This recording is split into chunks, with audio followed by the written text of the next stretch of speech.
funny because, like, the music is, like, so quiet in Heart of the Swarm. And in Legacy of the Void, it's so bombastic. And I like this Heart of the Swarm music more.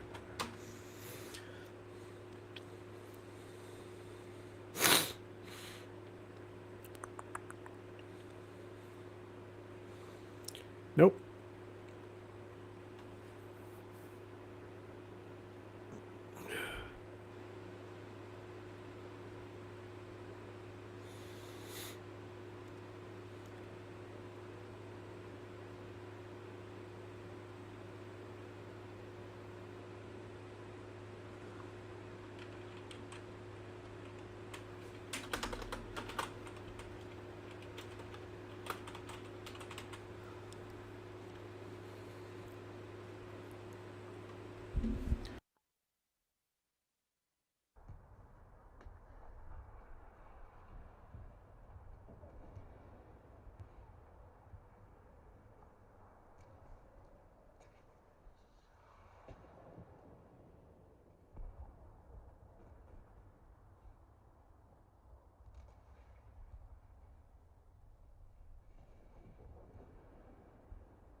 Ooh, they expensive.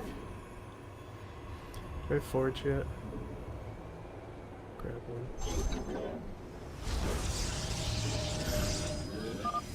The Keystone is about to emit another disruption nova. The Terrans will be incapacitated while the disruption is active. Okay. What does that mean? What do I do? Do I have to go fight them? Or are they just gonna take, like, a lot of damage? Damn, 2 minutes.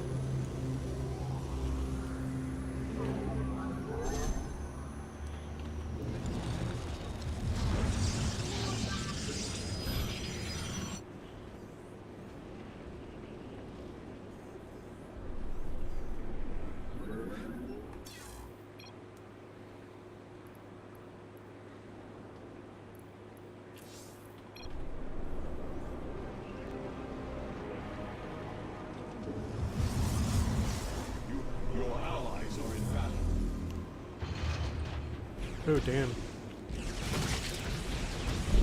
Stand right there.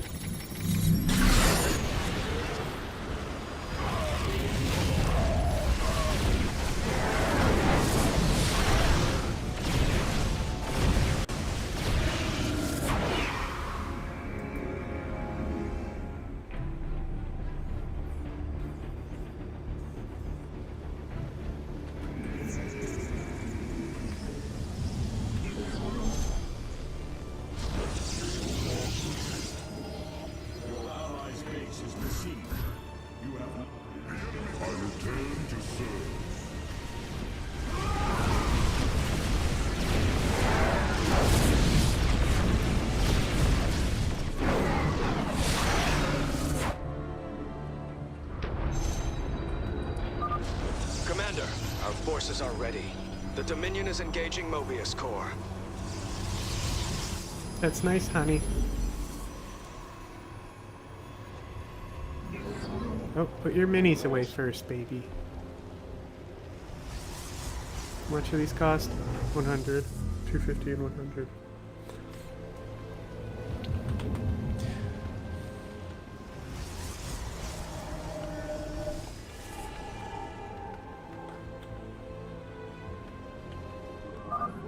Mobius Core has turned their sights upon our Nexus.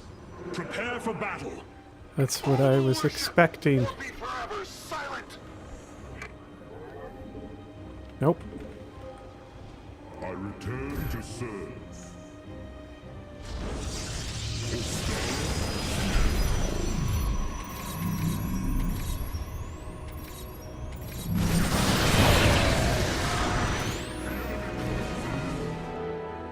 Cores alarm.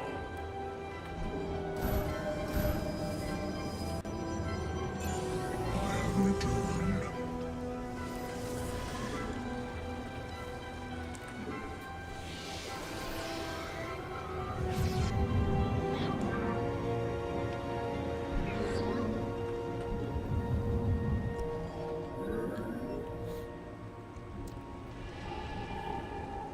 I return to serve. I have returned. I like for I.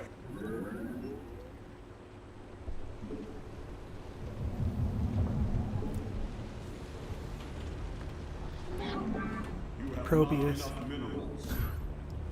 need you to build this.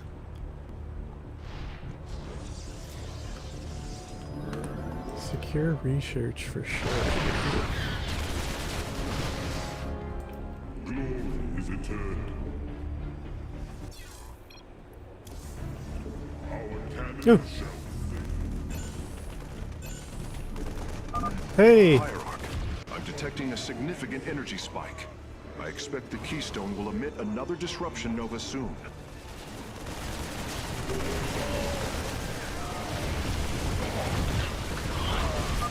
We have liberated a Dominion facility. Can't believe we made it out alive. Some of our medics will stay behind in case you need them.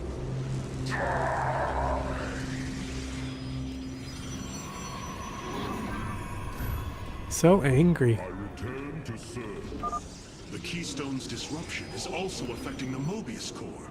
We should attack them once our allies are safe. I heed the call. Our cannon shall sit. It is destined. Upgrade complete.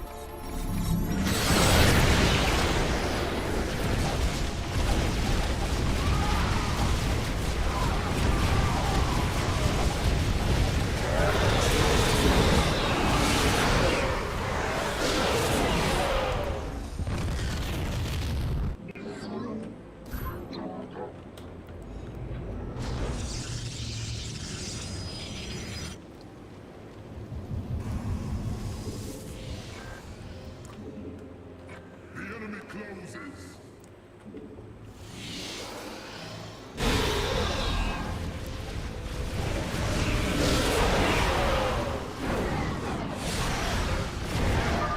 The attackers have fallen. Forge ahead to the Keystone's location. It's one hell of a headache. Thanks for the help, Artanis.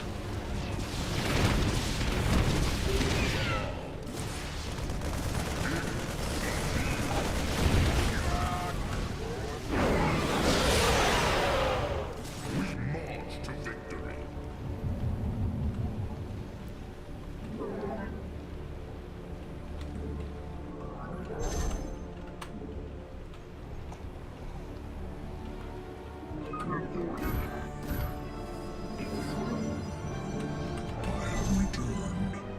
I have returned.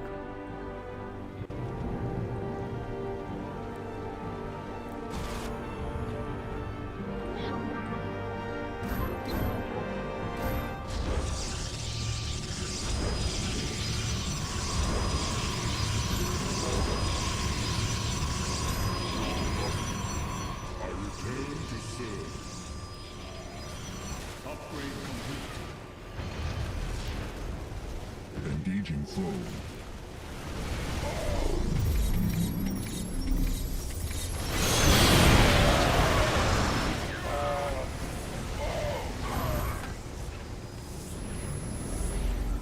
I have returned. I have returned.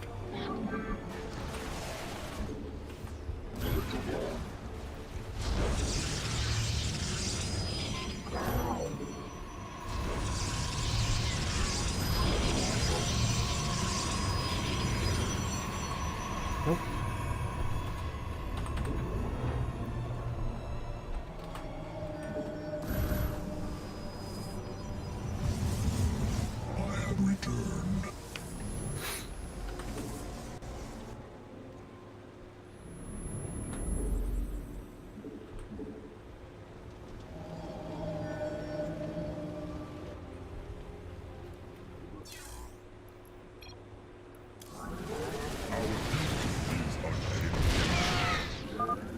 Keystone is reaching full power, Hierarch. We will need to defend our allies from the hybrid once more.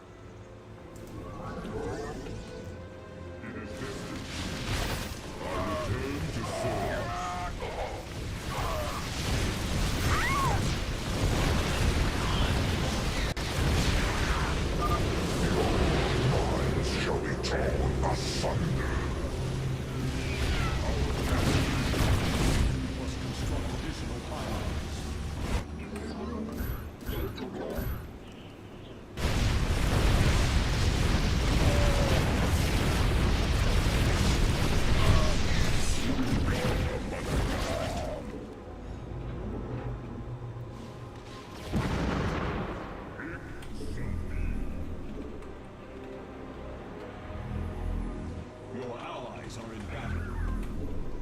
Your allies' base is besieged. I'm coming, I'm coming.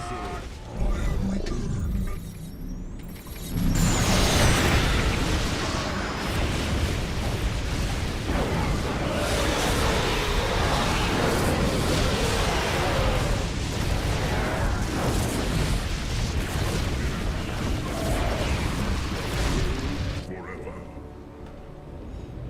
The enemy closes. I return to serve.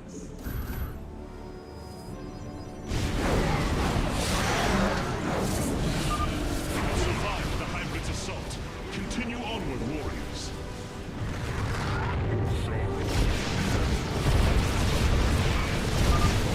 Dark there for a while. Good thing you've got our backs.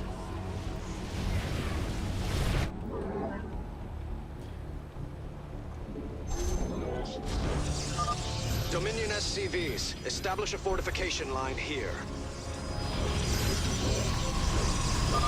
We've broken their defenses. Let's get some bunkers out there.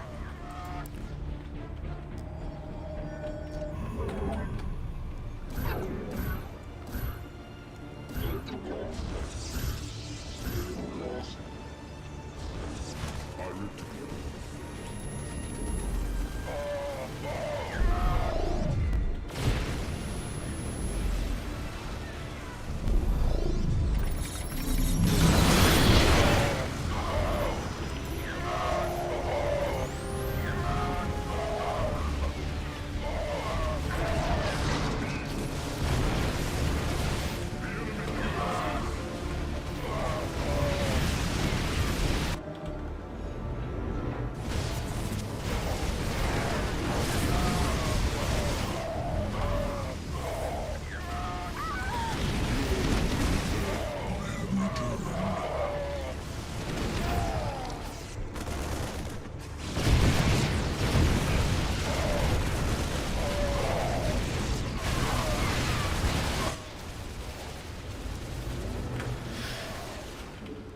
I return to serve.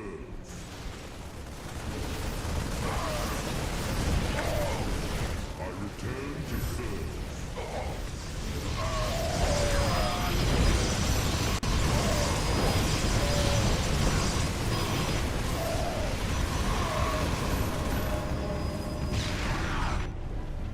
I have returned.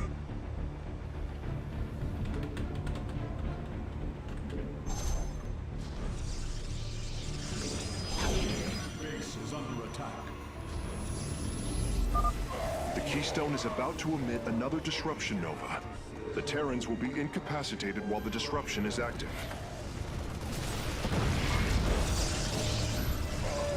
Place that in a power.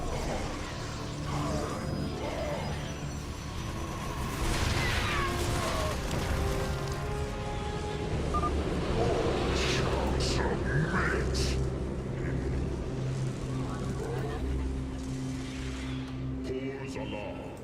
Undara Manaka. Fuck this car. Taro Adu. Yeah. What he said. Okay.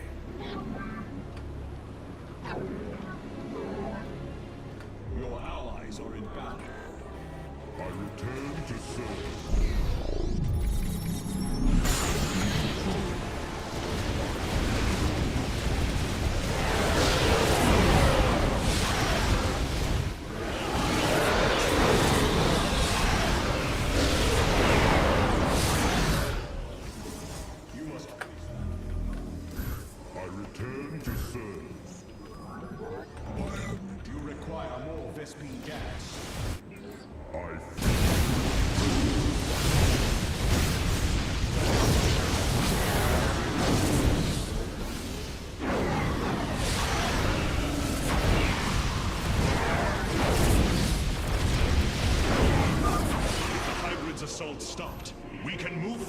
once more. I have returned.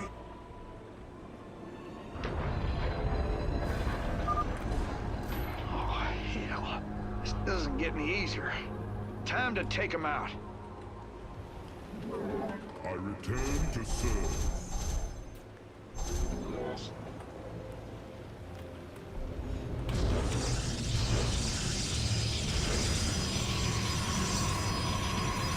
Base is under attack.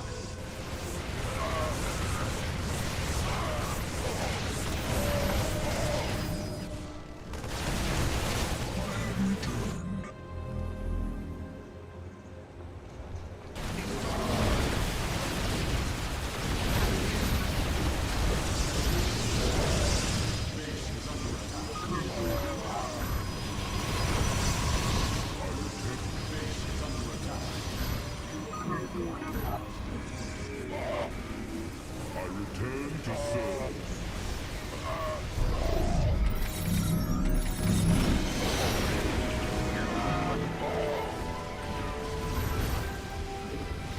Base is under attack. I have returned.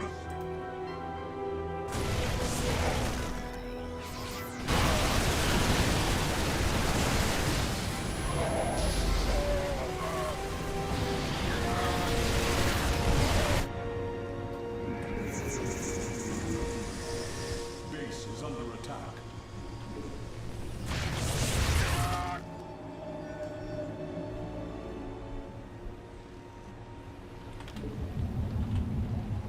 I return to serve. I return to serve.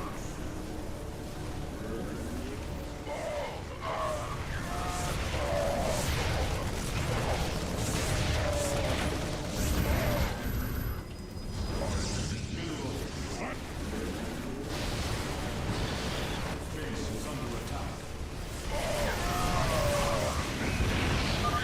The Keystone is reaching full power, Hierarch. We will need to defend our allies from the hybrid once more.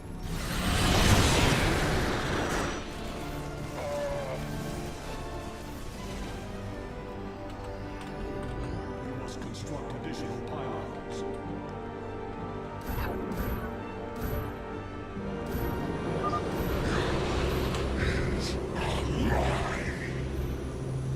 You have not enough minerals. Mineral field depleted. Mineral field depleted. Your allies are in battle. I returned. Base is under attack. Mineral field. Man, here I was thinking they weren't gonna mine out. Because the last missions they didn't.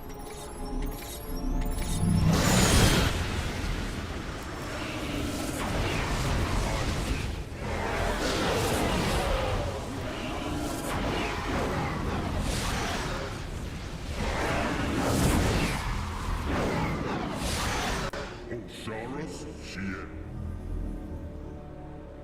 Mineral field depleted. I return to serve.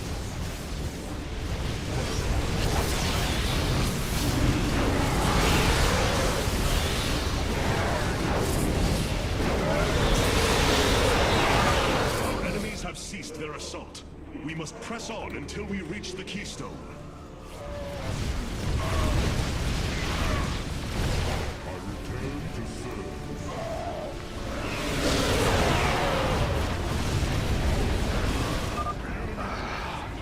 Getting real tired of that. Let's give him a taste of the pain.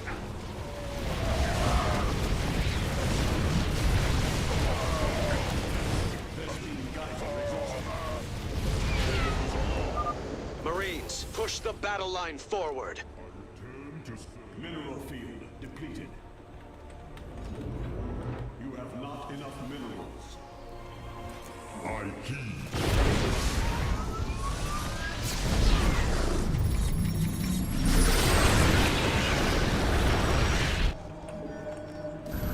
You have not enough minerals. I have returned.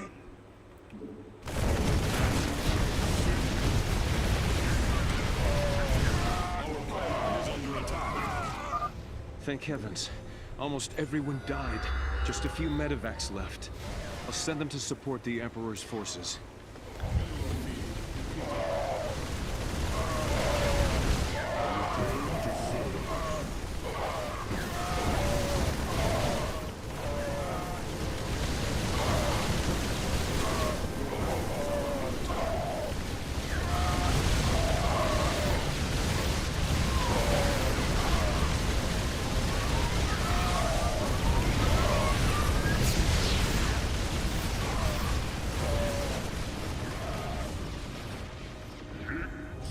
Our duty is unending.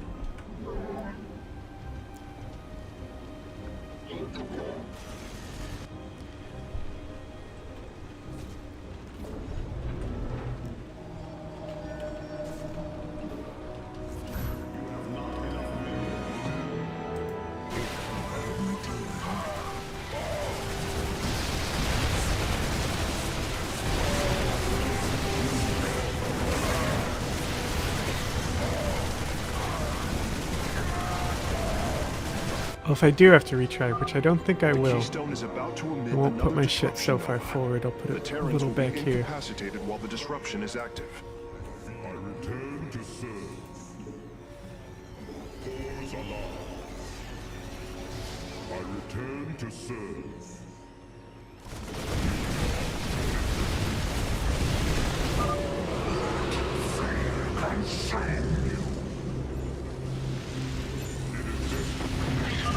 Thank you for your help.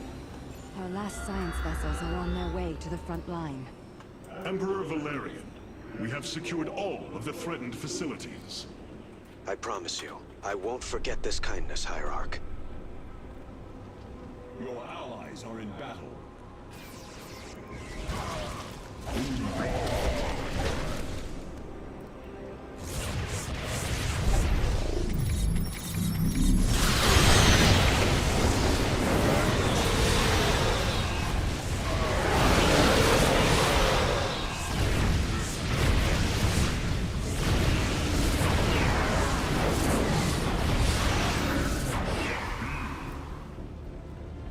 I return to serve. Osiris Shien. I return to serve.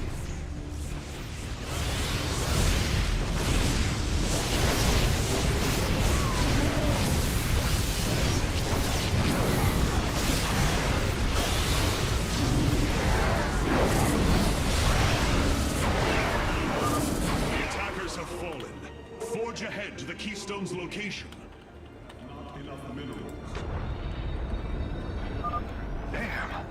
It's one hell of a headache. Thanks for the help, Artanis.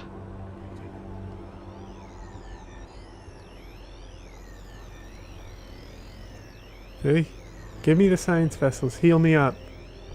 Science vessels. Yes! Yes! Ha ha ha. Epic.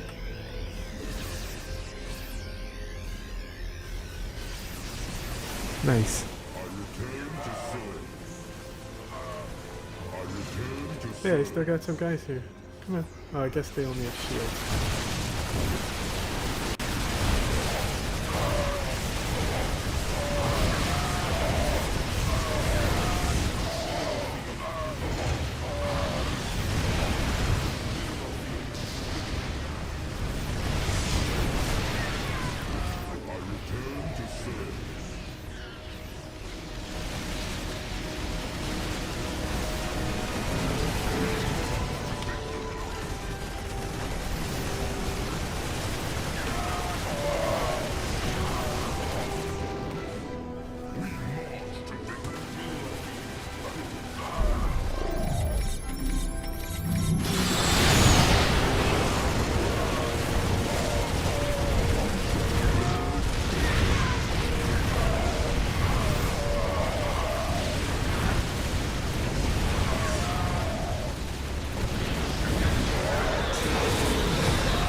The Keystone is about to emit another disruption nova.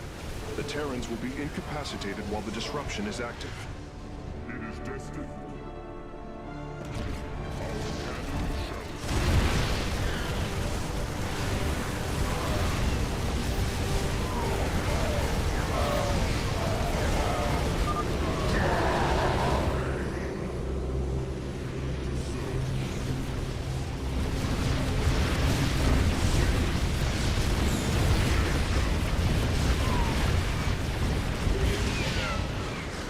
The battlecruiser turning is so funny. It is destined. Your allies' base is besieged.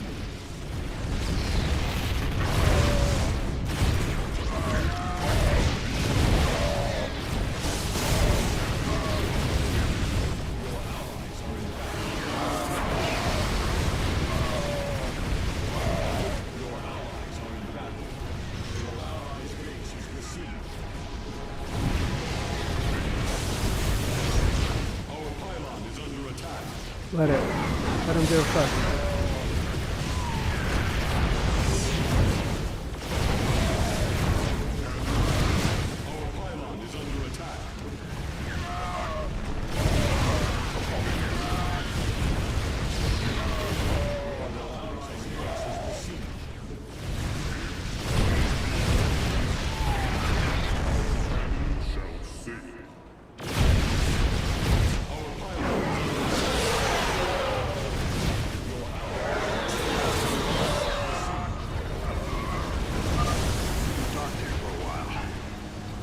Got our backs. Nice work. That area's secure. I'll set up some defenses.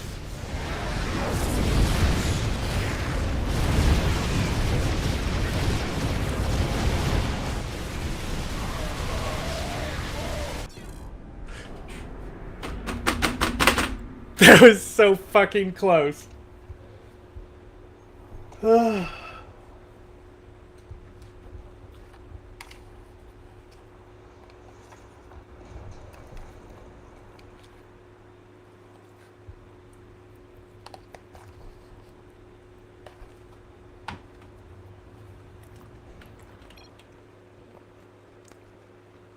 I thought I won. And I was like, defeat.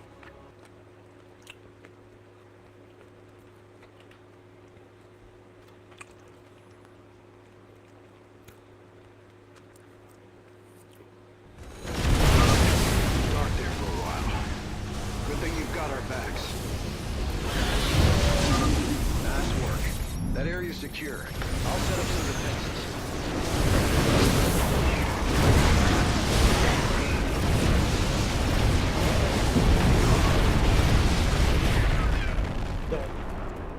What a great checkpoint. Push Mobius core back.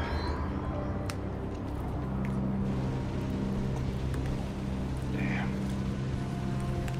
Look at this place. Even the Zerg didn't tear into the city like this.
Did you know this warrior?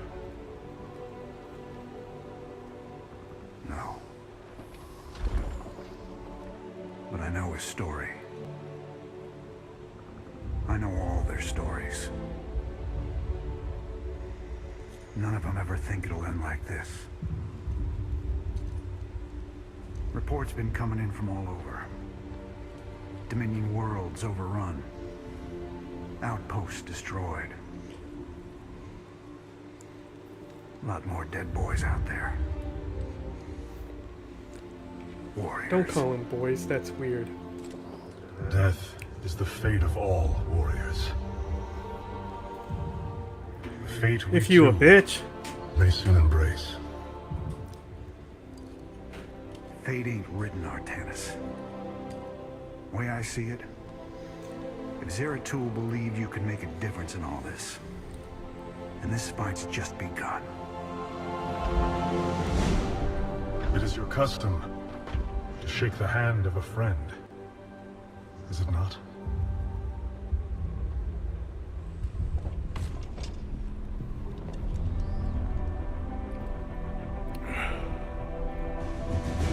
Give him hell, Artanis.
Copy.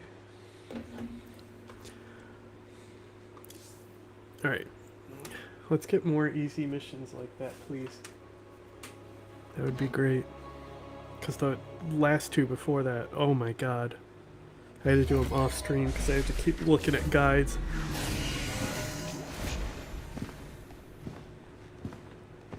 Rohana. Preserver.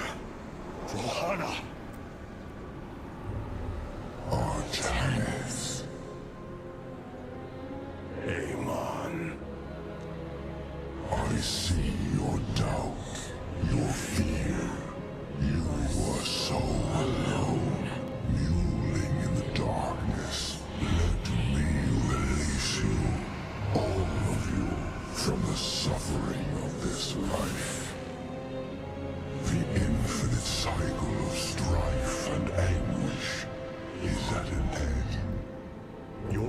are little more than poison, Amon. Your actions bring nothing but death.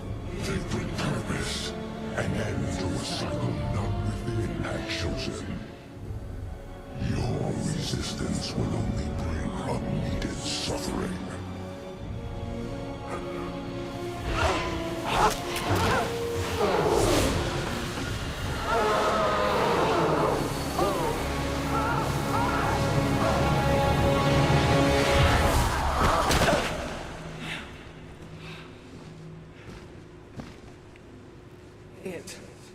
It has passed, Hierarch. Pain is gone. For now. Do you see now why you must separate from the Kala? Its light has faded. I will keep him at bay. I will endure.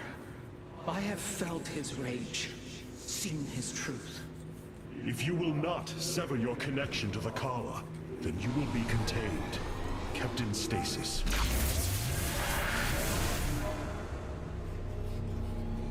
I will preserve the Kala however I must. If I must endure imprisonment, so be it. Okay. Well, that's where you're going. Space jail.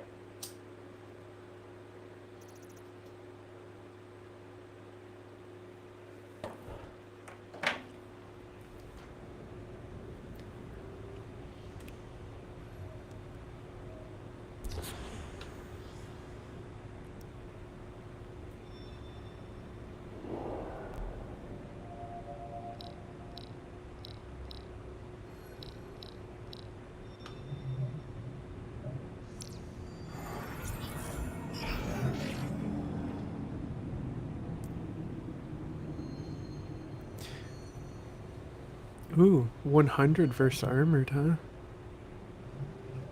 You know, maybe I will just keep this for now.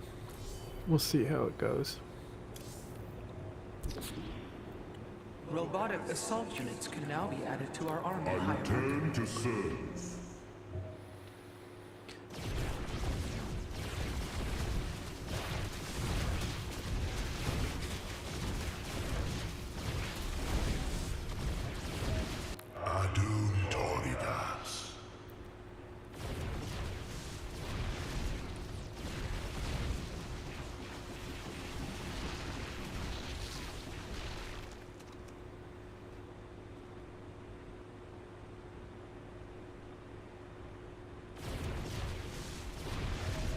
I return to serve.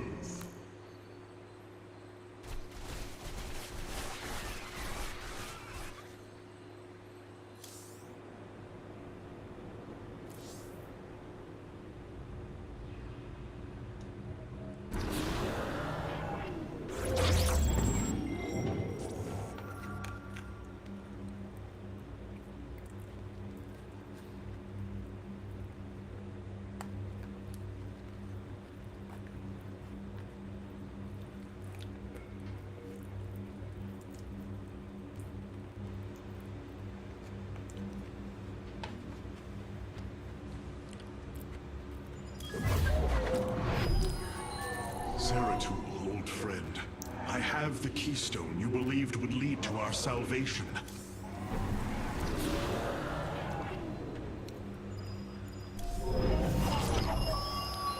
The Nerazim of Shakuras ritually sever their connection to the Kala. Because of this...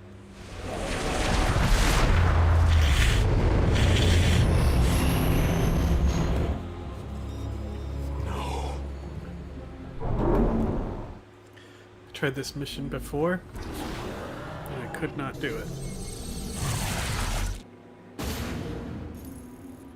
The Zerg infestation is overtaking Telemetros. Our evacuation is already in great peril. Your aid cannot come soon enough, Hierarch.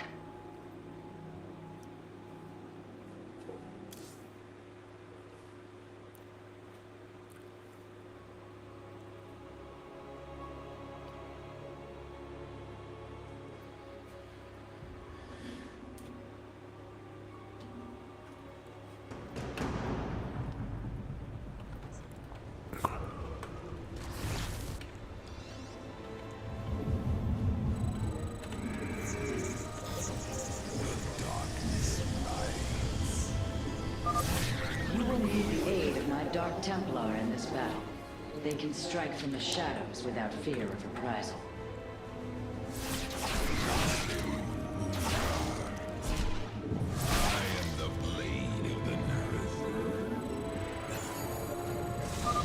These vaults hold the silverite reserves that power Telemetros. You may claim them without blessing, Pyro.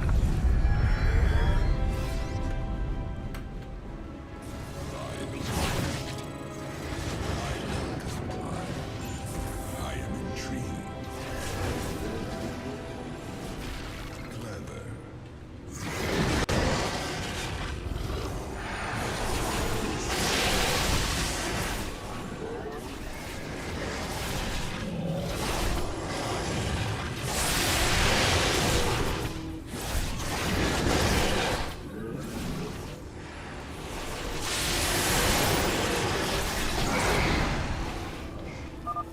The Thrasher is slain, but it will be for naught if the launch bays remain infested. Hey, I don't need that yet. I do want to get the cannons a little more forward, though.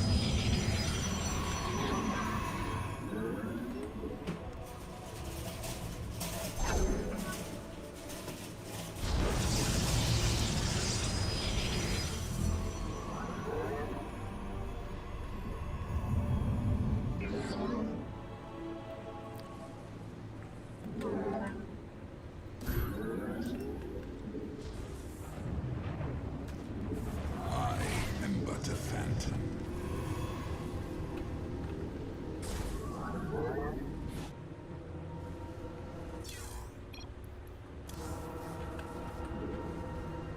You have not enough minerals.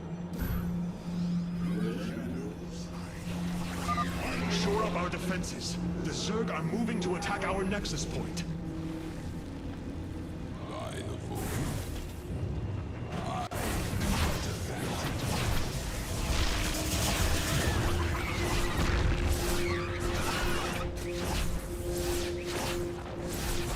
I will comply. God too. I am intrigued. I am but a phantom. By the void. I am the blade of the fiends. I will comply.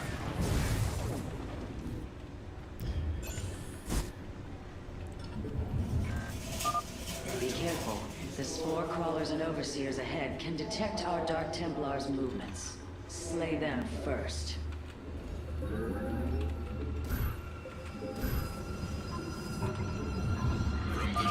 A second Thrasher.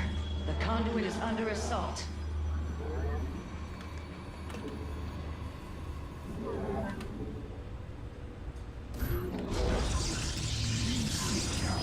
Upgrade complete.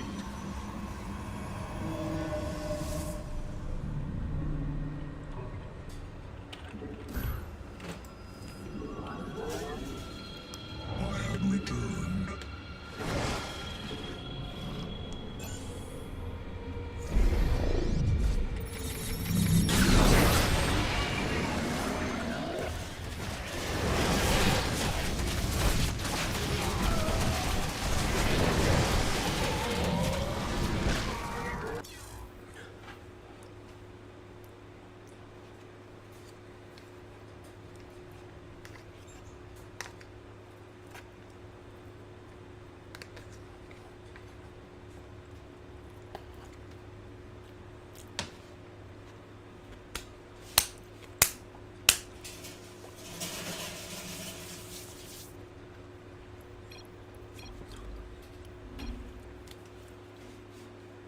My.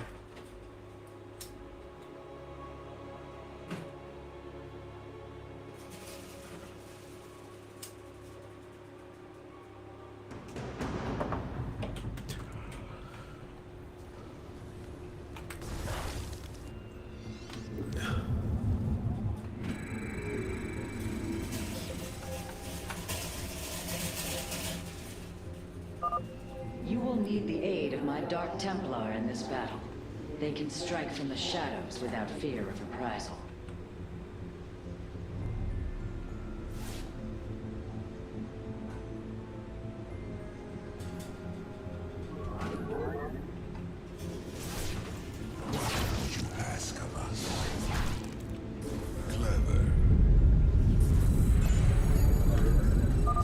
These vaults hold the solar reserves that power Ptolemaitrops. You may claim them with our blessing, Hierarch. Indeed. Completing bonus objectives will allow me to improve the Spear of Adum's power. There are 2 vaults left in the city. You have not enough minerals.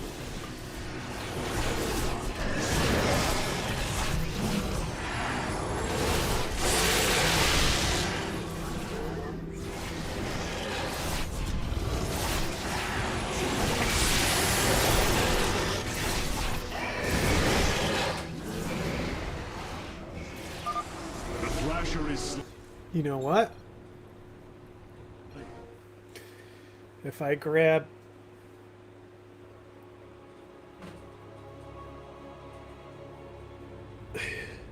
Well, actually, let's see how easy the other mission is first.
Robotic assault units can now be added to our army, Hierarch.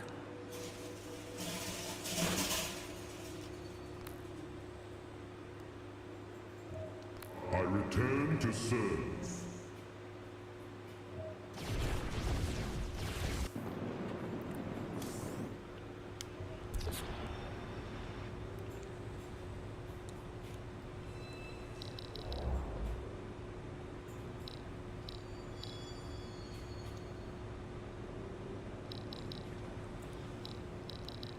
I'm gonna leave that. I'm gonna check the mission first. That's what I forgot what I was doing. ADD.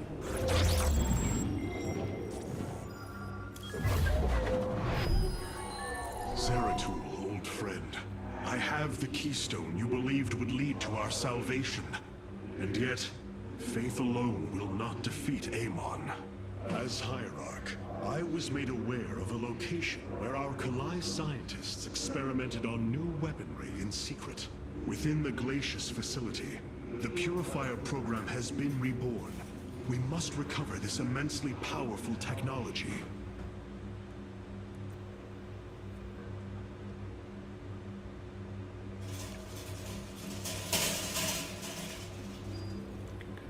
Glacius facility.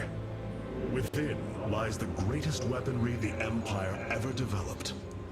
It is the site of the Purifier Revival Program. Purifiers? The forbidden weapon? They were sealed away by the Conclave, never to be restored. The ancient Purifiers are not kept here, Preserver. They are still locked away. Here, on Glacius, our researchers have been developing prototype weaponry inspired by that ancient technology. You speak above your caste, Kalai. This is unimaginable heresy.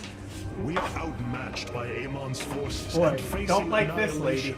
lady. If this How technology about you go may fuck help yourself, us, lady? we will use it.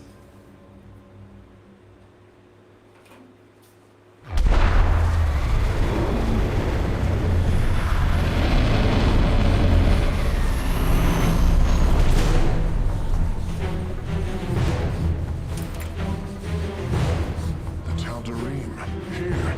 They are attacking has unleashed his servants. Ready, all warriors.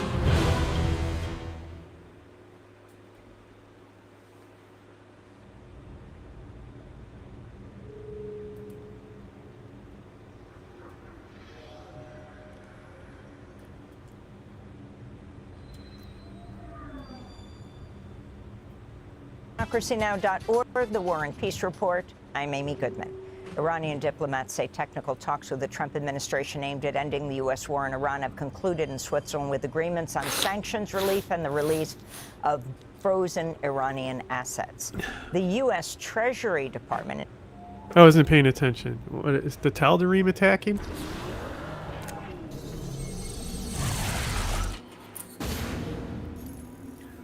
If we They are are. to obtain the purifier technology, then we must move quickly. The Tal'Darim are preparing to fire upon the facility.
Hierarch, the Tal'Darim are unleashing their mothership's phase displacement beam against Glacius's orbital defenses.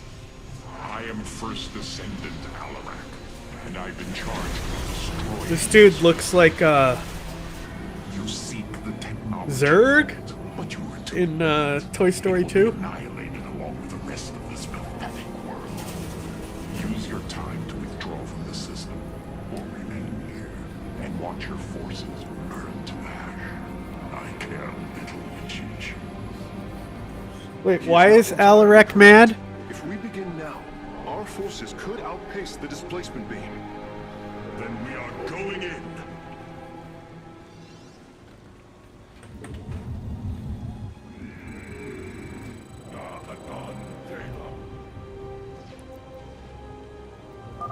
The displacement beam is advancing. We must reach the vault before it is destroyed. Yeah.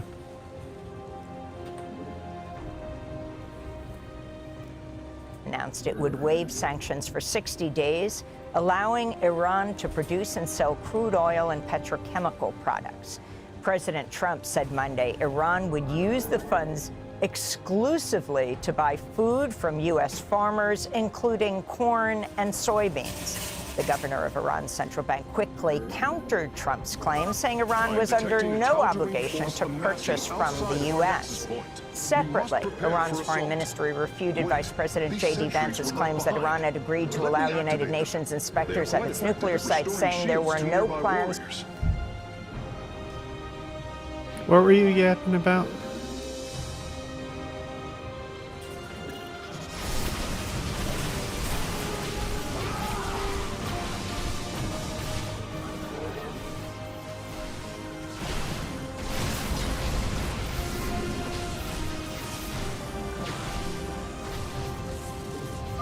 And there.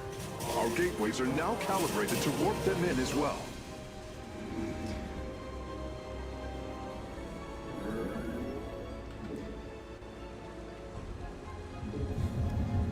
For IAEA inspections, unquote. Meanwhile, Iran's parliament speaker and chief negotiator Mohammad Bagher Ghalibaf said Monday that Iran would permanently control the passage of ships through the Strait of Hormuz. I may have been among the first to say this right at the beginning of the war, before there was even a ceasefire. I posted on X and I made it clear. Everyone Don't should call know it that the that. administration of the Strait will Don't never be return cringe. to the way that it was before the war. The Pentagon seeking an additional $80 billion Yo, put your to minis cover away, the cost of Probius. the U.S. and Israeli war in Iran. That's according to the Wall Street Journal, which reports Pentagon leaders have said they could start running out of money for operations this summer unless Congress passes a new wartime spending bill. This comes after the Trump administration proposed a record-shattering $1.5 trillion defense budget.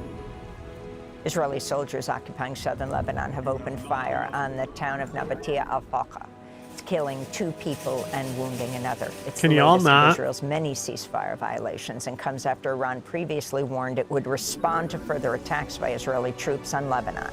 On Monday, the Israeli Prime Minister Benjamin Netanyahu said his forces would remain in southern Lebanon for as long as necessary, while Israel's far-right National Security Minister Itamar Ben-Gvir threatened Beirut could soon face the same fate as Beit Hanun in Gaza, where Israeli attacks destroyed about 90% of buildings. The equation must be simple and very clear. The state of Israel must be secure. If Israel is not secure, That's interesting. It Beirut changes my will units. look like Beit Hanun. A United Nations Commission of Inquiry has found Israeli security forces are committing the crime of genocide, crimes against humanity, and war crimes in the Gaza Strip by deliberately targeting Palestinian children with deadly violence. The report by the UN Independent International Commission of Inquiry on the occupied Palestinian territory found Israeli attacks since October there's 2 immortals 2023 as have well. That resulted means in they'll have them. unprecedented death, injury, and trauma, with more than 20,000 children killed, another 44,000 wounded. The violence continued even after Israel agreed to a ceasefire last October. The report also found Israeli forces are carrying out war crimes in the West Bank, including East Jerusalem, with a sharp rise in violence perpetrated by Israeli settlers against Palestinian children. And the report found Israeli security forces have used sexual violence against children who've been arrested and subjected to torture and other severe forms of mistreatment in Israeli prisons. In Michigan, members of the United Auto Workers have voted to prohibit investments in Israeli bonds, becoming the first major U.S. labor union to divest from the State of Israel. UAW member Olga Harunos, who organized the vote, said, quote, "This is Since going when to were the send a probes message being to not stupid just over the here? billionaire class, but to politicians and any single person There's who's so not many. afraid to stand up to genocide, to Netanyahu, to the United States government, and will put the UAW again on the map for standing up for international solidarity," unquote. The U.S. military struck another boat in the Caribbean, killing 2 people. 6 people survived, but it remains unclear if they were rescued. U.S. Southern Command claimed without offering evidence that the strike targeted alleged drug traffickers. Since September, the U.S. military has carried out deadly strikes on more than 60 boats.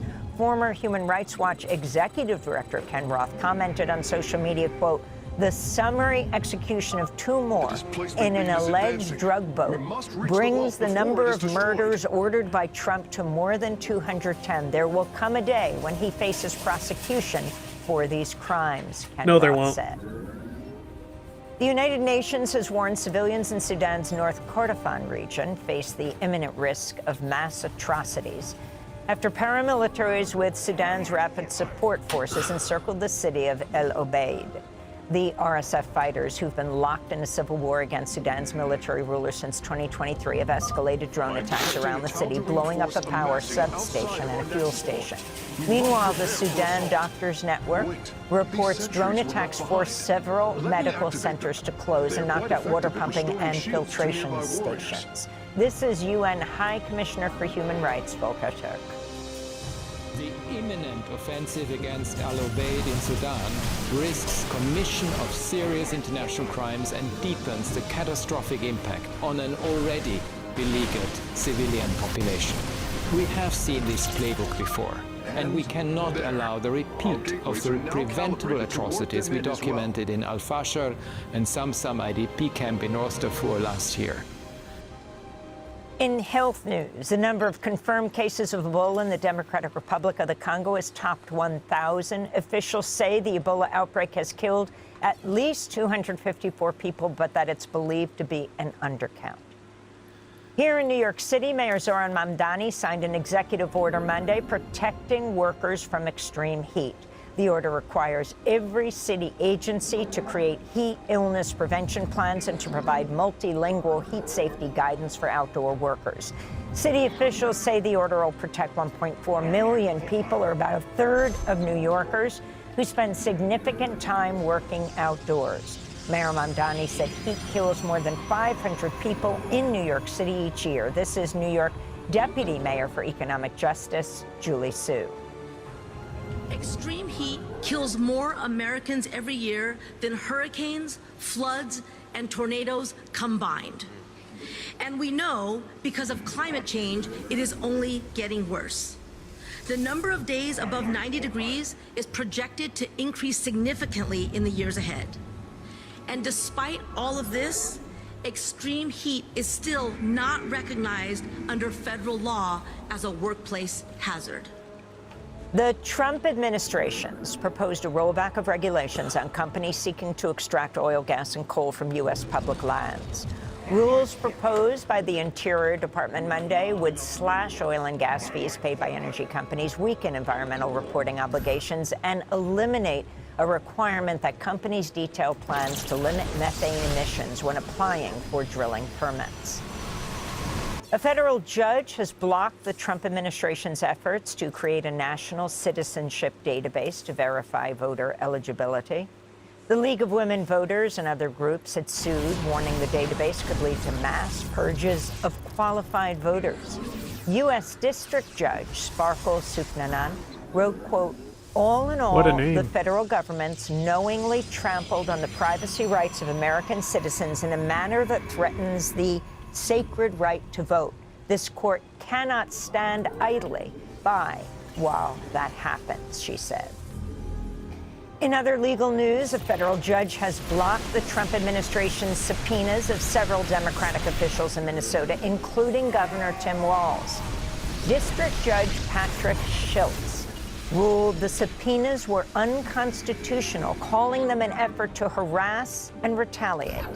The Justice Department issued the subpoenas in January after Walz and other officials condemned the Trump administration's deadly immigration crackdown in Minnesota.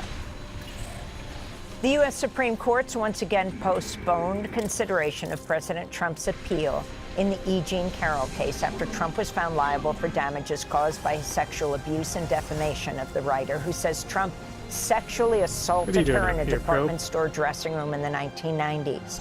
The Supreme Court has rescheduled the case 15 times since February, a delay that has benefited Trump, in part because it's deferred a $5 million verdict a jury in New York awarded to Carroll more than 3 years ago. And Alan Greenspan has died at the age of 100. He served as the chair of the Federal Reserve from 1987 to 2006. He was a disciple of libertarian philosopher Ayn Rand, a leading advocate for deregulating banks and a proponent of so-called trickle-down economics.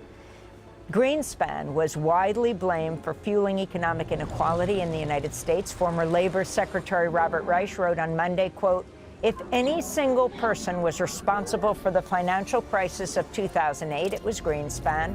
That crisis, the worst collapse since 1929, which led to the worst recession in decades, in which millions of Americans lost their jobs, savings, and even their homes, resulted from the deregulation of Wall Street that Greenspan advocated, Reich said. Greenspan later admitted there was a fundamental flaw in his free market ideology. Greenspan also pushed for the U.S. invasion of Iraq in 2003. He later wrote in his memoir, quote, I am saddened that it is politically inconvenient to acknowledge what everyone knows. The Iraq War is largely about oil, he said. Visit democracynow.org to see a debate we hosted in 2007 between Alan Greenspan and Naomi Klein. That's democracynow.org. And those are some of the headlines. This is Democracy Now!, democracynow.org, The War and Peace Report. I'm Amy Goodman in New York, joined by Democracy Now!'s Juan Gonzalez in Chicago. Hi, Juan. Hi, Amy, and welcome to all of our listeners and viewers across the country and around the world. Thanks for watching Democracy Now! On YouTube. Subscribe to the channel and turn on notifications to make sure you never miss a video. And for more of our audience-supported journalism, go to democracynow.org, where you can download our news app, sign up for our newsletter, subscribe to the daily podcast, and so much more.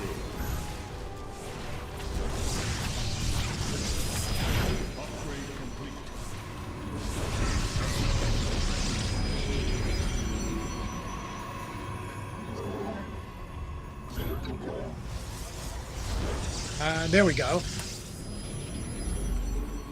I'll deal with you in a second. You must construct additional pylons. Of course I do.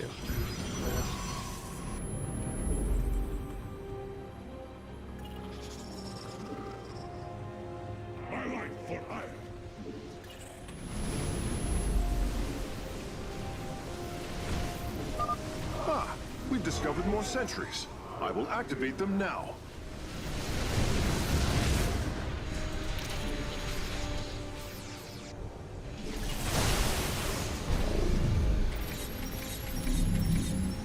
Where's the High Templar?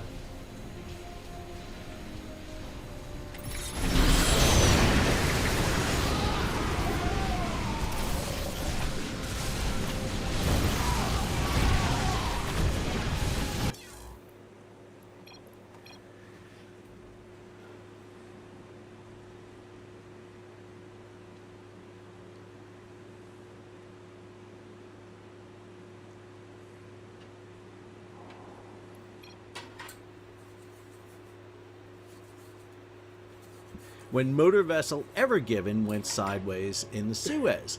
And one of the things I like to do in this channel is not just, jump on an accident, but to look at an accident and put it into context. One of my favorite YouTubers out there is Juan Brown over at the Blancalirio channel.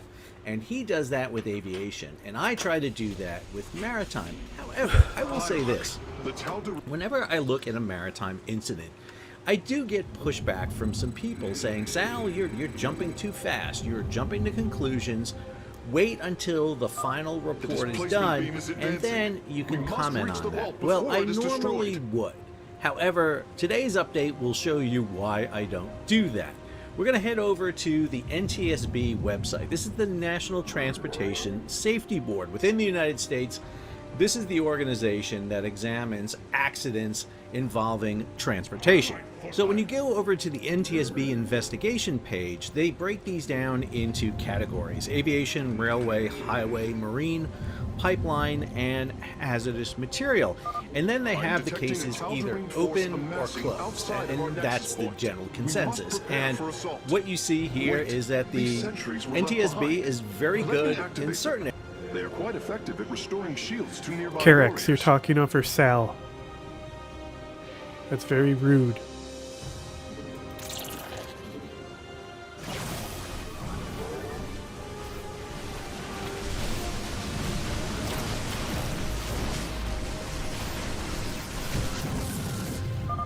And there. Our gateways are now calibrated to warp them in as well.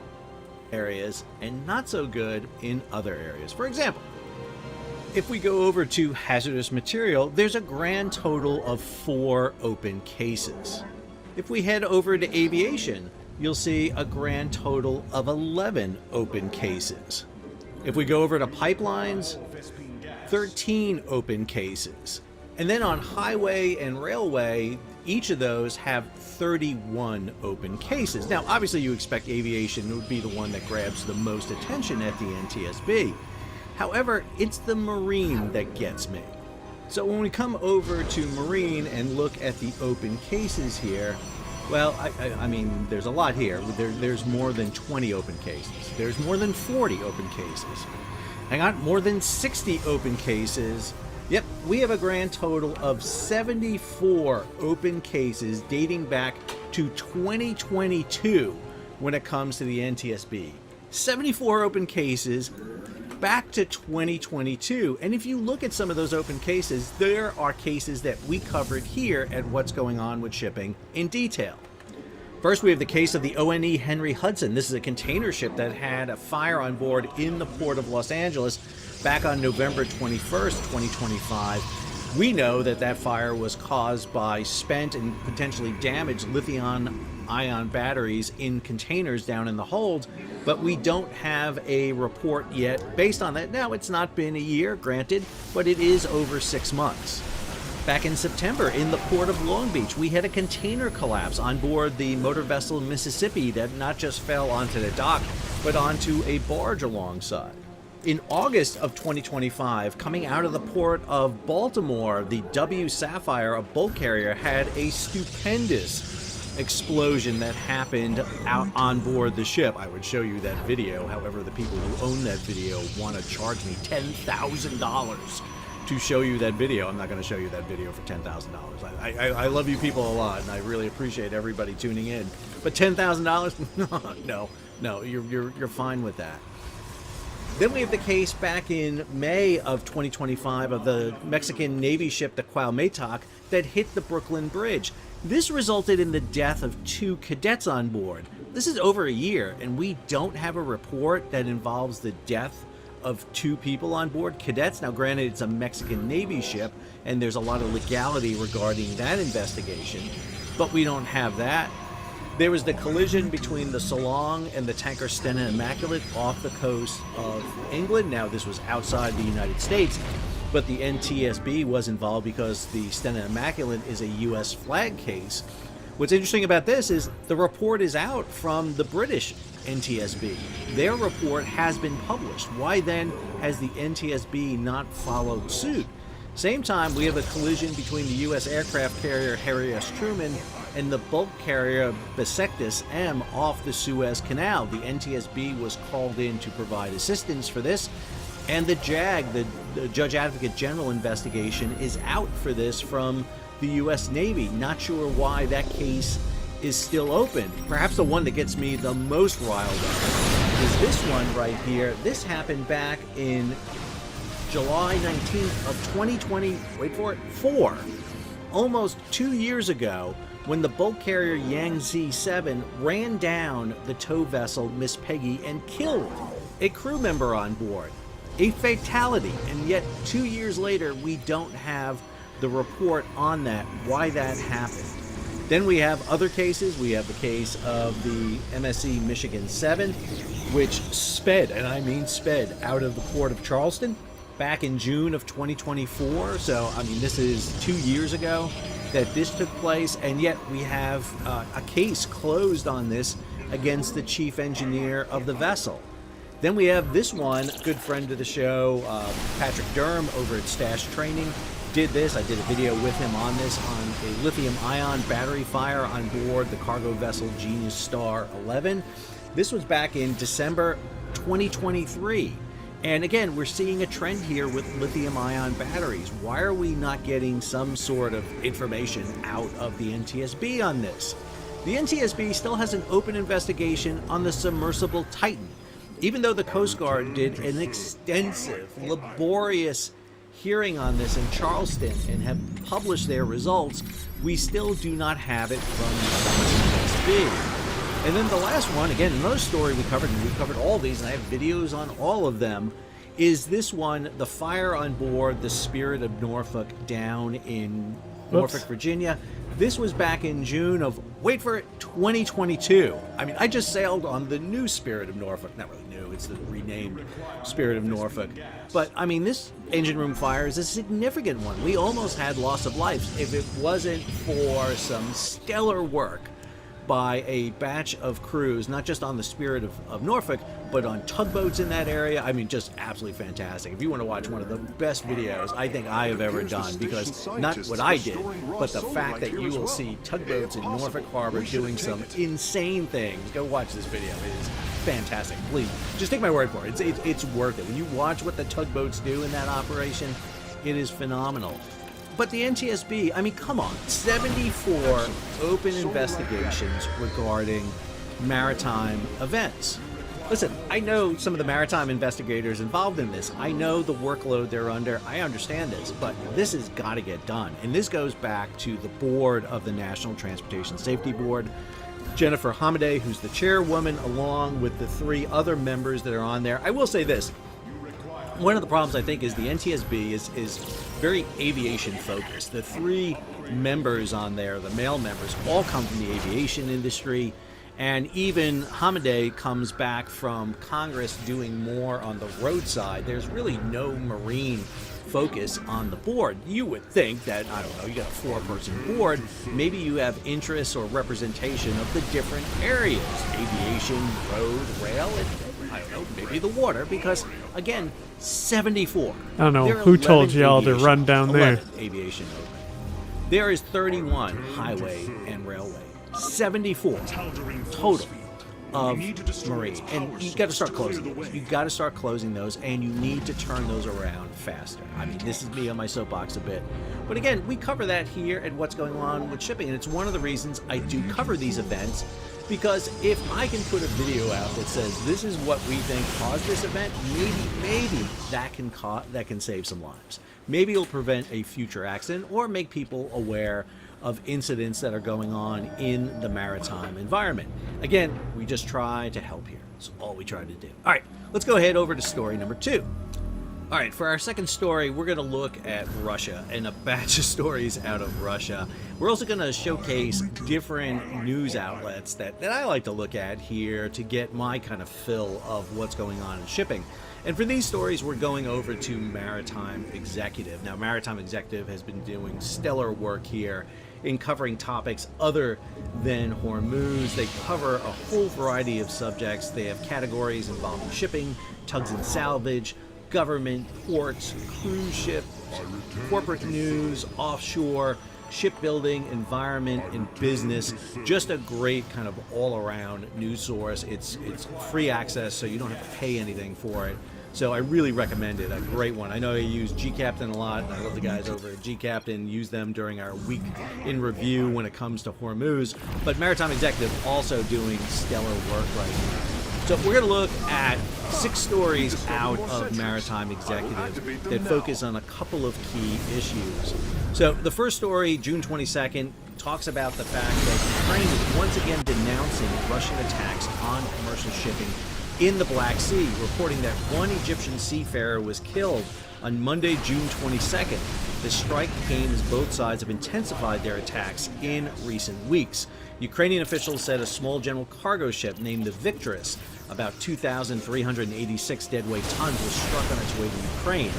Large fire broke out on the vessel, and as a result, the ship's Egyptian cook, a 58-year-old, was killed. 8 other crew members were able to enter a life raft and were rescued by the Ukrainian Navy. This video appeared on X and seems to show that fire that was raging on board the Egyptian vessel.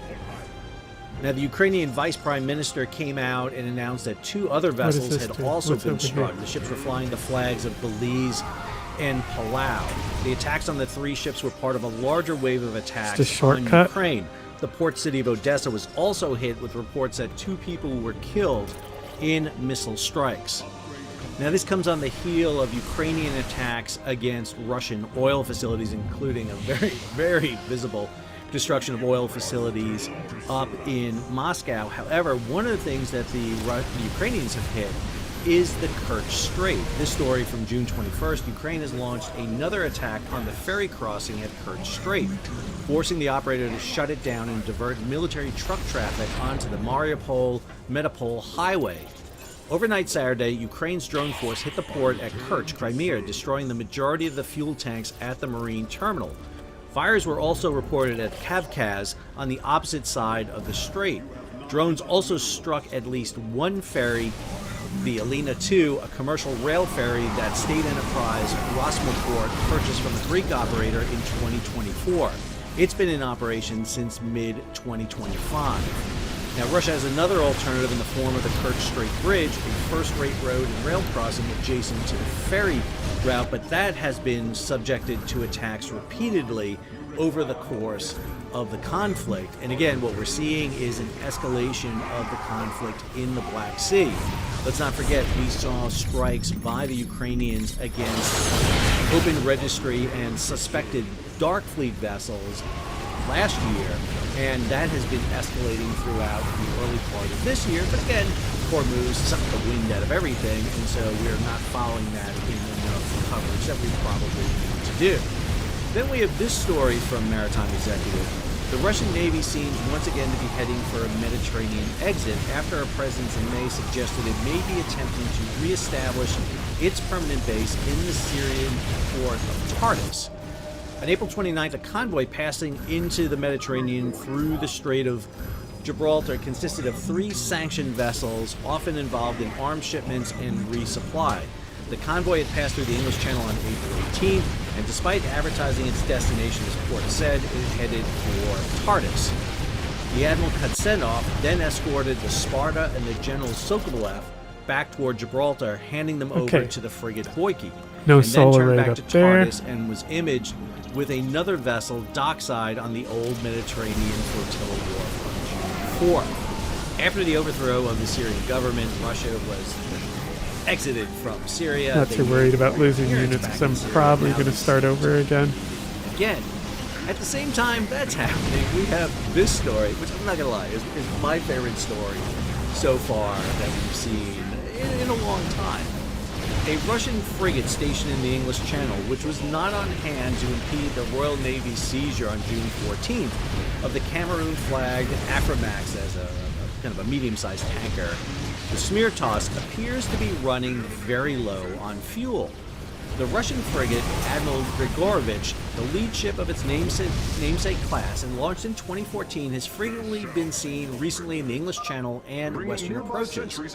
The more so since Russia has perceived that tankers carrying Russian oil are at risk of seizure. On several occasions, she has been refueled not by one of the numerous oilers equipped for the task, but by a Project 304 Amur-class floating repair ship normally used to provide dockside workshop facilities. Although equipped with 5-ton cranes, the Amur-class vessels are not equipped for conducting replenishment at sea. Now, what makes this ship even more interesting is that back on June 16th, it was involved in an incident with a British-flagged yacht, the Bright Future.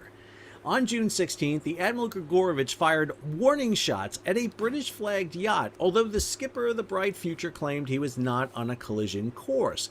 The British Ministry of Defense described the firing of warning shots as a normal procedure if closing on a warship. There's a hysterical interview with the 2 British sailors on the yacht. One of the things that got me is the British sailor noted that he made a course change of 2 degrees to demonstrate that he was not closing on the Russian ship. Can you clear 2 degrees out of 360? It's not a lot. You're not going to be able to tell that. What's the point of this checkpoint? The Admiral Grigorovich seems to be in trouble. It may be running out of fuel in the middle of the English Channel. And this ship is going to have to find fuel somewhere, and it's not going to be able to get it anywhere close by. So we'll wait and see what happens to the frigate. Next, with a lot of fanfare, Russia marked the naming of its second new Arctic LNG carrier. The ship is part of a major building program designed to support the Arctic 2 LNG plant and expand shipping on the Northern Sea Route. This took place at the Vsetia shipyard outside of Vladivostok. The project has been launched before the war in Ukraine, calling for the construction of 21 liquefied natural gas ice carriers. Savcomflot, which is the operating company, contracted for these vessels, which was to be partially built in South Korea and then finished at the Vsetia shipyard. Samsung Heavy Industries delivered 5 hulls before the project was canceled, while Hanwha Ocean is stuck with 6 vessels that it cannot deliver because of the sanctions. Why does Hanwha not sell those to the United States? I don't know. It seems like this would be a great sale to me. So the ship is named the Konstantin Pastiet, a fitting name since it celebrates the mastermind of the Trans-Siberian Highway. The ship has a capacity of 172,600 cubic meters of liquefied natural gas. It will be home ported in St. Petersburg with a crew of 29 Russian sailors. One of the things the Russians are trying to do is develop that Arctic route more, and they need specific vessels, particularly ice-strengthened ships, to do it. Reminder, come January 1st, 2027, Europe is saying they're cutting themselves off from Russian liquefied natural gas. Russia can sell that liquefied natural gas on the open market, but does it really want to sail it through the Mediterranean after what happened with the Arctic Metagas? That was the ship attacked by Ukrainian unmanned surface vessels in the Mediterranean. If it has to go around Africa, that's a long route. Much rather to go through the Arctic route. without a doubt, the second strangest Russian story has to be this. Russia looks to attract cruise ships in the Far East to Vladivostok. I mean, the Love Boat went to Puerto Vallarta and Acapulco, but the Russians are like, hey, come to Vladivostok, because that's where you want to be. And it seems to be working, because a South Korean cruise ship, the Eastern Venus, which looks remarkably like the Pacific Princess from the Love Boat, docked in Vladivostok on June 4th for what it's... All right, they're gonna yap.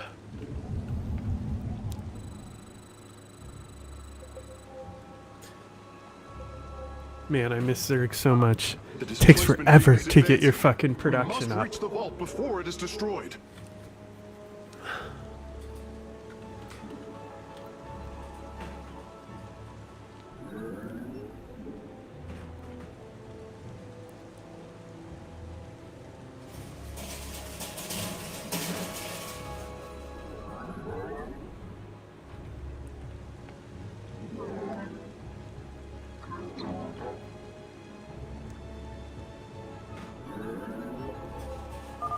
I am detecting a Tal'Darim force amassing outside of our nexus point.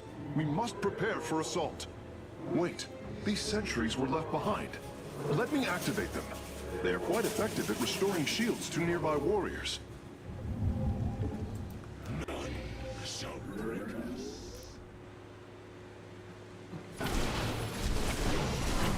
Oh, sentries, come on. Y'all weren't even in position. The regular zealots can solo this, so let's see if the centurions can.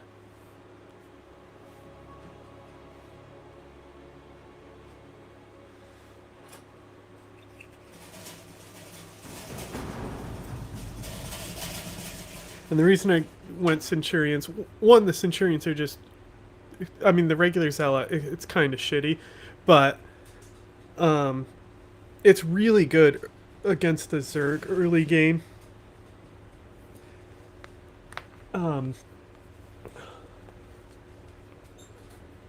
Because, like, in Legacy of the Void, like, the enemy just constantly, like, if you don't affect, you can't just do partial, like, because that's kind of like how I like to play, especially with Zerg, is I'll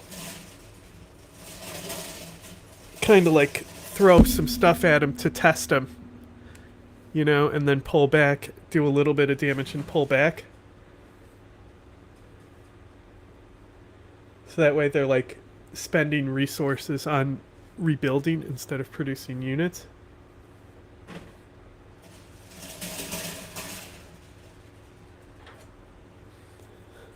But like even in co-op it doesn't do that, you know.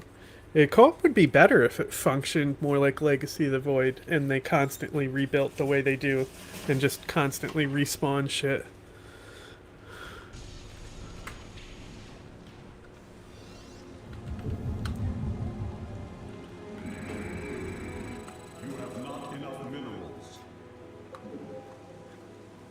Then I wanted to see, I think Stalkers are going to be better for air. There's a lot of arguments that the Stalker is better, but, you know, I'm already bad at Protoss, so to then add the Blink Micro on top of it, I think makes it a little more complicated.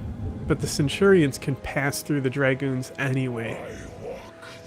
So, I actually, since I still haven't started, I might as well, I think I'm going to stick with the Dragoon instead. I figured the Stalker might do some more, you know what, because the Immortals will be walled up enough. The Centurions will still pass through them.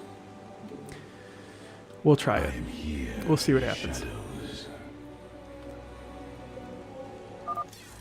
And then just so I don't have to hear him yap again, I want to see if they can solo this. We must prepare for assault. Like the two regular zealots. These sentries were left behind. Let me activate them. They are quite effective at restoring shields to nearby warriors. Okay, go ahead.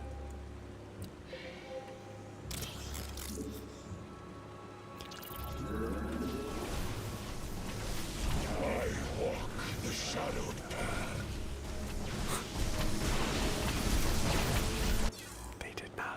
They did not solo it.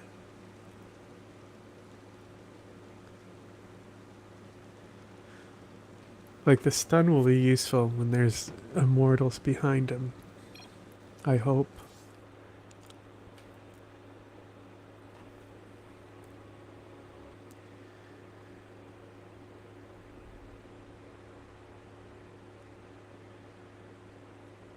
Yeah, those little guns. I assume that's what they are.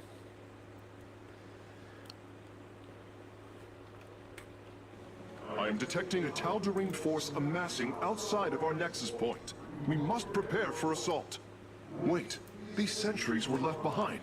Let me activate them. They are quite effective at restoring shields to nearby warriors. Okay, let's see if 3 of these guys and a stalker can do it.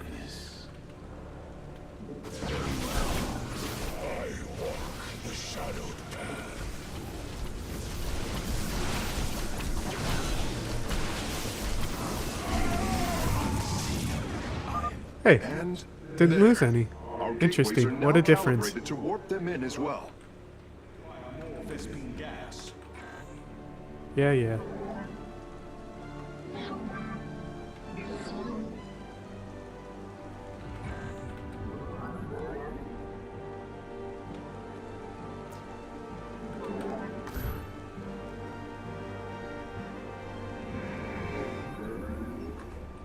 Operators called a test voyage.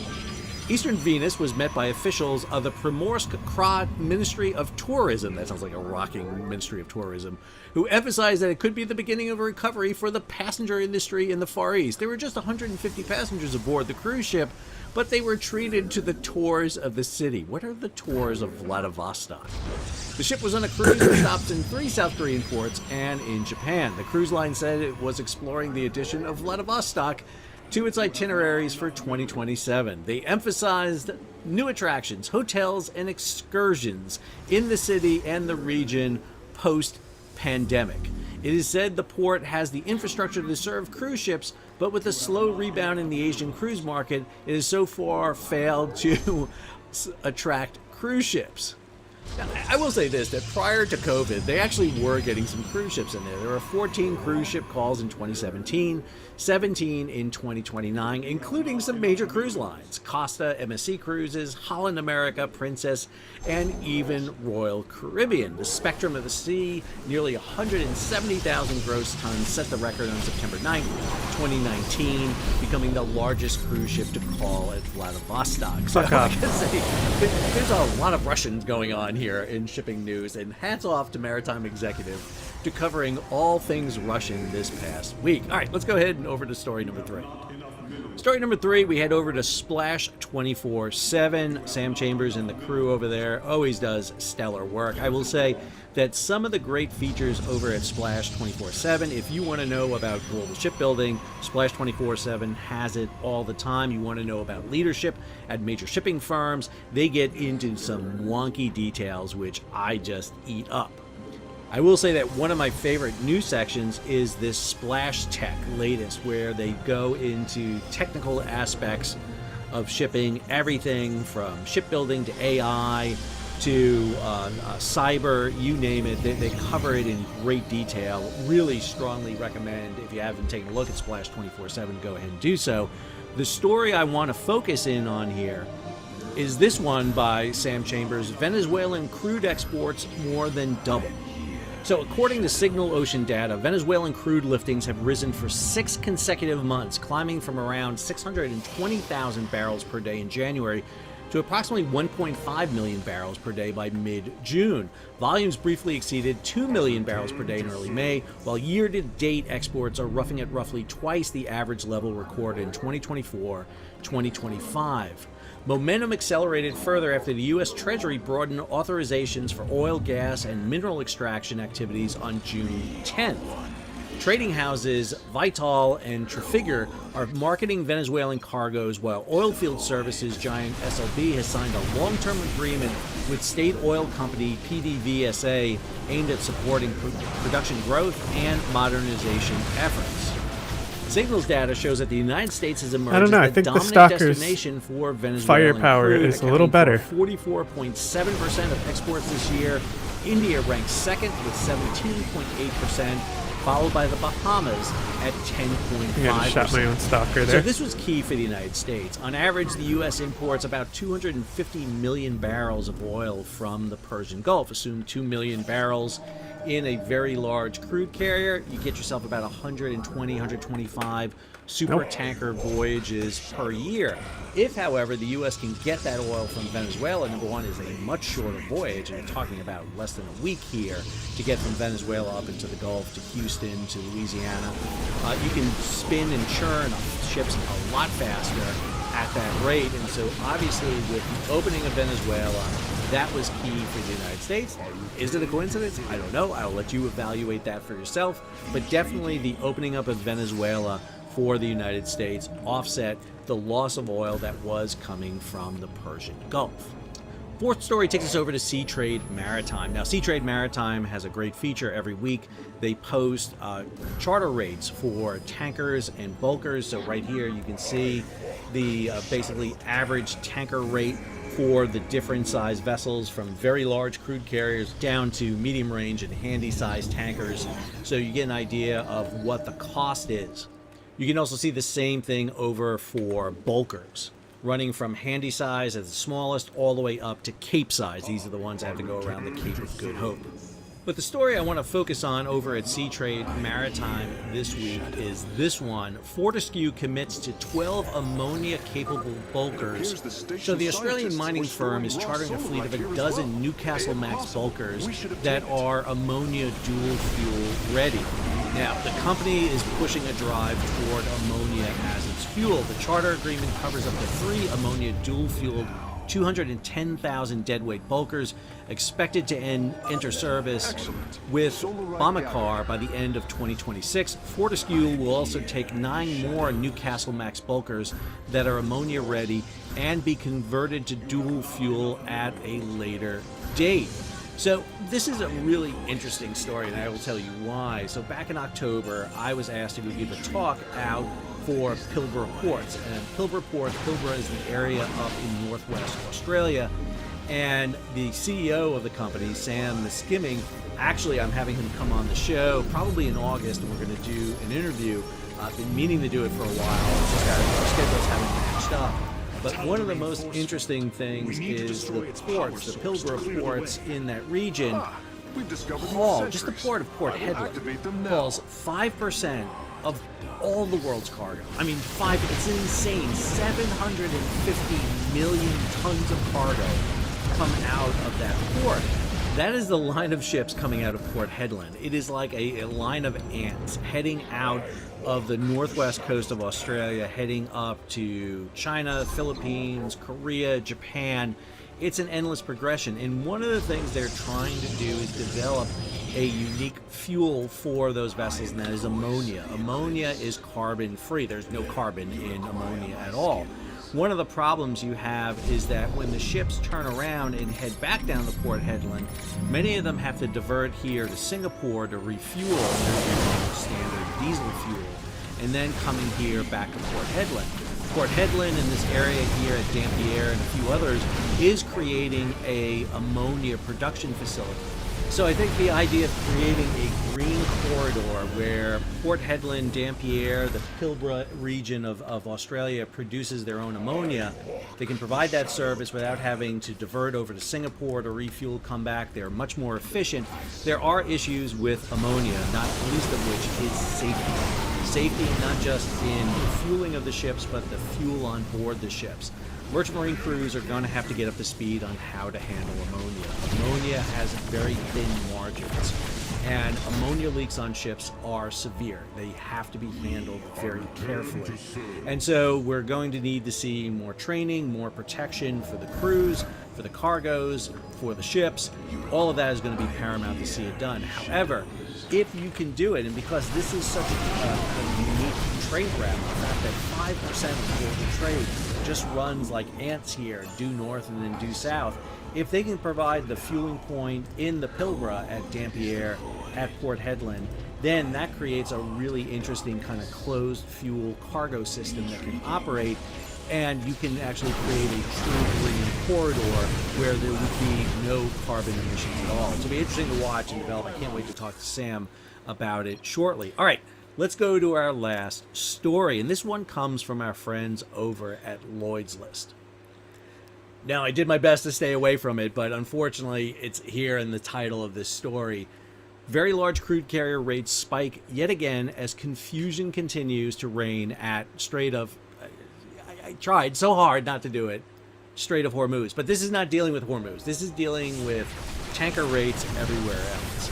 So Greg Miller, a good friend of the show, talks about this. The Baltic Exchange, West Africa, the China Very Large Crude Carrier Index, West Africa, we're talking about Nigeria here, rose to $188,957 per day on Monday.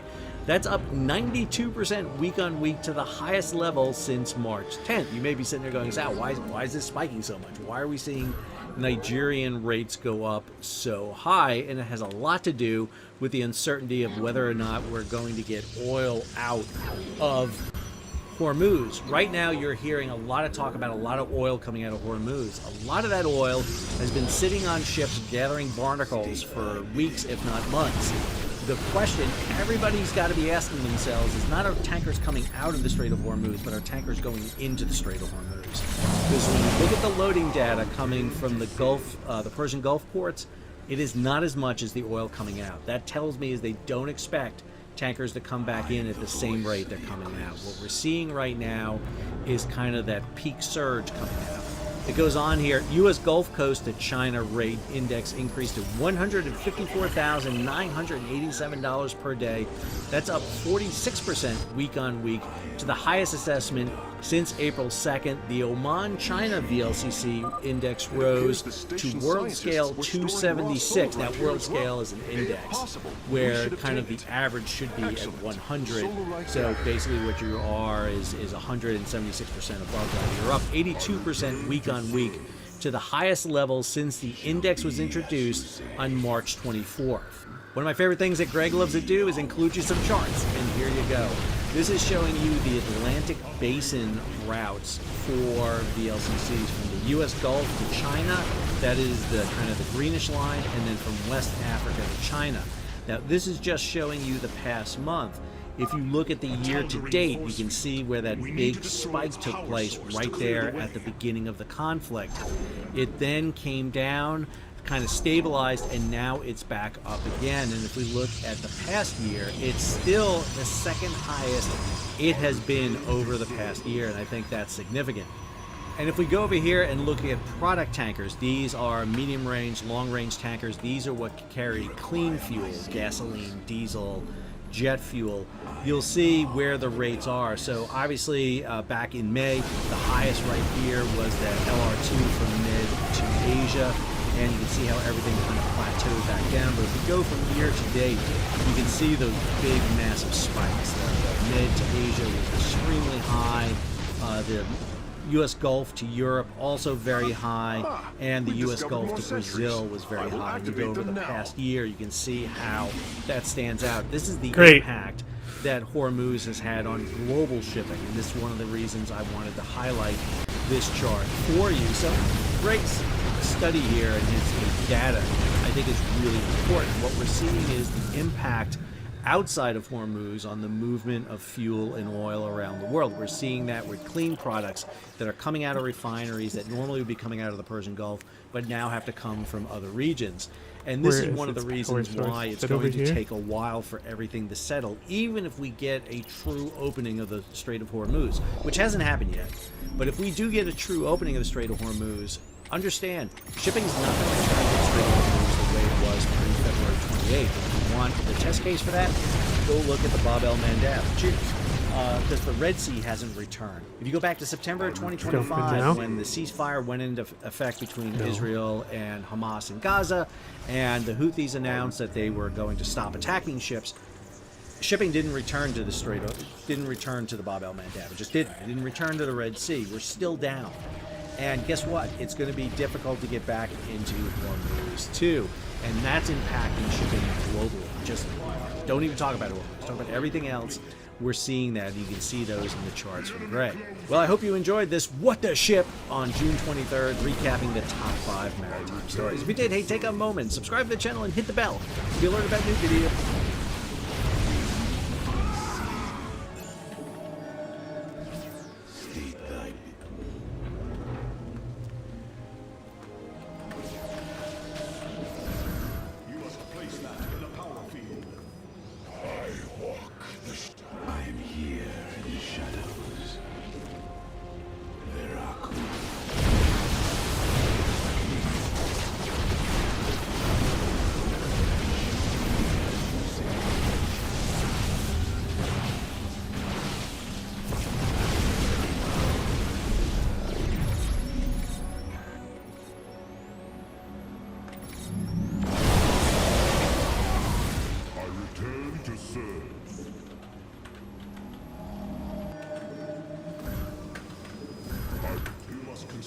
additional. I am here.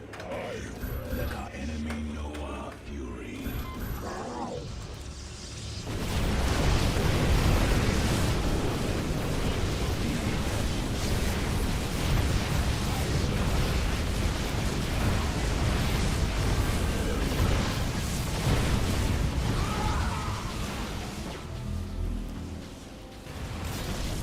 I return to serve.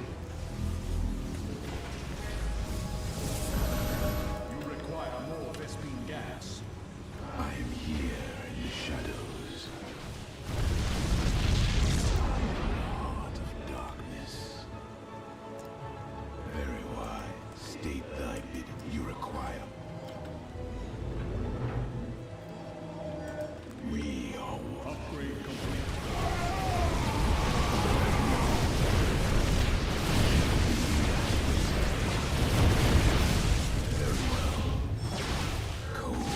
Is the void. You require more Vespine gas. I am here in the shadows. Hey, Solarite. Here in the shadows. Another Solarite sample obtained. Unseen. Intriguing. Bringing nearby sentries online. Voice. State thy bidding.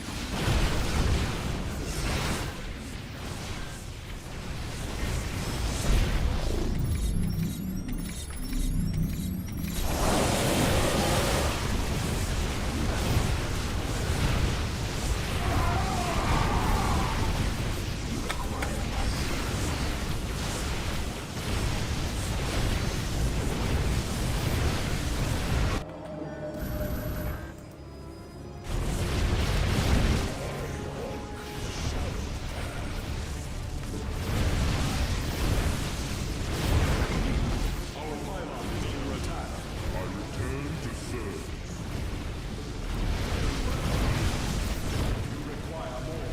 Our pylon is under attack. You require my skills. Releasing sentries from stasis. Hyrock, I'm detecting movement from the Tal'Darim fleet. Multiple transport signatures inbound on the facility. Warp prisms. Clever. Alarak is activating the facility's old defenses, using them against us.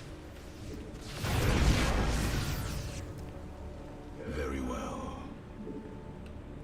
You shall I return to serve.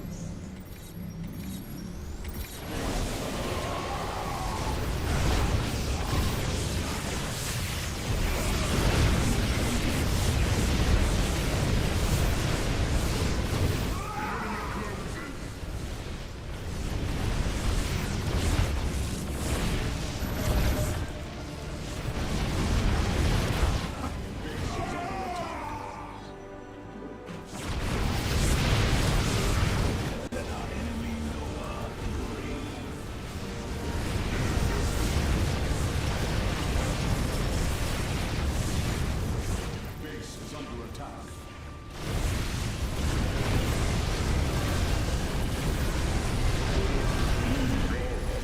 I return to serve. Okay.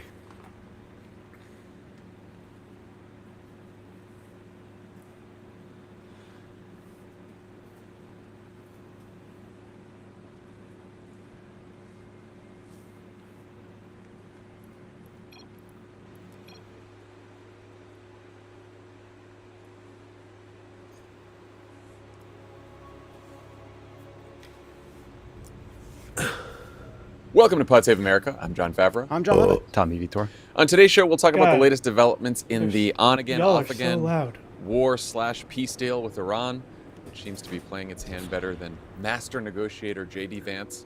We'll also get into the reflecting pool drama, which has gone from farce to fascist as federal agents start arresting people Trump's accusing of phantom vandalism. Plus, the president unveils his new Qatari jet. Bill Pulte officially takes over as acting DNI. It appears that the outgoing DNI might have been under the influence of a cult leader. And we'll talk about the potentially criminal lobbying campaign behind Trump's decision to spring a convicted fraudster from jail. Then, New York Times reporters Maggie Haberman and Jonathan Swan talk to Tommy about their explosive new book, Regime Change, which is full of fascinating revelations about Trump's second-term White House. Did you think better of Donald Trump after reading it? Yeah, I think he's just misunderstood. He's a good guy. He's doing his best. You know, he's got a moral core. This is good. No, it's a really good book. I really spent the day just inhaling it, and even for sickos like us that follow this stuff closely, you learn a lot about the process, the kind of narrative around how these decisions actually got made, what it's really like in the Oval Office. It's really, really good.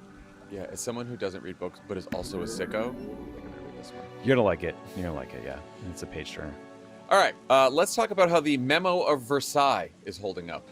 As of this recording, both the U.S. and Iran are now saying that the peace talks in Switzerland are going well and that they're making progress, though it certainly didn't seem like that over the weekend. The ceasefire between Israel and Lebanon briefly fell apart.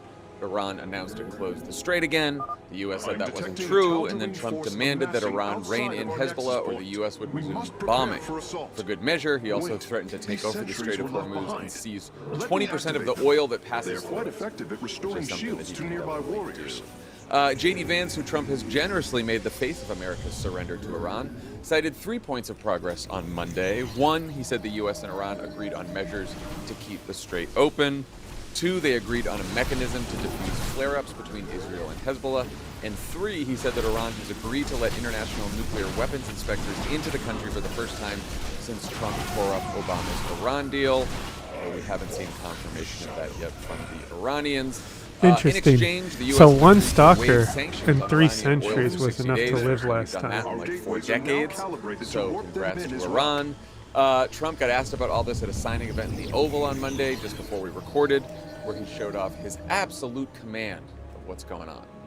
If the war with Iran could cause a worldwide depression, as you noted, Mr. President, are you willing to risk economic catastrophe and strike Iran Well, again? not the way I'm doing it. It's not going to cause depression.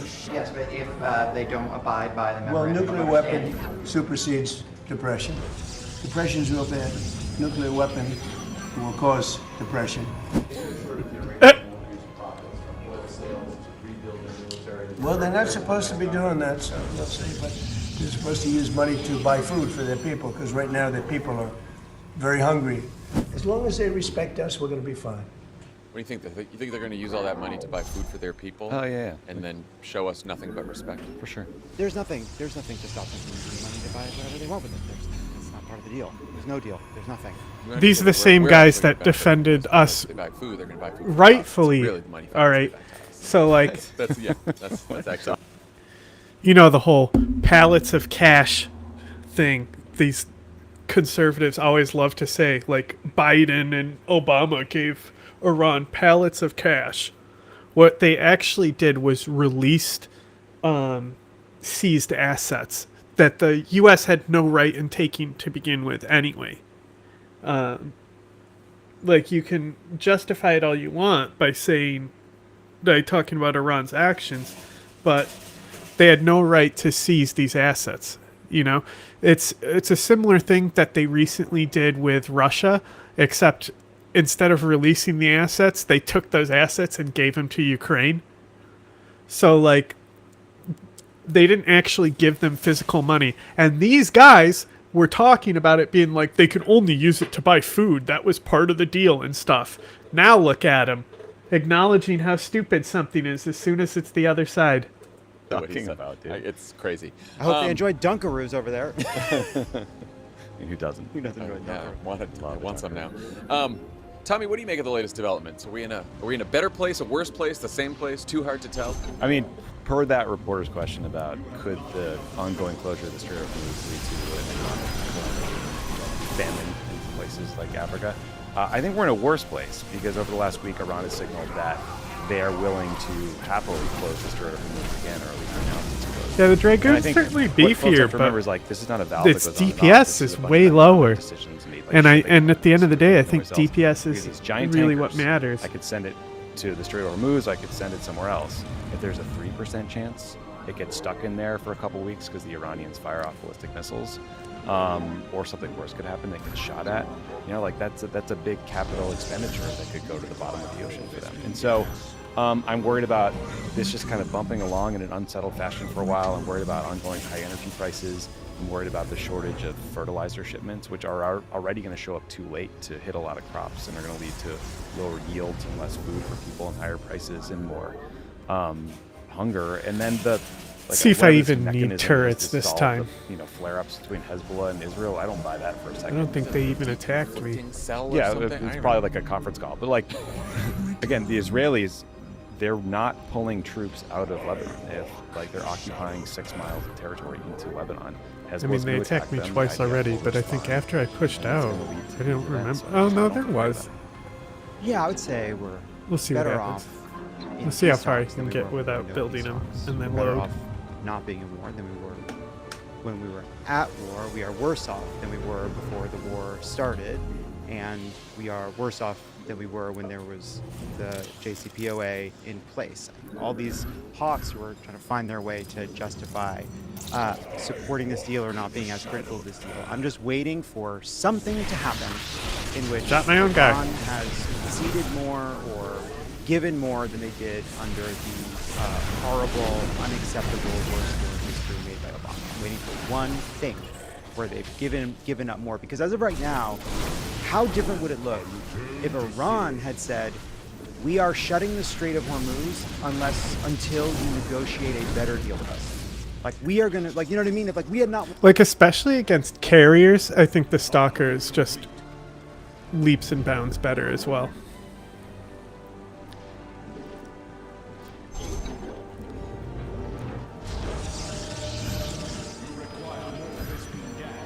But let's see if I, like, really mass up on the Dragoons, how well they do. Also, I think I should clear this ahead of time.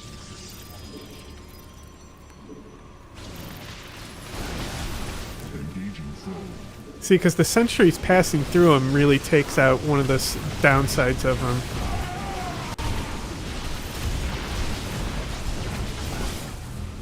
Or the Centurions? Did I say centuries? Okay, clean that up. And then I wonder if I go right up to this. The Tal'Darim have blocked this route with a force field. We will have to find a way around it to destroy its power source. Nice. Okay. How about that? That works, huh? Put these here. Put that there.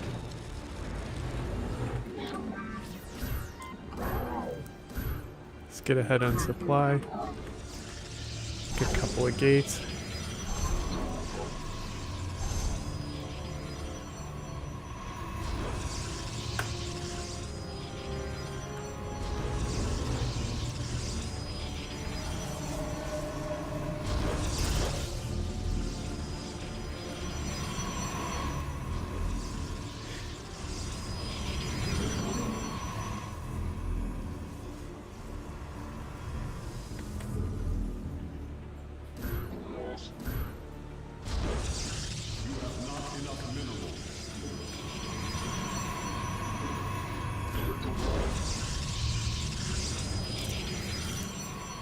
I return to serve.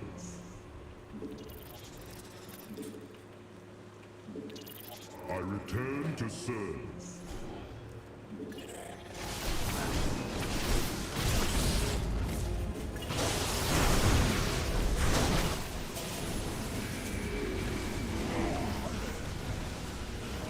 Click the thing. I should just press Control X.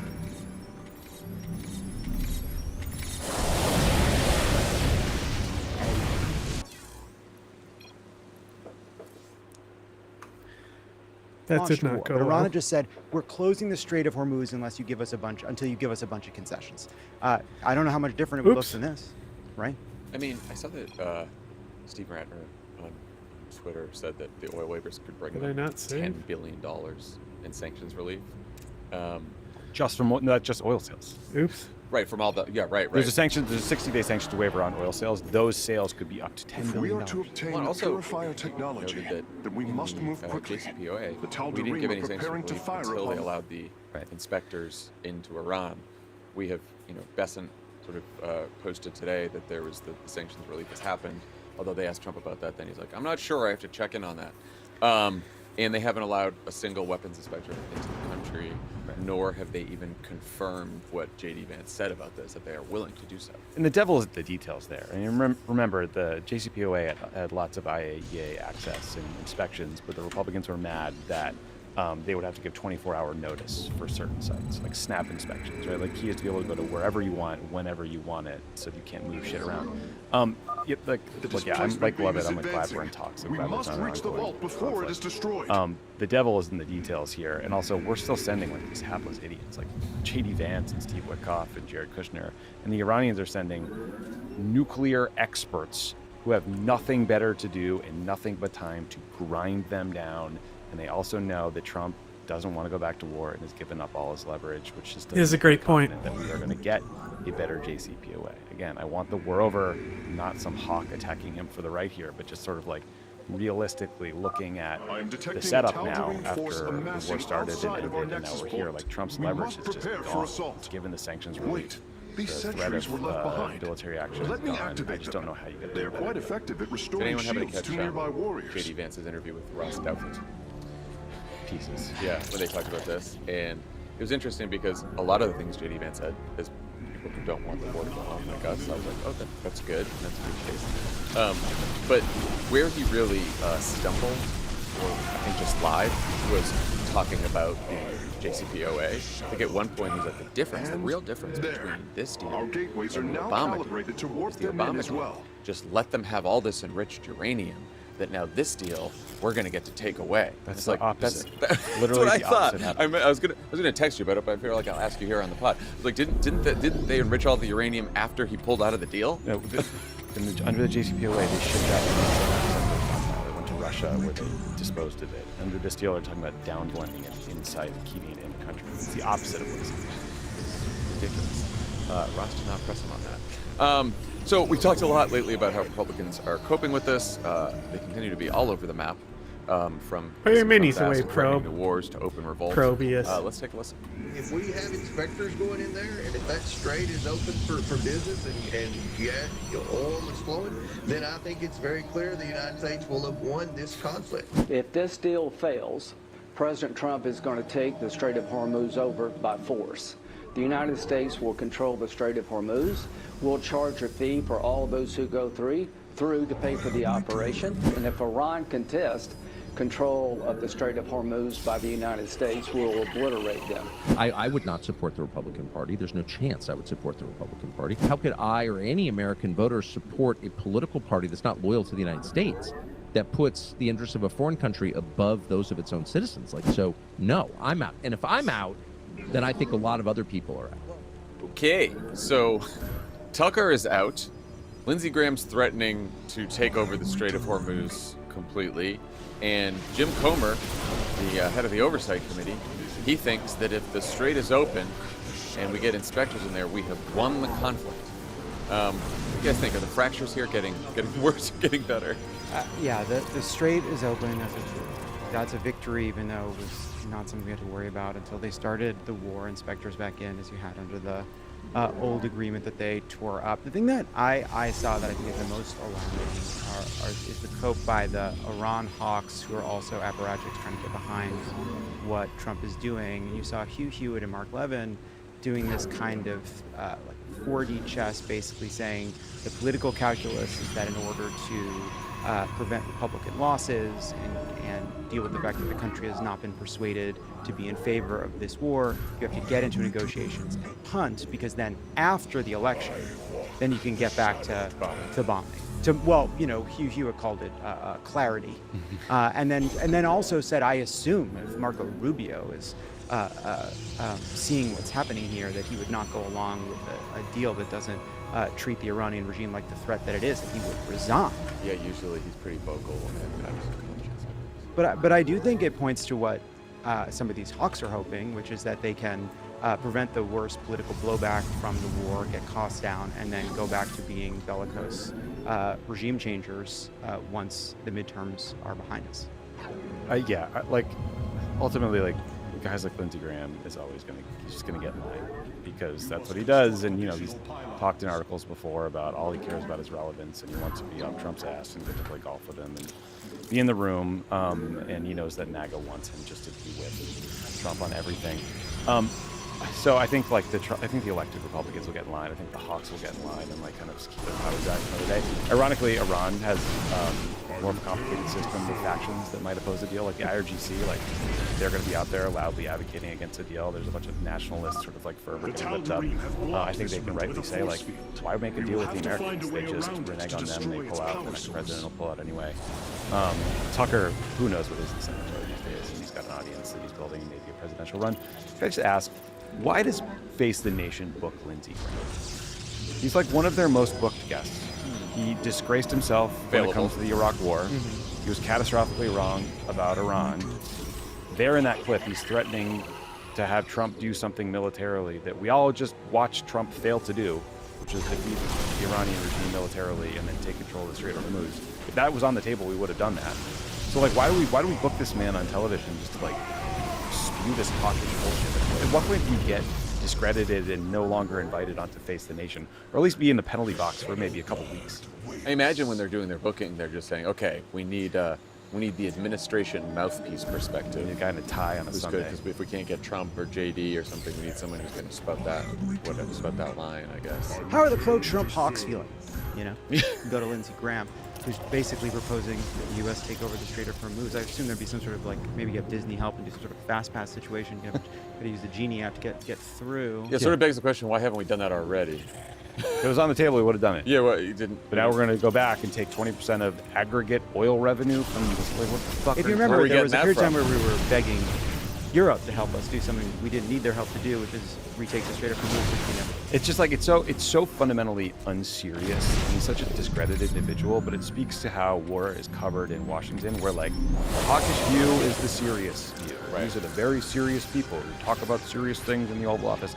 And if you're anti-war, or you say we should be pro-diplomacy, you are not booked on these shows or treated seriously. It just drives me nuts. Well, you know who's not buying all this shit? Voters. Yeah. CBS, the same CBS, has a new poll out on Sunday. Huge majority of people support ending the war, roughly 80-20. But by similar margins, they think we have not stopped Iran's nuclear program for good, created a better situation for Iran's people, or installed a regime that's friendlier to us. In other words, most voters are familiar with the reality of the situation. Just saying true things. Yep. American voters, who would have guessed? Got it. Big picture, 70% of people say the war was not worth the cost. Only 30% say it was. Only one poll, but lots of good data, good questions in there. What jumped out at you guys? One thing was just thinking about what Tucker Carlson was saying there about being out and the other kind of people that would be out. You would think that the kind of American First MAGA crowd would be more skittish about continuing the conflict, but he found that among Republicans, 60-40 end the conflict now, rather than continue until Iran gives up more. And it's a small difference, but actually fewer MAGA reps. But you said America first, which is telling. That's not America. Well, MAGA is whatever Trump wants. I'm good with. Well, that's what I mean, right? That the people that you would think would be the America First, sort of, that were against these kind of interventions, because they're behind Trump, it's their job to be supportive of Trump. They're not brooking as much dissent here. I mean, I would say even the fact that 60% of Republicans want to end the conflict, now even 56% of MAGA Republicans, does tell you how unpopular this is. But I think it's striking that you don't have a bigger break among people that would have considered themselves more aligned with Tucker. Yeah, I mean, you get 70% of the country saying this is not worth the cost. I mean, that is.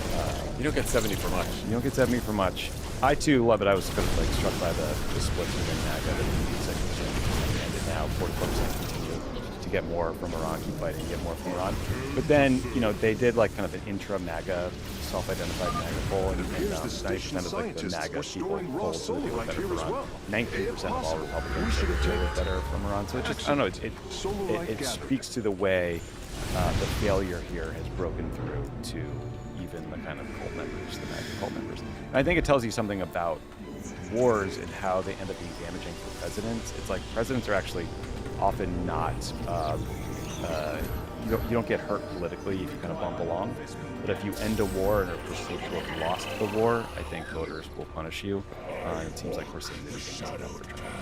One number that stuck out at me that could be a problem for them in Trump for the administration in the coming years. Morality, 42% think gas prices will go down next year. And there is an expectation for the country to it's over, now things will get better financially, economically, and maybe that happens eventually, but I think it's going to take a bit of time because the oil is falling, because of gas oil as well. And, you know, you're seeing, like, I think this poll has, like, the approve rating tick up a point from last time, which is, you know, it's like margin of error, meaningless.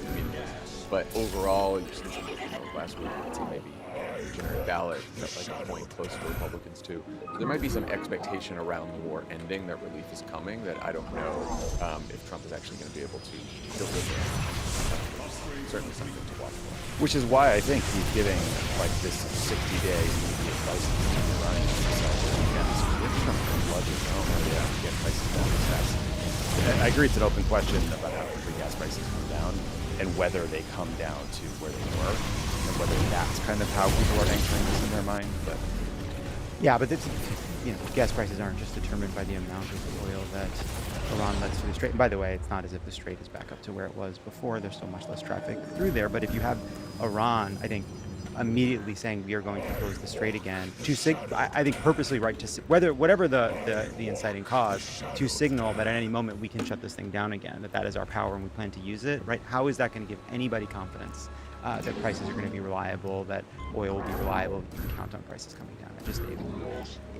Trump threatening them, threatening to kill the negotiators. I mean, like we're just millennial, locker room talk.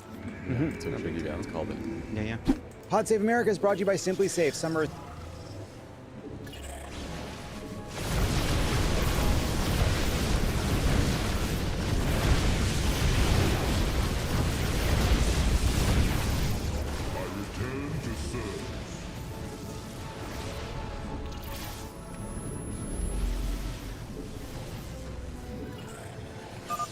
Another solarite sample obtained.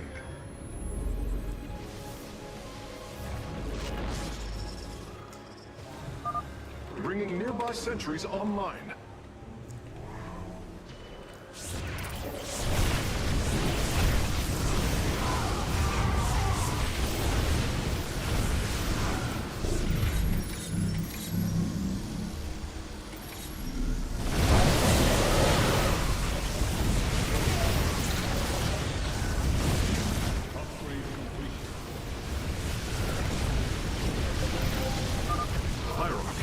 Detecting movement from the Tal'Darim fleet.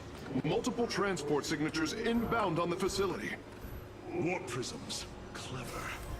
Alarak is activating the facility's old defenses, using them against us. I return to serve.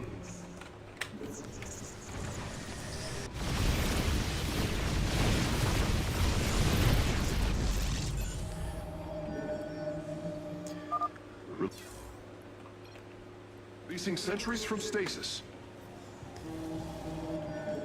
Our blades meet the enemy. I walk. Base is under attack. Our blades meet the enemy.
Wow.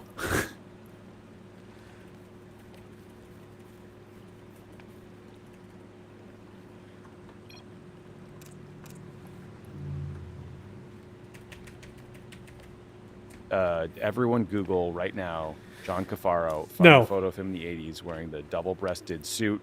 Is it a comb over or a hairpiece? Just insert it. Do you I edit? don't know. It looks like he's trying to kill the Aristocats. He pleaded guilty to bribing James Trafficant. Yeah, that's who it was. Wow. I saw the bribery. I Wow, didn't know hair who it on was. hair violence. Those guys both had amazing sets of hair. 2 convictions: campaign finance, bribery. Yeah, this is the guy that got the no bid contract Shocker. for the. He didn't. He do, looks like when he gets mad, his shirt rolls up. Like what's that thing called when you have a tuxedo thing? Oh, yeah. The tuxedo front. It looks like it goes and rolls up. That probably happened when he found out about the Yeah. algae. So John Cafaro didn't do the top half work he's known for, and now they have to drain the pool and start from scratch. The president, per usual, is blaming everyone else, including reporter John Karl of ABC News, quote, dirty cop James Comey, and other alleged vandals, 5 of whom have apparently been arrested, including a former Olympic canoer who says he was just reaching into the pool to feel the detached liner. Seems like he was up the reflecting pool without a paddle. This guy. Trump threatened the rest of us with a 10-year prison sentence for the destruction or even the attempted destruction of such things, which he said, quote, will be fully enforced. Naturally, Trump got a lot of appropriately skeptical questions on this in the Oval on Monday. Here's what he said. Are the contractors who do the initial work for the reflecting pool, are they to blame for the current condition, or is it No, the vandals? we had vandalism. No, vandals. You know, we have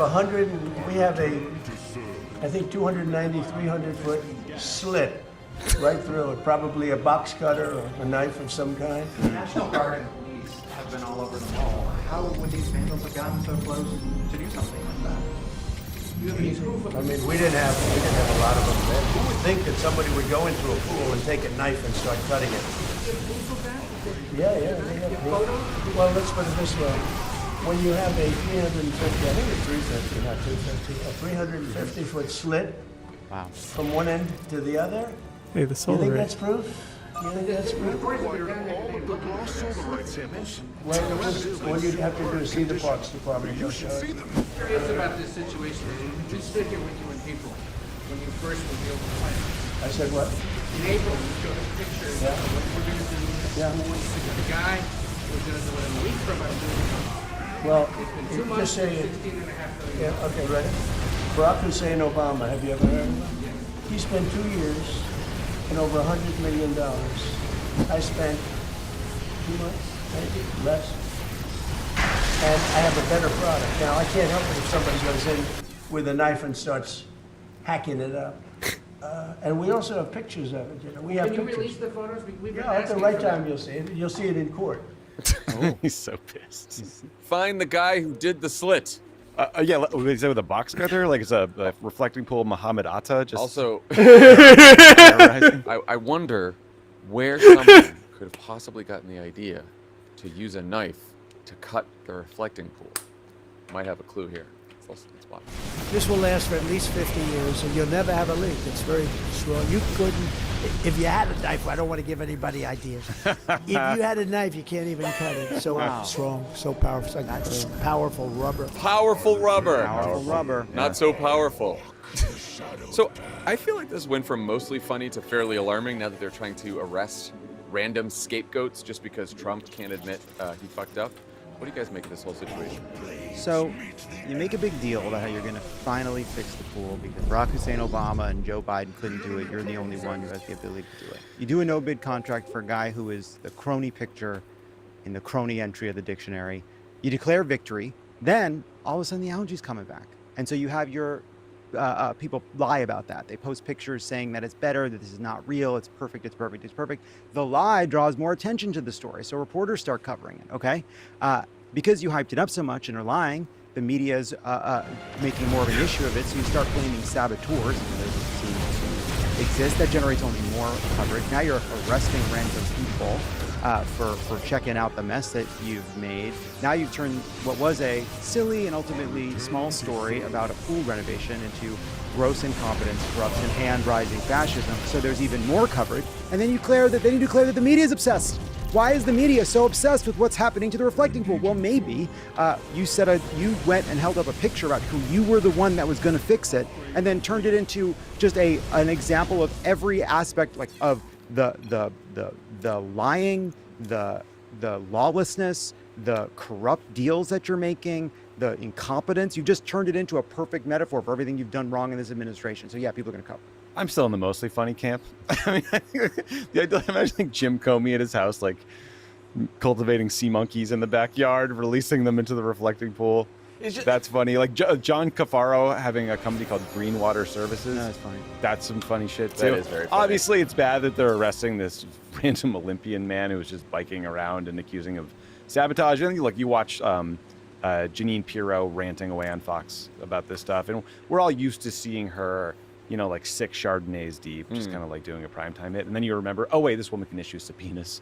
That's actually a little scary. It's bad. But I think all of this will probably go away because obviously this is just algae grows because it's sunny and it's hot in the pool and there's water in it. What are we talking about? And it sounds like they just did everything wrong. They did a bad job. This is the other thing, and they spent a lot of money on it. Also, none of these people are going to jail because all of us are going to get laughed at in court. TMZ DC, was down there all day today. They have all the footage of people being arrested, detained, and these people are you can see on camera. They're just some of them are just looking down to take pictures, and 7 there's park police. Madness. There's DC. They're all. It's complete madness. It is just. It is a lie on the level of Now we're back to Sean Spicer and the inaugural crowd. It's who cut the 300-foot slit in the reflecting pool? Fucking no one. Because it did not happen. Because you look at the reflecting pool, there is no slit visible. Reporters have looked even since he just said that. So it didn't happen. It's impossible to do that. 300 feet, that's the size of a football field. Someone's going to take a box cutter and cut a slit the size of the football field, and no one's going to pay attention to that. No one's going to see that. They're not going to be seen. Also, even if they did, wouldn't cause the algae, wouldn't cause the problem. Also, you spend $14 million on a reno that can be undid with a box cutter? But also, what kind of renovation is that? It's also not there's chunks of it floating up all over the fucking thing. The algae's been growing since last week, is what everybody said would happen. I just, obviously this is very silly, but now we're at the point where they got federal cops patrolling the National Mall to arrest people who are going to point things out that are embarrassing here and there. It is the ballroom and now this are perfect metaphors for what this administration has done. I think it's the kind of thing that'll stick with people, in part because it's also stupid. It's taking up the president's time. And even if no one was paying attention to it, probably still making. Yeah, well, he's the reason we're all paying attention. He's the reason we're all He drove his ass down to the reflecting pool. This all started with him doing a drive-by. They're gonna build a wall around this thing too. They're gonna have to cover it. They're gonna cover it up so people can't take photos of it. The same way they built that giant wall around the renovation of the ballroom because they didn't want embarrassing photos of the ballroom. It's not gonna go away. The reflecting pool is just there. It's a big part of the National Mall. It's 8 acres big. It's massive, and it is not going to be fixed for a long time. They don't know how to fix it. And look, we know how serious this administration is about punishing people who destroy federal property. Mm-hmm. It's just something that they have cared about for a long time. Take it very seriously. Take it very, very, very seriously. Very seriously. Every single person who did that.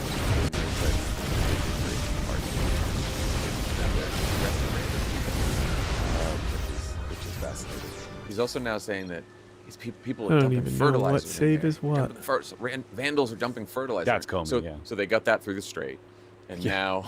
Here we go. Now they're dumping it in there. Yeah, the Comey thing, for those who didn't pay attention, is there was some vandalism where someone on the lawn did an 8647. Unrelated to the reflecting pool. Unrelated to the reflecting pool. 8646, Right. 47 in grass. So Trump truthed about it. And so Trump thinks that because Comey did that with the shells, or took a picture of the shells and posted it, which he's now also being prosecuted for, that someone was inspired by that to box cut his reflecting pool. It's one of the stupidest fucking thing. We've covered a lot of stupid stories. Yeah. This is going to be a chapter you're going to want to come back to.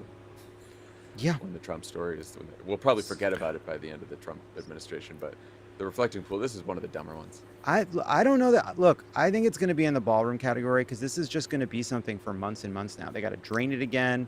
It's not like their plan worked the first time. They got a better plan this time because apparently the shit they put down on the floor of that reflecting pool didn't work. Is it the same jagoff that's going to be doing the next round? Or are they getting a new no-bid contract Chunks in there? of blue rubber floating in the reflecting pool. Just nuking it with chemicals. Well, it's so funny because Good for when everyone. the whole thing started, they were like, it seems kind of strange he's hiring just like a pool guy. It's like, nah, he's got it. Well, it's also funny that last time we recorded, I think the Department of Interior was just posting fake pictures of the pool as blue and saying everything's they're great. doing AI. So they thought that was their plan for how they were just going to AI their way through it. And Yeah, I guess now they're like, all right, the AI stuff didn't work, so now we're going to have to blame some fake vandals, and now we're going to... We're not that far away from the state government posting. Great news, everybody. Gas is down to $11 a gallon. You're all getting more chocolate this week. Your chocolate rations are up. So one renovation that did go well for Trump this week was brand new Qatari Force One that he'll be flying around in and ultimately taking with him when he leaves the White House as a parting gift. The government won't say how much we all paid to retrofit the new plane, though the Secretary of the Air Force said in a hearing last year that it would probably be less than $400 million. Privately, the Air Force said it would use some of its nuclear modernization funds to pay for upgrading the plane, because why do we need those? And sure enough, a month later, there was an unexplained $900 million transfer from a nuclear account to an unnamed classified project. They are calling the plane project classified, which is why they're not revealing any of the costs. Not that Trump wants you to think this thing was done cheaply. He's actually proud of how much money it cost. Here he is now. This plane was transformed into a flying White House at a level of luxury that nobody's ever seen before. Probably even almost outside of an airplane. Nobody's ever seen anything like this. Nobody's ever seen anything Outside, like it. not even. It's nicer than any room outside of an airplane. That's all but a very small set of rooms. There's still another 2 Air Force Ones on order. This is just what the Pentagon is calling a bridge aircraft. Yeah, well, he's going to steal it after that. This one, this is the bridge one because this is the one he takes to go. This is the to-go one. Flies, You know? yeah, exactly. This is the one he's going to take with him. How well do you think this one's hold? I mean, I talked to Maggie and Jonathan Swan about this. In their book, they report that Qatar initially wanted to be paid $150 to $200 million for the plane. Oh. And then suddenly the plane was a gift. And they report that the idea for making this gift was, quote, generated at the POTUS level. So it's just part of this, like, ongoing corruption story. I think this has really become a monument to the corruption, and it really broke through in the moment. And I do think this is a big problem for him politically, to the extent that he cares. I mean, it is a problem politically. But like one of his superpowers, as we all remember, is years of branding on The Apprentice and with The Art of the Deal, was that he was a brilliant businessman and he was rich and he didn't need this job and he had all the money he wanted. This was really a sacrifice, was coming into government. And this, the plane, the narrative around the corruption has really pierced that narrative. And you would think he would care. But then we watch him do a rollout of his corrupt gift. Very proud. Where he does remarks in like a staged photo op. So You think the Qataris are feeling it? They got their money's worth? Yeah, this worked out great for them. You think they get this free airplane and look what they got? They got Iran blowing their shit up. Their economy in trouble because of the war in the Middle East that Trump caused. Sitting there next to JD doing track changes in the fucking document. No, we can't do that. They're not doing that. They're not doing that. It is like, you know, it's interesting the difference between term 1 and term 2 with Trump, right? Because term 1, like, he felt like he gets all the prestige and benefits of being president. He loves having that plane. He would do speeches in front of the plane. He loved doing that. And it was always such a bummer to have Trump, you know, garner the prestige of the White House, right? Like he had that power behind him, which he did. And that included Air Force One. It was so sad to see Donald Trump representing our country on that plane. And now we're going to have this new version of the plane that looks different. And it's actually his plane that he's taking with him. And so now, whenever he gets off the plane, we're going to have this little symbol of corruption behind him in every shot. And he's going to still use it like he did the old one. But there behind him is the proof that he is the most corrupt leader on earth, maybe certainly the most corrupt president in American history, right there on the tarmac. What do you guys think of the red, white, and blue? Kind of like it. I like it. Yeah, it looks pretty cool. I mean, the old version. Show a picture. I like the old version too, like the robin's egg blue on the bottom, and like that was also history. I mean, that was designed by JFK in 1962. also spent a bunch of time, like personally, with a designer named Raymond Loewy, like redesigning the look of Air Force One, and Trump just sort of trashed that as he's trashing the Kennedy Center and renaming that, and all these other monuments and institutions. So it's a piece of a puzzle. But yeah, I mean, aesthetically, it's like it's a sick place. As far as Donald Trump being in charge of any kind of design, I feel like he didn't fuck it up too badly. It looks good. I could have. It's not like the Oval. No, I thought it could have more. We'll see what the inside looks like. Yeah, we haven't seen the inside yet. There's a few pictures. I hadn't seen it. I just saw the outside. I think it's just bigger. It's bigger, but yeah. But I will say the one thing that is incredibly ugly is they have, instead of the kind of classic American flag on the back on the tail, they have a waving American flag, like that's kind of no good. cheap paint, like Tacky. it looks tacky and it doesn't fit with the design. It does fit with his design. Yes, that makes it okay. Good. At least there's some Trump on there. Yeah. So instead of having just sort of a classic straight American flag as you would on that's not waving, because it's not a fucking flag, it's a painting of a flag, so you don't need to paint it waving. They painted the cheesy waving thing on it, which looks like ass. I'm surprised he didn't put his fucking name on it. I am too. Because again, in the Maggie and Jonathan's book, they talk like there's a scene where Caroline Leavitt walks into the Oval Office and Trump is personally super gluing some little gaudy gold thing onto the mantelpiece. Oh like my God. he's so personally engaged and invested in this stuff. Because he's a bored old man. He literally is just who has bored. no interest in governing. Yes. It's just like, why couldn't he go into He has like, interest in using the governing to make money for himself and his friends and to settle old scores. And that's design. it. An interior design. That's his hobby in golf. Yeah, at least like Howard Hughes had the decency to lock the door and fill the jars with piss. Like this guy's just got, it's like just a different kind of kind of old craziness of like putting your name on everything, gold on everything. The question of what does Qatar think they got a good deal here is an interesting one, because remember in the first term, Qatar was briefly like blockaded by all the other countries in the Gulf, and then ultimately that deal was mediated by Jared Kushner. And interestingly, that mediation happened right around the time when the Qataris, I think, finally came in and bailed Jared out for the 66 Park Ave or whatever real estate deal he had done that went terribly south, because they did the biggest real estate investment in Manhattan history right before the financial crisis.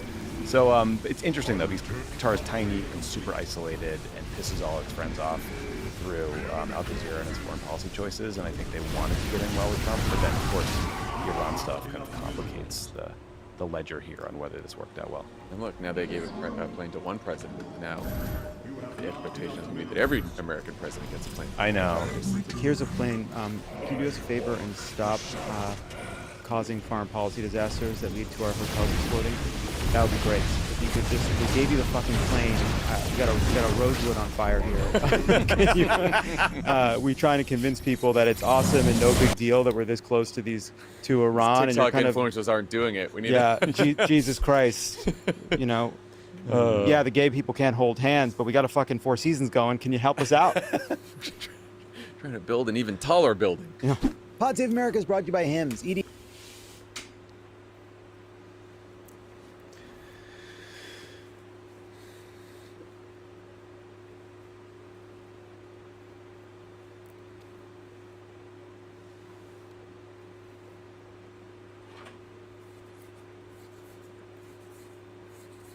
Releasing sentries from stasis. Damn it. Is it this?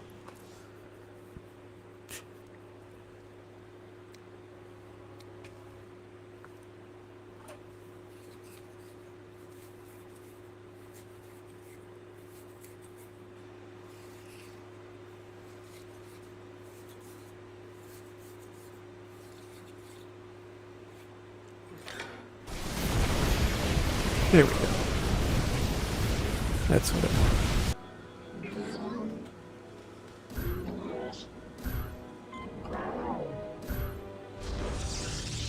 I return to serve.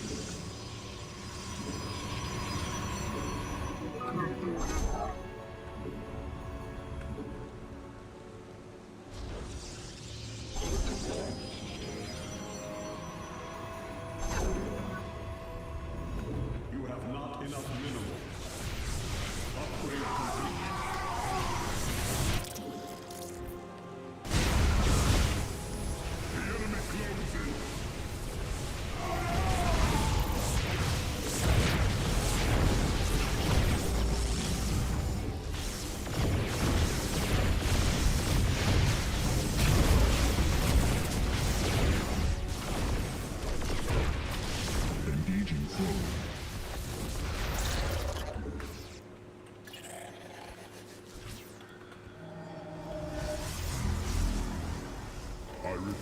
to serve. Our blades meet the enemy.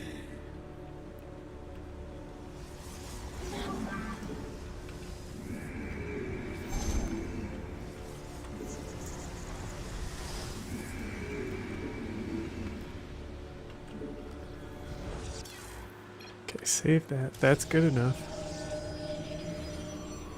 I'm also gonna say this one. This one.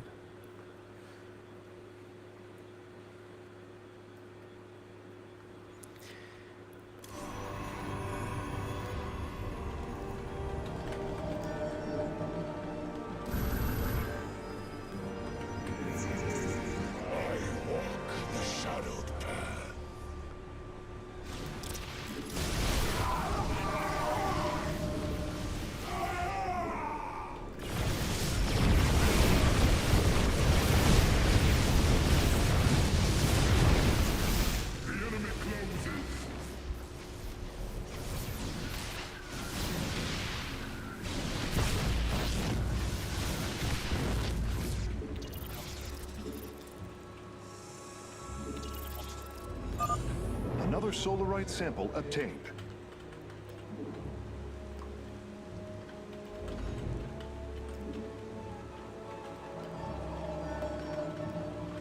Upgrade complete. You require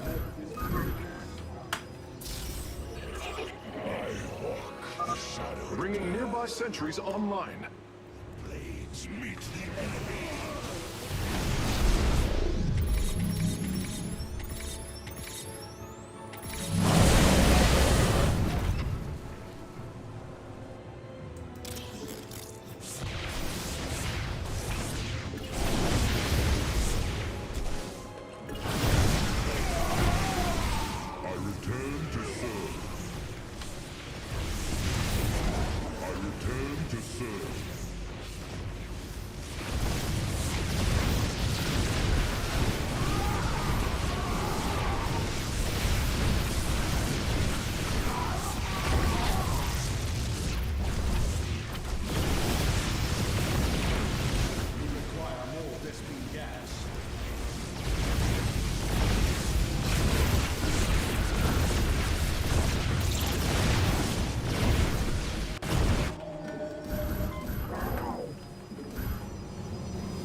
Releasing sentries from stasis.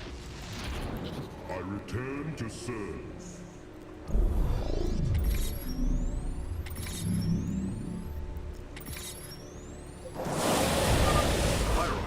I'm detecting movement from the Tal'Darim fleet. Multiple transport signatures inbound on the facility. warp prisms. Clever. Alarak is activating the facility's old defenses, using them against us.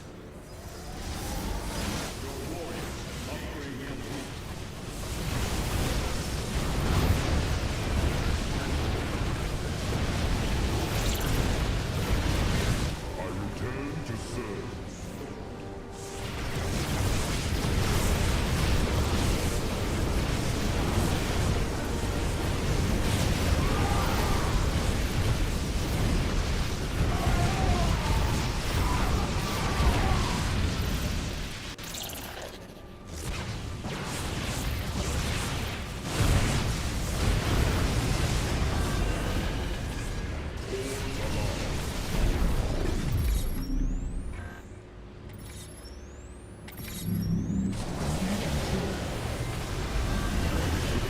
Go, go, go, go, go, go, go, go, go.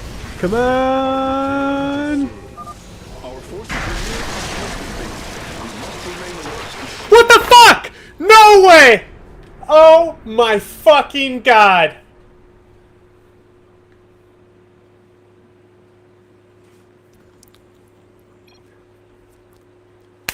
What kind of garbage is that?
return to serve.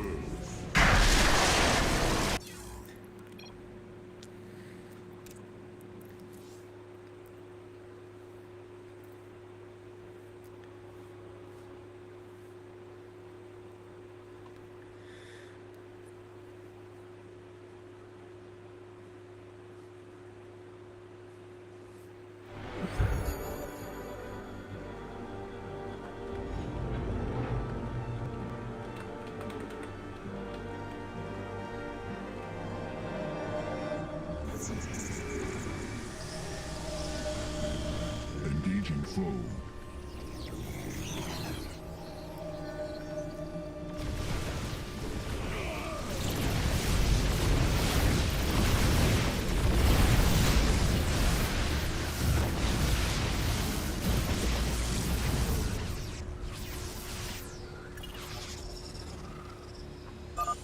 Another solarite sample obtained.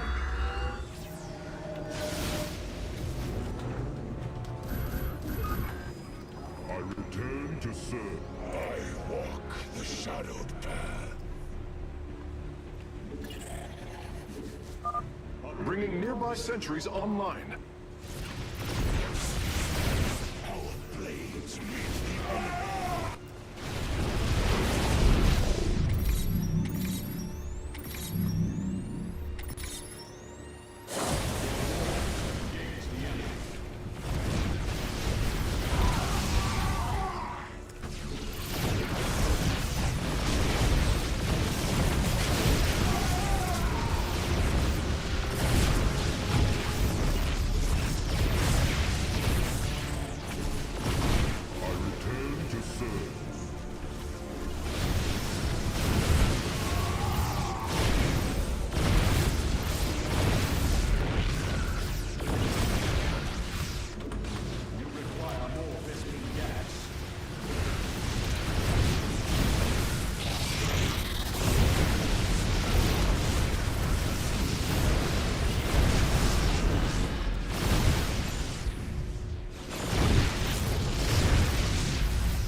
Releasing sentries from stasis.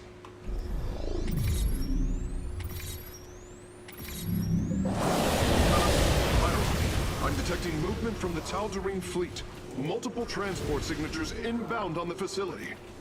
Warp prisms. Clever. Alarak is activating the facility's old defenses, using them against us. I return to serve.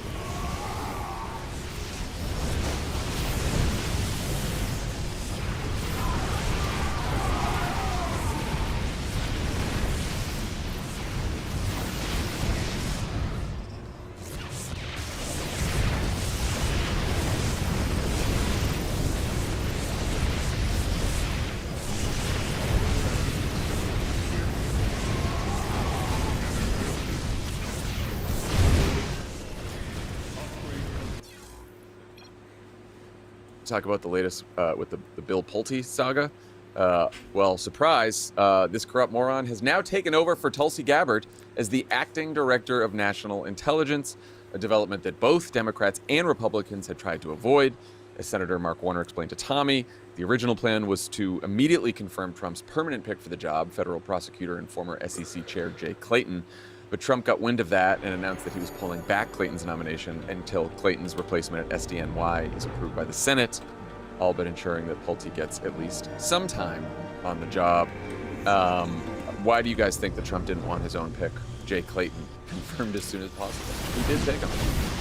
Those are hard to be inside of his mind. I think there's two things going on. One is the machinations around FISA and getting the SDNY confirmed, who is a former federal prosecutor, but also his personal lawyer at Sullivan and Cromwell, I think is where he is. So he's sort of wants to get one of his guys in at SDNY. Fine. I think also Bill Pulte can do a lot of damage being DNI for a couple weeks. Get some good political prosecutions going if he wants. That's what he did when he was going through the mortgage documents and trying to find ways to go after Comey and Tish James and all the rest. So yeah, let's get your fingers into all the intelligence you want for a couple weeks. That's about it.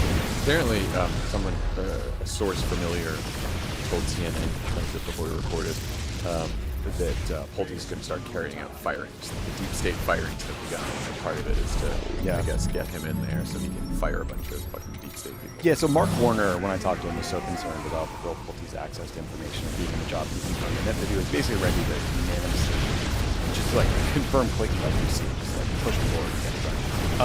I think that Trump's weird gambit here is like he's mad that Republicans told him no about anything, so he's gonna just freak out and decide to change the kind of up the ante.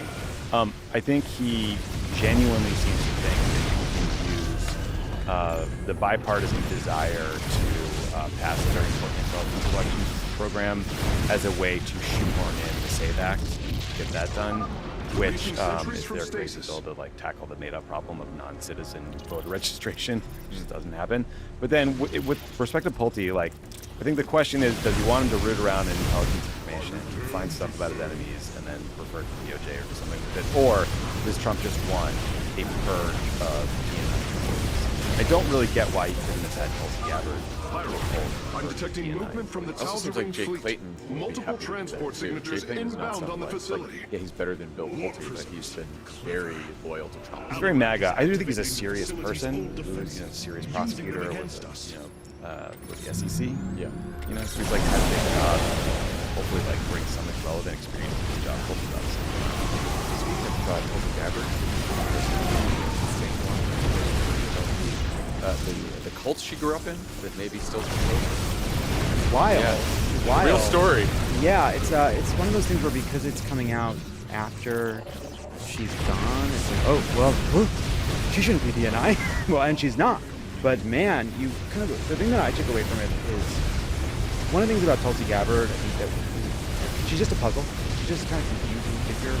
There's like a few more pieces went into place after that story. Yeah, but like it was always like, wait, she introduces Bernie at the convention. She's to be seen as on the left. She's anti-war. Had this strange refusal to criticize Assad. Then goes in this Trump direction. It was all just confusing. She was ideologically confusing. And then you dig into it, and there's this collection of memos. First of all, you've never seen anything like it. Just I can't believe I didn't think about using the beam on those warp prisms the first time. That was such a good move. I have its coordinates. Trivialize that end.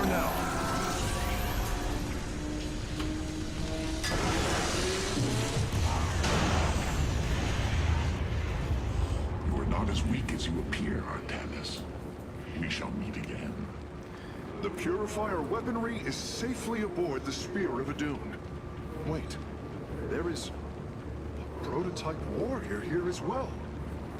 I will have to examine it more closely.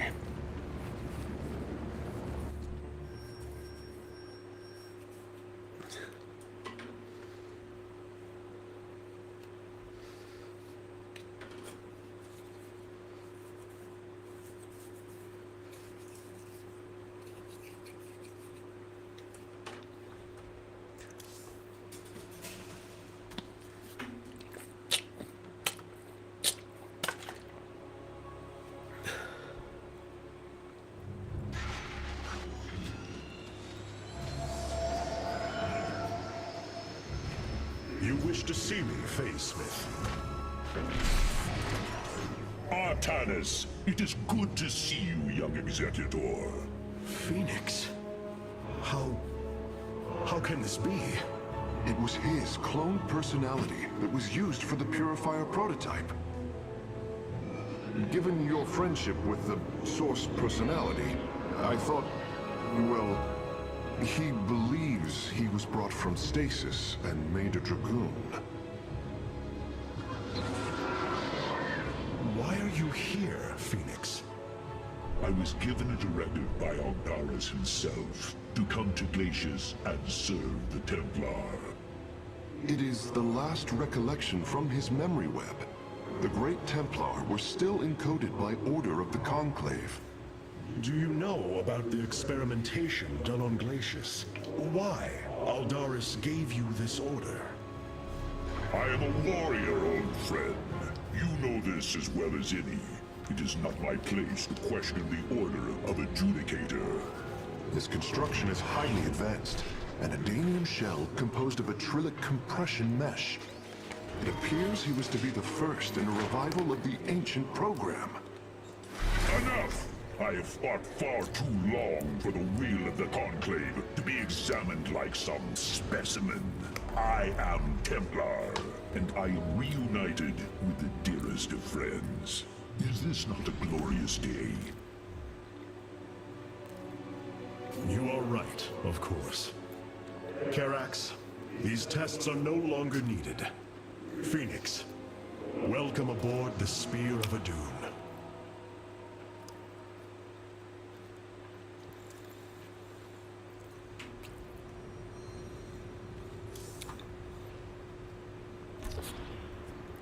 We have acquired new robotic support technology for review.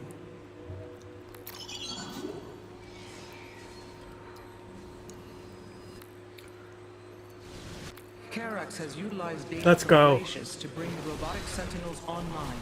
Use them wisely, Higher. The enemy shall be purified. That's a big pickup.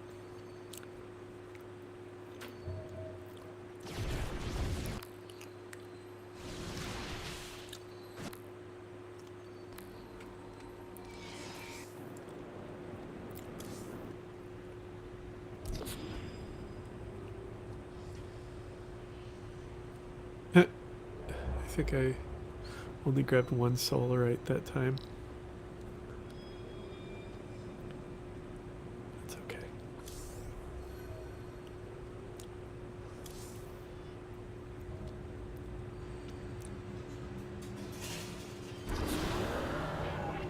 With the purifier technology secured, our eyes can finally turn to our brothers, the Dark Templar. The Nerazim of Shakuras ritually sever their connection to the Kala. Okay, we're trying this.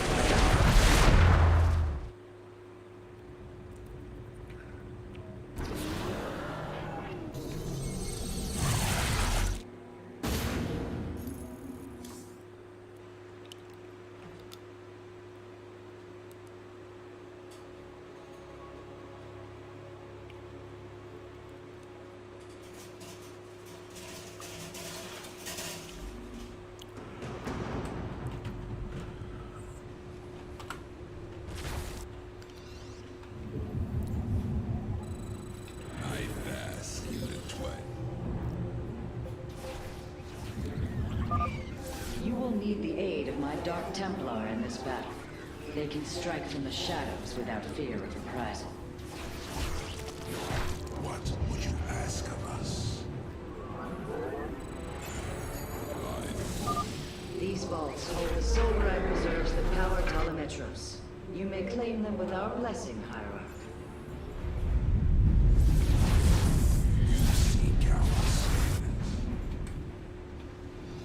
I am but a phantom.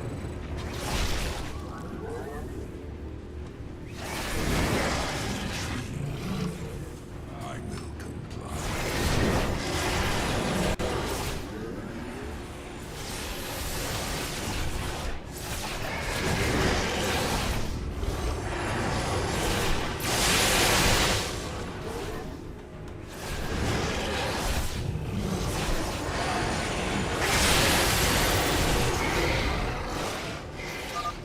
The Thrasher is slain, but it will be for naught if the launch bays remain infested.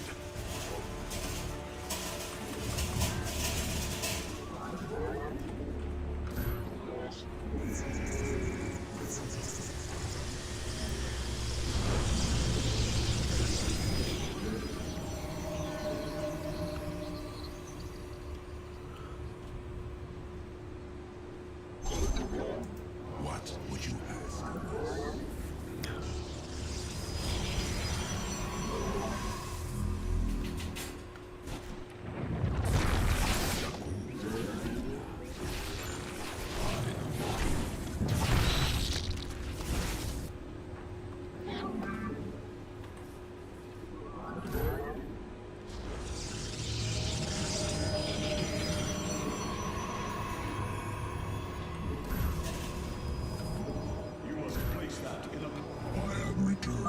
Shore up our defenses. The Zerg are moving to attack our nexus point. We'll seek ours.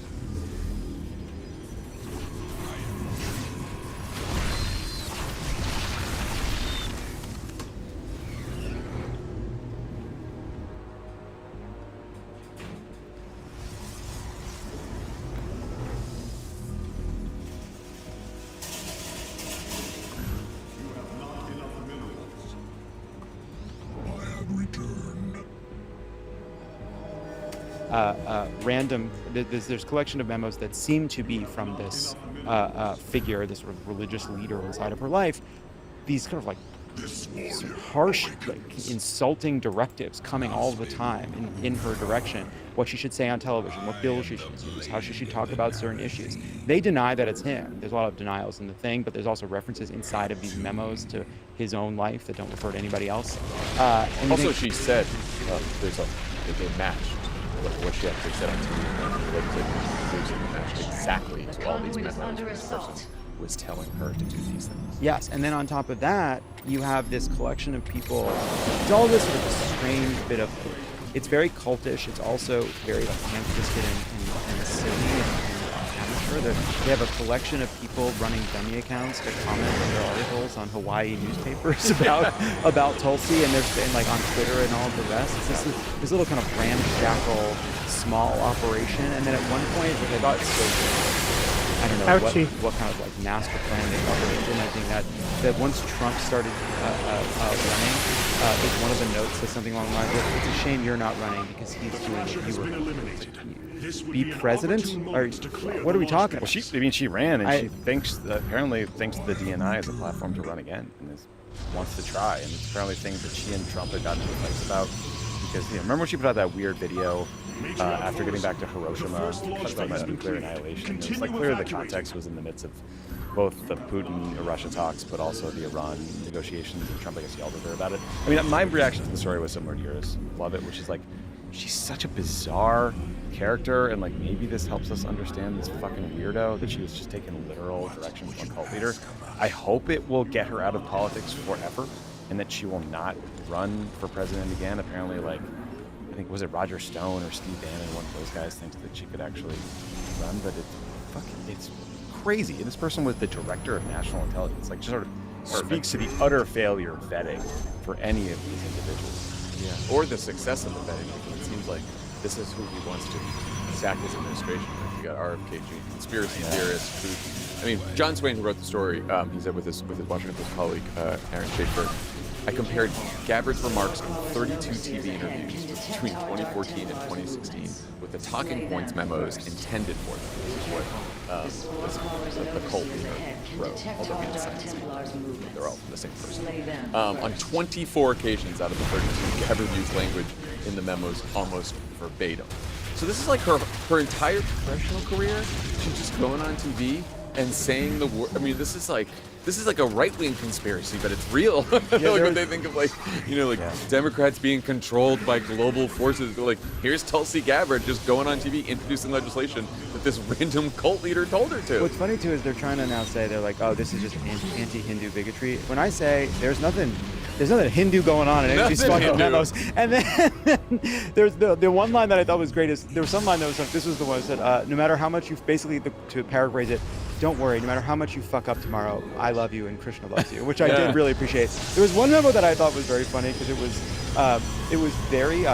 about some statement she gave, I believe, after the State of the Union, and it was actually had some like very good advice, which was something along the lines of like, hey, you just gave a generic, boring statement. You sound like a politician. If you have nothing to say, don't say anything, but you only have something to say if you're prepared. Let's get this guy in a Democratic campaign. Yeah. Can't do worse. Can't do worse than a lot of the consultants we've got going. I know. The range of the advice was funny. It was like, introduce this exact policy, and then some emails would be like, stop doing the weird eye thing.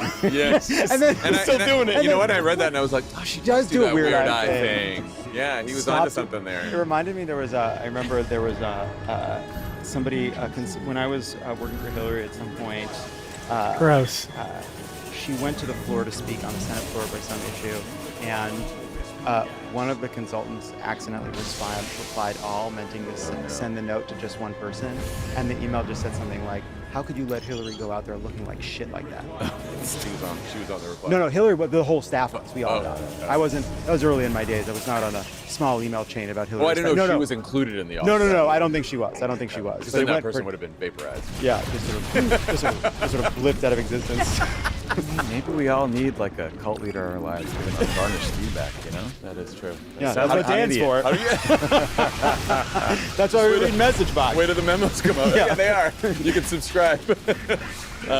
Speaking of corrupt goons, we should talk about the wild and infuriating New York Times story that sheds new light on why Trump may have freed a convicted fraudster named David Gentile less than 2 weeks into a 7-year sentence after Gentile stole over $1 billion from what the Times calls thousands of mostly mom and pop investors. The commutation also meant Gentile no longer had to pay as much as $15.5 million in restitution. Well, apparently, according to Ken Vogel at the Times, a couple of Trump's political appointees killed early-stage investigation by the office that prosecuted Gentile into how the clemency came about, including, quote, jailhouse communications, where he discussed making over $2 million worth of payments to secure his freedom. The Times reported that one of the people who communicated with Gentile in prison and, quote, came under scrutiny by investigators was Reverend Frank Mann, a retired Catholic priest from Queens who's friends with Trump and spoke at his inauguration last year. Wild. What do you think? Like, is this the kind of thing Democrats should investigate if they take Congress, or does this fall into the category of things we can't really do much about because the pardon power is absolute? Oh, we've got to.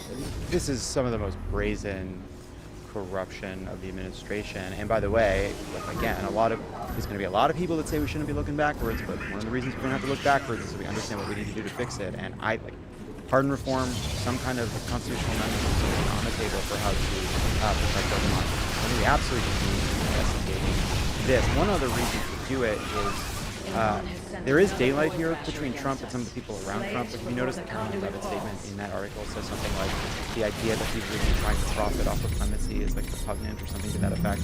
And at least cut Trump in. Yeah. Let the man get his beak wet. Right? He's got a lot of renovation. He's got to do a lot of interior decorating. He's got a lot of expenses, a lot of renovation projects. But so there's also apparently in this story, according to the story, after the reports that this retired priest had taken half, Trump called to find out if it's true, because Trump, on his word, had commuted this guy's sentence. And there's one point in the story where it seems as though this former priest accidentally blood dialed a reporter and left a message while he was talking about meeting with Trump and having lunch with him. So I do think we should be investigating this. I do think there's just incredible stuff going on around related to the conversation. Should buy the Congress more time. Yeah, if he took any money.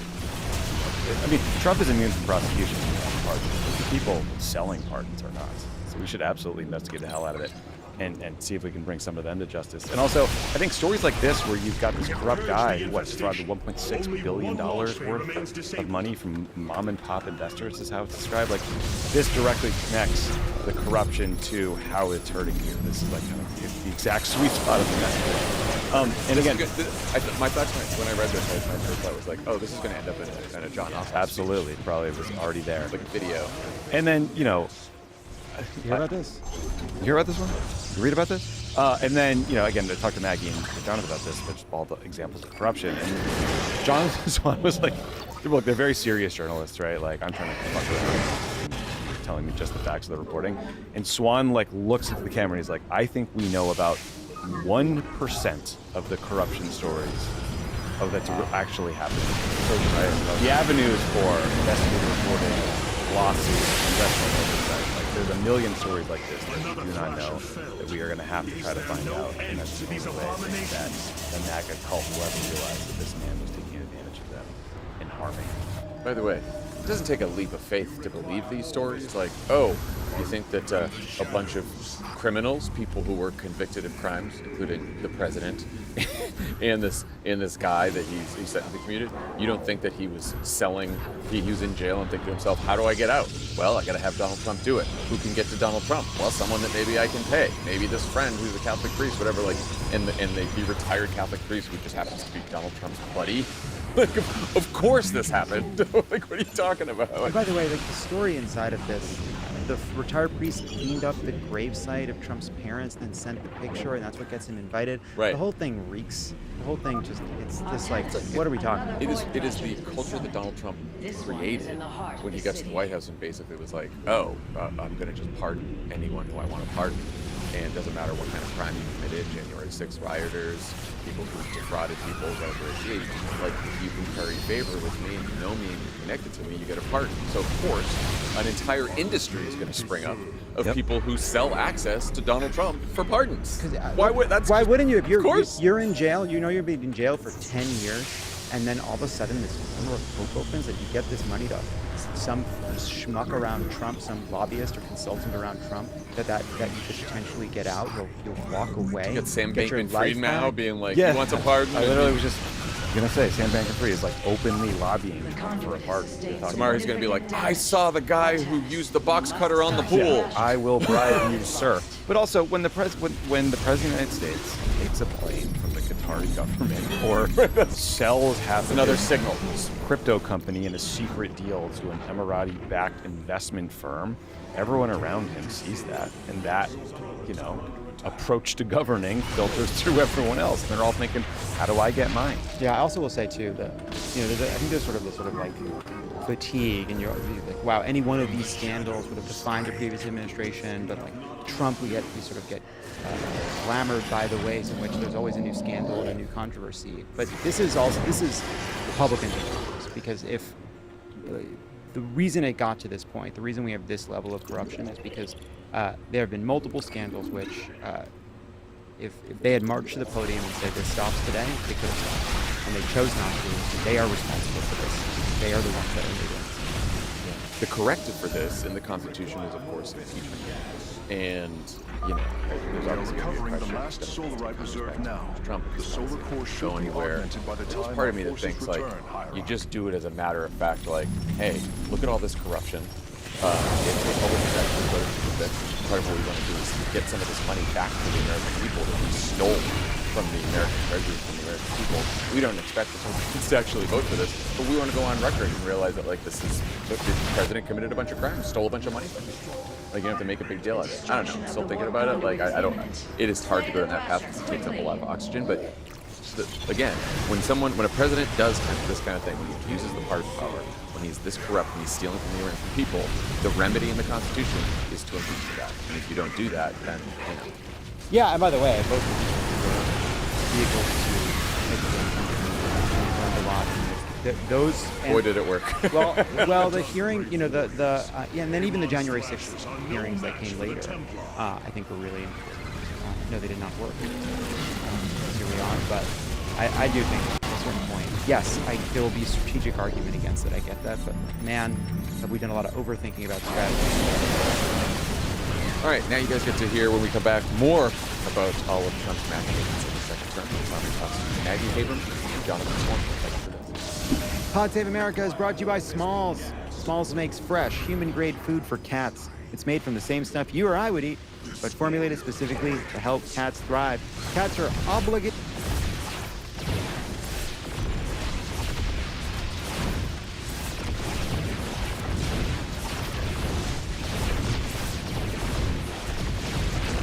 And I got all the solar right.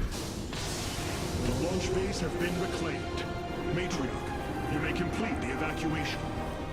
You have saved my people, Artemis, and they will never forget it.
that our next interaction would be your announcement of Ayer's reclamation. As did I. Instead, the Templar have fallen. Then the threat is greater than I realized. We cannot let the same fate befall Shakuras. It is too late for that. Amon Zerg poured through the warp gate as a tide of flesh and blade. They have already overrun Telemetros and are nearing the shrines of Lazul. This world is lost. With such an infestation, Shakuras must be destroyed. Destroy Shakuras? I will not permit this. Permit? Shakuras was my people's home long before we offered yours sanctuary upon it. I will not let this world be a den for Amon's forces. Worlds may fall to ash. What matters is that we endure. To lose Shakuras and Ire. We are a vagabond people, Artanis. Our true home has always been Ire. Let us reclaim it together.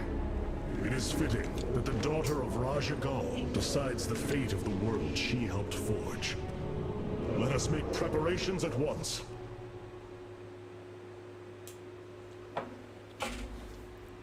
Hierarch, I have powered up a new ship subsystem. What do we got?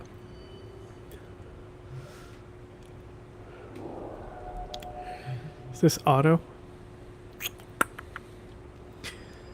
Definitely going. Fuck it. Like, this would be useful when I, like, fuck up and don't put enough defenses and stuff, but that's what saves are for. I welcome you, Hierarch. Cloaked warriors are now available for deployment. Vengeance for Ire.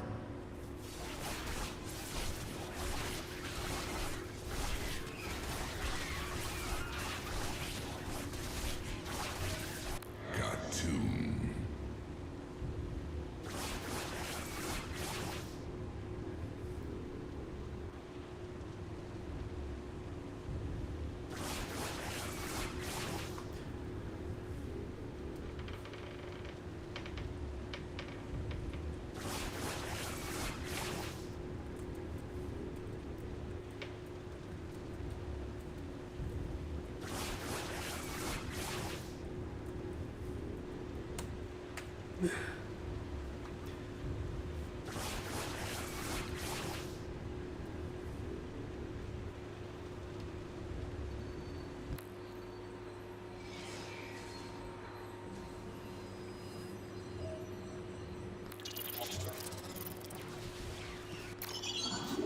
Where's the Aussie dude working?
I have to check on my chinchilla.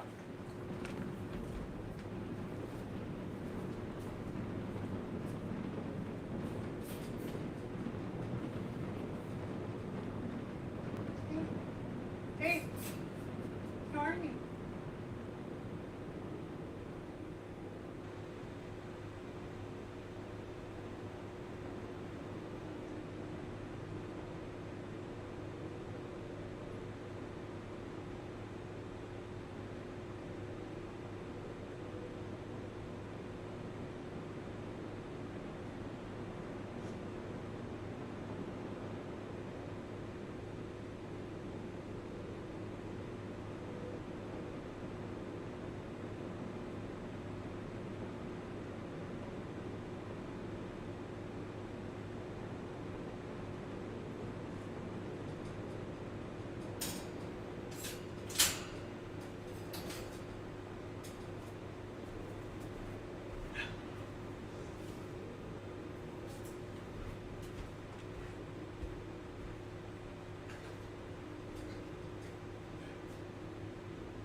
There are several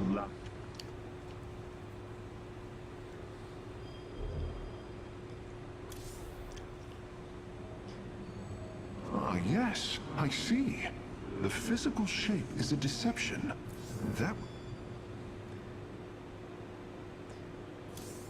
The evacuation ships have reported in. All are present and are... This was not an easy decision, but I would rather...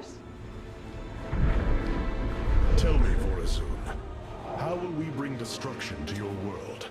The Zelnaga Temple's phase prism can be overloaded, forcing a spike of energy into the planet's core. Enough of a charge, and the planet will shatter. Amon will not possess my world. I've been thinking about this choice. Are you reconsidering? No. My time here has reminded me of the courage of your people. That we must fight. If we are to suffer, then so too will Amon. We will lure as many of Amon's hybrid and Zerg through the gateway as we can. Only once enough are through to wound him will we overload the temple and flee. You mean to bleed him? Bold. But we can't risk the forces it would require to do such a thing. Leave that to me, Matriarch. I have learned much from the Dark Templar.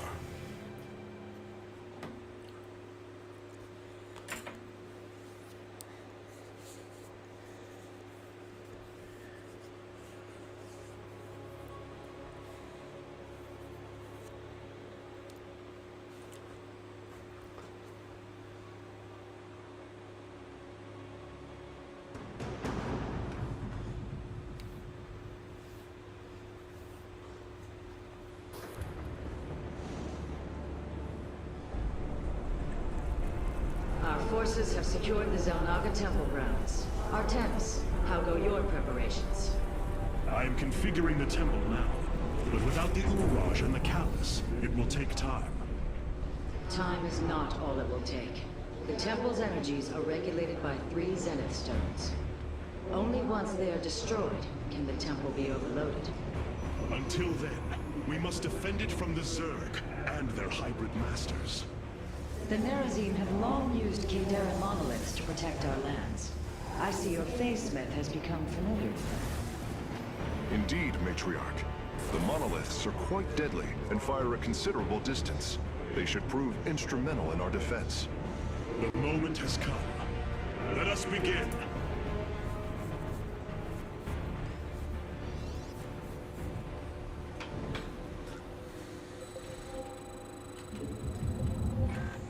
Give me the probe. The sooner the Zenith stones are destroyed, the better off we shall be. The Zerg will overwhelm the temple grounds shortly. Agreed. Although, should it become necessary, my Dark Templar can sneak through the enemy and destroy the stones.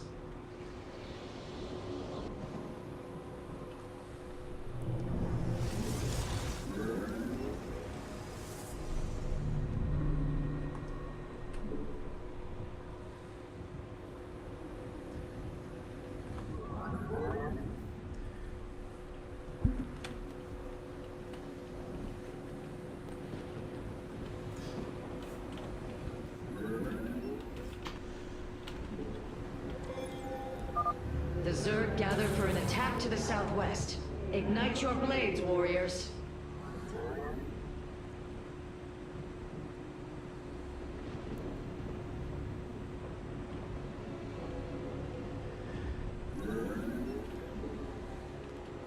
Clever.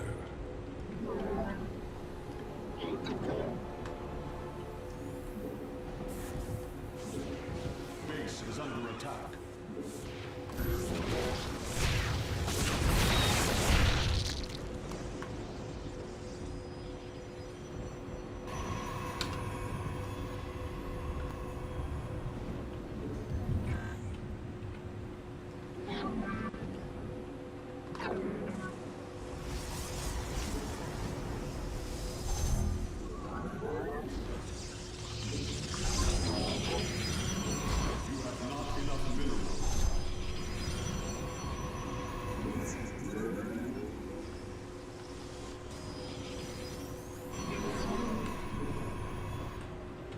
You have not enough minerals.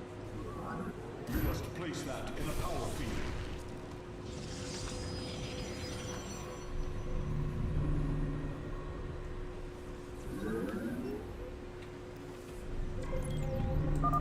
Another brood of Zerg is preparing to attack from a hive to the northwest.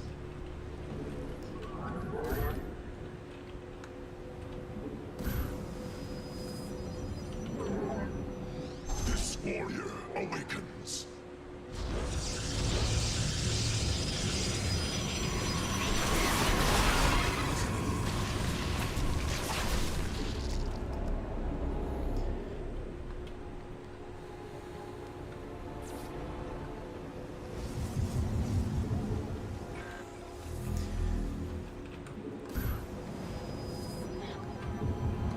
From the shadows I come.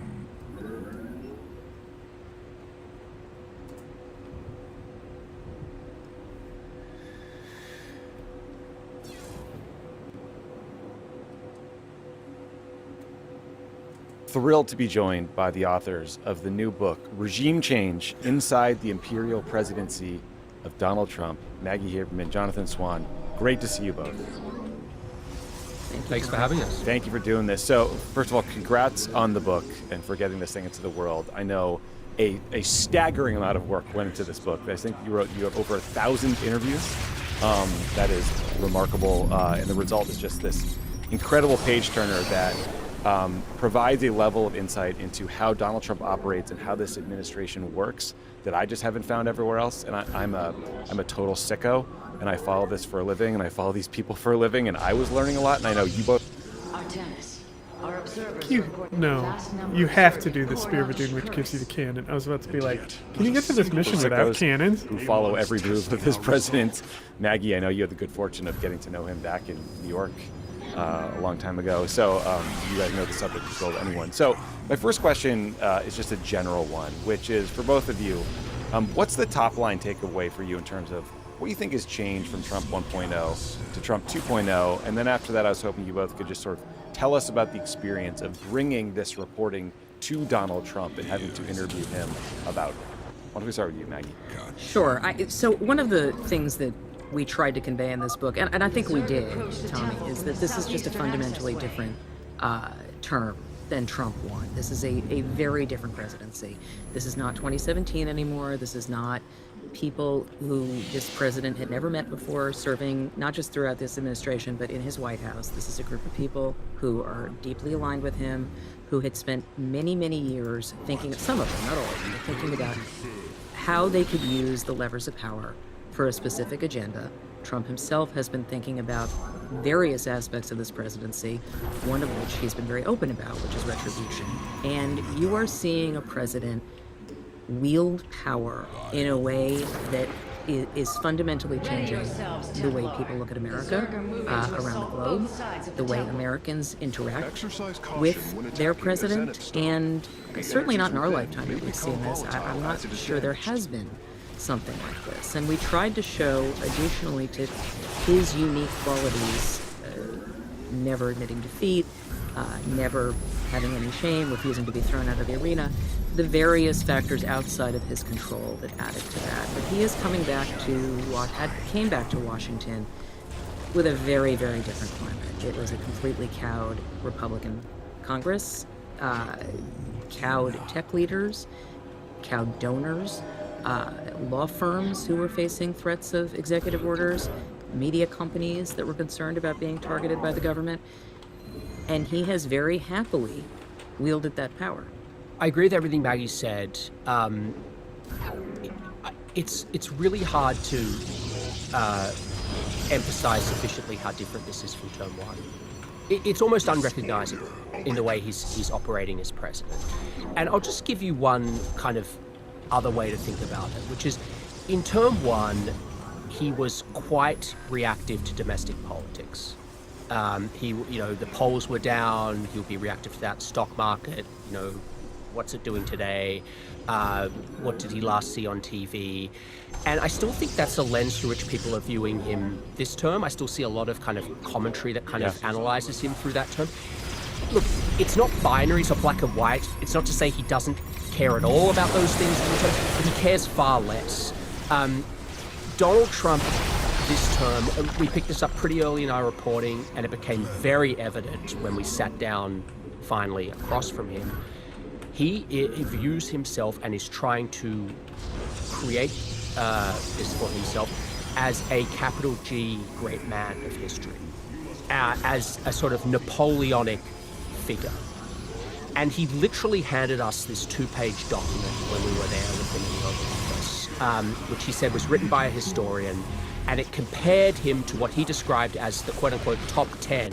Mao, Stalin, Hitler, Alexander the Great, Genghis Khan, Attila the Hun, William the Conqueror, Tamerlane, the Caesars. So, and, you know, I'm not sure that most American presidents would be happy about being included in that company. Not at all. He was relishing this comparison. It wasn't a moral comparison. There was actually almost no mention of morality or values in this document. It was purely comparing them on the metric of power. And the assertion that this quote-unquote historian made was that Donald Trump is the most powerful man who's ever existed on the planet. Because he's in charge of the United States, the most powerful military that's ever existed, the most powerful technology that's ever existed, but that he's willing to use that power. And, you know, as peculiar as the source of this information was, it actually turned out not to be a historian. It was Gary Player, the golfer's former caddy. Okay. But setting that aside, the thesis actually was not so dissimilar to the reporting that we had been doing, which is, this is a president now who is willing to take enormous risks on the global stage, whether it be going in and snatching a sovereign head of state out of his bedroom in his pajamas without even talking to Congress, whether it be starting a new war in the Middle East without even talking to Congress, starting a trade war against the whole world, which he did last April.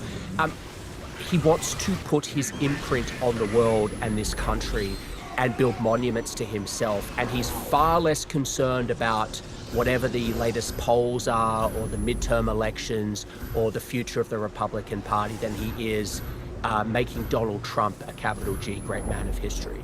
Wow, Gary Player's caddy. What a hot start, guys. This is that's an amazing anecdote. Okay, so there's so much I want to ask you about. I personally think, for me, the corruption has been the most shocking part of the second term. We could go down the list. There's the stock trades. There's the people trading on the Maduro operation on Califano. $500 billion sale of the crypto business to the Emirati-backed firm. There's the pardons. There's the Qatari jet. The list literally goes on and on. But I want to focus on the jet for a minute, because you report in the book that Qatar initially wanted to be paid between $150 to $200 million for the plane. But then suddenly the plane was a gift. And you said the idea for making it a gift was, quote, generated at the POTUS level. And I was wondering if you could unpack what that means a little bit, and then just your sense of Trump's general mindset about using his office to make money, and how that mindset has sort of extended or not to his family, his staff, and the people around him. Yeah, so working backwards on that one, Tommy, on the Qatari jet, and that was really the first neon sign example of what we saw with this president outside of the crypto business, which, you know, came into existence in 2024 during the campaign. That alone was a norm that was completely shattered. We've not seen a president do something like that before.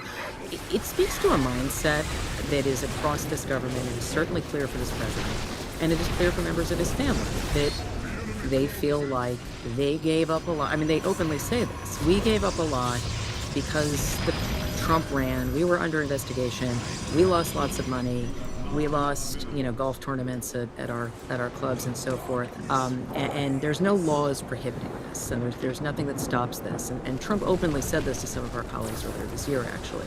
And he also said, you know, nobody cared, that he was trying to adhere to some guidelines. There were people who cared. It just didn't violate laws. And presidents are exempt, as most people know, from ethics laws in a different way. So this jet was initially described epic by, we actually, I think, were the first people to write about the fact that they were thinking about this jet. Suddenly there was this memo, this joint memo from the DOJ and the White House counsel, and it was that there was nothing that was going to prohibit the government from accepting this jet, and then it being transferred over to the Trump library. It is true there have been times in the history of this country when the Defense Department has accepted gifts, right, in the forms of plane or aircraft or whatever. Not usually quite like this. And yes, this was an older jet that the Qatari royal family had used. It was not brand new. They, according to our reporting, did initially want to sell it, and then it suddenly became a gift. And generated at the POTUS level, in our understanding, was it was conversations that people close to the president were having with counterparts elsewhere as to how to acquire this. I think there is still a lot to be learned about how it happened, but remember the president described this as a free jet, that this would no taxpayer money would go to it. In fact, that this cost several hundreds of millions of dollars in taxpayer upgrades to make it safe for presidents. It's just got delivered in recent days. So that was one example that made clear that we were just in a very, very different world. It took months of reporting by the Wall Street Journal to uncover that secret sale of a 49% stake in the Trump crypto company that they have with the Witkoff family, to I think it was an Emirati royal-backed company, royal family-backed company. There are other deals that the Trump family is engaged in, and again, the posture has been nothing prohibits this. We're allowed to.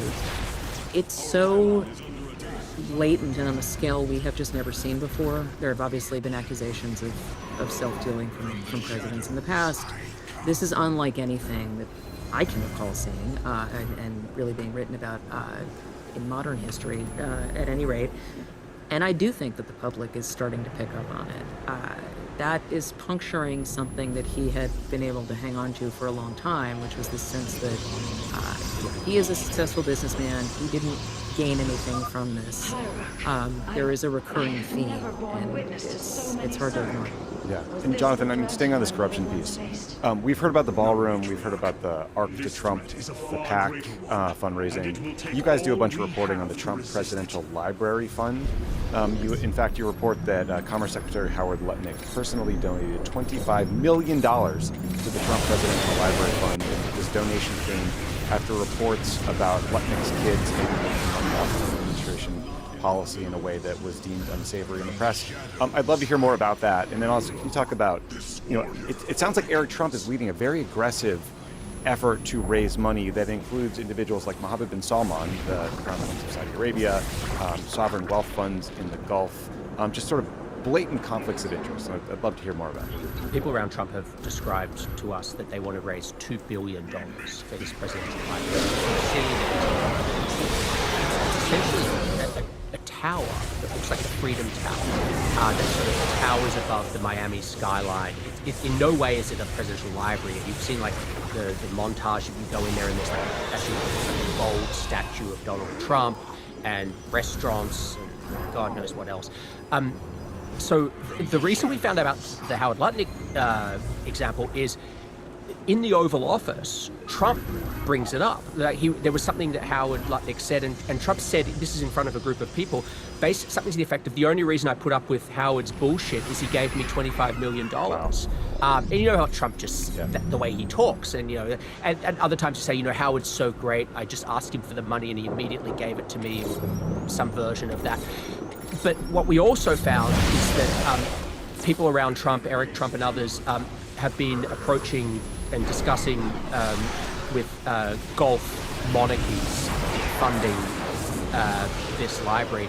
And often the trail heads back to the Gulf. This is what makes a lot of this so remarkable, is you have an administration that is conducting foreign policy dealing with the Gulf. I mean, selling chips, highly advanced chips to the Emirates, at the same time as the Emirates are putting $2 billion into the Trump and Witkoff family crypto business. You have the Qatari jet, the Trump family business doing all kinds of deals in the Middle East, and then the business of state. It's just one giant, playground, really, with no borders between well, put it, let's just say, it's very hard sometimes to delineate the borders between official business and private business. And so that it's almost impossible to cover, because I truly think we only know 1%, maybe 5% of what's going on. And this is a story that our colleagues have done phenomenal reporting on, people like Eric Lipton, the Wall Street Journal, and others. We've done our modest part of it that we've tried to contribute in this book. But my lord, I don't think we really have a concept of the breadth and depth of this. I really don't. No, and one thing, Tommy, that I would just add is it figured $2 billion. It's double to a presidential library that I think you might be familiar with. And our understanding from our reporting is that that's not a coincidence. President Trump has never stopped being very focused on President Obama, but he was also, in our reporting, found delighted that President Biden is having a very hard time fundraising, and that just made him want to do more. But to Jonathan's point, the models that they have for this library, it's a hotel, is how it's considered. And they are also still planning on taking this guitar with them. I don't know what that looks like for Air Force One for another president in 2.5 years, but Jonathan is right that there is a lot more to be known here. We don't pretend to think we've covered a lot of ground. Yeah, I mean, the crypto transactions alone are, you can't possibly follow who is buying Trump coin and Melania coin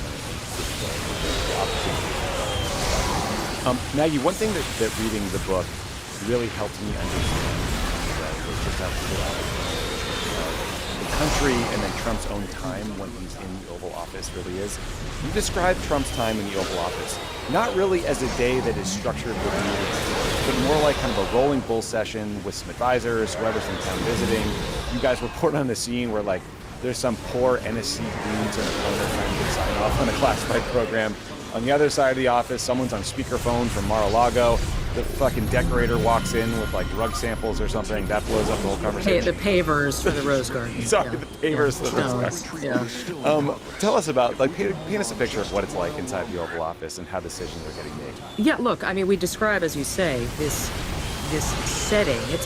We're describing sort of an average day, right? And you could take any given moment over the course of the last 17 months, 17.5 months, and one meeting collides into the next. And Trump often invites people in to take part in other meetings.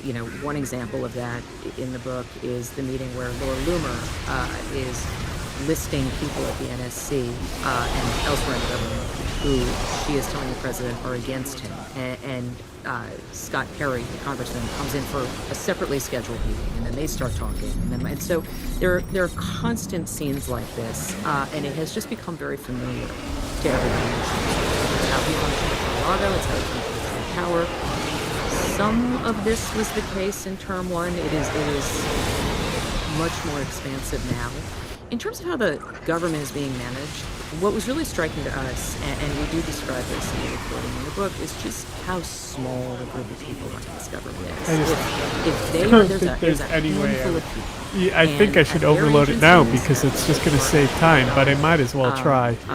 At the CIA, at ODNI, you can go down the list, and if they are not, people leading those agencies are not in the room with the president, if they're not in the Oval Office, they often don't know what's going on. One of the things that we talk about a lot is the fact that this administration makes a show of transparency, that they actually are quite good at keeping secrets when they want to, and prefer it. There is a great deal that is kept secret, so much so that in the lead up to the Iran war on February 28th, the Energy Secretary and the Treasury Secretary had not been part of most of the meetings. The two people who would be impacted by a global energy crisis the most in this government were not part of it because this government is also very paranoid and worried about leaks. And that's also why you see a situation where there's the Yeah, and it's probably not going to be helped by your book because we're all reading about the big freak out about everyone wanting to comment on. But Jonathan, related to the management question is just the picture you paint of how Trump gets information. for example, you guys report that Trump was kind of largely oblivious about this massive fight within MAGA that has erupted over U.S. support for Israel. And that anecdote really shocked me because, I mean, it seemed like everyone was talking about and reporting on it. And usually he has a pretty good technical base. And it made me wonder about his information diet. Generally, what you guys, I think, describe as information from Fox News and then positive news printed out by a staffer named Natalie Karp. Can you tell folks who Natalie Karp is and sort of more about this information diet and whether does any news break through to Donald Trump that is like factual but bad for him at this point? Yeah, it's not quite as black and white as that, but it's not far off what you just described. Natalie Harp is a young woman who has worked for Donald Trump for a few years, used to be an anchor on OAN, which is a far-right network.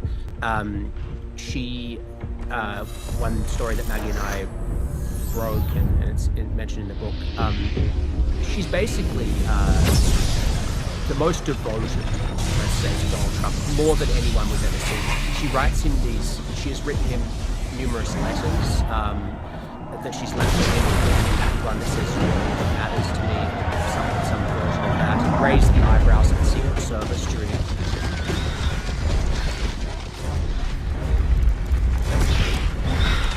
Alone.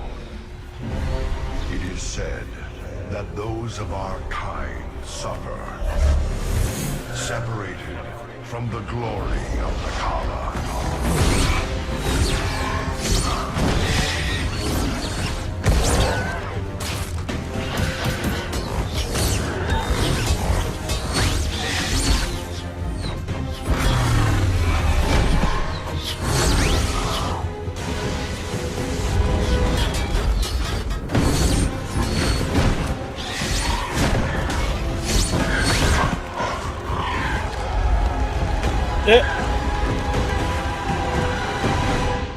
But none of us are ever truly alone.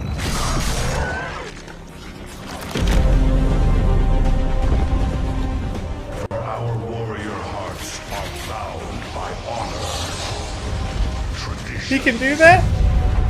He can do that? In the name of the many. The brave, whose generation after generation choose the mantle of Dark Templar.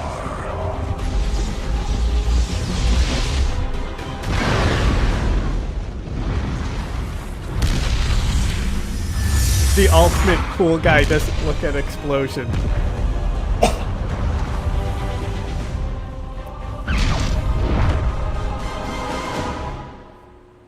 No sound in space. What was that?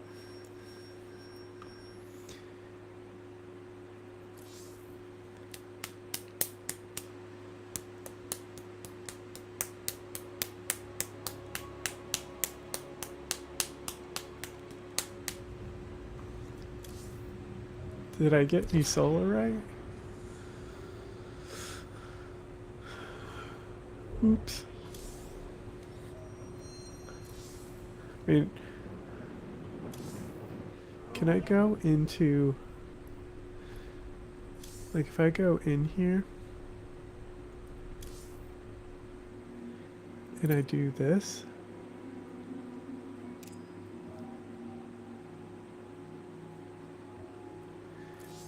and definitely don't want these, they're too bulky. Adun Toridas.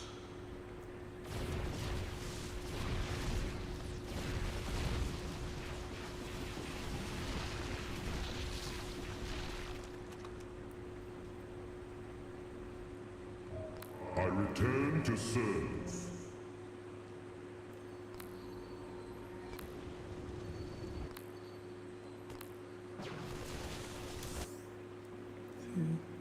NID.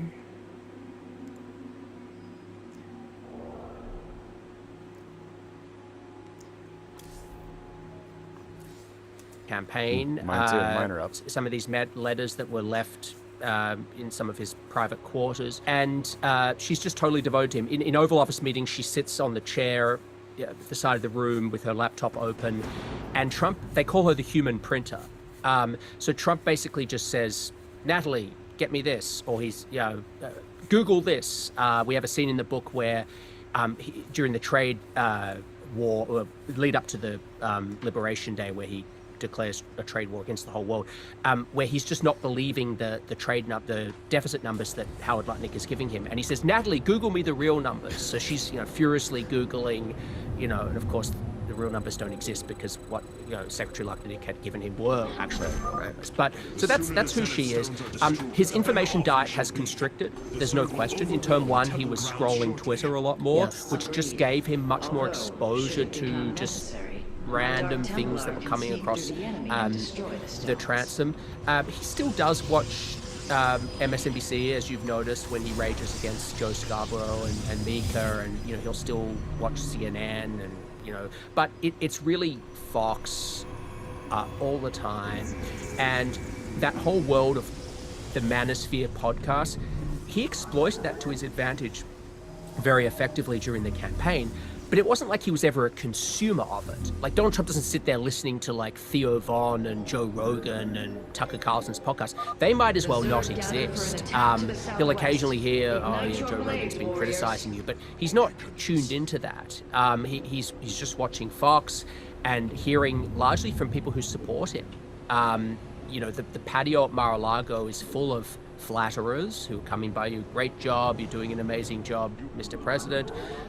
And his staff are people who largely believe in him, like him, not people like the first term who thought that he was dangerous or somebody that needed to be reined in. That's just not the dynamic at all. So, and then he's got outside people like Boris Epstein, who's his personal lawyer and enforcer, who, he is so positive to Trump that Trump even jokes about it. He'll tell aides like, I get indicted, and Boris tells me it's the best I don't know news if they ever. told me that on Brutal. So that's the environment. They just assume that Presidents always exist in a bubble, but this is a really thick bubble. This is an almost impenetrable bubble that Donald Trump exists in. He's also much less willing to believe the bad news is the other piece, frankly. I mean, people will bring him information and say things like, we've always heard him say some version of, to Jonathan's point about, bring me the real numbers. Those poll numbers are fake. The real ones are, Trafalgar or whatever, or something that he considers to be more in line with how he sees the world. But it is harder for people who are trying to tell him that actually there are other things happening to get through to him that way. And just one addition to Jonathan's point about how often Fox is on. Fox is far less critical just in the main of him than it was at various points in term one. Not, Fox was obviously not MSNBC, but he received more criticism on certain shows than he does at all now, and that has an impact too. So that sort of brings me to my next question about the lowest moment. It wasn't a moment, it was the lowest several months, which was their handling of the Epstein files and mishandling of the Epstein files. I just want to get your read on how and why you think they mishandled it so badly. Is this because there's no good answers? Trump was really good friends with Jeffrey Epstein. He was for decades. He was a total creep at the time. Maybe there's not a great way to spin that. Did they misread the politics and not listen to the more online people like J.D. Vance who were warning them? And then relatedly, I mean, you guys have these incredible scenes in the Situation Room where Trump's team is trying to figure out how to do damage control for him, but the story keeps getting worse. We see the doodle that is in the Wall Street Journal that he put into the birthday book for Jeffrey Epstein. Did anyone you talked to say to you, like, you know what, it was personally pretty upsetting and demoralizing to learn that this guy we work for was actually part of this cabal that we had promised to take down during the campaign? Well, I think at the start of all of this, the first thing to understand is that from a staff point of view, you're limited in what you can do when the person you're working for, the president, wants it all to disappear. He wanted this. So on lower difficulties, I guess the warp gates get charges. So like one warp gate is the price of 3. Our observers are reporting a vast number of Zerg have poured onto Shakuris. And yet, not a single hybrid. Amon is testing our resolve.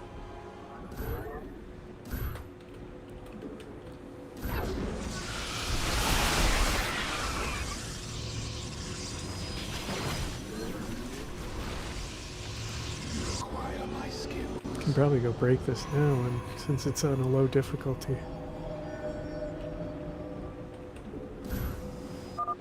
Exercise caution when attacking a Zenith Stone. The energies within may become volatile as it is damaged. The Zerg approach the temple from the southeastern accessway.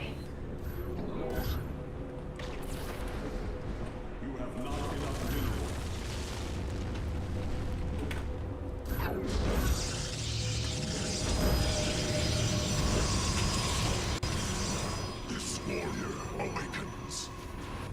We meet the enemy in battle.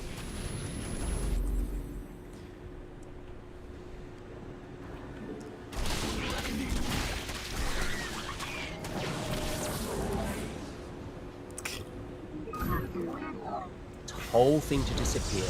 I mean, he didn't want transparency, didn't want all this stuff to come out, and he would get snappy when people brought it up in his presence. So what the staff did was they had these conversations largely away from Donald Trump. They had them in the Situation Room for secrecy. You know, as you know, Tommy, from your time, this is one of the most guarded rooms in the government. As a national security command center, essentially, that they turned into a sort of Jeffrey Epstein crisis response center. And these are the top officials in the government sitting around the table trying to craft a PR strategy. What was evident to his staff very early on was that, A, Donald Trump's name was all over these files. I mean, the New York Times, we found more than 38,000 references to Trump and his family and places like Mar-a-Lago in these files. But it was also just a sense of not knowing really what was out there and not being able to have these candid conversations with Trump. I do think one thing you said is true, which is early on, senior people on his team underestimated the political salience of this issue. And remember, for a lot of them who've gone through all kinds of scandal and crisis with Donald Trump, from their point of view, this is just another one. Right. Why would this be different from, Access Hollywood or, go down the list? But it was.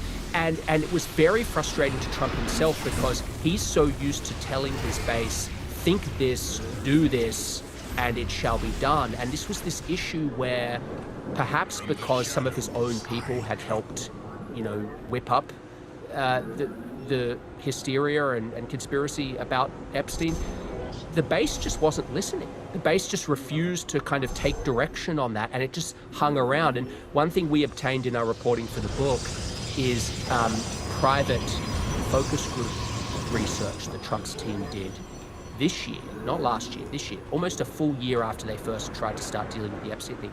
Epstein was still cutting through in these focus groups to an alarming extent for Trump's team. So, all these meetings happened, but it was a turning point, I think we can now say, with some level of confidence. Last summer is when Trump's political fortunes really started to decline. And one of Trump's advisors compared it to Biden's decision to withdraw from Afghanistan as sort of the moment in the Biden admin when you start to see it's not dissimilar with Epstein, and it's still a problem, even to this day. Maggie, you guys have reported on, a bunch of folks have reported on Trump enjoying to compare and publicly rank Rubio versus J.D. Vance. But you guys write that even early on, like back in 2021, I think, that Trump's aides noticed he had more personal chemistry with Marco Rubio than Vance. Now, Vance obviously wages a pretty effective charm campaign. He goes from calling him, comparing him to Hitler, to getting on the ticket. You write that Trump was impressed by Vance's intellect and good looks. I'm going to take issue with the part of that, but whatever. Is this an endlessly fun parlor game and way to torture these guys, or is he really trying to kind of constantly focus group and figure out the future of MAGA? How do you view it? A couple of things, but one is, you mentioned the J.D. Vance criticism of Trump and the Hitler comment, which I think was made in a text exchange with someone. it's not like Marco Rubio was exactly subtle about Donald Trump. They ran against each other. There was a whole, genitalia adjacent whatever on the primary debate stage. It wasn't very adjacent. Oh, sorry. It was just genitalia. Yeah. Sorry. It was Excuse a me. Thank literal you. dick measuring contest at a rally. I'm just going to leave it there with you, Tommy. Thank you. So I think that a couple of things. One, as you know very well, the second that somebody who is in office and is What are you term stuck? limited, which the president is, despite all My the little conversation guy. around this, once they endorse somebody, they stop being quite as relevant and their lame duck status starts to increase. Donald Trump is not exactly somebody who is going to disappear quietly into that good night, as we've been saying throughout this episode number 1. So he's in no rush for that because he sees this as his party and his movement for a variety of reasons. I do think it is fun for him. I do think he enjoys it. As long as he has been in politics, he has done this. He did this with Mike Pence and Newt Gingrich and Chris Christie in 2016. Immediately in the lead up to when he announced that it was Pence, he was still leaving the idea open that it might be Chris Christie still, which he'd already offered it to Pence. So yes, there is the game aspect of it.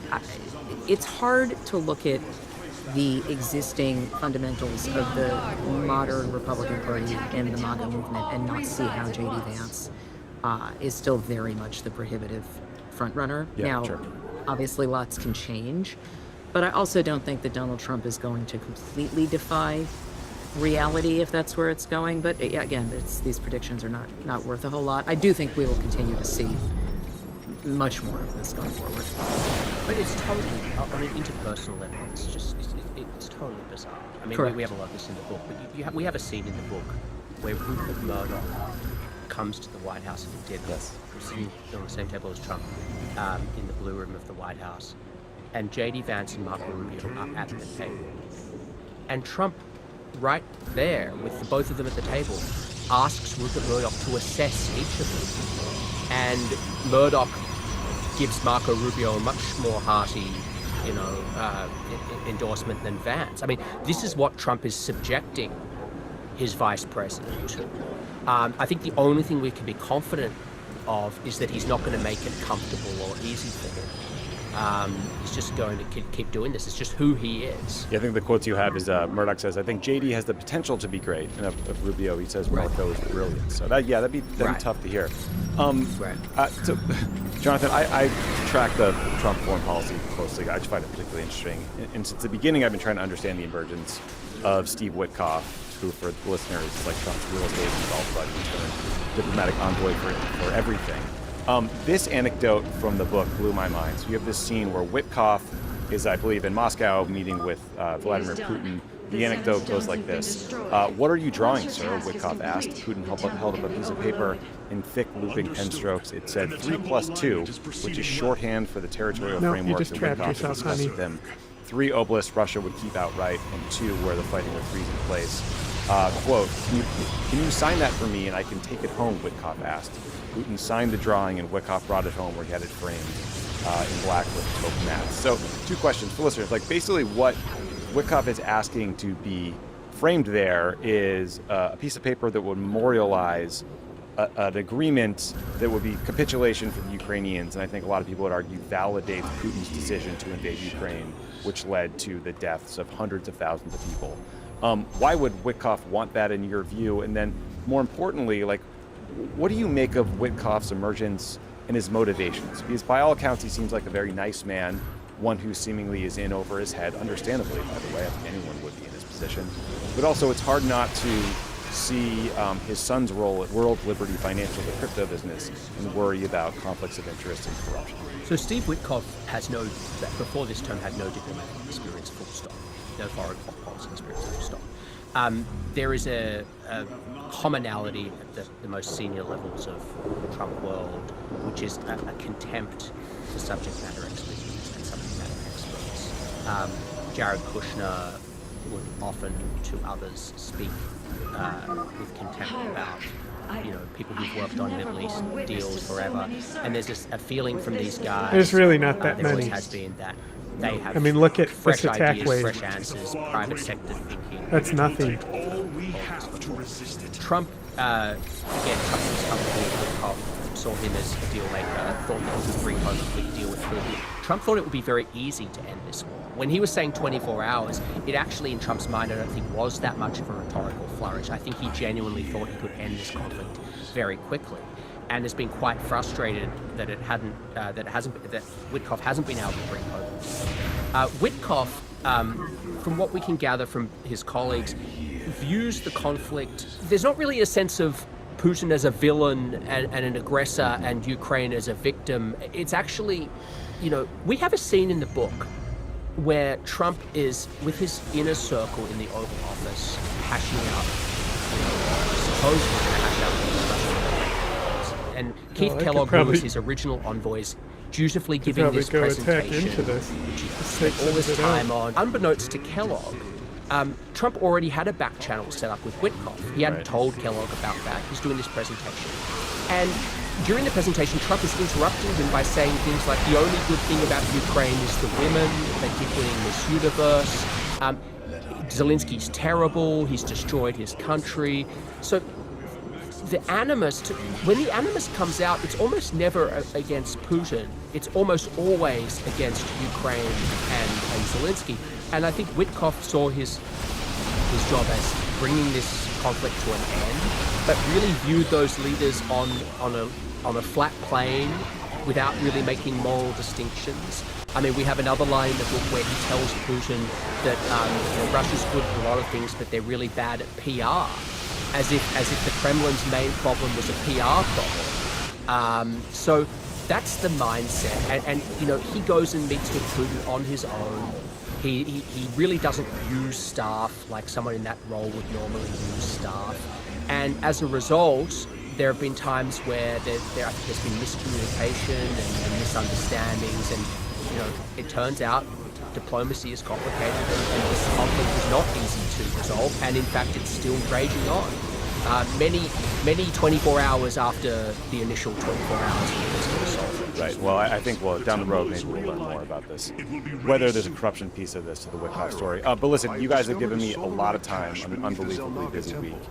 The book, again, is Regime Change Inside the Imperial Presidency of Donald Trump. I cannot recommend it highly enough to our audience who are desperate to try to understand Donald Trump the man, this administration, the decision-making process, and also just to, I think, even read things that we knew again, but in a way that puts together the whole scene and helps you understand all the different motivations and people involved.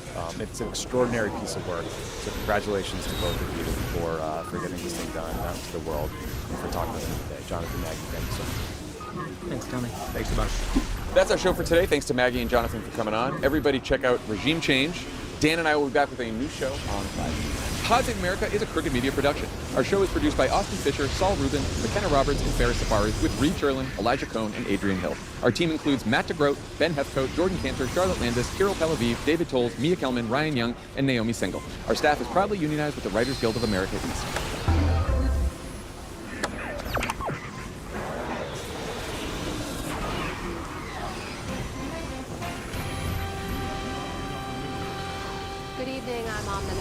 And I'm Jeff Bennett. On the NewsHour tonight, the U.S. insists Iran has fully agreed to allow UN nuclear inspectors back into their country, despite Tehran's denials.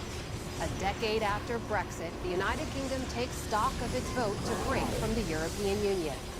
I actually voted to leave, but obviously we were never told the truth as to what the consequences were going to be. Now the consequences are out. And how major changes in loans could reshape repayment for millions.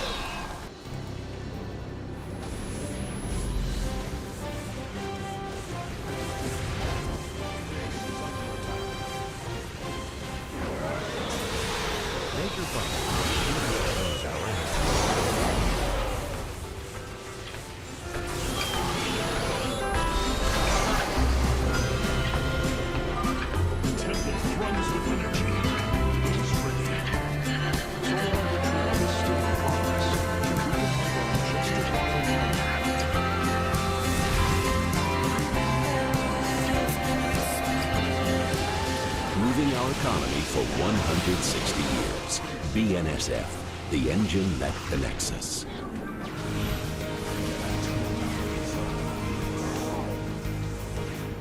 the ongoing support of these individuals and institutions, and friends of the NewsHour, including Kathy and Paul Anderson, and Camilla and George Smith.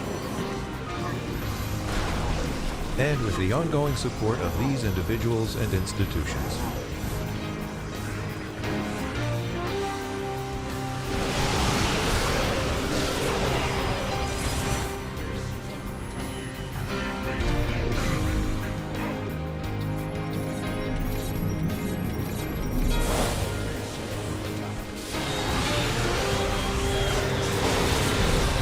This program was made possible by the contributions to your PBS station from viewers like you. Thank you.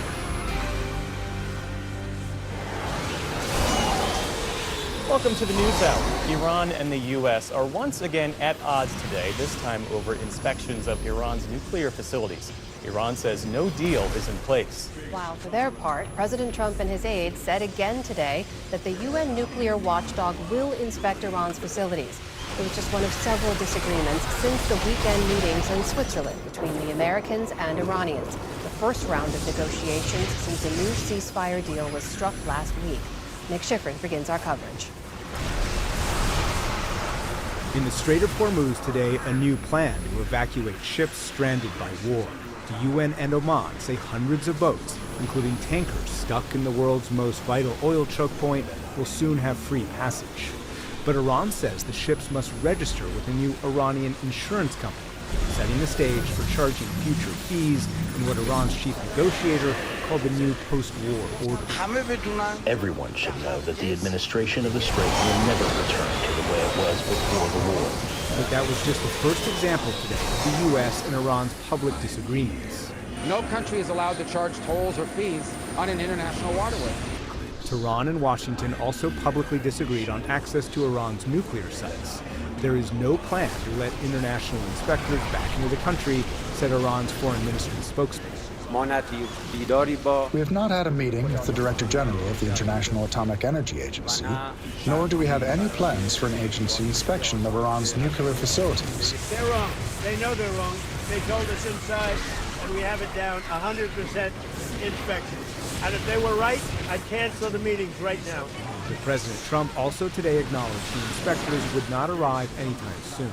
When will those inspectors actually be on the ground? At the appropriate time. At the appropriate time. There's no rush, but they'll be on the ground at the appropriate time.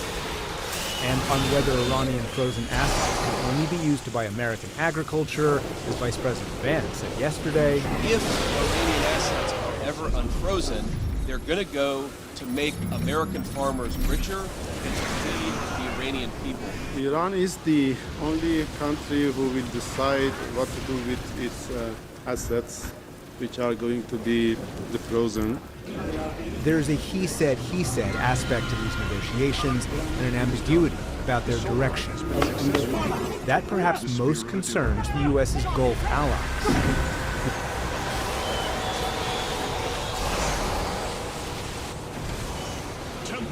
Initiate dimensional recall. Get to safety, now! Berserker poised to breach the temple. Have faith, Matriarch. Your fallen people. Do I get the soul right now?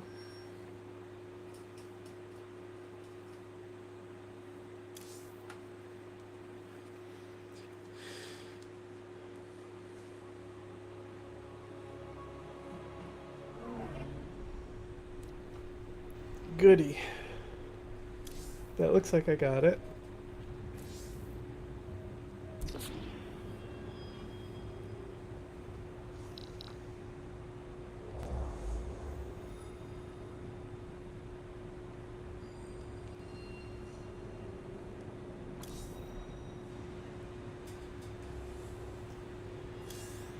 In utter danger, of course.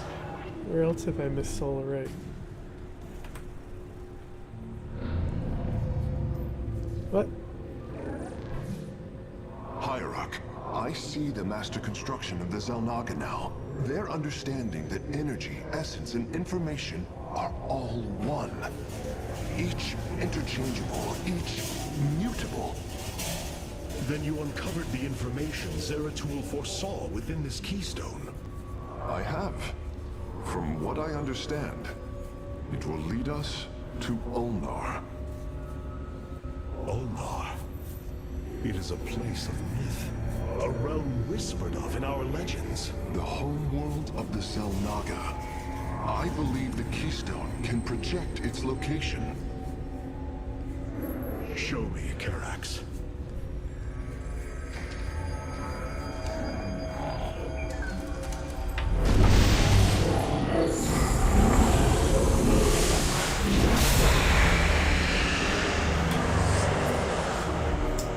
It cannot be. I must be in error. The Altarian Rift. That is impossible. Nothing can survive within such unrelenting forces. It appears I have failed you, Hierarch. I do not believe so, Karax. It is said that the Xel'Naga came from a place where no life should be. This aligns with Zeratul prophecies. We will go in. Make preparations at once.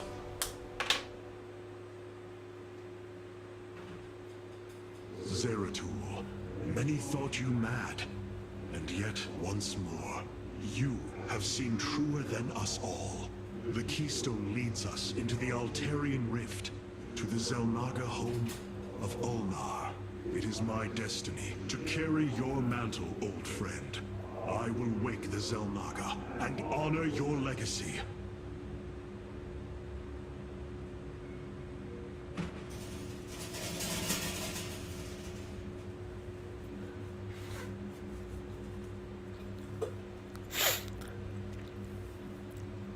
Phonics.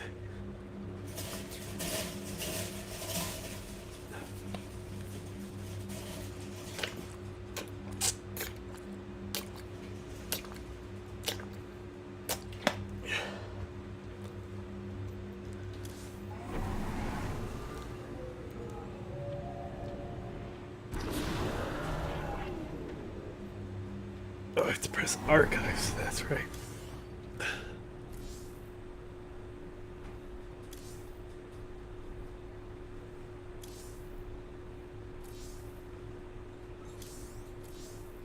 Okay, I can go back to get 10 more there if I really need to.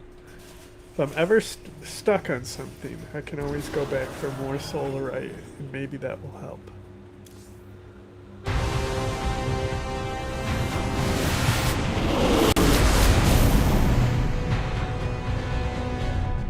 I didn't check if we unlocked a new unit.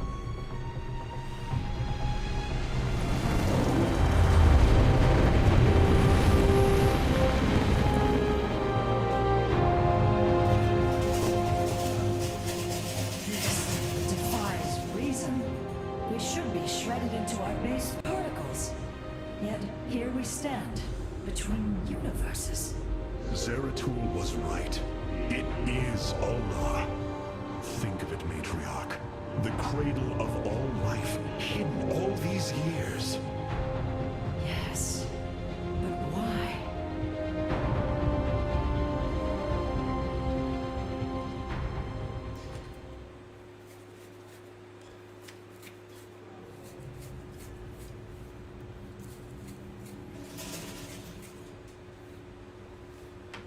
Get out of here, Probius. You stink. Our hierarch has chosen. Did I get anything? Get anything? Okay. I love the guys running in the background. They're so fucking funny looking. What would be cool is if the background units change depending on what units you selected.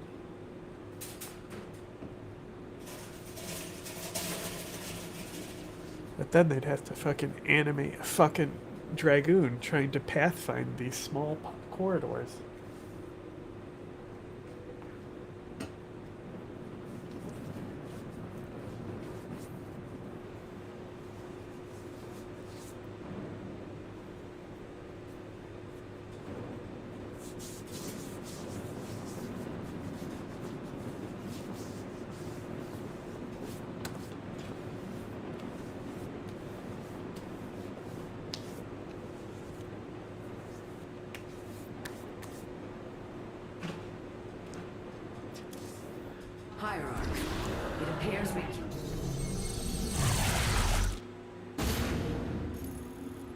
The Spear of Adum's sensors have located what appears to be an accessway into the temple. Our starships are prepared to move on your command.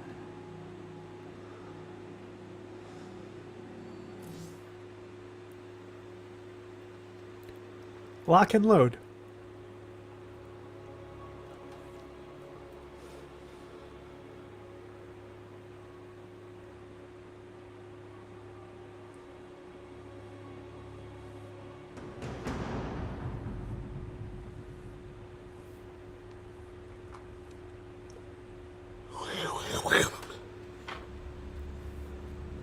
Here lies the resting place of the Zelnaga. We must find a way to unseal this accessway if we are to awaken them.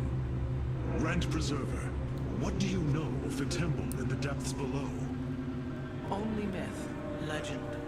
Here upon Ulnar, the destined races will seek ascension. Their very presence shall open the way forward. I believe these celestial locks are the key. Our forces should claim them in the hopes the way forward presents itself. Hyrok, the Tal'Darim are here. They are taking control of the celestial locks.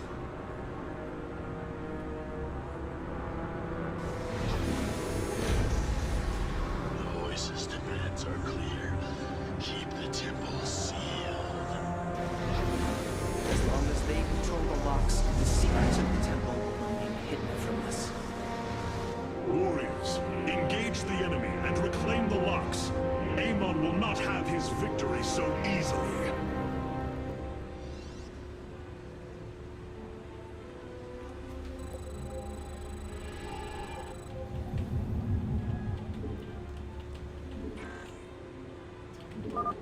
Our stargates can now warp in phoenixes. They are extremely mobile and effective at engaging our enemy across long distances.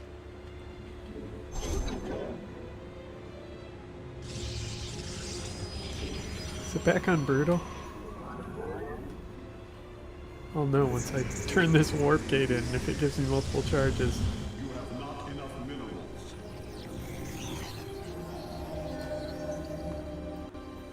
Who bore the brunt of Iran's wartime assaults. Tonight, Secretary of State Marco Rubio landed in the United Arab Emirates, offering reassurance and urging patience. All of our allies are on board with peace. Obviously, it all depends on the details of that peace as we work through, but it's a work in progress. Good groundwork was laid over the last 72 hours, but a lot of work remains to be done, and we want to hear from our partners. We want to make sure that their views are taken into account.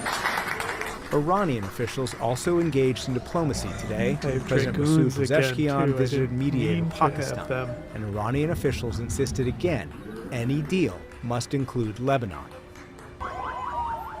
In southern Lebanon today, the fragile ceasefire between Israel and Hezbollah appears to be holding, allowing many displaced Lebanese to return to their homes. Like Tariq Marua coming home for the first time in weeks. His house in Nabatea wrecked by Israel's assault. He saves what he can, but the outside and much of the neighborhood is destroyed. In the end, we have nowhere else. This is our home after all. We want to fix it up again and live in it. When the war flares up again, if it flares up again, of course, I will naturally take my family to a safe place. But the point is, we now certainly have greater hope that the war will stop. There is hope that the war is over, but there's still disagreement over what peace might look like. For the PBS NewsHour, I'm Nick Sherman. Well, Congress never authorized the military action in Iran, but the U.S. Senate today voted to limit President Trump's Iran war powers in a rare rebuke. White House correspondent Liz Landers caught up with senators on both sides of the aisle on this issue of the Iran war and joins us now. So, Liz, what are Republicans saying about this 14-point agreement with Iran signed by the Trump administration and the ongoing talks. Yeah, so we've seen some fractures in the Republican Party on this conflict and on this agreement, and that was reflected in the conversations I had on the Hill today. I talked with Senator Tom Tillis. He's a lame duck senator retiring at the end of this year.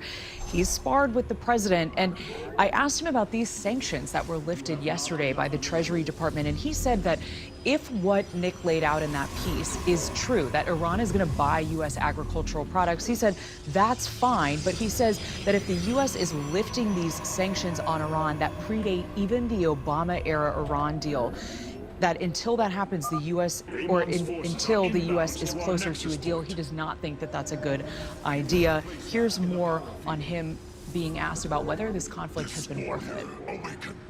Estimated $100 million spent today. 13 service members lost their lives. Over 360 people have been injured. That doesn't include the collateral and physical damage of our partners. If all we do is get back to the JCPOA, that would be an absolute catastrophe in my opinion.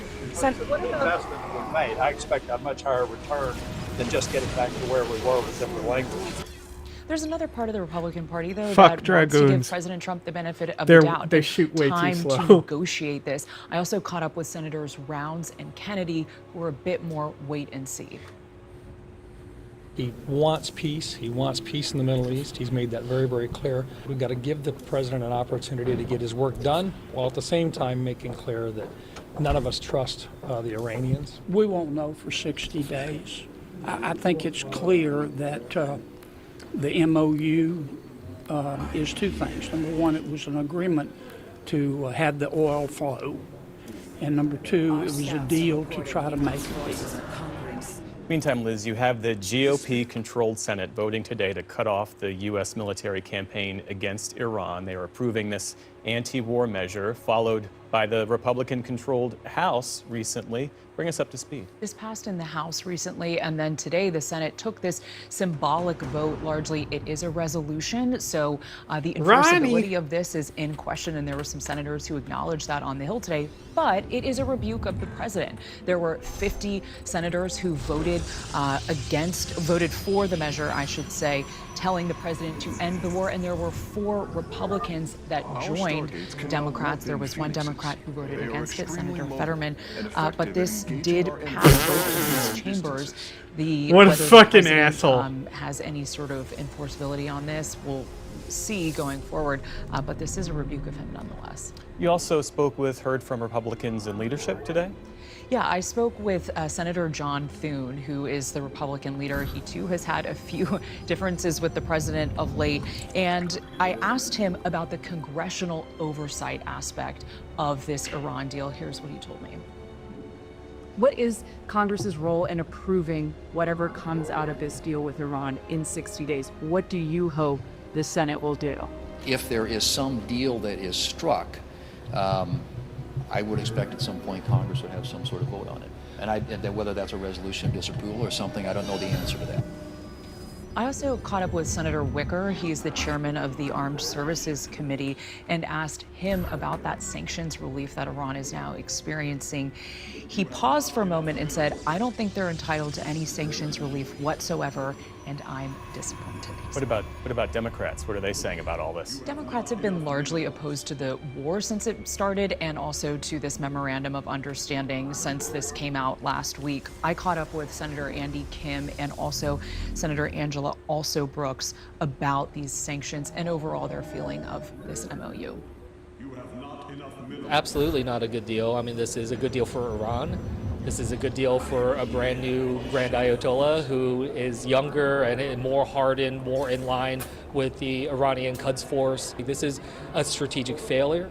And this is something that we're going to pay the price for. None of us trust, we cannot trust now and never trusted the leadership of this president who took us into a war without a plan, didn't know how to get us out of the war, and the people who are paying for this war are the hardworking people of America. Senator Brooks acknowledged that as the party in the minority right now, the Democrats can't do too much, but she was encouraging voters, if they don't like what they're seeing with these policies, to go out and vote in November. So a range of views among lawmakers, and this is as the Trump administration is asking Congress for $80 billion, an extra $80 billion supplemental funding to pay for this war. There has been this reporting just that came out in the last 24 hours or so, and I asked President Trump about this in a very short phone call. I just got one question to him this morning on the phone, and I said, why should the American people support spending more money on this conflict, and why is this costing so much? He told me, quote, because Iran will never have a nuclear weapon. It's simple. Iran will never have a nuclear weapon. That's not costing much at all. That's very cheap compared to what we're doing. Iran will never have a nuclear weapon. Iran will never be able to use a nuclear weapon. And if you don't do it, then they will have a nuclear weapon, and then you'll see real money. I asked a Democratic Senator, Catherine Cortez Masto, about this on the Hill. Will Congress approve $80 billion in supplemental funding? And she said to me, look, she said, if the war is no longer on and there's this ceasefire that's in place right now, then why do they need the supplemental funding and more money? Jeff, I think that's a question we're going to hear on the Hill in the coming days. Liz Landers, a busy day for you at the White House on Capitol Hill. Our thanks to you and our politics producer. God, PBS Tyler is so Appreciate fucking it. good. That was such good reporting. For more on the U.S. negotiations with Iran, we turn now to Ernest Moniz. Trained as a nuclear physicist, he was Secretary of Energy during the Obama administration and was a chief architect and the lead technical negotiator of the 2015 Iran nuclear agreement, known as the Joint Comprehensive Plan of Action, or JCPOA. He's now Chief Executive Officer of EFI Foundation, which focuses on energy policy. Secretary Moniz, welcome back to the NewsHour. Thanks for joining us. Good to be back. Thank you, Amna. So I want to start with your reaction to this back and forth on the issue of nuclear inspectors. Yesterday, Vice President Vance said Iran had agreed to allow access to the IAEA to nuclear sites today. Iranian officials are saying that is just not true. What do you make of Vance's statement and the Iranian response? Well, first of all, the issue could not be more important, frankly. Frankly, since 2015, to this day, And I guess I have said infinite the most time. important part of the nuclear dimensions of the JCPOA were, in fact, the extraordinary verification measures, and those hinge entirely upon access by the IAEA inspectors. So when the vice president says that the inspectors can come back into Iran, that's not so special. Nor is it special that they have access to the Iranian declared nuclear sites. That's important. But even more important, which the JCPOA did have in it, is that the inspectors could go to places that Iran had not declared as nuclear sites, but that the inspectors had reason to believe may have had nuclear activity. So it's the covert sites. And furthermore, we're a long way from that stage, obviously, given the exchange that you referred to. But furthermore, I believe that this negotiation has to at least replicate what came out in 2015, namely that Iran agrees to the additional protocol. That means that the inspectors can go to sites that have not been declared by Iran. But furthermore, that there is a finite time window for granting that the access. It was 24 days in 2015. No other country has such a restriction. It is absolutely critical that the inspectors have access to potential covert sites and to have access to them quickly enough to prevent there's like a major cleanups is this of a those side sites exit? I mean, I can before blink they over inspect. there. So to match the verification that was in place for the previous nuclear deal, they would have to guarantee access to even those non-declared covert nuclear sites, is what you're saying. Also on the issue of the highly enriched uranium, the essential ingredient for a nuclear weapon here, there was specific language in the memorandum of understanding that was signed that said the two nations had agreed to resolve the disposition of stockpiled enriched material. How can that be done? What would you expect to see when the technical negotiations continue on this issue? There's two distinct issues here. One is that, first of all, Iran, in contrast to the situation in 2015, had over the last few years enriched uranium to a very high level, 60%. To give you a scale, 90% enrichment is considered weapons grade, but I caution that you don't need weapons grade Oh my god, uranium I just finally to looked make a at this bomb. guy. What a guy. 60% What a wig. uranium, What a head. 60% Look at those enriched eyebrows. uranium is in fact quite adequate to make a bomb. You need a bit more material than you would with 90%. That's why the 60% enriched Bro, get those uranium things is under so control. sensitive, so critical, because that material actually was the last piece that Iran historically did not have in its possession in order to make a bomb if it chose to do so, which I don't believe they have, okay? But resolving that issue is the absolute, in my view, first order of business with regard to enriched uranium. Where is it? What condition is it in? What is the risk? Get rid of the risk, probably by having the IAEA inspectors oversee dilution of that material back to a very, very low enrichment, which would not present a danger. As you well know, these talks are now being led by Vice President Vance, Special Envoy Steve Witkoff, Jared Kushner. There are, of course, technical teams involved in the details of these negotiations, but you have sat across the table from the Iranians. You know what it is to negotiate in the nitty-gritty. Are you confident that the right people are negotiating for the American side to see through these verification measures that you say are necessary to at least match the JCPOA? Well, I think the question, of course, is how they use the technical people who they will need to answer various questions. I mean, those people exist, for example, in the Department of Energy National Laboratories. In 2015, when I was negotiating, we used the National Laboratory scientists very, very heavily. To be perfectly honest, we used the time difference between Switzerland and California very effectively in order to be able to have those scientists carry out all the analyses that we wanted. Now, the place, so that's a question of the negotiators being skillful not only in negotiating with Iran, but skillful in using the technical assets that are available to the United States government.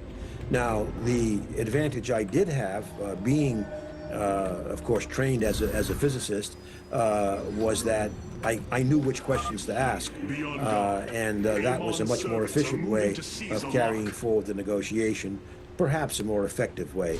There is this 60-day timeline they have set with the possible extension if needed. But how confident are you that a detailed agreement can be reached within those 60 days?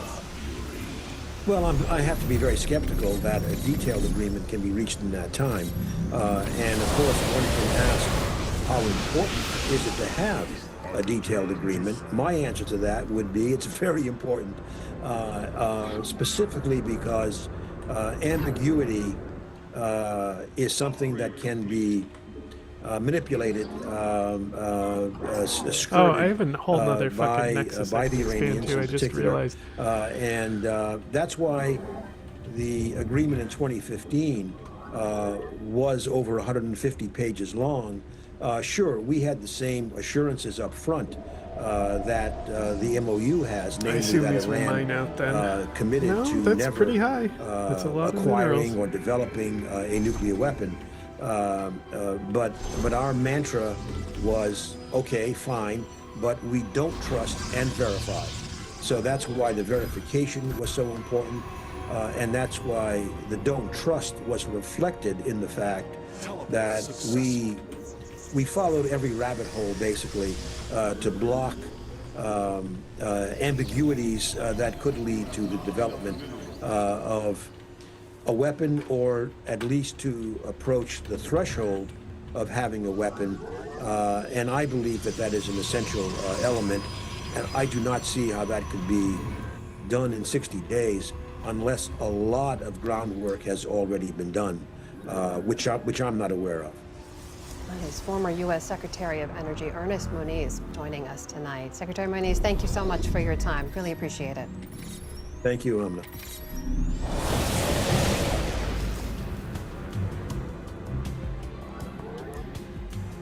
Had the energy, might as well fire.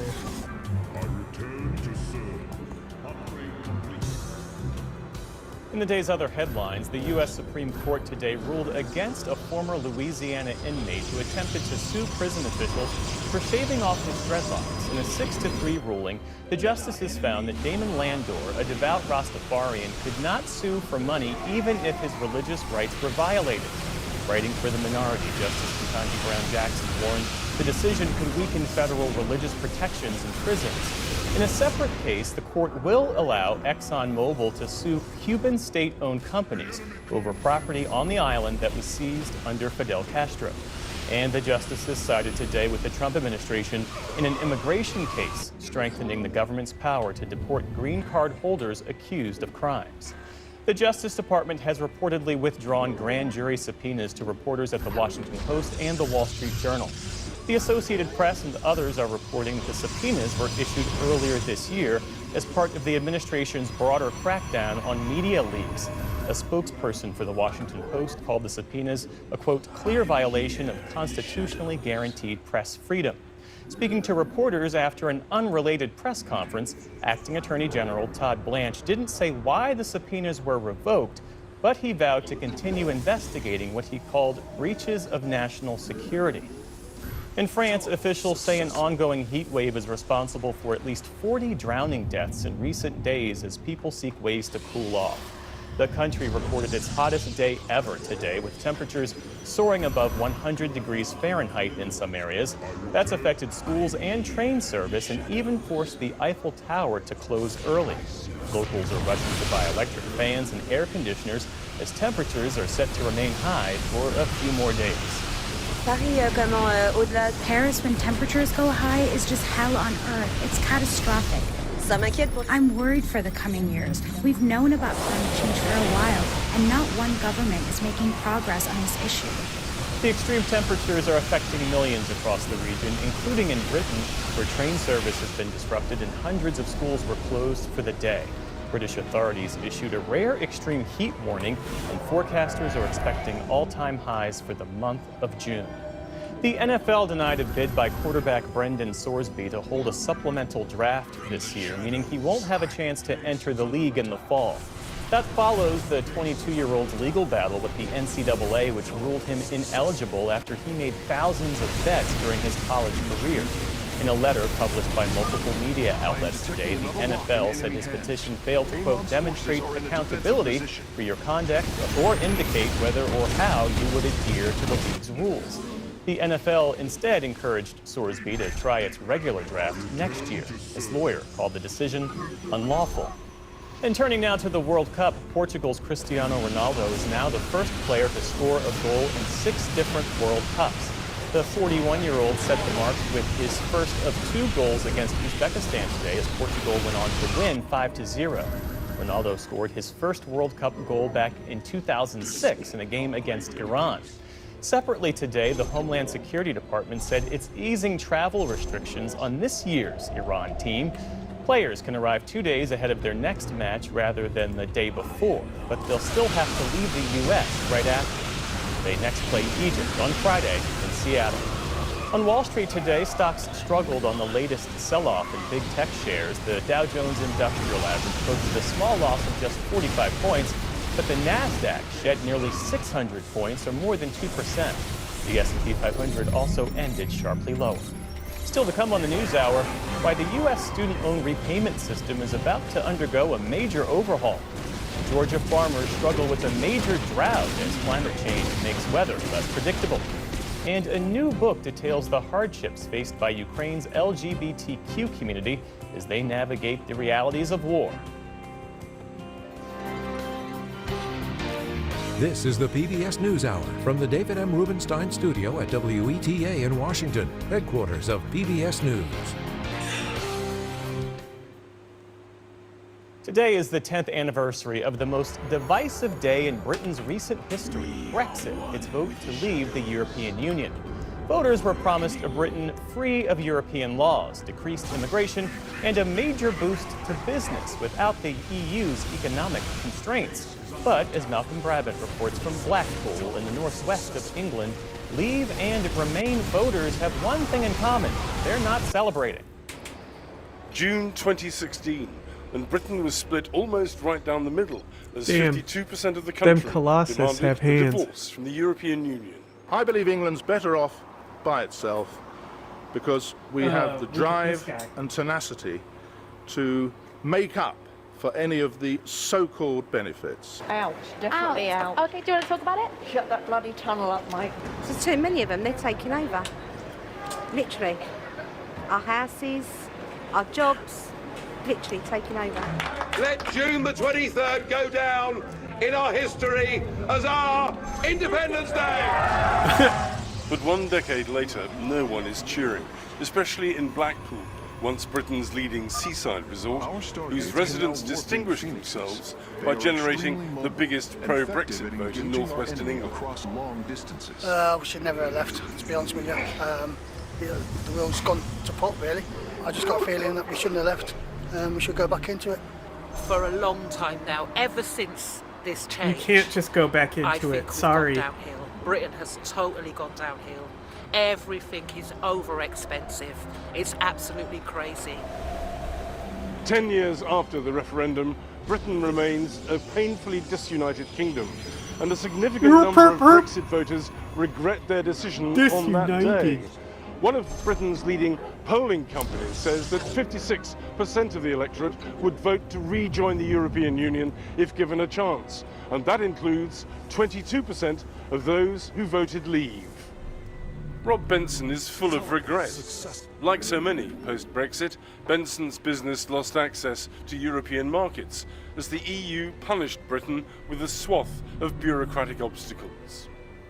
In these sandy shores north of Blackpool, Benson farmed shellfish, popular in Spain and France, generating $4 million a year.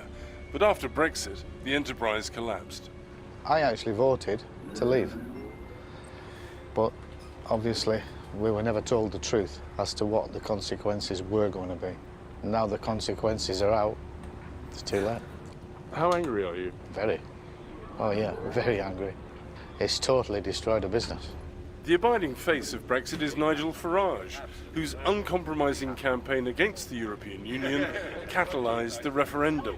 It was about getting back control of our country, getting back control of our borders, and they've given us record levels of immigration. We are literally living through a population explosion.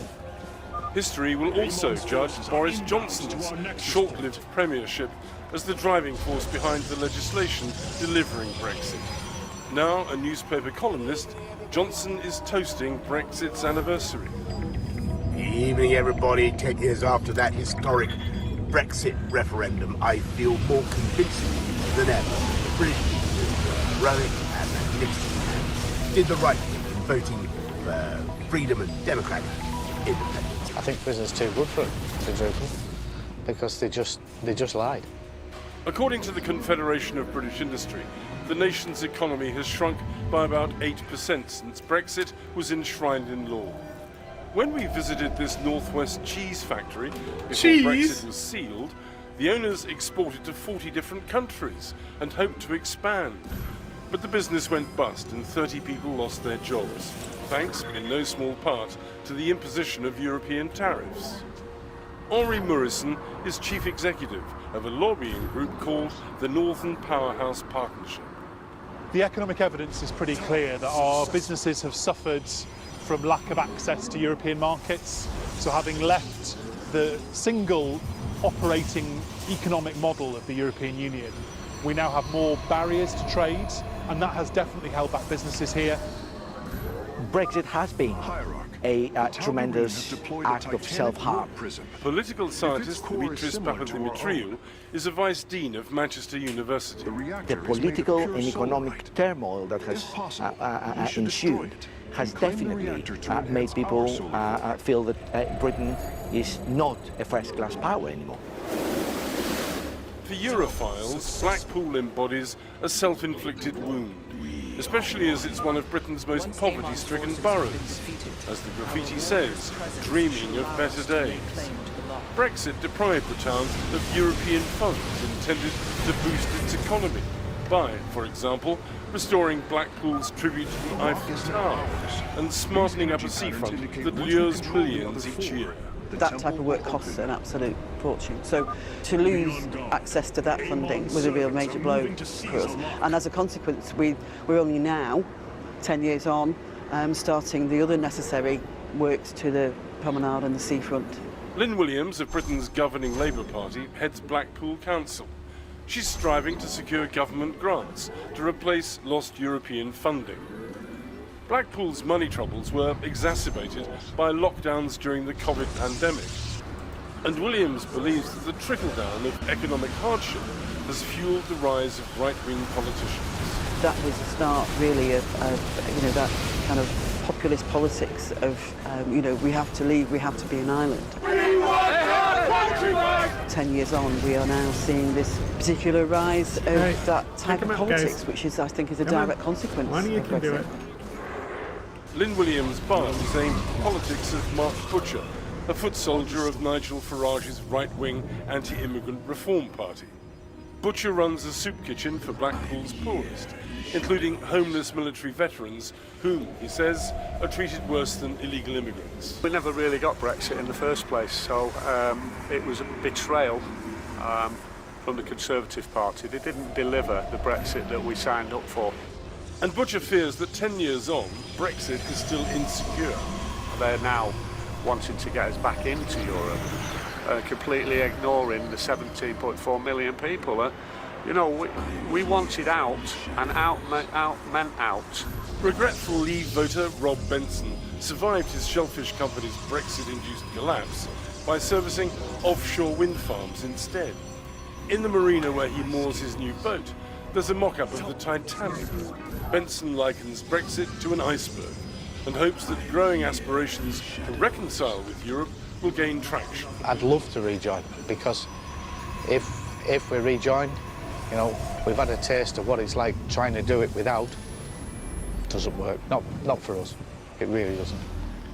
To the dismay of Brexiteers, the Labour government has been working to repair ties with the EU. But following yesterday's resignation of Prime Minister Keir Starmer, it's unclear just how much closer Britain and Europe will become. We now come to Andy Burnham, member for Makerfield. Newly re-elected MP Andy Burnham, who's expected to succeed Starmer, is vague on what kind of relationship he wants. But Burnham has been explicit about ending the divide between England's richer south and poorer north. And that's good news for this seaside resort. For the PBS NewsHour, I'm Malcolm Brabant in Blackpool.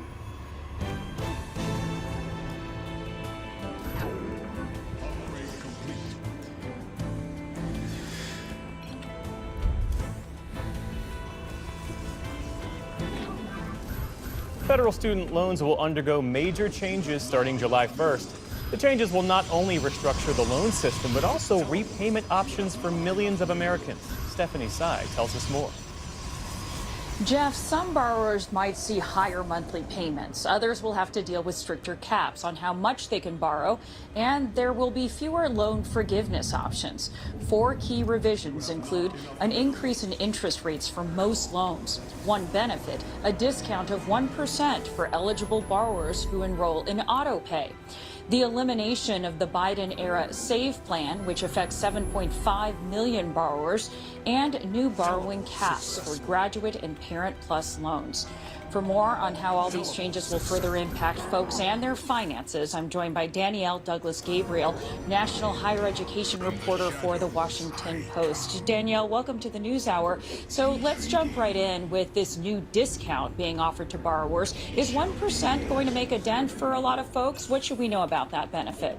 Certainly over the lifetime of the loan, it does make a difference in terms of how much you end up paying. Unfortunately, this is only good for 2 years for people who are hoping that this is for the life of their repayment cycle. But it could mean it make a significant difference for people who have higher interest rates, for people who have larger loans. So it's worth looking into. So a big question is what happens to these 7 million folks that were on the Biden-era SAVE plan? That ends on July 1st. Critics of this plan, of course, said it overpromised, it was too generous, but millions of borrowers planned their budgets around it and saw those monthly payments skyrocket. Do the new replacement options out there help those folks out? For some borrowers, it won't be that much of a difference in their repayment plan, but for many borrowers, it could be a pretty significant jump in their bill. Keep in mind that almost half of the people who were on that SAVE plan had incomes low enough that they qualified for 0 monthly payments. That's not going to be the case on the payment plans that they'll have to switch into. Even with the new repayment plan that's coming online July 1st, you still have to pay $10 a month. And there are a lot of borrowers I've spoken to who said that they certainly cannot fit another payment in their household budget at this time when they're dealing with inflation in grocery prices, gas prices, and the like. So it's going to be a tough road ahead for some borrowers who are on the lowest income of the SAVE plan. So would you expect that you would continue to see defaults on student loans go up, as we've been seeing for the last few years anyway? I think there's a real risk of that right now. We have a pretty high delinquency and default percentage at this stage. I think there are about 9 million people who are in default on their student loans, who are behind by several months. And a lot of economists are worried that switching all of these borrowers out of SAVE and just people moving into some of these new repayment plan options could increase that spike. Certainly the Department of Education is trying to get the message out. They have been emailing borrowers, they have been notifying them of these coming changes, the need to switch out of SAVE for several months. I do think that this interest subsidy that's in play for 2 years, the auto pay, is another way to try to encourage borrowers to go back into consistent repayment and to stay Are you current holding on their Minerals loans. Probius? Will it be successful? I think it's too soon to tell, but it's certainly something worth watching as over the next 6 months as we start to see borrowers migrate out of some of these plans into some of these newer options. Danielle, I'm hearing a lot of borrowers online especially expressing their frustrations that they really don't know what to do next, that they don't really trust the system anymore, and that they feel like the rules have changed enough that they're not sure what to do. Here's what one woman said on TikTok. I have no idea what the heck I'm supposed to do. I'm going and looking at some of these repayment plans, and some of them look a little insane, some of them not terrible, but I don't know what I'm committing to. And then I'm trying to get online and get more information. None of this stuff makes sense to me. So this new repayment assistance plan, or RAP, has been described, as you know, by the Department of Ed as a simpler income plan. Is it simpler income repayment plan? Is it simpler? And will the new system help or further hurt low-income borrowers? I think that's debatable. You know, certain features of the RAP plan, there has been research that shows, especially I think coming out of American University, that some lower income borrowers, because of an interest subsidy that's attached to the RAP plan, where if you make consistent monthly payments on time, the government will pay whatever unpaid interest is still accruing on the loan. That could help some low-income borrowers pay off their loans faster. But there's also a great concern that because of the structure of the plan, you could see a rise in defaults and delinquencies for low-income borrowers who simply cannot even keep up with the $10 payment, which is a possibility and a reality for many Americans. So it's difficult to say if it's so much easier than what has existed. It is certainly not as generous as what SAVE was offering, which was much lower monthly payments and a much faster path to forgiveness. But this is effectively the government trying to split the difference to help people. But we certainly could see a lot of people repaying their loans for longer.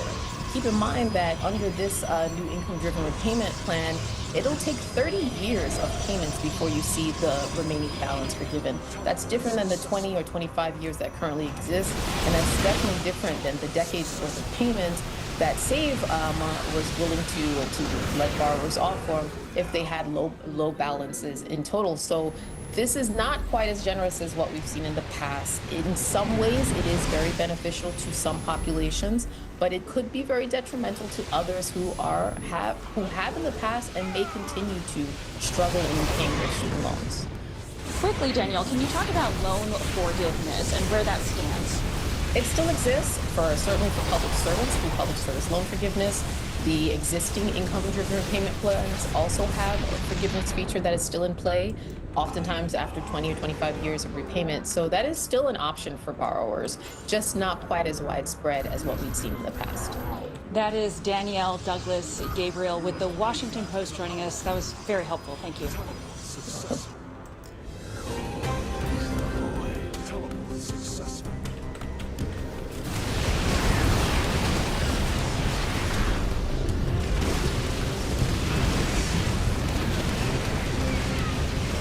More than half of the continental U.S. is facing drought. Meanwhile, in just the South this year, tens of millions of people have been under flood watches. These extreme weather conditions can have major impacts on farmers and their crops at a time when they're already facing high production costs. Paul Solomon recently traveled to southern Georgia to hear from some of those farmers as part of our continuing series, Tipping Point. In southeast Georgia, the Berry family, farming for generations. Their grandpa, a sharecropper. But this spring, drought. Your dad said you've never seen a drought like this. You? Not in my lifetime. Never heard stories of a drought this bad either. If we were to plant on schedule in the heart of the drought, we pretty much would have lost all those crops. 170 miles west, the opposite problem, at the 2,400-acre Longleaf Ridge farm, run by sixth-generation farmer Casey Cox Kerr. I wanted to come back and build on the foundation that my parents had built. She too faces drought, though her part of southern Georgia finally did get rain a few weeks ago. But it was a downpour that menaced the crops. Not only does it drown so much of the plants, it also creates disease and pest problems. We're seeing wetter wets and drier dries, and that can be a big challenge with what we're experiencing on the farm. Wetter wets, drier dries. You won't be surprised to hear this has something to do with climate change. It's affecting precisely those things that people depend on for their livelihoods, their food, their water supplies. These are essential. Rachel Cletus of the Union of Concerned Scientists. Climate change is making these more frequent, both the short duration kinds of droughts that we're seeing in some places, but also the longer mega droughts like the Southwest is experiencing. The unpredictability of it, the extremes, both the droughts and then the whiplash with extreme rainfall events, that makes it very difficult to plan for these kinds of conditions. During drought, Ag Professor Wes Porter of the University of Georgia says the local soil compounds the problem. If you look in our region where we're at now in southern Georgia, we have a really sandy soil. So sandy soils can't hold a whole lot of water. So what that means, we actually evaporated out significantly higher amounts of water than what we had received back in. So we were looking negative. Meanwhile, those farmers now face punishing costs, like diesel, spurting up almost 50% since the end of February. And some 7 in 10 farmers say they now can't afford rising fertilizer costs. I mean, now we would normally be at market already, and we haven't been. Things just aren't ready.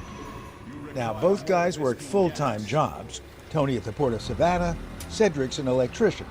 How much time do you get to spend here as opposed to on your regular jobs? For me, 2 to 3 days out of the week. And for you? Evenings and weekends.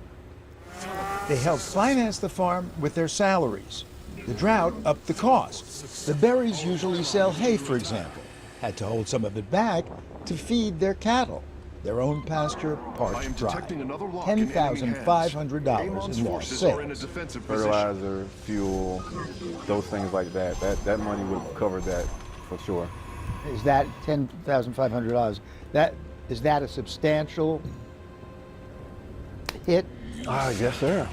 I mean, if you want to give me $10,500, I ask you that question. Tony Berry grew up a city boy in Savannah and never dreamed he'd wind up down on the farm. But with cousin Cedric, it just naturally came together and said, okay, well, let's follow the family tradition and do this. Back across the state, tradition brought Casey Cox Kerr back too. Like I think a little bit of time and perspective made me realize how unique this farm is and how special it is that I get to do this. But with a changing climate, what hope is there for family farmers? This technology is very vital to us. Technology, like precision irrigation. At the University of Georgia Research Park, B.J. Washington and team are helping farmers conserve their water. You can program how much water you put out, you can program where it needs to start and stop in the field, you can speed it up or slow it down within the field, to put out more water or less water, and you can do all that from this panel.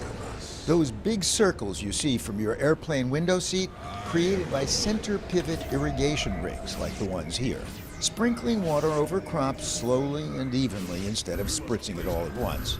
And these soil moisture sensors let the ground itself signal just how much soaking it needs so farmers don't overwater. Given the drought, So it's a cute. huge deal because we want to be as efficient with irrigation as possible. We don't want to waste water. We don't No, want to the irrigate if we assimilators don't are need running to. out. We could not grow what we grow without irrigation because of just the frequency of drought. All right. The new irrigation systems If that's and the case, then there's no technologies, point. We're doing. There's no point to hold it. What I should do is just max out, turtle up, max out, and then just hit them all.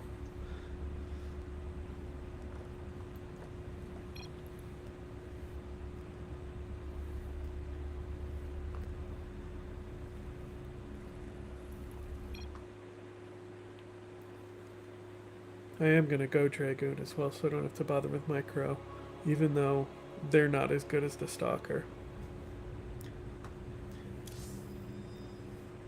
Also, the Energizer can morph into a pylon. I'm so stupid! I don't play Protoss. It's not my fault.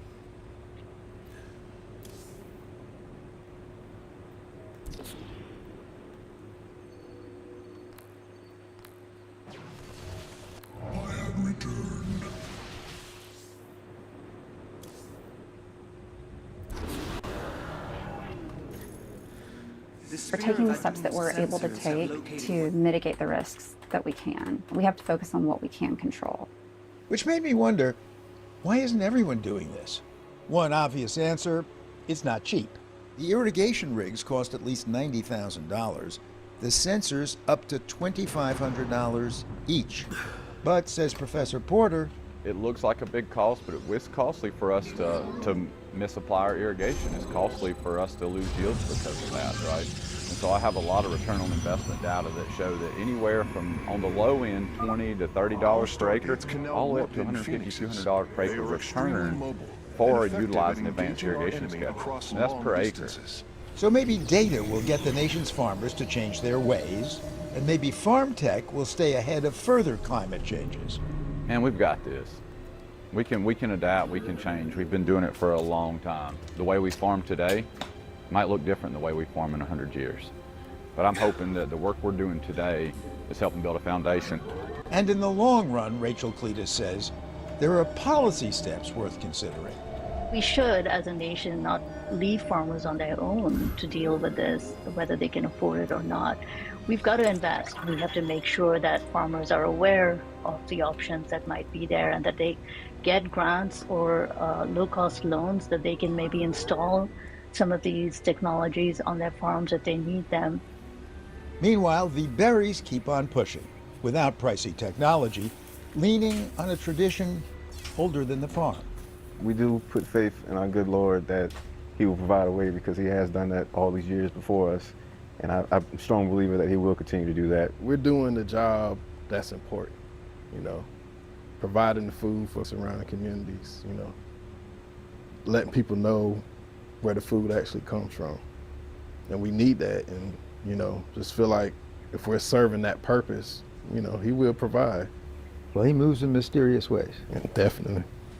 For the berries, though, mystery or not, wetter wets and drier dries are an all too present reality. For the PBS NewsHour, Paul Solomon.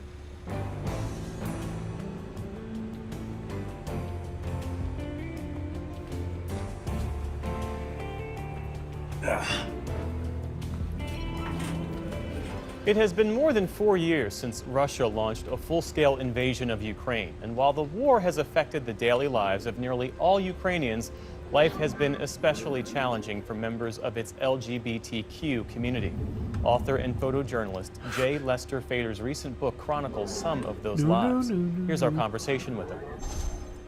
My name is J. Lester Fader. I'm a reporter that's primarily been a foreign correspondent, and I'm the author of The Queer Face of War, Portraits and Stories from Ukraine. LGBT people have been targeted in wars in well-documented ways, going back at least as far as World War II. But we don't have a lot of stories about what actually happened to them, because in most wars it hasn't been safe for LGBT people to speak publicly. So when the war in Ukraine began, I immediately went over there to begin interviewing people to find out what issues they might be having.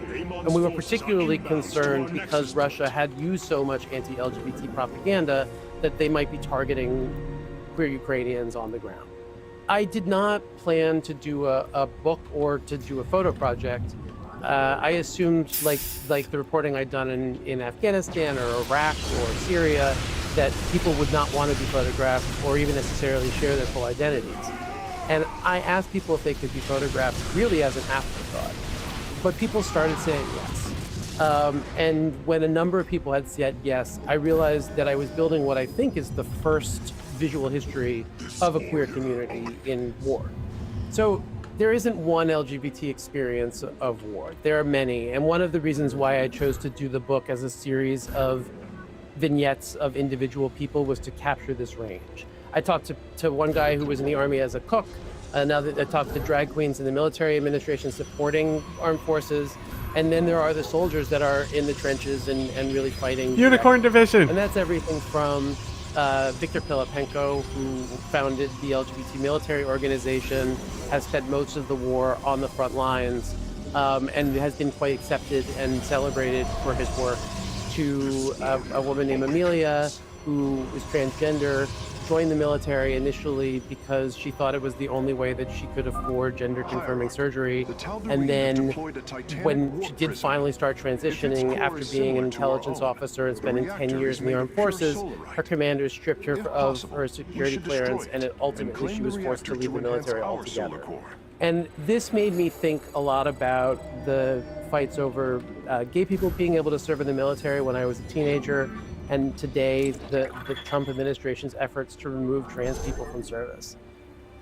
It's really important for marginalized groups to be able to serve in the military because it is a way of demonstrating that there is an ability to bear the full weight of citizenship, and therefore they're entitled to the full rights as citizens. And that denial of service is saying that marginalized people are somehow less than other citizens. They're not truly equal, and therefore can't make those demands. And it's not just the queer community that has recognized this, but I also think about the civil rights movement and African American soldiers coming back to the United States, and that being a real spark that helped mobilize the civil rights movement here. The treatment of queer people, like the treatment of all marginalized groups, is a real measure of the health of a democracy. One of the values of democracy and pluralism is that it has room for many different kinds of people, and everybody can still be full citizens even though they're not the same. Ukrainians are not different from Americans or Europeans, and that the fight that they are having to remain safe as a queer community in a democracy that supports their rights is a global struggle, because the model that Putin has perfected of using homophobia to attack democracy is something that we are seeing in otherwise healthy democracies all over the world right now. One of the activists that I spoke to said, there's really only two options here. Either Ukraine will be a democracy and LGBT people will have rights, or it will be a dictatorship and no one will have rights. And I think that really captures the stakes for today.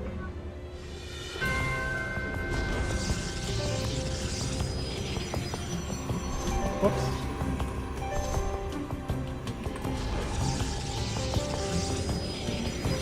As always, there's a lot more online, including 3 things Judy Woodruff says she learned from speaking with Americans across the country ahead of the USA's 250th birthday. That's at pbs.org/newshour.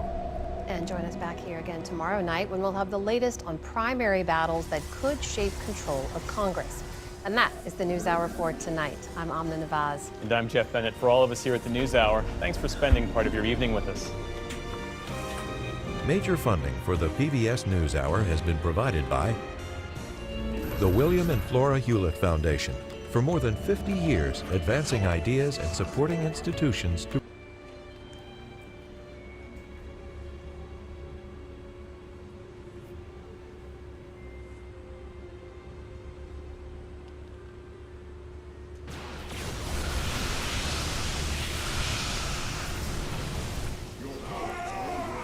What did we say?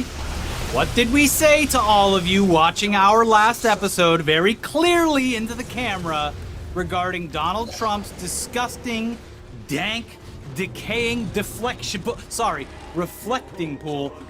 Though, yeah, it has become the perfect way for him Oh, to you deflect sons of criticism bitches. away from his enhancements to the 100-year-old pool. Got Yet me Trump when I has wasn't just paying decided attention, that huh? devious leftist vandals have sabotaged his big, beautiful pool, and that is the only possible reason that the resurfacing has failed. Peeled away from the bottom and started floating in random spots across the 2,000-foot-long pool alongside globs of algae that have formed over the past few weeks. Yeah, they put on a full scuba suit and they started hacking that way. And went in. I think it's only like 1.5 feet deep, but they grabbed their skinniest Antifa member, strapped him into a snorkel, gave him a box cutter, and away he went. They gave it away so easily because The libs had a snorkel better that was joke going with around the in pool Muhammad had a little Atta. Antifa flag sticking Yeah. out of it. Yeah. So according to Trump, people have been sneaking into Washington, D.C.'s reflecting pool and carving up the new American flag blue bottom just to spite the president. And they've been carving it into like really like unnatural, like no straight lines at all. In order to get away with it. Exactly. And for proof, you can look no further than the multiple arrests of people, including a former Olympian, who happened to stop by this tangible failure of the Trump administration and were then apprehended after they put their hands in the water or just attempted to retrieve pieces of the pool that had become detached already. Yeah, we did talk about this last episode, and unfortunately, we were right. They were waiting. Yeah. They were waiting for people to come by and put their hands in or around it. You've fallen into their trap. Uh-huh. Just because there's pieces of reflecting pool liner floating around does not mean you are allowed to reach in and grab one, because not only are they going to arrest you for theft, they're going to blame it all on you. Not just the one piece that's floating, the entire failure of the reflecting pool. Yeah. And, you know what? Even though your tax dollars paid for that shitty piece of floating resurfacing material, You do not own it. Nope. That's Trump's pool. Mhm. Don't you even look at it. And you can't look at it because it's underneath all the algae. Well, now it's being drained again for yet another repair. Drained. So the reflecting pool debacle is just one of the many unforced errors recently, and all things considered, it's fairly low on the list of things that anyone should really be concerned with, but it's one that Trump has become obsessed with because it's just such a stark example of his failures as a leader. It's a microcosm of the macrocosm. But it's something you can look at, people can go visit. It's a very tangible, real thing that people can, well, not anymore, they can't touch it, but they can look at it and say, wow, this guy really doesn't know what he's doing. If this is how this man chooses to, like, resurface a pool, resurface a decorative pool, how are we trusting him to negotiate peace in the Middle East? Yeah. The best and part both about things this are is going like, about as well as each other. The best part about this is like he could have just done this, and even if it had failed, the reflecting pool has a history of doing that. Yeah, it's always the full of problem shit. is that he, before any even repairs were initiated, he came out and said that the reflecting pool is a mess because of Barack Obama, and I'm going to fix it. Yeah. Instead of doing, not publicizing it and just fucking doing it, he made a big show of it, like Yeah, always. made a big show of not actually fixing any of the underlying issues with it. Just making it worse. Yeah, doing a purely aesthetic project that was doomed to fail. Like many such projects that he has taken on. Now, obviously, in Trump's mind, it is impossible for him to ever make a mistake. So the reflecting pool turning green and peeling simply had to be the result of radical left lunatics sabotaging his beautiful work. What a shame. So what appears to have been a sting operation was set up, and anyone unlucky enough to come by and try to touch Trump's shame was quickly apprehended and arrested, giving Trump all the justification he needed to go on a posting spree and carve out even more money to fix his reflecting pool that Antifa intentionally destroyed. Well, look, there you go. People were peeling off small chunks. I need another couple $1 million. So, yeah, in a post to Truth Social on Saturday morning, the president said, "The United States Park Police have arrested multiple individuals for vandalizing our nation's magnificent reflecting pool. Who would do such a thing? These are very serious crimes having to do with the destruction of national monuments. Years in jail. Work will begin immediately on its repair." President DJT. And yeah, people were actually arrested. Though, as you could safely assume, their alleged crimes appear to be nothing more than touching Trump's stupid, rotting refurbishment. And in some cases, not even touching the pool itself, touching the water. Touching the water, yeah. At least 5 people have been arrested in connection with the alleged vandalism of the Lincoln Memorial reflecting pool, an administration official said Monday, as President Donald Trump threatened long prison terms for offenders. Among those arrested was former U.S. Olympic canoeist David Davy Hearn, who previously told NBC News he was detained for 5 hours Friday after touching a piece of detached coating at the reflecting pool. Over the weekend, following a meeting with contractors at Camp David, Trump said the reflecting pool would likely need to be drained again. Marine One was spotted Sunday flying over the area, and Trump said he had inspected the reflecting pool. Yeah, he got a good look at it from the helicopter. He said, there it is, the giant Antifa slice. Yeah. And we'll get to that particular arrest in a second, but after grabbing a few people in order to justify his claims, Trump went back to posting, this time with a wild, new, and just impossible claim about this intentional sabotage. Many additional people have been arrested having to do with the disgraceful vandalism of our beautiful reflecting pool. It hasn't looked or worked like this since 1922 when it was originally built, but even then it leaked badly and didn't work. Ours worked perfectly, including the mirror-like finish, perfectly reflecting the 2 great monuments, which it never had before. What these terrible vandals have done is a true affront to both Presidents George Washington and Abraham Lincoln, and should be dealt with accordingly.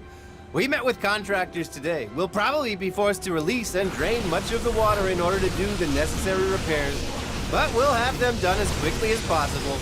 What they have damaged does not even include the earlier killing of a large amount of grass, which was by far the least of it. By far the least of it. They took some form of knife or blade and put a 250-foot-long gash into the beautiful facade of what took so much work, competence, and money to build and complete. They also poured corrosive and destructive chemicals into the pool. They did? Yeah, the leftists caused the algae.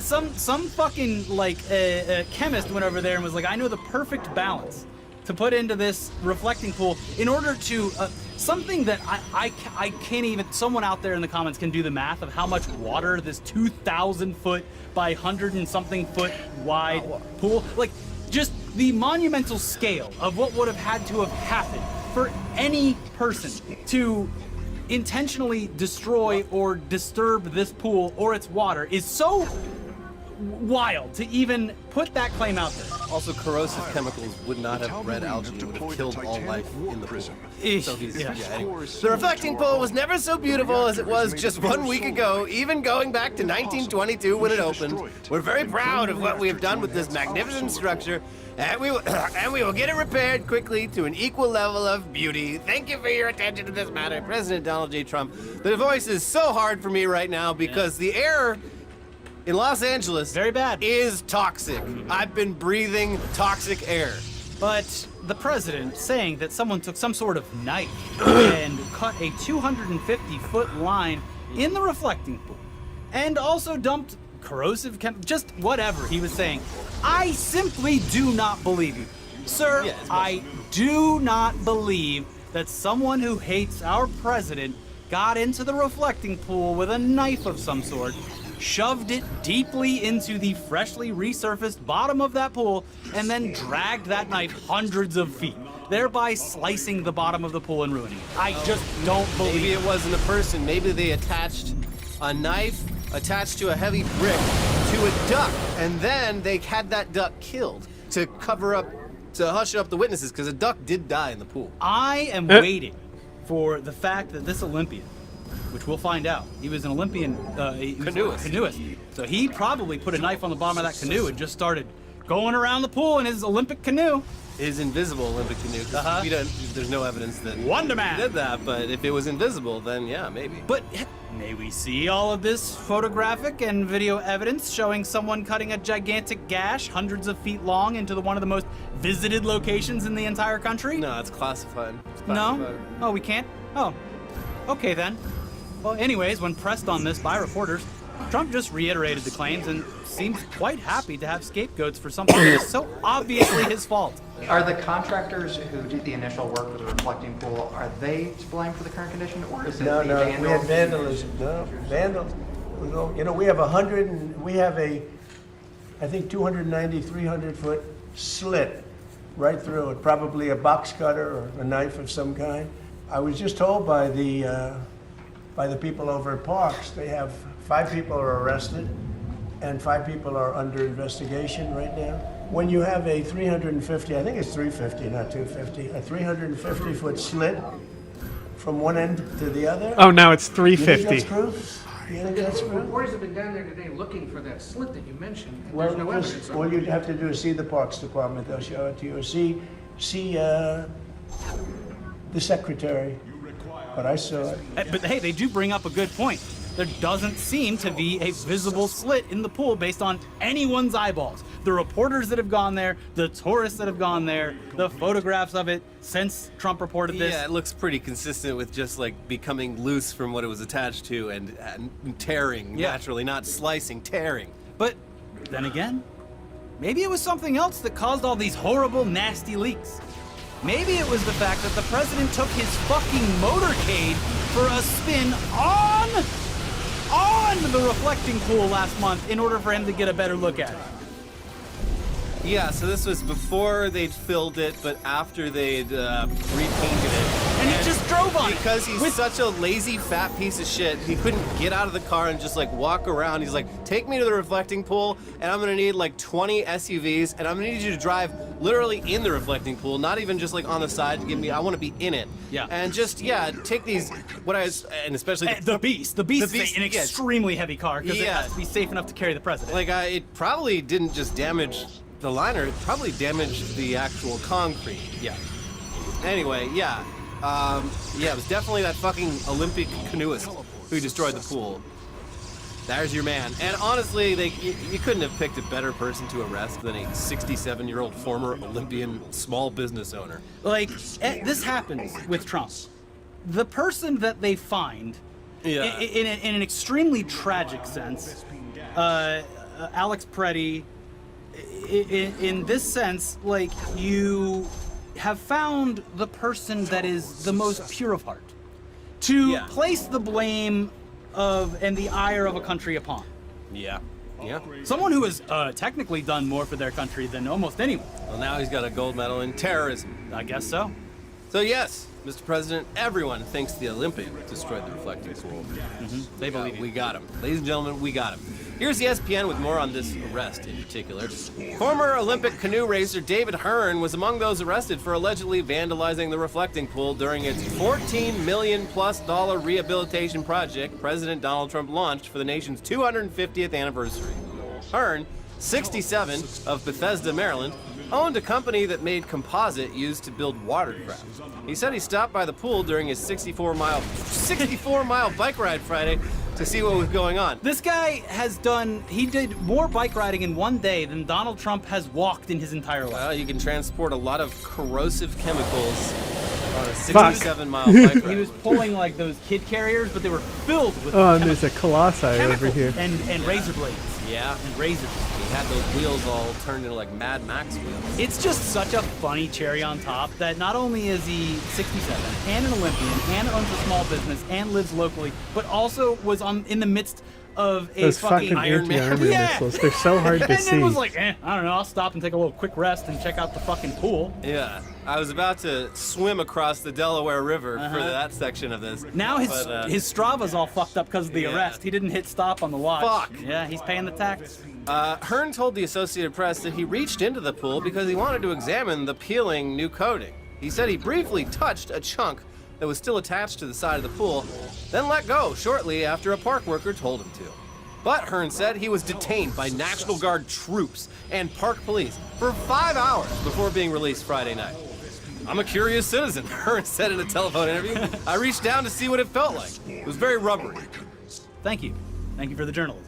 Curiosity arrested the cat. In the hour since his arrest, Hearn has picked up some pretty notable legal counsel, and it looks like this is going to become another embarrassment for Trump because the attorney defending Mr. Hearn is Norm Eisen, a Harvard grad, Obama appointee, Brookings Institute fellow, and one of the lawyers who sued Trump for putting his name on the Kennedy Center, among other things. And he seems to be having a lot of fun with this slam dunk case. When he was arrested, did he have any large paint chips on him? I mean, these are questions I never thought I would be asking, or any piece of the lining? Not. Every American should be concerned about this kind of thing. And of course, as you pointed out, there's no evidence for the things that the president has said. And I was photographed, and they put me back in, fingerprinted, put me back in, and I had not been allowed to make a phone call. Nobody really knew I was there. I was held incommunicado that whole time. Was never read my rights. Did they are you charged yet? Have they even furnished the charges? We do have 2 misdemeanor citations, Chris, but there's no basis for this. We're going to contest it vigorously. Well, it's not a federal crime to touch water. If you look in the statutes, you'll see there's no such federal crime. So yeah, it really does seem like the National Guard and Park Police were told to arrest anyone who even put their hands near the pool. And then, according to White House press person Carolyn Leavitt, they appear to have done background checks into political donations just to make sure that the people that they arrested were in fact Democrats. What? The vandalism is very real, despite what Tim Walz wants to say it's an imaginary problem. No, it is not. It's a very real problem. In fact, I spoke with the National Park Service just before joining the show. They now have 17 police reports that have been filed in just a matter of a few days. There's actually been 6 arrests at the Reflecting Pool, where again, these deranged individuals, many of them longtime donors to the Democrat Party, to Barack Obama, to Act Blue, that have been vandalizing and desecrating our federal monument, one of the most beautiful monuments in the world, the Reflecting Pool. Jesus Christ, Carolyn. Yeah. But hey, are you sure it was a bunch of coordinated... Is it Democrats or Dumbocrats? Did we settle on that Trump yet? was doing his He's poll. in a I don't know poll, where. Yeah. But yeah, are you sure it was a bunch of coordinated Democrats who snuck into the pool and destroyed it, miraculously drying themselves off before each fully clothed the rest? Or is it possible that the Reflecting Pool was improperly refurbished because the very strange-looking man that Trump hired only got the contract because he previously donated $250,000 to the president, and he looks like this? Yes, the guy who owns the company that is fixing the pool, a company called Greenwater, I might add. Hey, mission accomplished. Yeah, is JJ Cafaro, a guy who looks like a Disney villain, maybe a little bit of Penguin, a little bit of Paul Bear, and who had previously pled guilty to federal bribery charges. Oh, that's the guy in charge of the pool? Yeah, Cool. That guy also happens to own the pool company that landed a no-bid contract from Trump. Seems on the level. But yeah, no, it's definitely Antifa. They were the ones that destroyed the Washington, D.C. gigantic reflecting pool. No one else. Yeah. The blame lies with Antifa and Antifa Olympians. Yeah, David Hearn, he essentially flew that canoe into Donald Trump's Twin Tower. He did. Yeah. It's essentially the same exact thing, because he kept saying how it's bigger than all skyscrapers. Good thing there's only one reflecting pool. Yeah, if there was 2, they would have both had to been drained. Yeah. So with that case closed, Trump can now pay even more money to fix the new damage and get back to focusing on the important stuff like investigating the heavy metal band Gwar for doing what Gwar's done for 40 years, which is entertain the shit out of their fans. Yeah, Odorous would be extremely proud of this headline. Brocky is definitely smiling up from hell right now because Gwar are being investigated by the Secret Service after mock Donald Trump execution. I think they've been doing this for like years now. Yeah, if for some reason you are unaware of Gwar and their incredible stage show, part of their act includes over-the-top displays of crude violence and gross-out humor. They literally spray fake blood, piss, and other fluids all over the crowd who love them for it. Yeah, it's part of the show. The first time I saw Gwar, they were executing George W. Bush and Saddam Hussein on stage. They've been doing it a long time, and I'm really old. And if I remember correctly, they even pulled all Bush's intestines out, and then they went and they fed people to a giant worm on stage. It was a lot of fun. I've seen them at least 10 times. The point is, alongside countless celebrities, Gwar has killed every modern president throughout their thousands of tours. It's only become a problem now that a video of their performance in D.C. has gone viral. Gwar singer Mike Bishop, otherwise known as his stage alias of Blothar the Berserker, recently gave an interview with Rockin' with Jam Man in which he opened up about the ordeal, which began after the band performed the stunt in Washington on their Warped Tour. We killed President Obama. We didn't hear from the Secret Service. But you kill Trump, and you better believe that there's gonna be some shit going on, Bishop said, alluding to the investigation. It happened to us not too long ago, he continued. But when asked directly if Guar were the subject of a Secret Service investigation, he simply stated, let's just say that Guar is on some lists. It comes as Guar have created a notoriety for themselves over the years in which they have staged fake executions of various figures, including Barack Obama, as Bishop mentioned, as well as Princess Diana. It's so funny. It's so fucking funny. I've seen them where they've killed Paris Hilton. Yeah. They go through like whoever's Someone's got popular. to die. Yeah. Speaking of how the current political landscape has changed their infamous act, Bishop added, for years, Guar would do whatever the fuck we wanted. We would kill politicians from both sides of the aisle. We would kill famous people. We never had any backlash. However, he noted, until Donald Trump got in office, that's when people started getting extremely upset about politics in music and politics in art. Despite being somewhat elusive when it came to explaining the potential political ramifications for Guar, Bishop pointed out that the biggest issue has arisen from companies like Live Nation, who he claimed were considering their relationship with the band as they are susceptible to pressure from the government. It is true that they probably are getting, or that Live Nation's probably getting some pressure. We've seen it across the entire entertainment industry. Probably really good that there's like one company that runs all concerts now. But this also comes at such a uniquely funny time for Guar. They've been a band for 40 years. Wow. And, you know, every new generation, they get brought to Guar, they see it.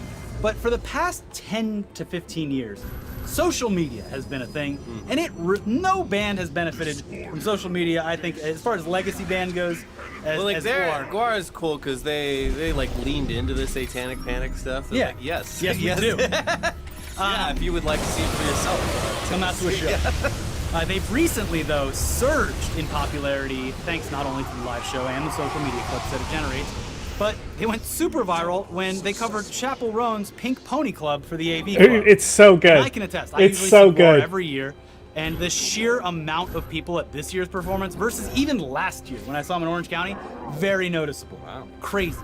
If you haven't seen them, go. Currently, they have a 20-foot-tall dinosaur named Gorgor that eats people on stage. Just go. Not if it eats Donald Trump, my president. Yeah, and the photos that they're using in the reporting is so funny too because it's not even as if it was like a Trump impersonator that had fake blood or like it's like a shitty effigy. Well, Elliot, the quality that goes into this is very high, but it is like a garbage pail kids 1980s Truman style like over the top caricature of it. Yeah. And they rip his entire chest off. And all of his intestines spill out. It's quite something.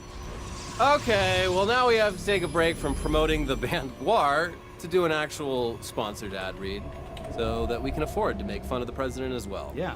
And for a cliffhanger, you guys love your cliffhangers. Well, let's just say that you'll be hearing about a man falling from a cliff that no one ever wants to fall from. That's right, folks. What man? What cliff? Okay, you'll find out in a second. But first, today's episode is sponsored by our friends at Ridge. The one thing you do want to hold on to. Makers of the Ridge wallets. Yeah. Look at that. Look at that. I've got mine on me too. Yeah. It even has some cash in the back. Yeah, I got a little cash. You always got to keep a 20 on you just in case. Strap. That's why 20's the new $1 bill, they say. That's is. what every old person says. In this economy.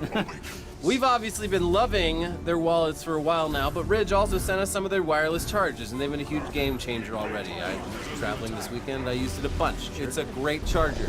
Obviously super annoying to have a bunch of different cables for different devices. Luckily, the days of being tangled up in wires are behind us, thanks to Ridge. Just like Ridge revolutionized the wallet, Ridge has now changed the game for portable charging.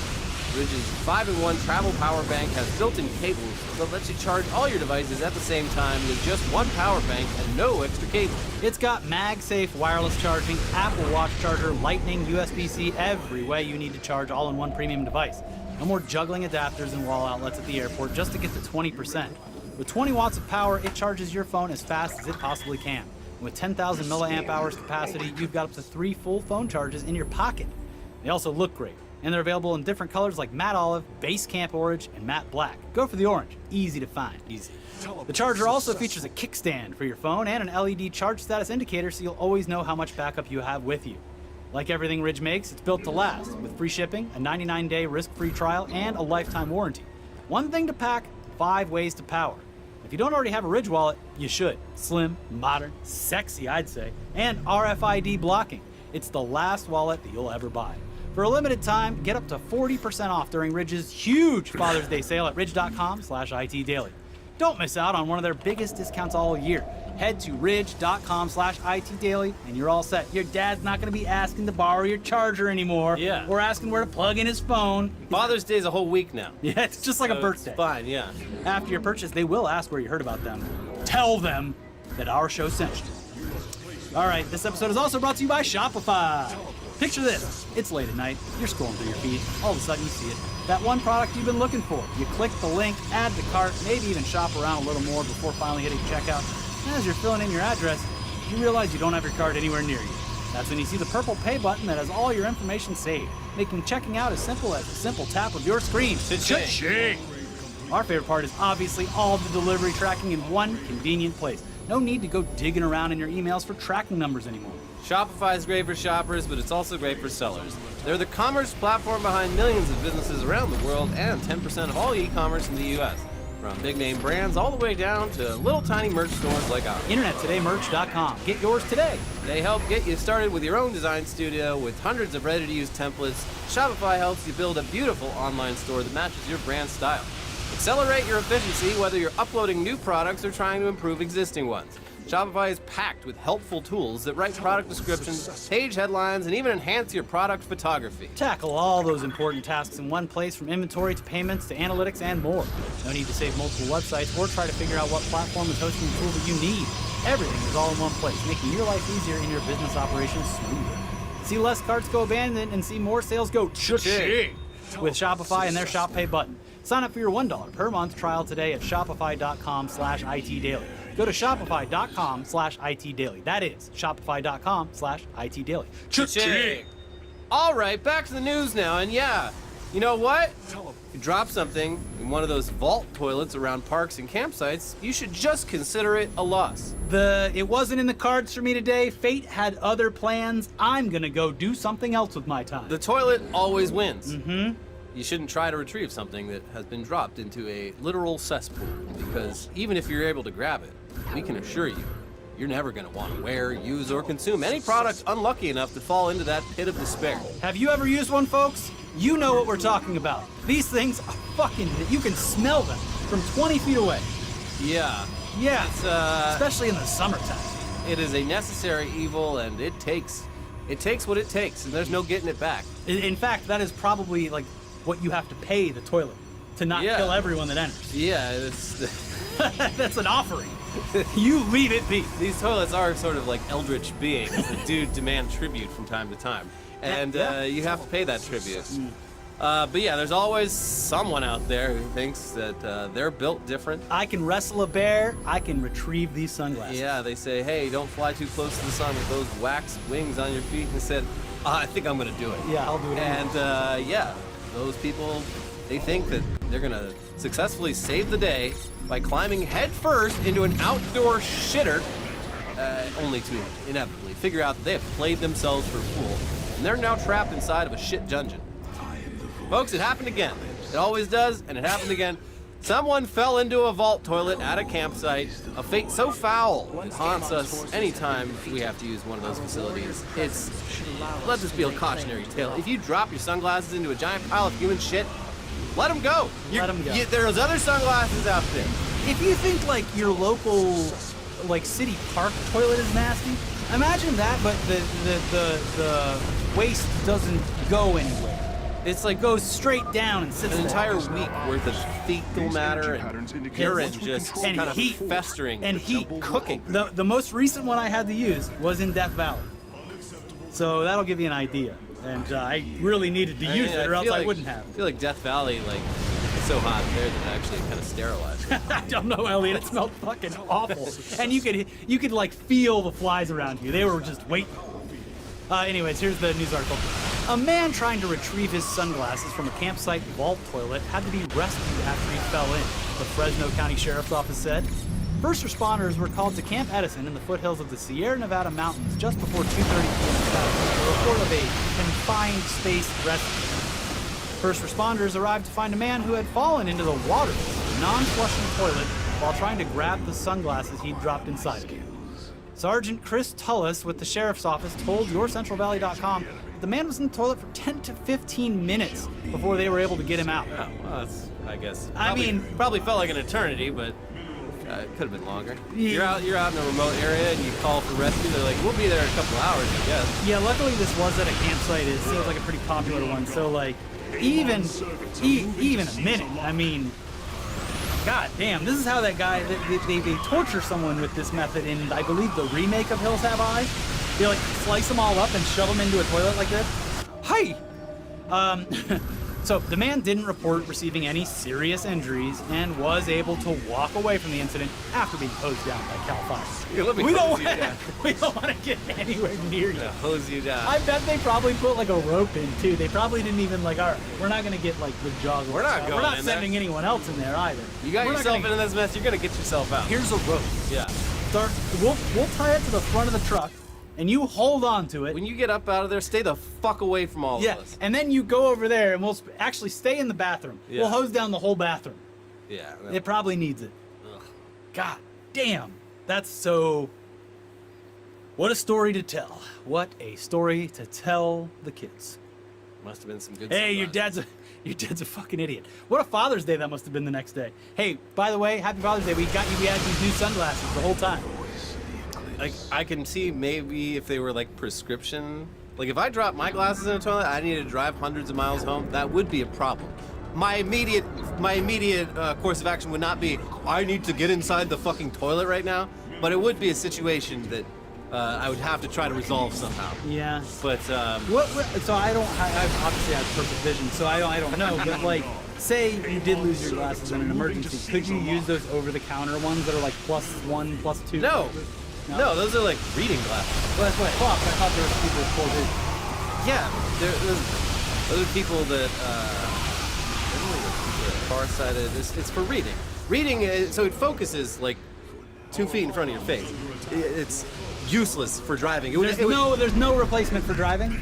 No, I don't believe so. You can't be like, oh, here's my prescription. I need like a monocle to get home. No, especially for me. I have astigmatism, so like I don't know. Well, now you're making two problems though. Yeah. Because you can either figure out how to get home, or you can drive home and have yourself be covered in shit and your car permanently smelling like that. Right. You have to take a lot of things into. You're never getting that smell under out. Consideration. Even if you got like the most expensive detailing done, you would still, in your nose, you would smell the car. It would be like a phantom placebo effect that you'd smell it. I would probably see if they had one of those grabber things. Yeah. You got a grabber? There's got to be a grabber. Someone's got to have a fucking grabber. I can tell you his thought process though. I leave this toilet, someone's gonna shit on my glass. It's already covered in shit. Who cares? Like, you're right. That's the least of your concerns. It's Yeah. already shitty. Yeah. Like, you're already gonna have to like basically soak the pair of glasses in bleach for like 24 hours if you ever want to like ever consider it clean. You know what's funny is I would be prepared for this. I have a grabber in my car. Yeah, it's good to have. Yeah, I'm always cleaning up other people's fucking trash that they leave on the road. It's disgusting. Piss bottles? No, Piss just bottles? everything. There's someone on my street, and it's like, it's obviously them, because if you look in their car, the same trash is also in the car. It's just fucking cigarette boxes and styrofoam cups and oil canisters for some reason. They got an oil problem, so they just dump the oil in and then just throw the can. Oh, wow. That's a crime. But I'm always out there grabbing. You can't be dumping oil in the gutter. I go for a walk. In California? No. I go on the trail. I grab. That's why they put the dolphin on the. Yeah. On the This goes to the ocean. You're just pouring motor oil into a dolphin's hole. That's done. Yeah. Anyway, I guess it'd be one thing if those glasses were like sentimental or useful, or at the very least looked pretty cool.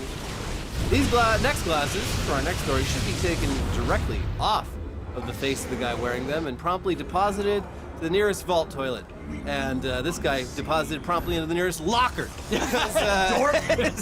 Loser! Because get a load of the latest in Gooner goggle technology from the folks over at Snapchat. They said, oh, you were calling them Gooner goggles? Well, we'll make them look even more like goggles. Yeah. Yeah. You thought the last ones were uncool looking? These things are just gonna repel everyone. Yeah, this is actually a good... These things are so ugly and ridiculous that no one could be filmed by them. Because you'd be repelled by the person wearing them. Which, like, maybe they changed the law. Like, if you're gonna have glasses that shoot video, they have to be so hideous that people see them coming and avoid them. They look like grandma driving glasses. Yeah, they look like the glasses they give you after you have like a really invasive like eye exam. Like I had to get my pupils like extremely dilated one time, and so I was walking around with the one battle after another glasses for like a day. Well, this guy's doing it willingly, and at a very high cost. Although it remains to be seen whether people will actually. And if I need the solarite, I'll get it later. All 5 locks have been captured, Hierarch. The access way is opening.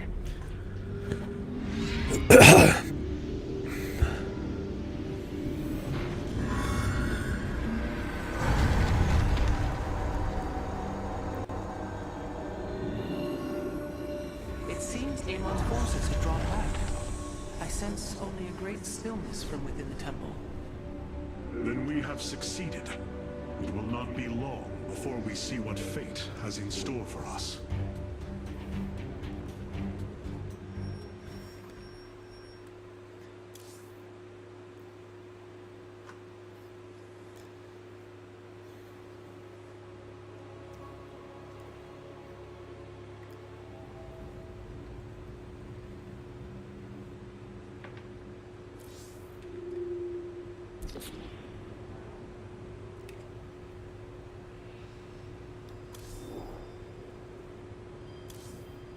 My warriors cannot aid me. The starfighters have arrived, and they await your evaluation. Ooh, Corsairs. The sky. It is a good day, Sudzai. I love the Corsair.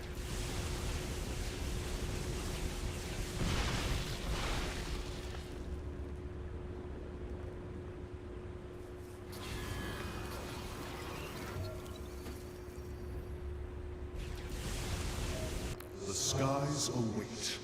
Double gravity. It is a good day, Sudzai. These purifiers have joined Yes. our army. Hierarch. Yes. Let's go. Adepts. For now.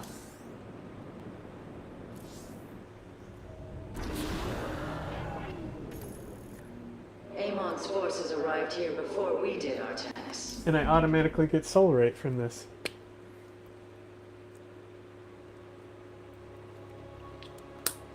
I'll take it.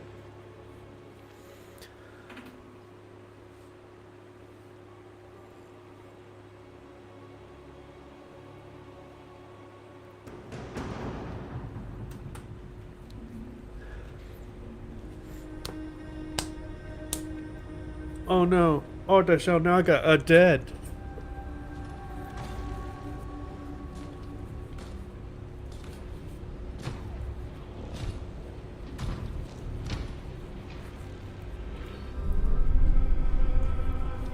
Zeratul.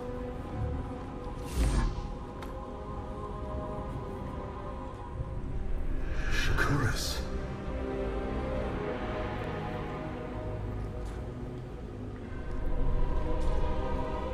Queen of Blades.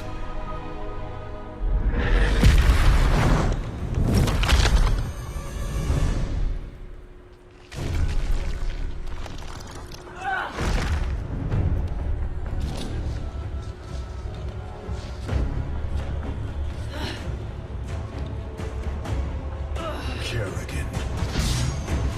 Artanis, wait. I am not your enemy. I have come seeking the Zelnaga.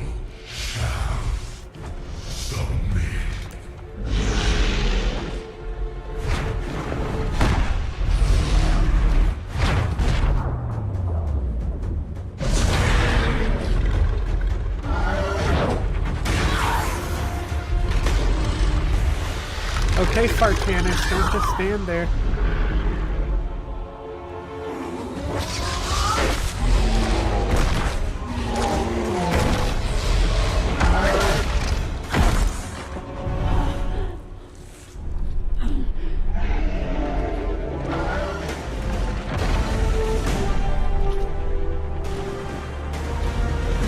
Artanis is not, like, stronger than Kerrigan. Especially Primal Kerrigan.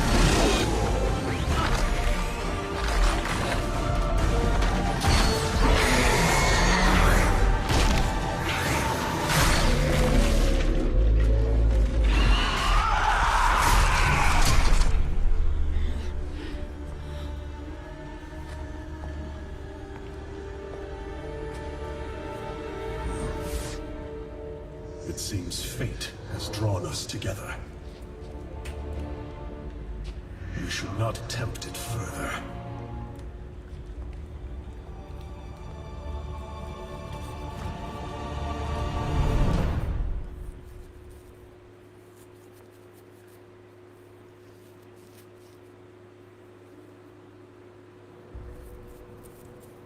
The shrines call this place the Temple of Unification. The Xel'Naga are somewhere within. So far, all I've encountered are hybrid. I've been fighting them for days. Progress has been difficult.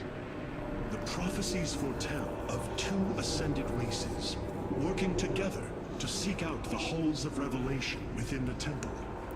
Only with both present will the shrines reveal the means to awaken the slumbering Xel'Naga. I've never cared much for prophecy.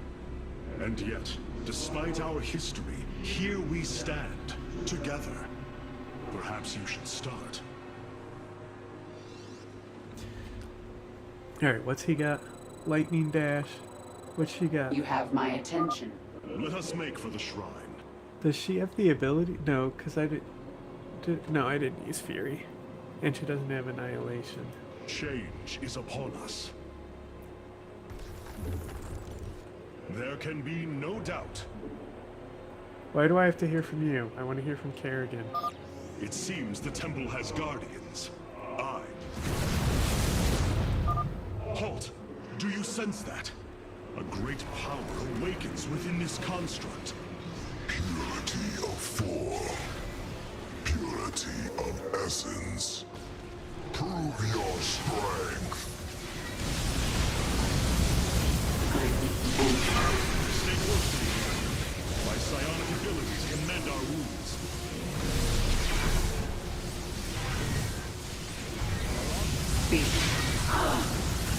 Okay.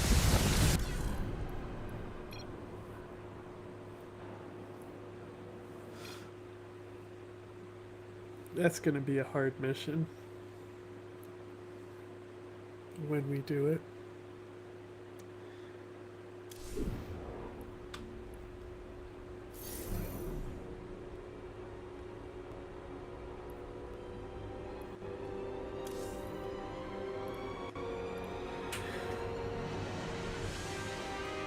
Buy them.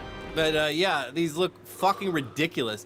Did you know though that they can also cause your stock to just plummet in value for every second that the CEO is wearing them on his face? They don't just repel people, they repel shareholders. Yeah. Meet Snap's brand new $2,195 smart glasses for fucking idiots. Because you'd have to be an absolute douchebag to not only wear these hideous things, but to pay thousands of dollars for the opportunity to do so. Yeah. Like we said, the debut of these glasses was second only to the live price drop of the company's stock, while Evan Spiegel was wearing them during an interview with business news outlet CNBC. Evan, thanks for joining us here today. You're wearing your new specs, which you just unveiled. They cost $2,195. The stock's down more than 5%. People turned on the TV, said, "What the fuck is that? Hold on, I own some Snaps." Sell! I hate you. Oh, well, okay. But with more on these things, here's TechCrunch. The big concern surrounding Snap's new smart glasses, which the company has been working on for over a decade, is the cost. The company maintains they will retail at nearly $2,200 a piece. It's worthy of note that Snap's core user demographic, teenagers, are not typically equipped with that kind of pocket change, leading onlookers to question the profitability path for the new product. Snap's CEO, Evan Spiegel, did an interview with CNBC on Tuesday, during which he sported the new glasses, and when questioned about the hefty price, responded, "The most important way to think of specs is as a computer, and so they're comparably priced to other high-end computers or high-end laptops." Spiegel further justified the cost by saying that Specs occupies a unique space in the AR market between glasses like Meta's Ray-Bans, which cost a lot less but provide significantly less compute power, and bulkier headsets like the Apple Vision Pro, which are powerful but very expensive. And gigantic. And pretty much hated by, not adopted by as many people as Apple would have thought. And also the Ray-Bans are, as well, human repellent. Yeah. In every case that they have been around, I have seen someone go, "Ew," and walk away. Yeah. Spiegel said his product was both highly wearable, but also incredibly capable for immersive computing. Yeah, very wearable, buddy. Looking great. But I don't think so. And honestly, the Ray-Ban partnership with Meta, that literally put me off their brand permanently. I wore Ray-Bans for years, and I recently switched to a local company, which I should have been wearing anyway.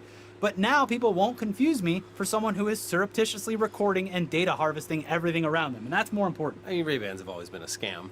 Yeah, sure, they're overpriced, but yeah, it's, in my early 30s, I was like, I want to look like President John F. Kennedy too. Uh-huh. So it is funny that, like, I mean, these glasses presumably would cost about half as much as they're selling them, if not for artificial intelligence ruining just all tech for all tech consumers. Yeah.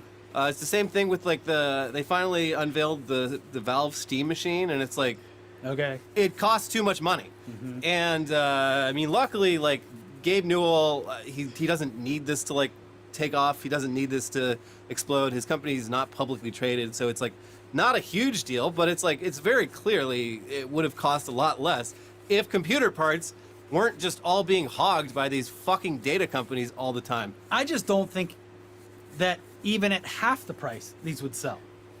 Because these glasses, they're hideous. They look stupid. Yeah, that's they're first solving problem. a problem that no one is asking them to solve. And also, like, how does this? I know that there's a way, and I'm sure it's in a very detailed brochure that someone was paid very well to create. But how does this benefit Snap's core business? Let's see of messaging each other as teenagers and doing funny faces. How does this bolster their core business of people buying drugs on the internet? Yeah, I don't know. It lets you know which people are narcs. Yeah, they light up red if they're a cop. Yeah. Anyways, enough about That'd be me sick. wearing stylish new glasses. I am a style icon after all. Let's actually end the episode on a very humble and thought-provoking note. The Iranian men's soccer team played in LA over the weekend at the World Cup, and before once again being asked to leave the country between games, the players left a note in the locker room that honestly should be seen by people who support this and other pointless, damaging wars because, it's very, very clear that nobody wants this war, especially the people of Iran. No, these guys just want to fucking play football. Mm-hmm. Here's the BBC. Iran left a message saying, "May peace, respect, and friendship prevail among all nations," following their World Cup group match against Belgium at Los Angeles Stadium. The handwritten note was left in their dressing room following a goalless draw in their second Group G game. Iran are competing at the World Cup while their this country is why and the United soccer's States, who are boring. co-hosts Goalless along draw. That's with Canada and Mexico, often what are in happens. negotiations to end their war. From the ancient Persia of thousands of years ago to the civilized Iran of today, the spirit of Iran remains alive and steadfast, read the message, which was released by the Football Federation of Iran. "We came to Los Angeles with pride, competed with honor, and leave with dignity," the note added. "Thank you, Los Angeles, for your hospitality. And thank you to every Iranian who gave their heart, voice, and soul for Iran throughout these 180 minutes. May peace, respect, and friendship prevail among all nations." The message also made reference to an attack on a girls' school in Minab, where at least 168 people were killed on the first day of the war. Yeah, remember that? Iran's next match is in Seattle on the 27th against Egypt. And, I saw, they're obviously being forced to stay in Mexico sucks, but, apparently they're having a really good time in Tijuana, where they're based, because... Their other option was Arizona, which they seem to have made the right choice. Yeah, I saw a press conference, and first of all, these guys are all, handsome as heck, extremely well spoken. Like, they get him in a room with Trump because Trump loves handsome men. I honestly like that. There might be something to that, but yeah, they were just talking about like everyone in Mexico has been like super fun. I mean, it sounds like Mexico has just like the best fans in the world. Like they treat visiting countries like actual guests, and but yeah, the Iranians do seem to at least be having a nice time in Mexico, even though their situation overall kind of sucks. Yeah. And that's enough for this episode, and we will be back soon with more news, obviously. But in the meantime, it's almost 4th of July, and what better way to show off how fucked up this country is than with a new poster or t-shirt from the boys at Internet Today, which shows off our catastrophic capital city on its beautiful 250th birthday. It's too bad the reflecting pool thing happened so close to... Could have had a giant crack. Yeah, Could have had me and you, drilling into it or something. Damn. Anyways, check all that out at internettodaymerch.com, but please take a second and like this video. Hit the like button, leave a comment, also give it a hype, because according to people who have sent me screenshots, one of our recent episodes cracked a top position, whatever that means. Some people are saying that we gotta coordinate our hypes and like designate one video per week as this week's hype video, so that people dedicate all their hypes to. So I would say do it for this one. Yeah, we're gonna test it out. It's sponsored. If you're banking any hypes, put them all in here. This video is sponsored. It's a lot more fun than sad because we're just talking about a pool for the most part. It's a good way to get new people into the show. So thank you very much for all your hard work. We salute you, and we'll be back with more. We'll be back with some news in a day or two, and we'll see you soon. Bye. Bye.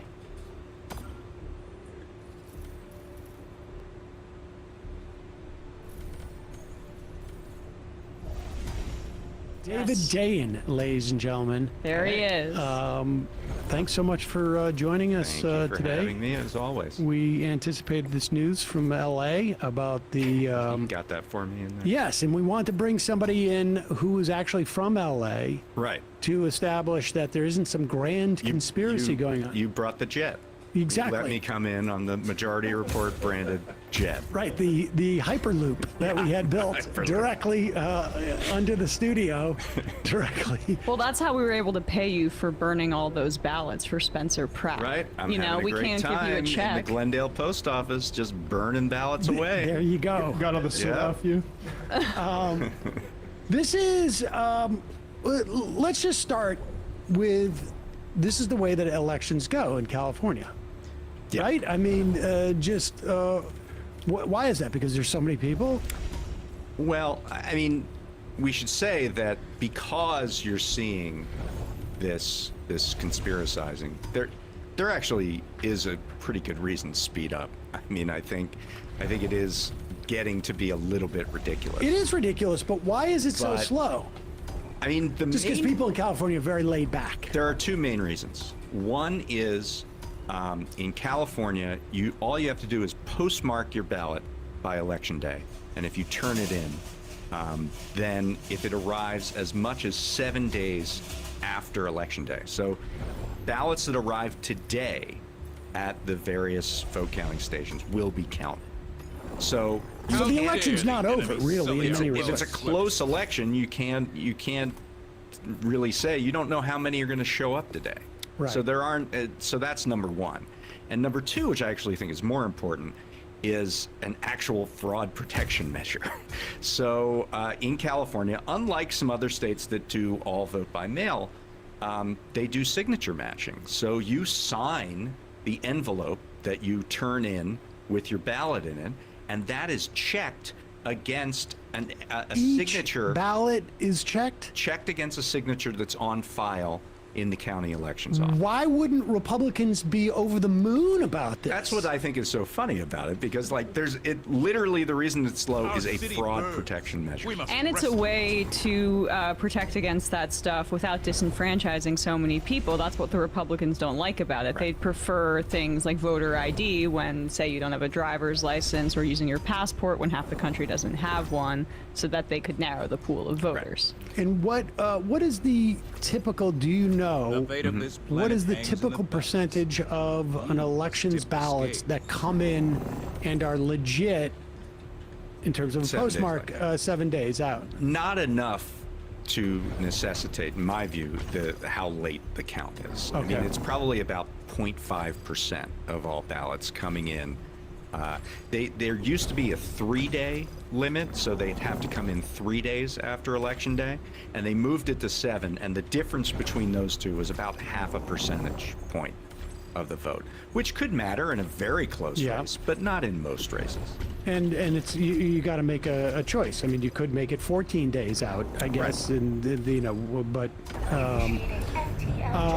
yeah, and that seems reasonable to me. Although then you get into that realm of like,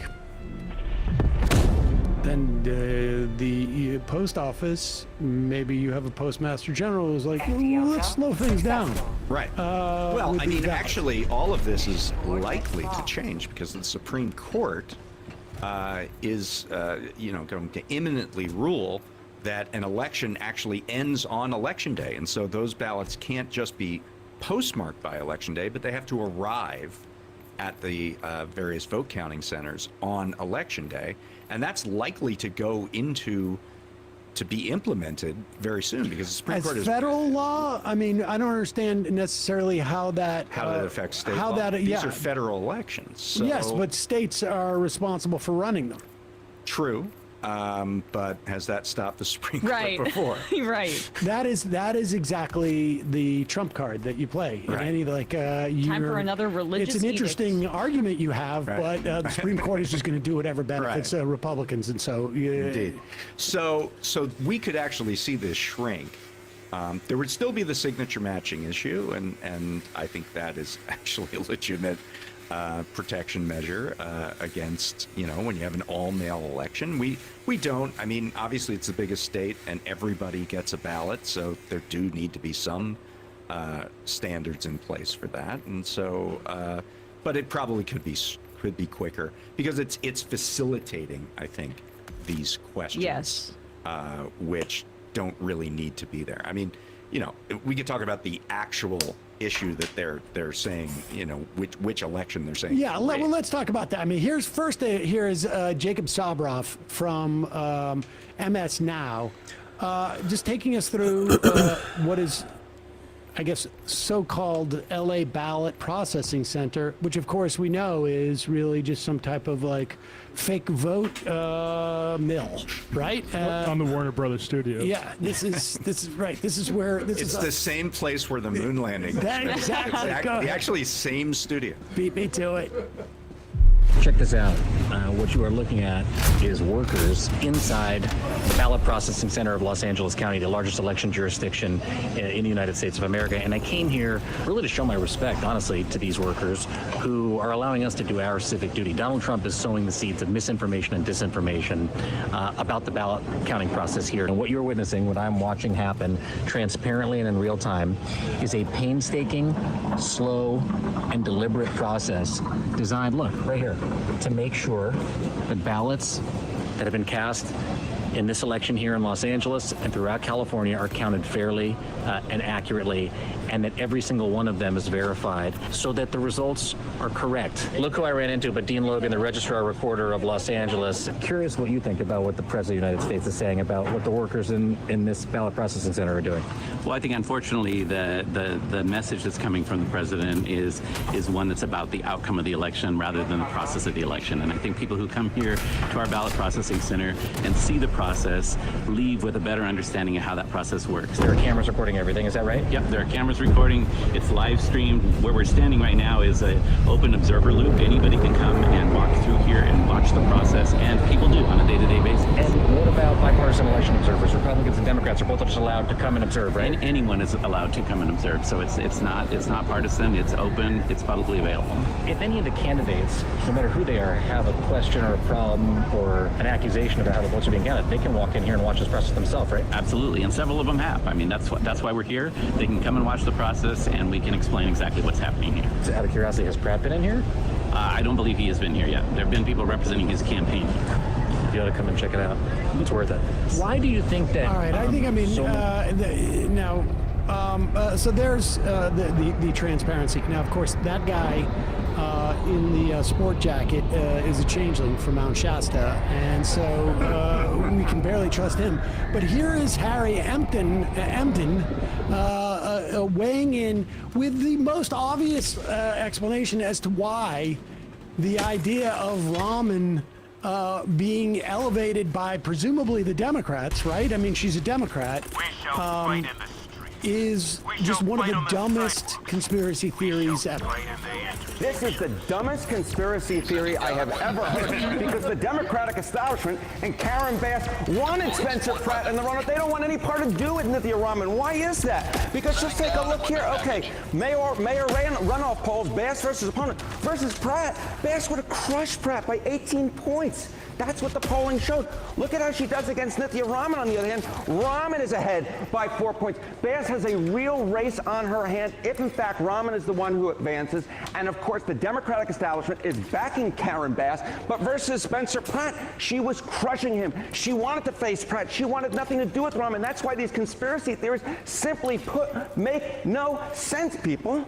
When we talk about favorability, you have more evidence here. Yeah, this is more evidence. You know, why is it that Nithya Rahman's doing so much better than Spencer Pratt would against Karen Bass? It's simply put, Rahman is actually decently liked by LA City voters. Look at this. Okay, Nithya Rahman, +5 on the net favorability rating. Karen Bass, way underwater at -22 points. You basically just need someone who's half decently well-liked to be favored, or at least have a real shot against the incumbent Karen Bass. Spencer Pratt, on the other hand, look at that. He's even less liked than Karen Bass. He's 32 points underwater. Karen Bass doesn't want to face Nithya Rahman. She would love to face Spencer Pratt, because simply put, she's managed to find someone who's more unpopular than she is, and she's quite unpopular. This is really interesting. You look at these numbers, one of these things is not like the other. No. She is definitely more like than the other two. Now, the president here. Obviously, the president is looking at this race. He's all kinds of upset about it. He presumably wanted Pratt here. Yes, Republican wants a Republican. News at 11. Angelinos, what do they think about the president? Yeah, okay, this is the other thing. The president of the United States is such a drain on Spencer Pratt. I mean, hello, okay, Los Angeles City voters. Trump's net approval rating in the city of Los Angeles is about 55 points underwater. I mean, the idea that a Republican could be the mayor of New York when the president of the United States has a net approval rating 50. Yeah, it's so difficult. 55 points underwater, and then registered as Republican, just 15% of the voters in the city of Los Angeles are registered as Republican. 55% are Democrats. Spencer Pratt was facing a mountain in order to win, and so Karen Bass and the Democratic establishment knew that there's basically no chance a Republican could be the next mayor of New York. The only way she could lose is if she goes up against another Democrat. And you see it right here, very simply put, up by 4, no wonder. And that is where the results right now are moving. Okay, he keeps saying New York, but he means L.A. But that guy, I only ever hear him when I'm in this studio, Harry Anthony. And he sounds like he's in the original touring company of Newsies. Yes, exactly. Well, what is going on? He has an with that? elderly father, we determined, and we think that may play into the fact that he has such like an old school speaking style. Too much Bowery Boys. Yeah. Yes. He watched. But like we saw what happened with Trump at the Knicks game last night. He's accidentally saying New York when he means L.A. Like, yeah, Republicans are not liked in big cities, and anybody could have foreseen this. But the national media was focused on the fact that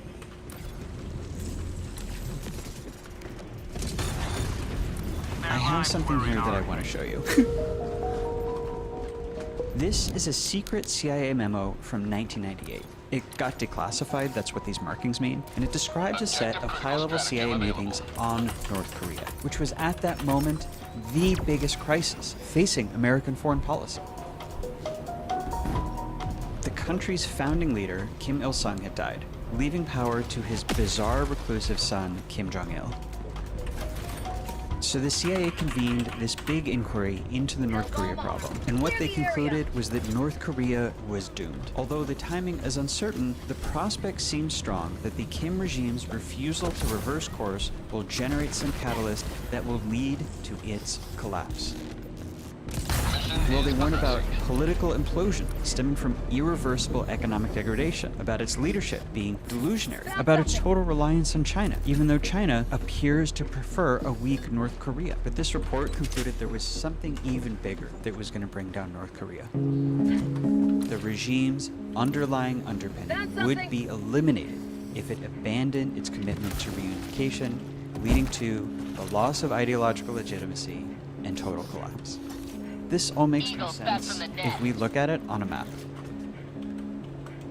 For many hundreds of years, Korea was one unified country. Some people date this to about 900 AD, some to 1392 or 1433, and it doesn't matter. The point is, forever and ever, Korea was one nation, one language, one history, all that, until Japan conquered it in 1910.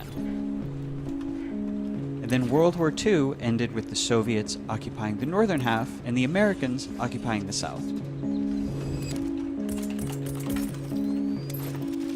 Everybody still agreed Korea was still one country, but the Cold War powers each set up their own proxy government they wanted to take over. Each got their own name. Not as separate countries, but as separate governments that each claimed to represent the one nation of Korea. But the Cold War powers deadlocked over whose government would take over. So the northern government tried to take the south by force by launching a war. But the war ended more or less where it had started, which pretty much solidified them as the two states that we know today. But both governments have always said, and still say, that there's just one country here, called Korea, temporarily divided by politics and by these two governments who just have to figure out who should rule. They really believe this. Unification is in both of their constitution. Each has government agency dedicated to it. They fought a whole war over it, and they've had all sorts of summits ever since on how to bring it about peacefully. North Korea knew that this national mission was the only way to justify their country continuing to exist. But as time went on, it was that very mission that became the biggest thing, dooming North Korea to collapse. For decades, South Korea has been getting more and more democratic, more and more culturally and economically prosperous, while North Korea has gotten poorer and poorer and more authoritarian. And this is the main reason that the CIA thought North Korea was doomed to collapse. The better life got in the South, the more obvious it became that any unified Korean nation would be absorbed by the Southern government. So in other words, North Korea had no claim for why it should continue to exist. Its own official state ideology, which had always emphasized above everything else this goal of reunification, now kind of read as a case for dismantling the North Korean state, which is why predictions of North Korea's collapse were everywhere. And the question I want to ask is, if North Korea was doomed, why did it survive? Because I think the story here is not that everybody was wrong. They were right. North Korea was doomed, and I think they knew it. The story is that North Korea defeated the things that were supposed to have doomed it. They did the impossible, and this happened very, very recently. They even kind of just declared an official victory, and today we are going to talk about how they did it.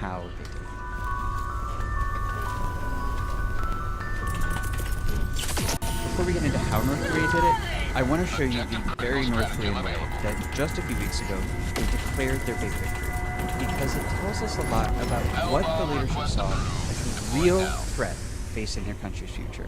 In the years leading up to this moment, their collapse was looking more and more inevitable. In 2006, The Atlantic ran a whole cover story about what would happen when North Korea fell. Here's a 2011 Foreign Affairs article by maybe the world's top North Korea expert saying North Korea was doomed. A big policy paper, 2013, on managing the fallout. North Korea kept staggering along, but every warning sign that was flagged in that CIA report was just getting worse and worse. That new leader, Kim Jong-il, died, passing power to his even more inexperienced son, Kim Jong-un, who had spent a bunch of his life in a Swiss boarding school under a fake name. And then things got really bad in 2020. The pandemic hit, North Korea shut off almost all outside trade, ordered troops to shoot any citizen who approached the border, and before long, reports were trickling out of food shortages and starvation. But North Korea obviously didn't collapse. Like, it just kept not collapsing. And then a few weeks ago, something very, very big happened. It's actually easier if I show you. This is a secret North Korean document I got a hold of, although it's not something you'd think would be secret. It's their new constitution. North Korea has only hinted at what's in this, but a couple weeks ago, snippets started showing up in the South. I got a copy from a former CIA person who'd gotten it from South Korean press, who probably got it from South Korean intelligence. North Korea isn't disputing it because they probably want us to know about something bigger. It's right here, page 3. Article 2. It says the territory of the Democratic People's Republic of Korea consists of the land, waters, and airspace bordering the People's Republic of China and the Russian Federation to the north, and the Republic of Korea to the south. Remember, both the South and North Korean government's official position has The fuck always just been happened? this, that there's just one nation, one country called Korea, even if it's temporarily divided between two governments. And this goal, this mission of reunifying Korea, it has defined North Korea since its formation, and including their old constitutions. This is an English translation of their last draft from 2019, before those secret changes. You can see right here, the old Article 9 pledged to reunify the country. Here it is again, reunification. But in this new constitution, completely deleted. In the old version too, the preamble said the reunification of the country as the supreme national task. Went on and on about reunification, and now that has all been deleted, like it was never there. And what replaced all the stuff that got cut?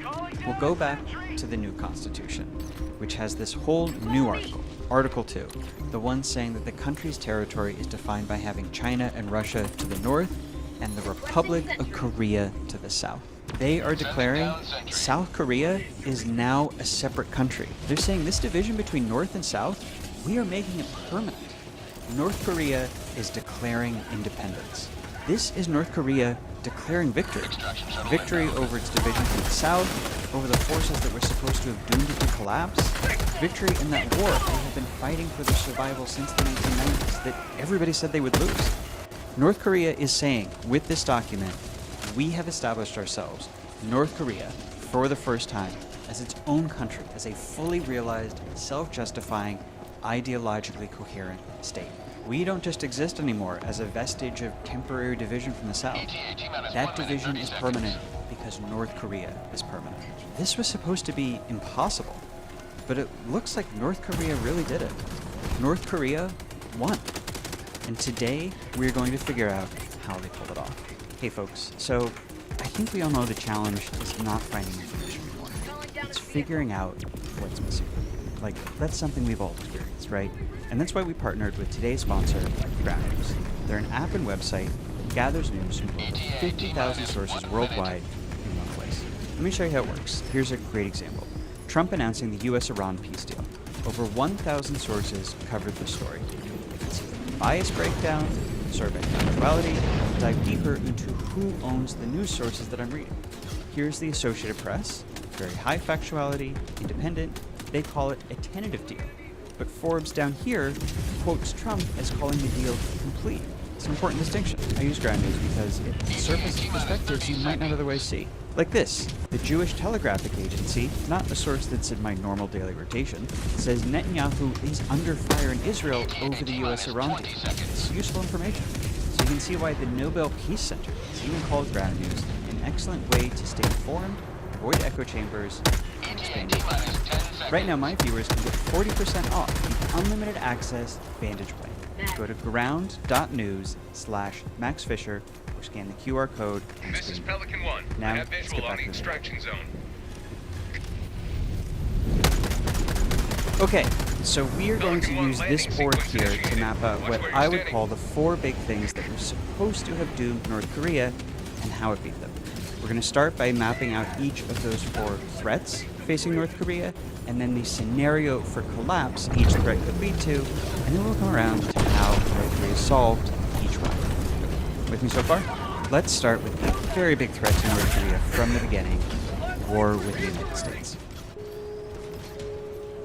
Remember, ever since 1945, Korea had been this frozen Cold War conflict between the Soviet-backed North and the US-backed South. But then, 1991, the Soviet Union collapsed. North Korea was all alone after decades of threatening the US and its allies. They'd shot down a US Navy airplane, killing 31 people, captured 80 US sailors in neutral waters and tortured them for 11 months, attacked South Korea a bunch. They spent years kidnapping Japanese civilians off of beaches in Japan. And now suddenly, they had no Soviet Union to protect them from the United States that was tired of this tiny, volatile rogue state attacking it and its allies, threatening war, building nukes. So it really seemed likely that sooner or later, some incident or another would spiral into an Iraq-style war with the US that would topple the regime. This has stayed a live threat to North Korea ever since. We got really close a few times, including just a few years ago when Trump officials were saying this. Are we preparing plans for a preventive war, right? A war that would prevent North Korea from threatening the United States with a nuclear weapon. And the president's been very clear about it. On to threat number 2. North Korea's isolation from a world that sees it as a total pariah. And to symbolize that, I am pinning up the United Nations Security Council. That's what that is, the official body of the world powers, which has imposed over a dozen resolutions punishing North Korea over the years. And I'm pretty sure that's more than any other country has gotten. And my point here is not that North Korea is unpopular, although, boy, is it. It's that any country needs the rest of the world to survive. It needs trade, food, fuel for power, raw materials. It needs allies to secure its place in the world. But North Korea has so pissed off the entire planet that even China and Russia have supported sanctions cutting it off from global trade and banking. And it's actually even worse than that for North Korea, because China, its biggest and most important neighbor, plays this double game, where it also sends just enough aid and fuel across this one tiny little bridge linking the two countries to prevent North Korea from totally collapsing. Which sounds helpful, but creates a threat just as serious as an American invasion. This guy right here, Xi Jinping. All he has to do is turn off that aid, and it is literally lights out for North Korea. Which is why some experts will tell you that North Korea's greatest fear is gradually becoming effectively a Chinese colony, being so at Xi Jinping's personal mercy that they are no longer truly an independent state, like kind of being conquered in a way. Okay, now on to threat number 3. And you can tell things are dire for North Korea that we are only now getting to the fact that this country is in a lot of ways sort of stuck in the dark ages. This is a satellite photo of North Korea and its neighbors at night. It's in darkness because this is one of the poorest countries in the world, to the point that big parts of it aren't even electrified, and where it is, they cannot keep the lights on. Now, I know there's an internet theory that photos like this one are manipulated, but if you look, you will see Hey, I watched the this same video. view showing the same thing taken by, say, other satellites like this one. Or this I am map of light infinitely intensity fascinated from an by North independent Korea. study. Or this, taken with an astronaut's personal physical camera on the ISS. This is more than poverty. In the 90s, there was an economic downturn that led to 1 in 10 North Koreans starving to death. This is a country that is constantly teetering on the precipice of total economic collapse. And I know this is kind of a banal photo, right? It's just a kid in a field. There are more explicit photos, I guess I would say, of the famine in North Korea or of hunger, malnutrition there. I don't want to use those. Western so propaganda. Just treat this as a placeholder. And when I say collapse, I mean the state could truly crumble away and not exist anymore. Bye-bye. And I think they know it. This is, as far as I know, the only time a North Korean leader has admitted fault. I was very surprised by this. I didn't know about The official this. translation quotes Kim as saying, "My efforts and sincerity have not been sufficient enough to rid our people of the difficulty in their life. I have failed to live up to our people's trust satisfactorily. I am really sorry for that." Because he knows, Kim Jong-un knows, if he doesn't fix this, he could lose his hold on power, or there might be nothing left to rule over. What do you And speaking mean? of Kim's hold on Ashes or power, something? Let's look at threat number 4 now. Political instability within the government. He solved that. And I picked this photo because it shows Kim Jong-un taking Same power way in 2011, Xi flanked by Jinping the did. head of the military on one side and the de facto head of Purges. state on the other. Two people who everyone was pretty sure were controlling Kim. So the threat is this. How is this silver spoon kid, educated abroad, outsider, untested, kind of isolated, supposed to hold his own within this hornet's nest of a militarized Brutality. totalitarian dictatorship, and then somehow secure Learned the from the regime's West. hold at a time when dictatorships worldwide are succumbing to popular uprisings, or fissuring from within, or falling into civil war? And do all this while the official do you basis of think's North better, Korea's flash hider or existence, this muzzle mission brake? to reunify Muzzle Korea, brake. is getting more and more empty and transparently absurd every year. better vertical recoil. So yeah, the scenario I am talking about is political instability, uprising, regime collapse, whatever you want to call it. So these are the 4 Wait, big what? threats to North Korea's survival. And just to put this in context, most countries face What gun is 0 this? plausible scenarios for Huh? their imminent collapse. And if some place has What? one, it is a That's incorrect. Flash hiders don't offer any stability bonuses. I don't believe so, anyway. Let me check.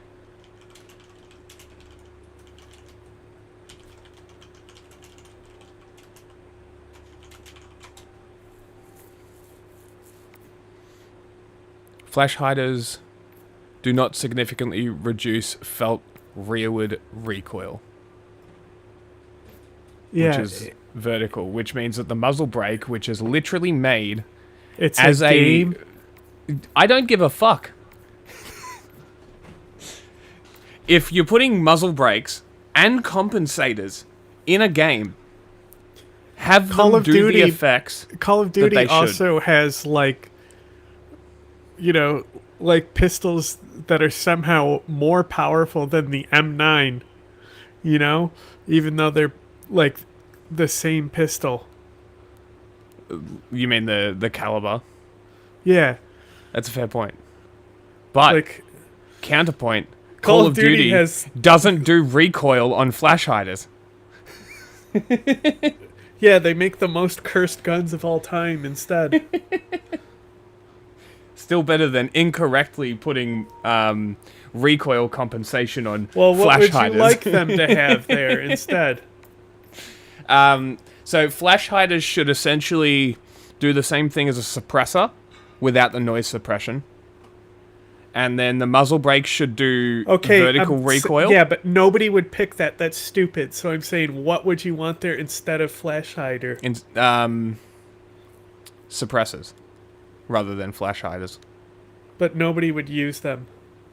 I would use suppressors. There's already suppressed weapons that you There are use. suppressed weapons, but the weapons that I want to use don't have suppressors. And I fucking want one. Do I have the helldivers? Fuck. Give me a second. I have to change disc.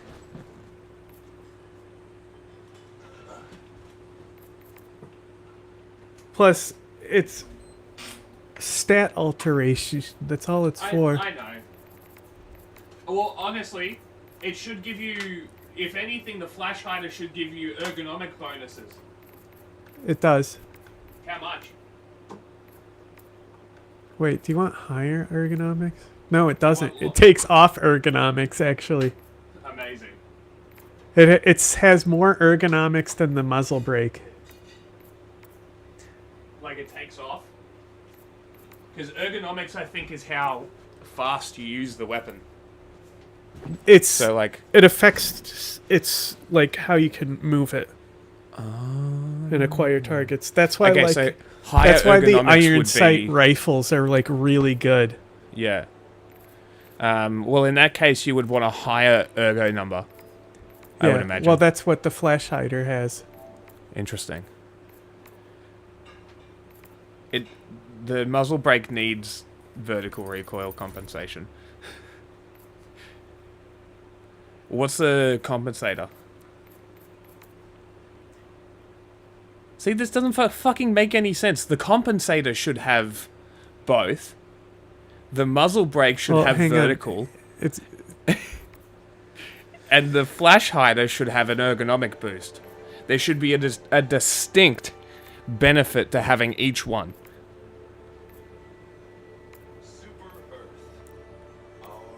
Okay, maybe I'm wrong. Maybe that's correct. Maybe the muzzle brake is the muzzle brake it horizontal. ports out the side. Yes. I swear The muzzle brakes are- compensator ports out the top. Yes.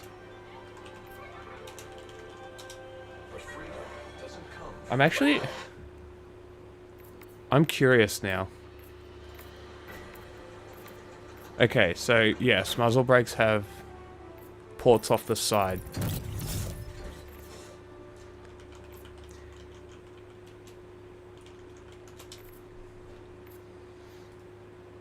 See, this is what I was thinking for a compensator. When I think compensator, I'm looking at this, right? Pistol compensators.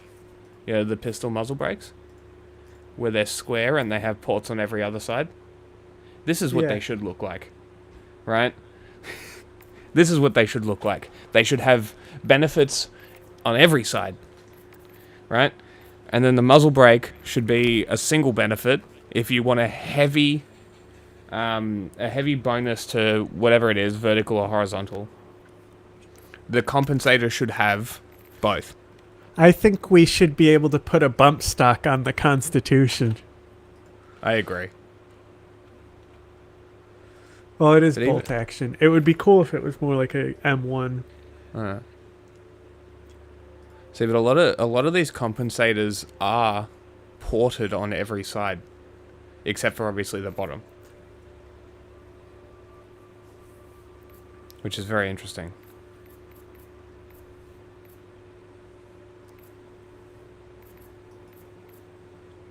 I demand accuracy. This is undemocratic. Okay.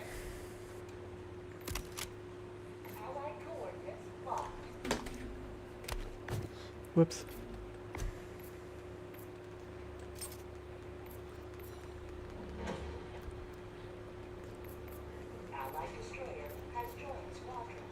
Did you see what my ship is called? No. How am I supposed to see what your ship is Something, it's elected representative of the state.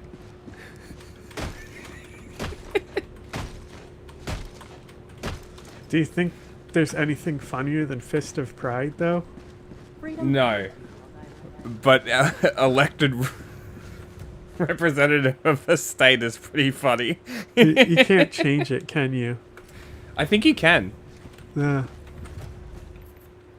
I'm almost certain that you can. You cannot.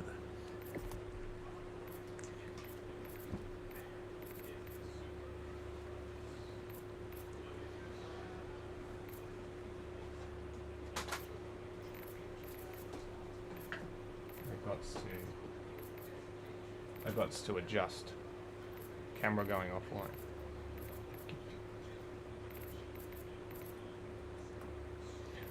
Okay, so I fucking touch the cable and it disconnects the camera, but I can move it the fuck around and nothing happens. Righto. Makes sense.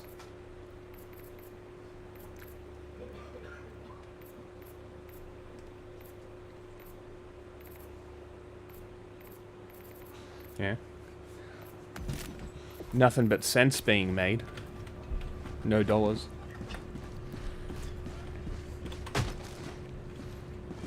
Did Stop you kicking me. get medals for the order? Yes. Cool. I have enough for a war bond. Nice. Now, see, I think I want... Can you look at them first? Yeah, click on it. Because I think I want control group. Epoch! I got to use one. Very cool. I just want the warp pack. Well, yeah, I want... That's the one of the reasons why I want it is the warp pack, because I can get into vaults without any help. And it would make me farm faster. Yes. And then Force of Law, I don't think I... This will probably be the last one I buy. Like, the only reason I have the Commando one is because I had enough super credits for all the war bonds at the time. Mm-hmm. 10 more fucking medals. Guess I'll The buy urchin helmet. grenade. I've never seen anyone use that. People were using the de-escalator when this came out, but... Is that the zap pack? No, Impact the grenade. it's the grenade launcher. It was like the riot grenade launcher thing. Stun grenade launcher or something. Yeah. I want to see, because I haven't been keeping up in the patches, so I want to see what the current... I might fuck around and buy my servo-assisted light armor again. Well, you should get some. Yeah, but I specifically want the Legionnaire, which is the light armor that I always use. Because there's also the drone pilot helmet, which is very cool. Okay. Okay, this is the current tier list. The Eruptor is on top. Oh, the Purifier is on top. That means it's buffed. Remember when I said, too bad that one gun that charges up doesn't work very well? So if it's at the Yes. top, that, like I said, like you could have it instead of the Railgun if you had the Purifier. Maybe. The Plasma Punisher is still on top. That's one of my favorites. The Torture. Oh, these are How fast can we get super credits? not fast. Currently. You can get What them if- fast. The fastest way you can get them is by unlocking your war bonds. Because there's Yeah, tons but- in that starter war bond. I'm not talking about that. I'm talking about, like, farming It them. would be faster to I obtain understand. medals, though. I understand. So, like, you won't get super credits from farming as fast as you can get them from just using medals. I know. I'm talking about buying with the super credits the armor that I want. But it's Well, then, when does your next 225? page unlocked? Simple as. Whenever I unlock the super credits, I guess. But I have 240 right now. How do I make this so it's not illuminate? Click the other one. I tried. There we go. Now it's working.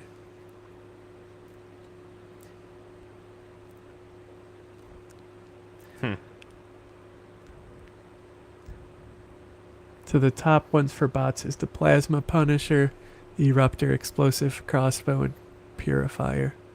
The Diligence as well. That's the one I'm trying to level up right now. Scorcher's on top. I don't even know what the sensor is. Amendment. I was going to try leveling that up thinking it might be better than the Diligence. But it's not. And then the Counter Sniper's there. Do I get this armor? Okay, and what's steal the that? worst? Let's see what's at the bottom. The Constitution, of course. Oh, the Blitzer's way at the bottom for bots. Slugger that is is. probably pound for pound the worst gun in the game. The Pummeler is pretty bad too, I guess. I didn't mind the Pummeler if you use Is it that in the like a support concussion role. Yeah. SMG? Yeah.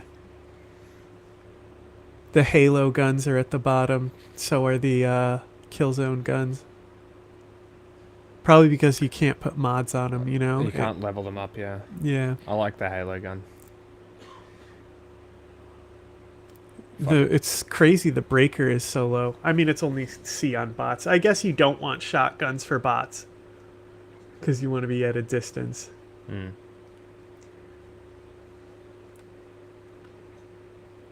Okay.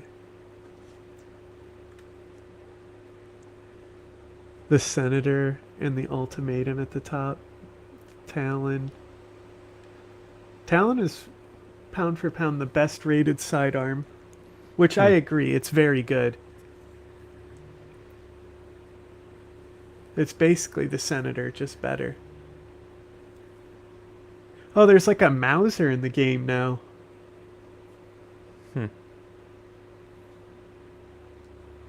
Grenade pistol's also towards the top.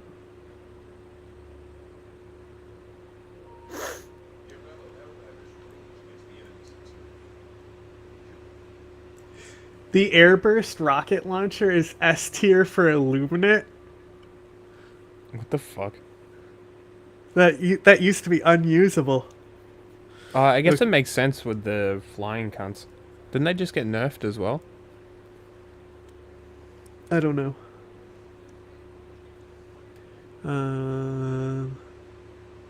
Railgun. Let's see if where that is. The chainsaw is at the bottom. The chainsaw is lower than the flag, apparently, even though the flag is better rating. Damn, arc thrower is down at C, but that's for bots, I guess. That's a cool fuck gun. What? The sweeper. It's a bayonet shotgun. Laser cannons B across the board. I thought laser cannons were the shit for a while. No. Like, I use them because they cover a wide role of things. Like, they can even take down, they can take down basically anything because they have high demo force, but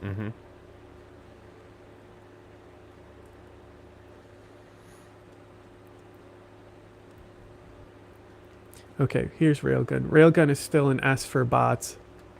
Of course. And when it's in my hands, it's even higher. The breaching hammer is S for bots as well. The breaching hammer, that's awesome. So the best things for bots is the autocannon, the leveler, C4, and the recoilless. That's cool. Because autocannon is the best all across the board. Which is cool, because that's my favorite. But they nerfed it and made it shitty for a while. Oh, did they? Thermite is the best grenade across the board. Dynamite is at the top as well. I know you like that one. Which one? Yeah, Dynamite. I do like the dynamite. My only critique The of urchin it is it at the takes- bottom. No wonder takes I've never too long. seen anyone use it. Smoke is a B for bots. I was about to say, smoke better not be super low. Smoke's actually really useful if you know how to use it. John. There's been many times where I was the only one to extract because of smoke. I might be the only person who has currently bugs as the lowest killed enemy.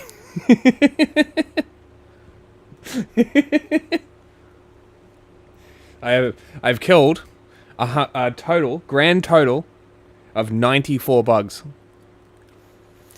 Portable Hell Bomb is the good supply pack for bots. Makes Warp sense. Pack is up there too. Mhm. Warp Pack is S across the board. What the fuck is a hot dog? It's a flamethrower rover. They called it a hot dog. Yeah.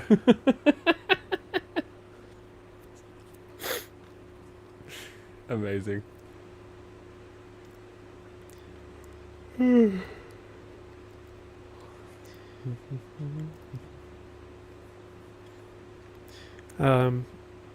What is this? As of May 2026, so I don't know. Are the rockets ever going to be S tier? Don't think so.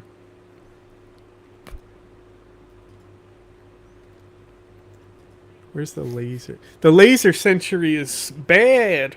I guess it's okay against Illuminate. I love people asking about me.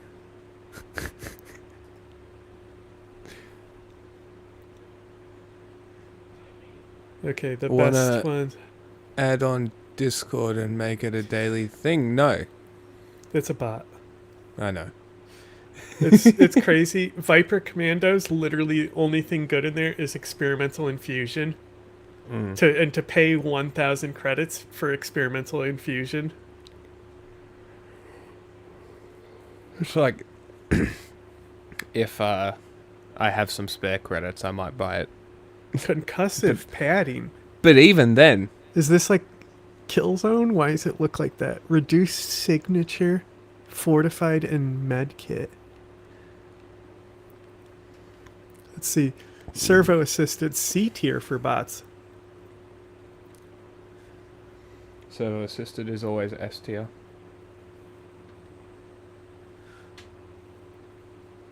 Why would I ever buy the I really Master don't of think you Ceremonies need pack? that much more range on your gems. That's the thing. I like you throwing. can dive throw and throw just yeah. as far as the Have you regular dive servo thrown assist. a 75-meter stratagem?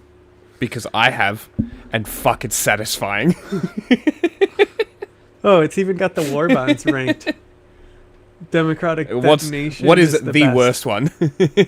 Viper Commandos. Nope. No, Halo it's not. ODST.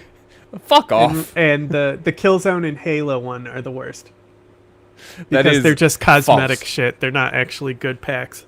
The Halo one is great. Masters of Ceremony and Force and Law are at the bottom. Mm-hmm. Well, cops and bootlickers, so it Well, makes Force sense. of Law, it's like non-lethal shit. Yeah, why the fuck would Truth I ever Enforcers use it? has one of the best armor sets, and it's got the a really good shotgun in it. Mm. But Viper Commandos being B, I don't know about Oh, that. is that the Oh, Halt? Viper Commandos has the Lib Carbine, which since there's upgrades, it's actually good now. That's okay. right. Ooh. The Reprimand looks good. Medium armor penetrating SMG. That's good. I'll tell you when I look at the game. Gatling Barrage is currently S tier, and so is Gas Strike for bots. Ooh, a plasma pistol. Interesting. Okay. Oh, it's charged plasma pistol. Gross. What are you looking at? Okay, I am buying Truth Control Group Enforcers. because it's supposed to be really good. I wanted to make sure I was buying the best stuff before I spent my credits.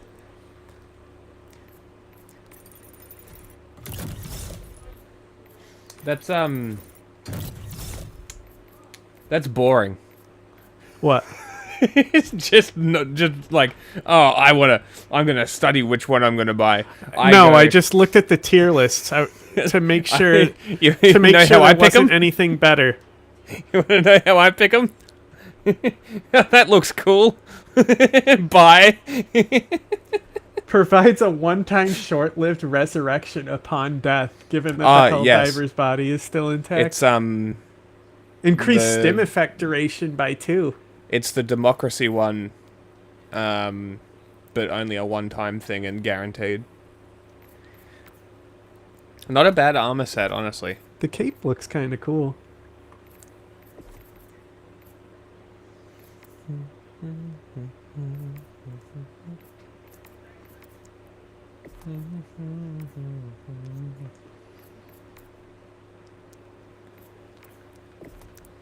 It's cool that the epoch's right at the beginning too. What's that suppress gun? What suppress gun? The one that's right there. This one? Hmm. It's not suppressed. Yeah, it looks suppressed.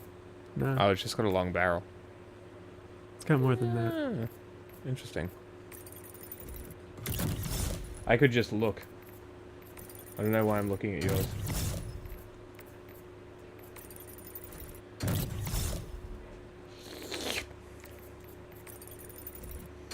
Light armor penetrating special weapon.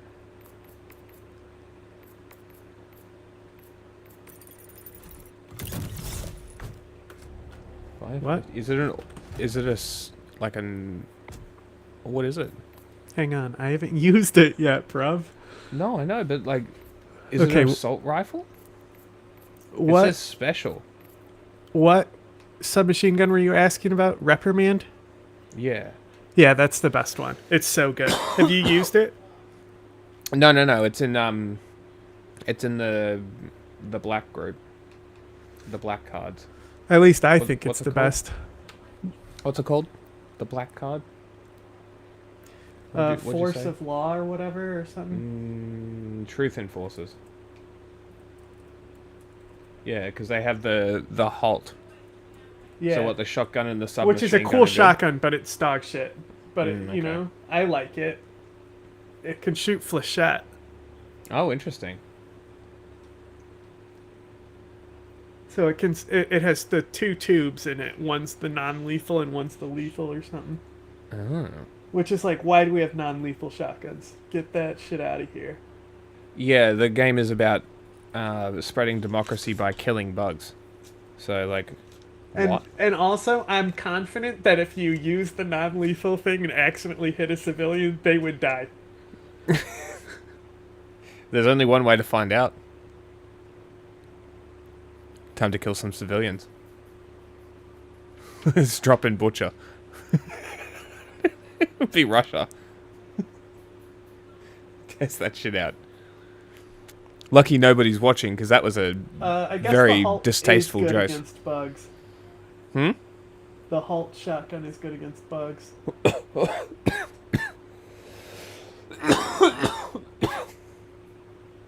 looking for. Yeah, the reprimand is good against everything but bots because you want the range for bots. Yeah.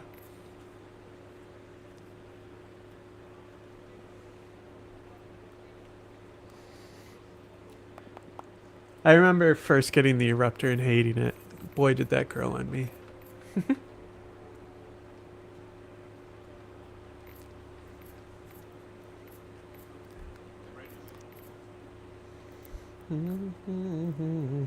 Oh, here it is. It's a special weapon. 3 different firing modes, 3 different RPM. Oh, interesting. Recoil varies between firing modes. That sounds cool.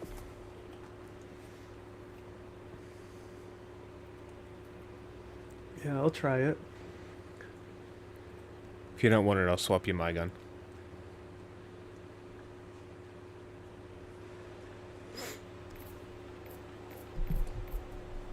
Do need to chop first.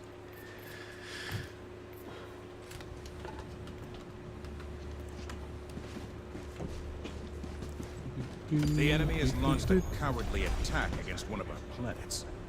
Will you defend it? Yes. No. Our city returns to freedom's Coordinates locked. Oh, stinky.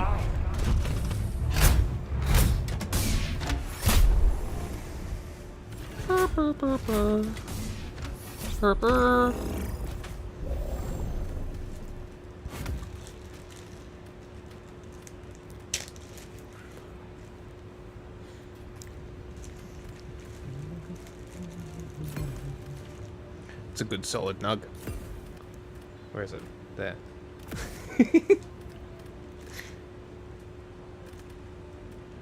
We love a good solid nug.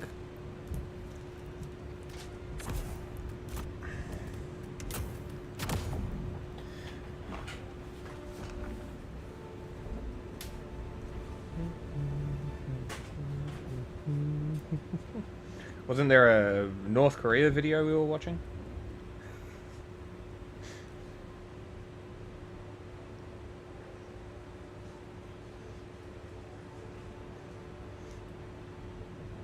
You reckon if I threw a diplomatic mission from North Korea an email, they'd let us go and film? I think one way to find out. That'd be fucking awesome.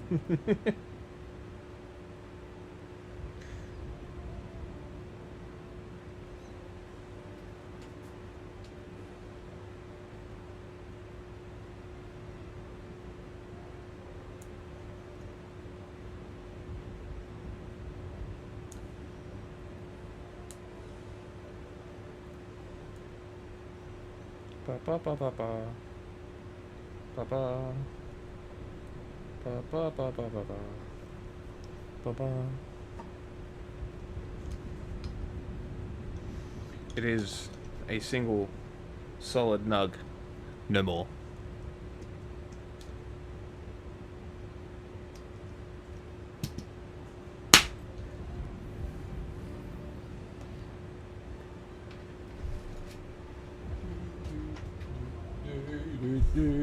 Do.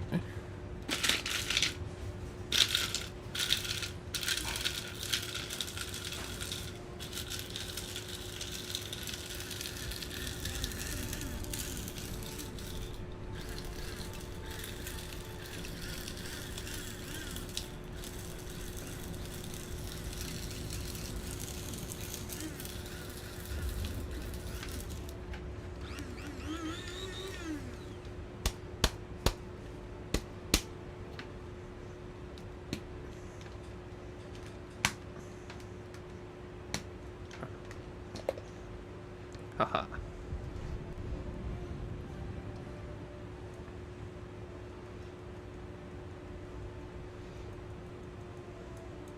Fucking Jesus Christ. That gotta be way fucking more than I expected.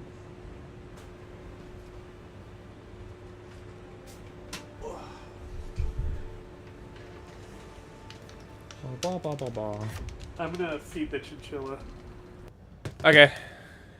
Just play the video. I won't ready up until you're back. A global geopolitical emergency. I mean, I can't think of any country that faced something like this and didn't collapse. Like maybe Afghanistan had this many, or the Democratic Republic of Congo, and yeah, both collapsed. So to have 4, like North Korea did for the last 30 years, and to survive it, it's impossible. So now we're going to look at how they did it.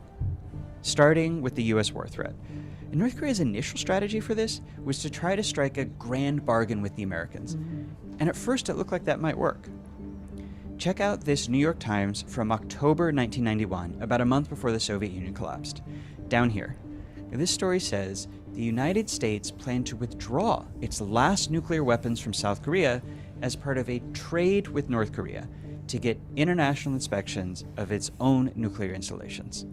And a few weeks later, North Korea signed this, a joint declaration with South Korea pledging total denuclearization, an end to nuclear weapons work, just like the Americans wanted.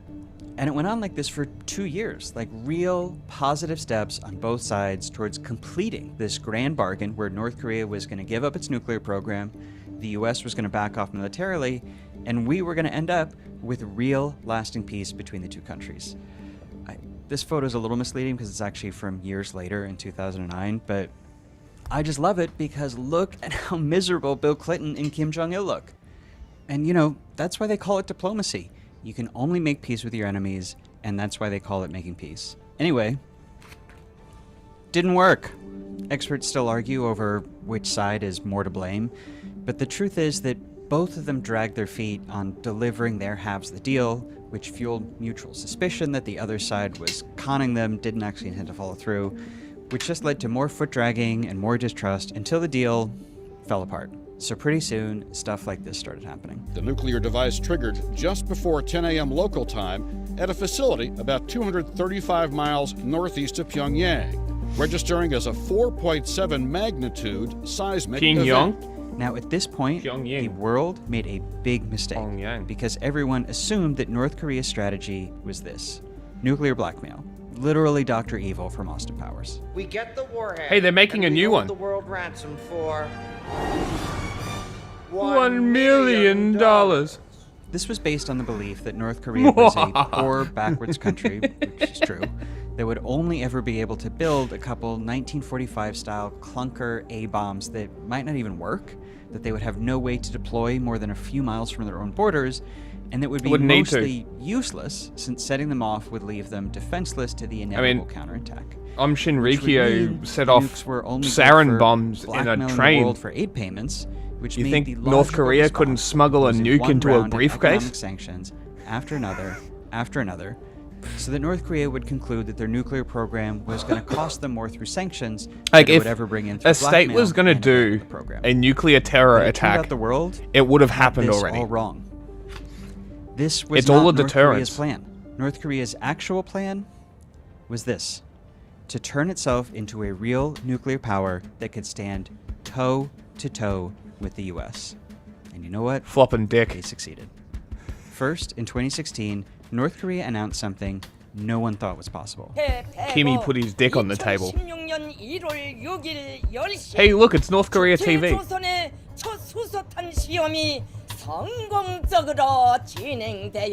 Then they did it again in 2017. North Korea launched its first ICBM on July 4th. That one flew for 40 minutes, long enough that it would have been able to hit Alaska. And then this, a few months later. Recent North Korean propaganda videos have featured the U.S. Capitol in Formaldehyde. Poggers! Believe that the missile I launched remember today where it did is now. have the range to hit Los Face. Angeles, Chicago, or even New York. North Korea was proving that it now I had watched that something movie called again assured recently. second strike. I forgot where And what that means is that formaldehyde even if face the US attacked it came first from. with everything it had, North It's Korea They Live. would have enough of these. When mobile he ICBM said the launchers line, I carrying fucking nuclear cracked out. I warheads cracked out hidden around the laughing. country that it would be virtually guaranteed to get Hey, one off against that's a our major soundbite. city. And that, in strategic terms, is a checkmate.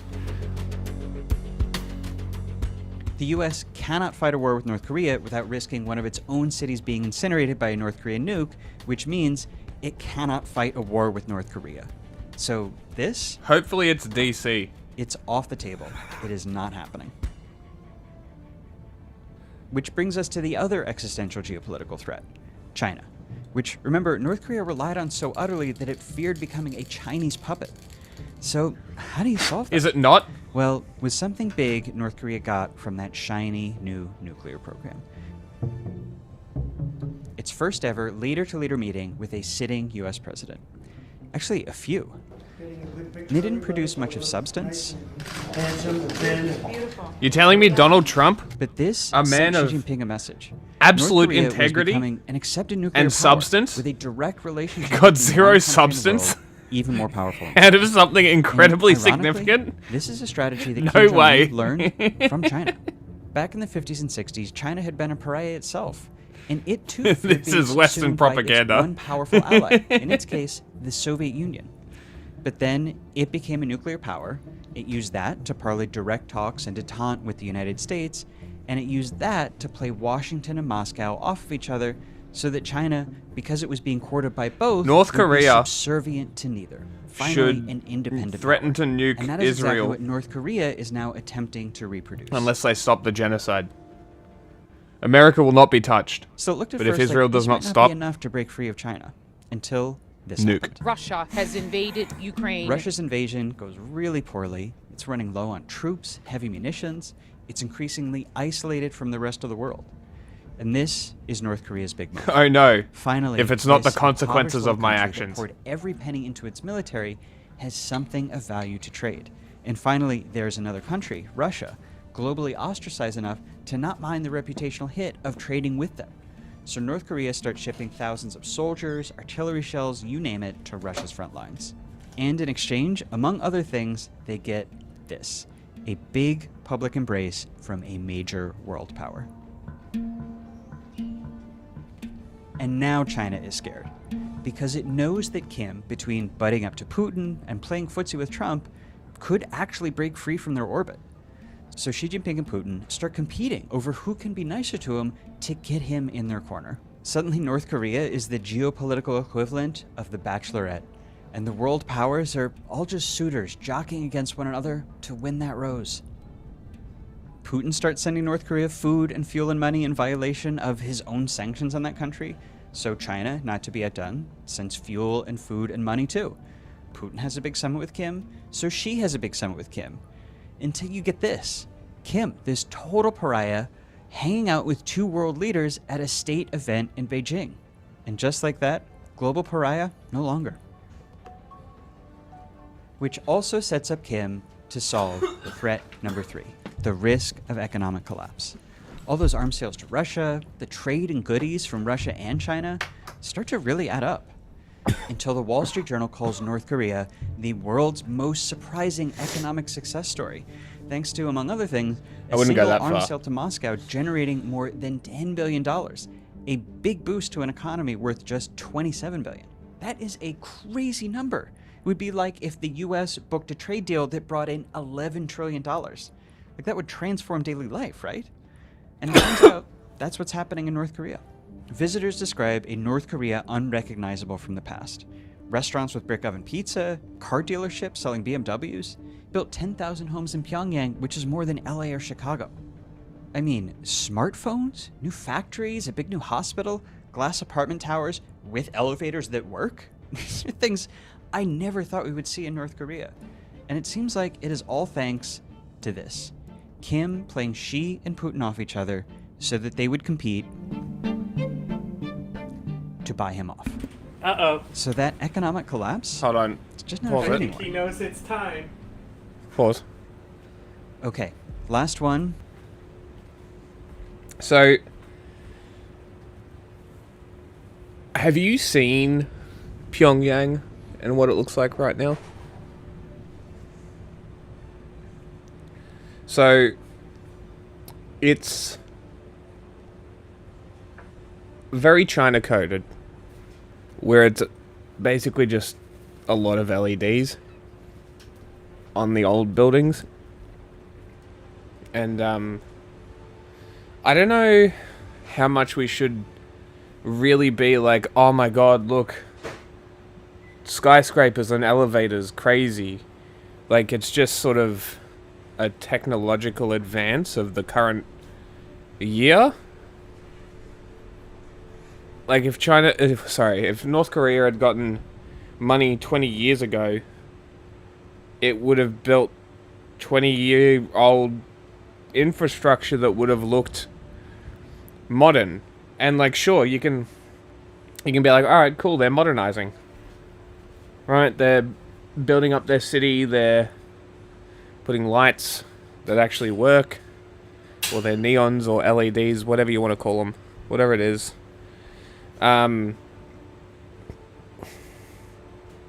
What's the rest of the country look like? Is it the same? Like, there's so many questions unanswered that I just... Because, like, yes, it's good. It's good that they're bringing in foreign cars. It's good that they're allowing cars. It's good that they're now asserting themselves as an independent state rather than a continued civil war. If I really want Kim to approach South Korea and end the war. And it needs to be North Korea that makes that diplomatic step. It can't be America or South Korea or China or Russia bringing this to the table. It has to be North Korea going to South Korea and being like, hey, our constitution has changed.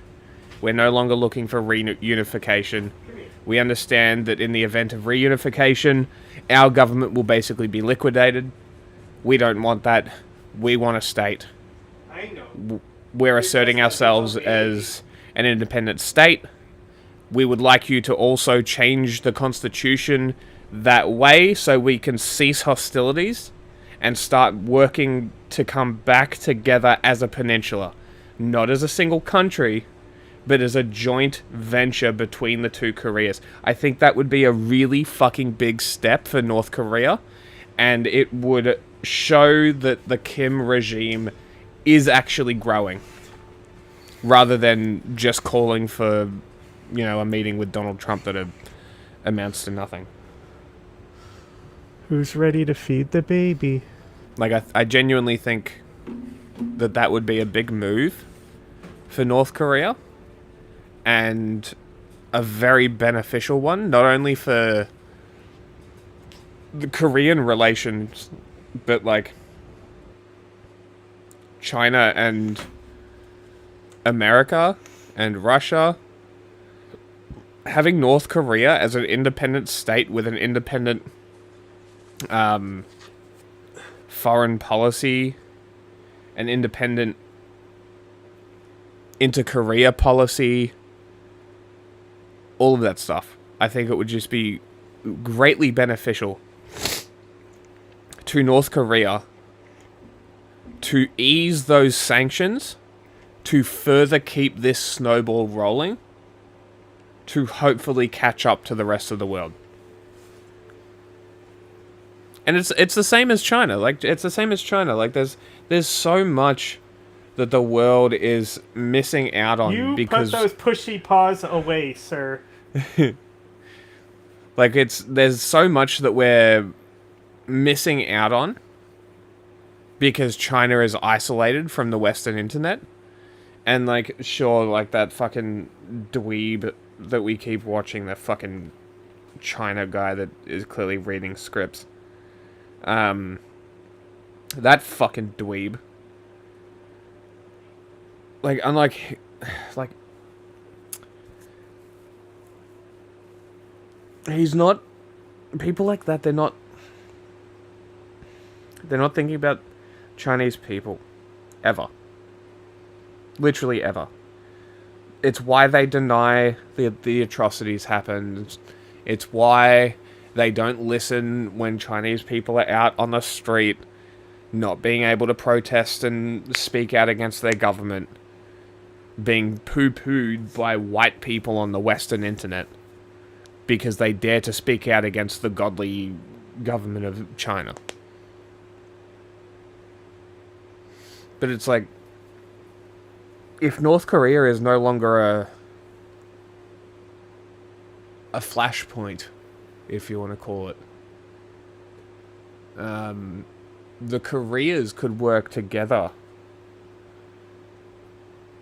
to, like, even, like, bully out China in the Asian market. Like, together, I feel like the Koreans with Japan would do a lot of... They would get a lot done. They would get a lot done. But, like, having China in that mix would be great as well. But, like, again, like, going back to the internet, going back to the fucking, like, the dude and people like Second Thought who make all these China glazing fucking content. Like, they never think or consider the people. It's always the state says this, the state says that, the state did this, the state did that. They dictated to do this, and this is great. You know, we oppose the death penalty, and we oppose the prison industrial complex, unless it's China. Then we support it, even though they've got one of the most opaque executorial systems ever. Up there with Iran. Even, we know more about fucking Iranian executions than we do about China. But we're supposed to believe shit when they release, like, oh, we executed child rapists. I'm supposed to believe you? It's like if the US says, oh, well, this guy 60 years ago did a bad crime. He's been a bad boy. You need to inject him with bye-bye juice. They still have to justify it later. People will call for retrials and re-examination of the evidence, and they just push it off, push it to the side. They're like, nah, fuck that, we got people to kill, baby. How do you think that would go in China? Do you think that they would just ignore you and brush it off to the side? Do you think that they would even acknowledge your protest to their executions? There ain't no fucking way. Surely North Korea executes people as well. It would make sense for them to do so. But, like,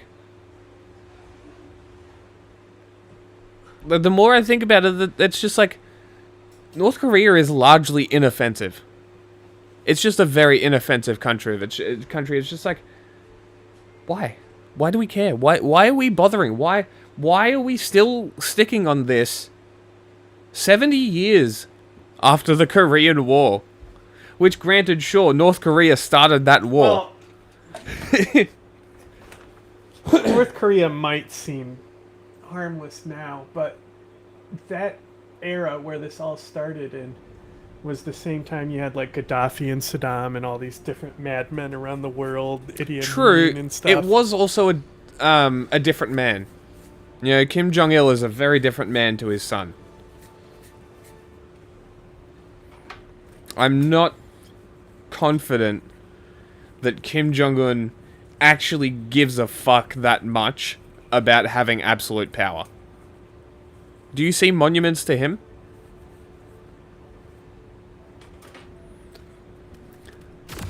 Not really, right? Who? Kim Jong-un. Are there any monuments to him? It's all his father and his grandfather. Right? I'm sure there's monuments. Like, he does all the gimmicky stuff, like climbs to the mountain and says he doesn't shit. But, like, their haircut thing is largely propaganda. Like, I feel like a lot of the stuff that we get told is inaccurate. How inaccurate is the question. People who are analysts and Korea experts are South Koreans. Yeah, that's a good point. And ex-North Koreans like Naomi Park.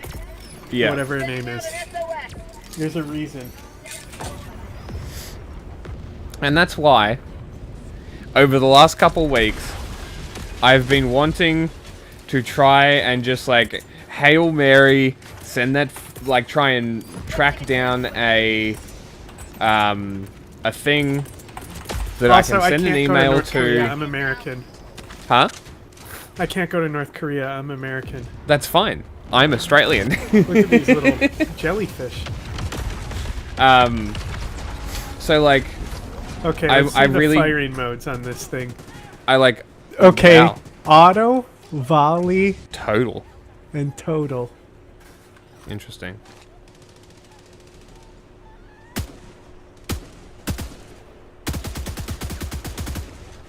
Okay. Tagging location. North.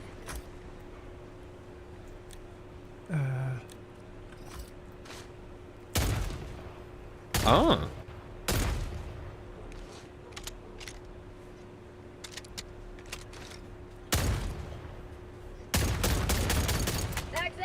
Interesting.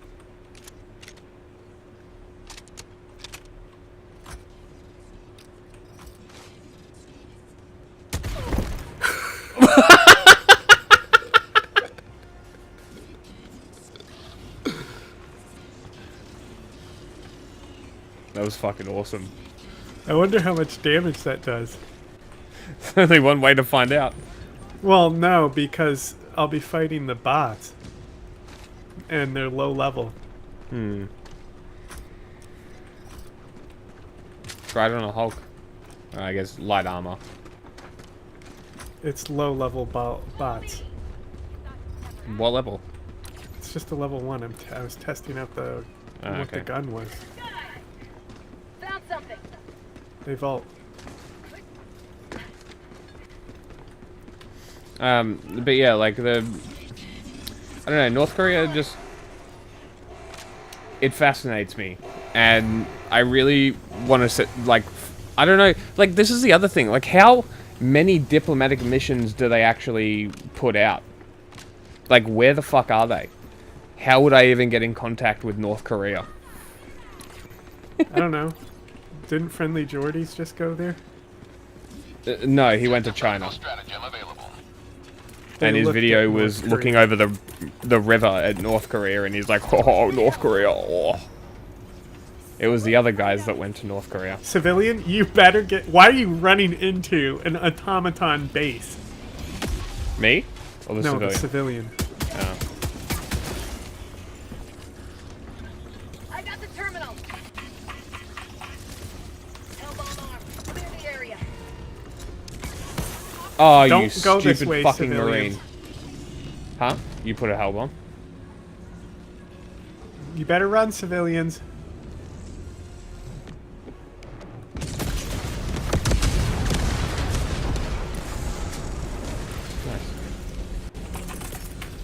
Sending in an eagle.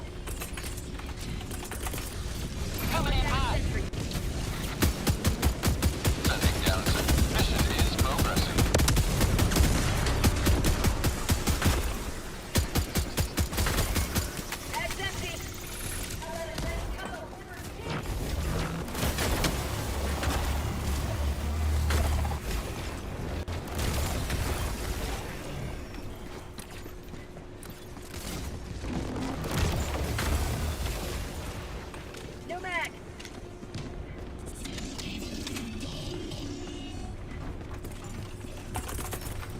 Requesting air support. I'm fucking turning around, responding to your noises.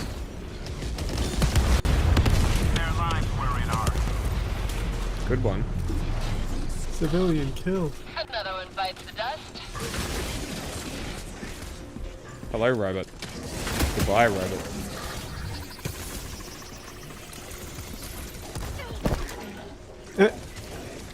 Grenade there.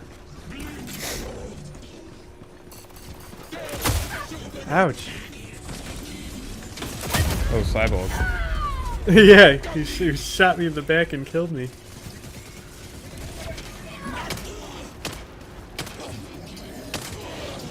He's dead.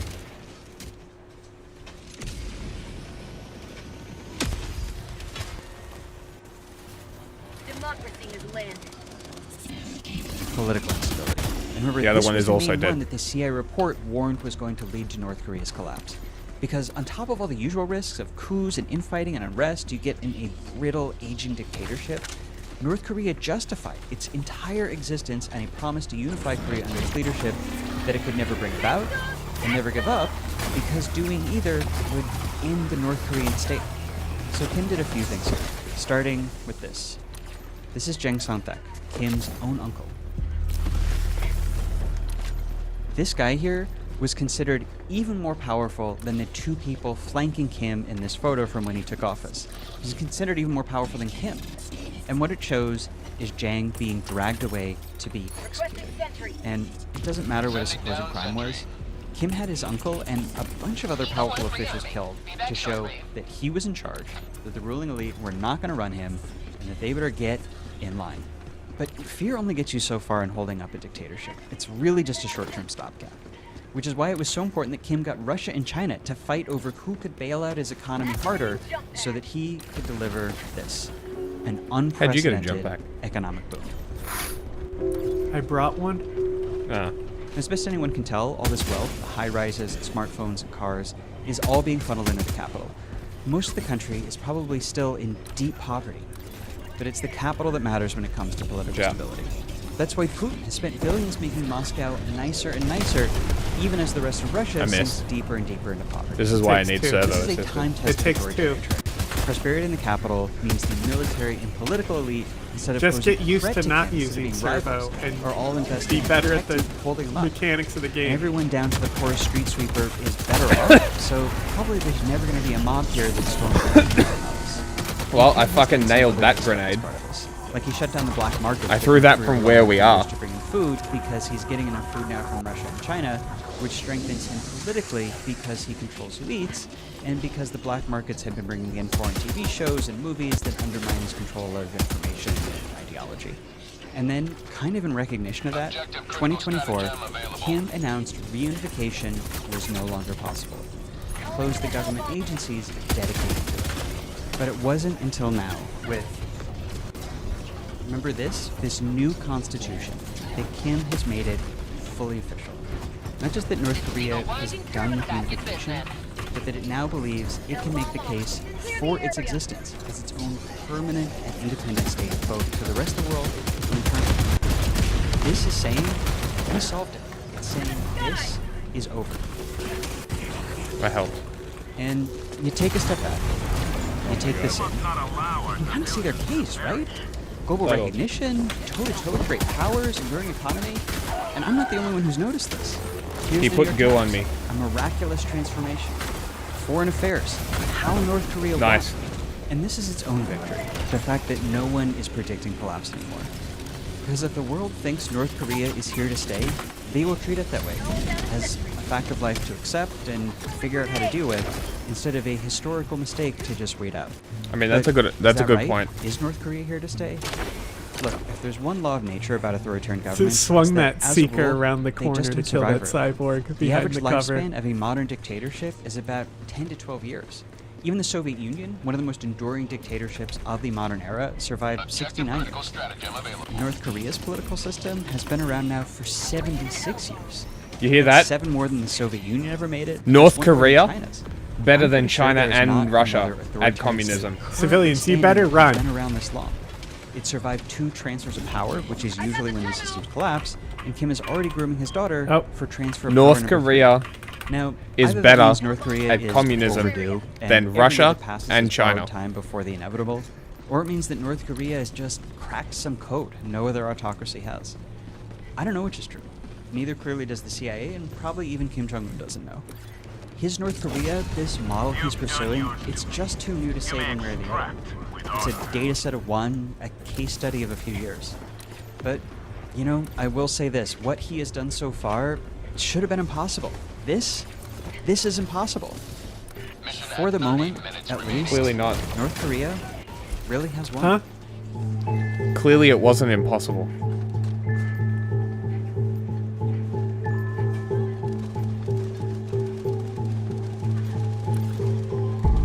Fuck out of here. cyborg threw smoke down for me. You kind man. Found something.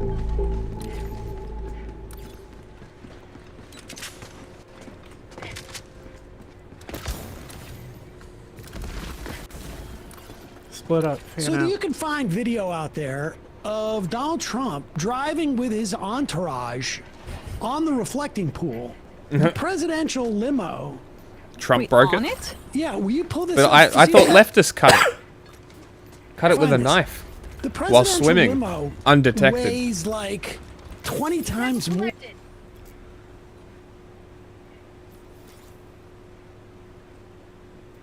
That's true. His car is very heavy. The presidential car. Very heavy car. Yeah. And then add 15 cars behind it. Some damage. That's a lot of damage.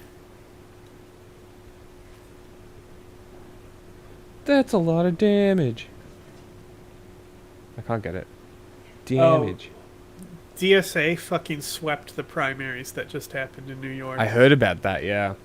I guess all it needed was one guy to do something. Well, Mamdani was also endorsing them, you know? Yeah, and that's he's what so I mean, is charismatic. Mamdani's performance has shown everybody that it's a viable thing. Man, there's nothing over here. Yeah, it's very hard to find stuff on certain city maps. You may proceed to extraction when ready. Shut up, voiceover. I love smashing into things like light poles with the jetpack and then ragdolling. I mean, we found a vault right off the jump. Mm.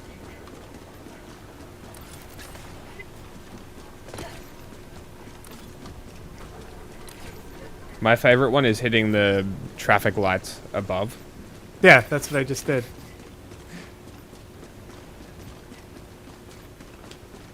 Oh, someone joined us. Welcome.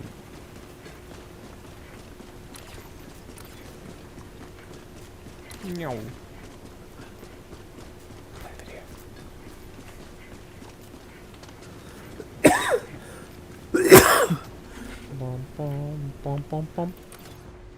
Look at this guy just standing here. I'm on patrol. Oh! Oh! Hey, I found a vault. You found a vault? Hmm. Near where we started, actually. Near where we started? Hmm.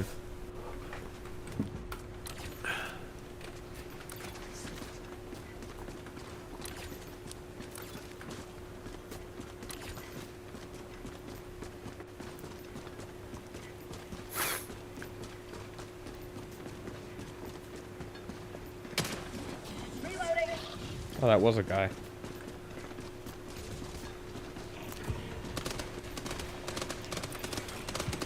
Come on. I just stopped them from bot drop. Damn.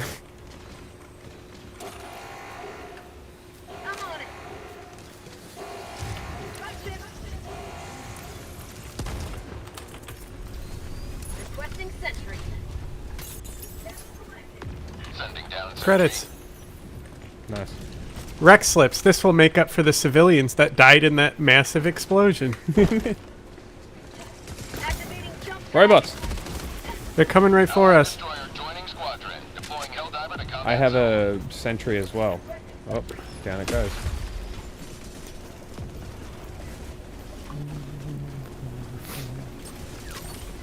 Another person.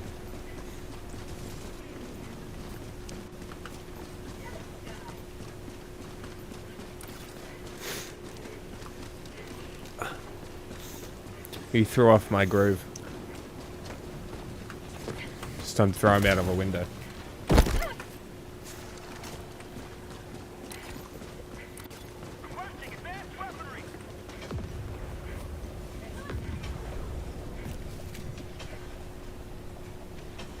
Allied destroyer joining squadron. Deploying Helldiver. Thanks. What? Oh my god. Zapata kicked so much dust into my face. Ugh.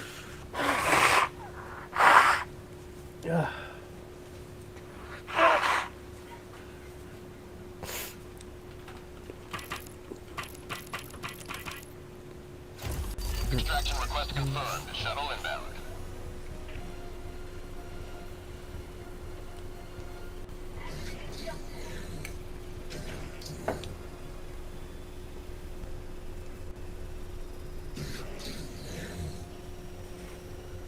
Doomed to fail.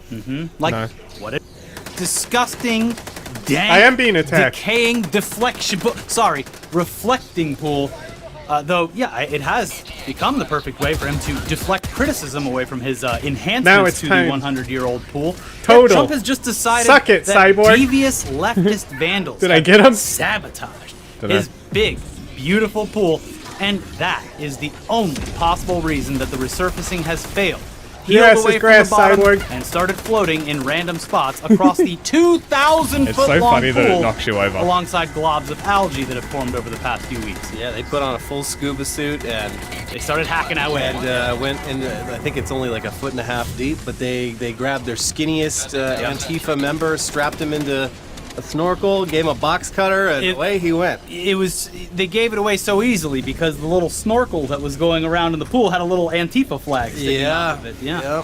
So according to Trump, people have been sneaking into Washington, D.C.'s reflecting pool and carving up the new American flag blue bottom just I to honestly spite the don't know president. if I'm And they've kidding been him. carving it into like really like unnatural, like no straight lines at all. In order to get away with it. Exactly. And for proof, you can look no further than the multiple arrests of people, including a former Olympian, who happened to stop I by learned this something. tangible failure of the Trump If I'm laying administration down, and it were doesn't then push me apprehended down. after they put their hands in the water or just Fucking attempted to retrieve motherfucker. pieces of the pool that had become detached Wants to already. shoot me. Yeah, we did talk about this last episode, and unfortunately, learn him. we were right. They were waiting. Yeah. They were waiting for people to come by and put their hands in or around it. You've fallen into their Who shot trap. you? Uh-huh. Just because there's pieces K1. of reflecting pool What did he liner shoot you floating for? around does not mean you are No allowed idea. to What reach does and this grab look like? one. Because not only are they going to arrest you for theft, they're going to blame it all on you. Not just the one piece What? that's floating, the entire I said, what does this failure look like? of the It shot reflecting you with pool. the fucking giant And, gun. I you died. know what? Even I though wasn't your watching. tax dollar paid for that shitty piece of floating resurfacing You material, do not own it. Nope. That's Trump's pool. Don't you Bro, even why'd look you at land it. over there? And you can't look at What's it. wrong with you? Because I Well, can't now it's control being my drained fucking again pod. for yet another repair. Drained. So the reflecting pool debacle is just one of the many unforced errors recently, and all things considered, it's fairly low on the list of things that anyone should really be concerned with. But it's one that Trump has become obsessed with because it's just such a stark example of his failures as a leader. It's a microcosm of the macrocosm. But it's something you can look at. People can I go want a piece. visit.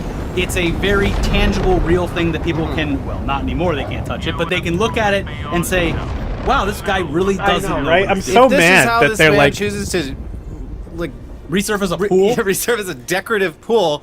Like How now are I we can't trusting sell the him piece to I have, negotiate right? peace in the Middle East? Yeah.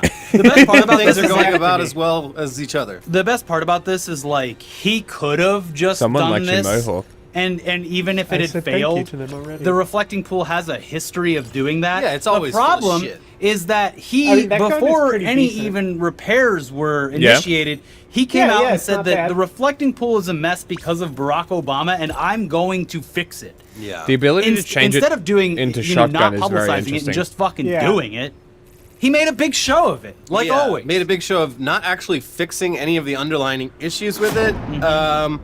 Just making it worse. Yeah, doing a purely aesthetic project that was doomed to fail. Like many such projects that he has Maybe taken on. Obviously, in Trump's mind, it is try impossible fortified for him to ever stick. while So the crouching reflecting pool and turning see if it knocks green you and over. peeling simply had to be the result of radical left lunatics sabotaging Oh, there's a his shotgun beautiful from the work. Superstore What a called shame. the Double So what Freedom. appears to have been a sting operation was set up, and anyone unlucky enough to come by and try to touch Trump's shame was quickly apprehended and arrested, Oh, damn. giving Trump all the current armor justification in he the needed to go Superstore on is a pretty posting sick. spree and carve out even Yeah, I more saw. money to fix his reflecting pool. What's it do? That Antifa intentionally destroyed. Well, look, there you go. Faster People running were peeling speed. off small chunks. I need another couple $1 million. Slides. So, yeah, in a post to Truth Social on Slides. Saturday morning, the president said, the United States do you Park Police slide? have arrested multiple slide all the time. individuals for vandalizing our nation's magnificent reflecting pool. You don't run Oh, and you crouch? can't do crouch such a while you're thing? sprinting. These are very serious Yeah, like every crimes other having game. to do with the destruction I was of thinking, national like, monuments. in Call of Years Duty, in how you can, jail. like, slide Work on the will begin ground. immediately on its repair. Yeah, that's Whatever. what it is. And yeah, people Yeah, were but you're actually crouched arrested. when you do Though, it. It's- as you could safely Yeah, you are in assume, COD their as well. alleged crimes appear to be No, I'm nothing thinking of more maybe than it's Battlefield touching or something Trump's where they're, like, stupid, on the ground rotting on their ass refurbishment. sliding. And in some cases, not even that might have touching been the an pool itself, old touching the COD. water. Touching the water, yeah.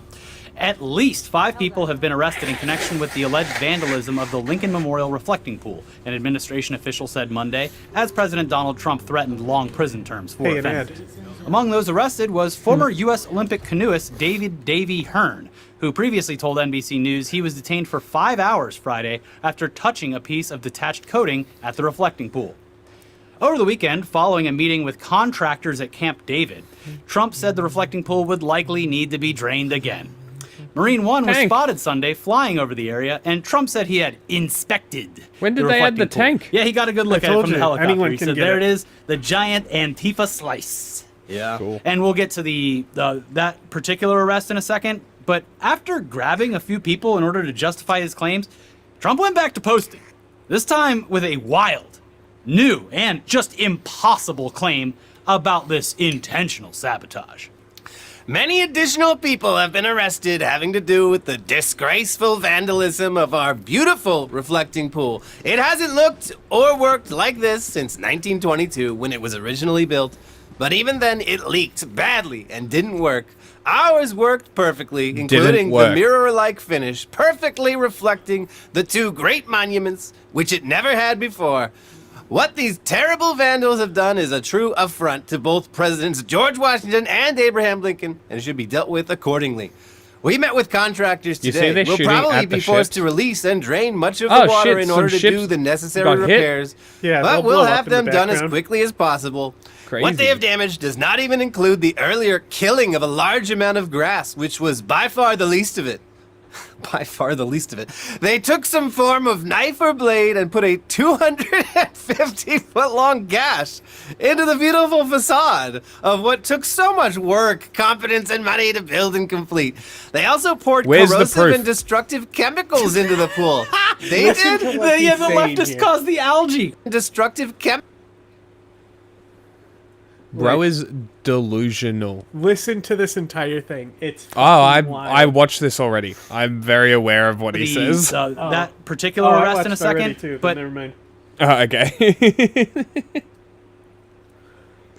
But no, that entire statement is fucking nuts. Like, just the implication that somehow someone was able to cut through So paint you can find video. and pull fucking liner to start degrading Not the only pool that was Not only already on its way. when he took questions from reporters, he goes, "Actually, it was 350. Actually, now that I think about it, or something like that." He's so full of shit. It's just insane that people can't see that everything he says is a lie. Bro, I was watching something earlier where they were talking about how they were panicking over Epstein, and it's like, they shouldn't have done shit. It doesn't matter. It doesn't matter. The dude can do anything. He can say anything. It doesn't matter. We're in a post-truth world. Yeah. It's cooked. Choose any of the available operations. Well and truly. Fuck. I cooked. missed my personal order. It's a new one now. To liberty. It was just kill rip. automatons. Yeah, it was. Oh well. The enemy has been repelled. Operation accomplished. Your valor is beyond question. No, no, no, no, no.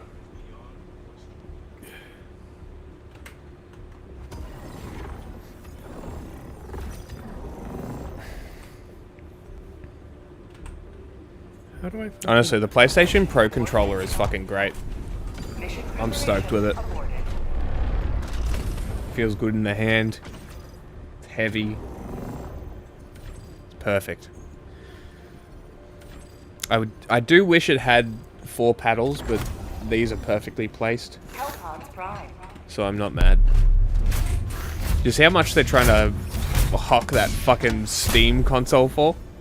Yeah, it's because fucking AI has made computers so fucking expensive. Yeah. I mean, the PlayStation Pro now is like $1,500, which is fucking insane.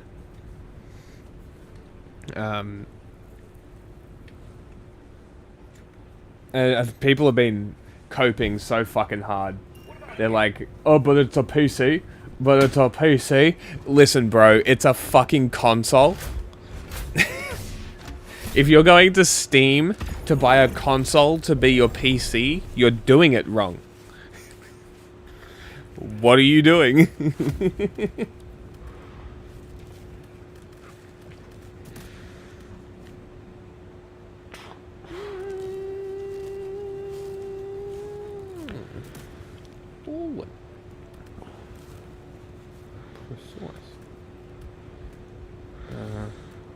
What's the...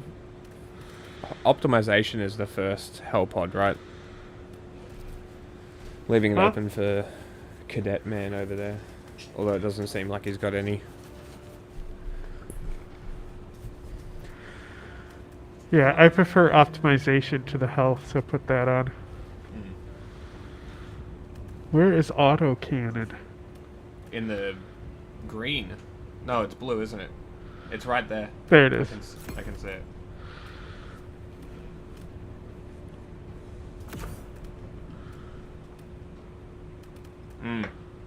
I tell you what I'll do. I will bring the supply pack.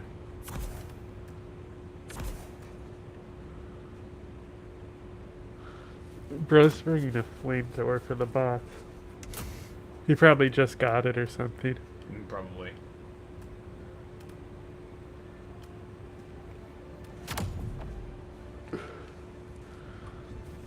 Look at you in all your baby armors.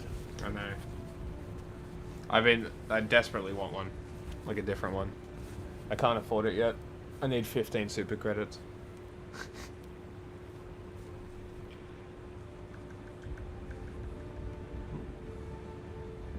So clumpy. So keefy.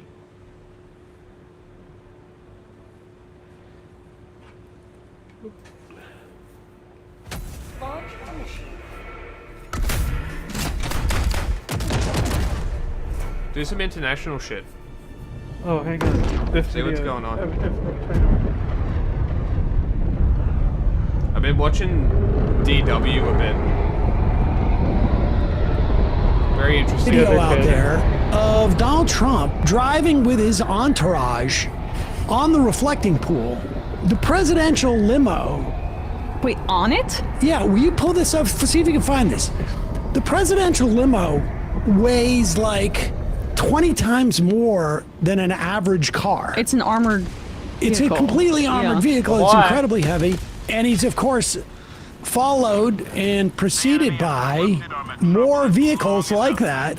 And when they went out to inspect the pool, you'll remember like early on when he was talking about this, the pool is a scam. Yes.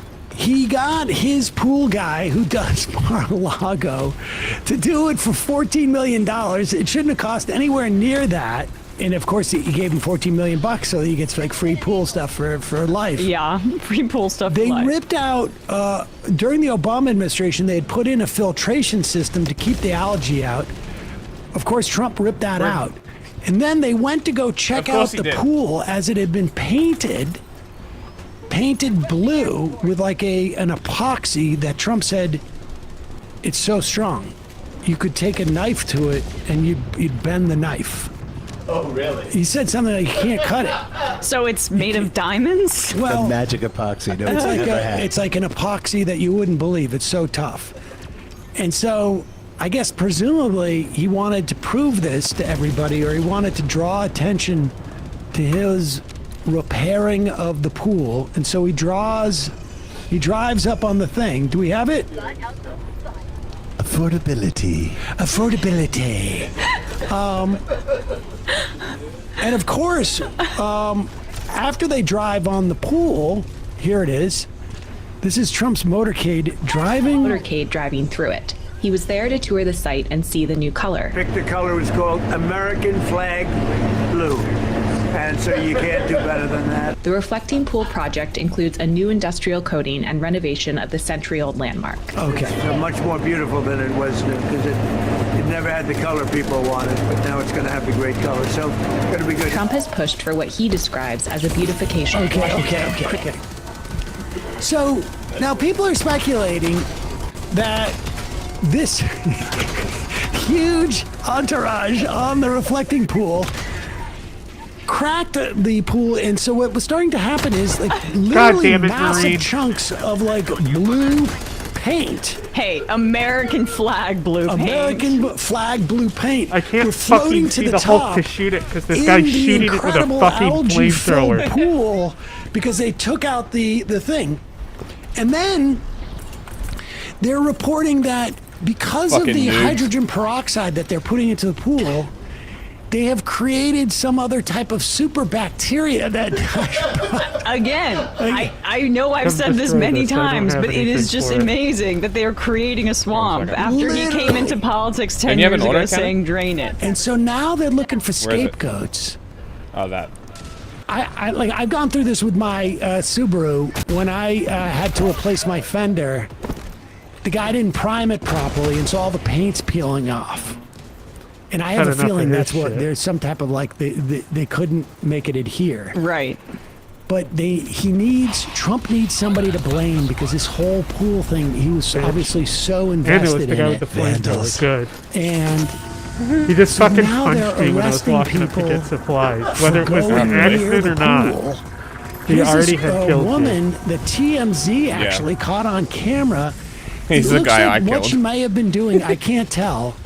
How'd you kick She him? may have been like dipping Yeah. in a pH stick After I to fucking get a blew him up, sample too. of the water to see what was going on. TMZ snitching? Well, watch what happens. Legal observing. Okay, so the first guy to come up with that gray shirt right there behind her is from the National Parks Service. Bro, Marines just shot me. He's like semi undercover. I think he's got an Fed NPS. rat. He's got an NPS shirt. It's like, you're not supposed to be doing this. I'm gonna call the cops. Bring it over here, guys. How much you making today? Could you come over here while we question you as to why you might want to touch the reflecting pool? We need to I saw assess, someone in there. I was trying to save them. Yeah, roll out the troops. Let's get National the troops here. fucking Guard. Let's get the National Guard here to Keystone Cops. Yeah. What's your story, lady? Oh, I see. Oh, you were testing things. There's more coming. Okay. This okay. worthless. Stay here, orbital please. laser We just need to found. call in the reserves of the reserves. Can we get air support, please? Here comes the helicopter. No, we brought out more sheriffs. Okay, we got 8 guys here. We've got the suspects surrounded. And look at this. They got 12 fucking guys there. This is insane. What are their salaries? How much are we? Can we get like a live update of how much this is costing us? I'm surprised Trump didn't show up himself. I know, right? Hey, Piggy, get your heads out of my pool, pig. National Guard. You guys give us. All right, we need a perimeter. Secure the perimeter. You guys secure the perimeter.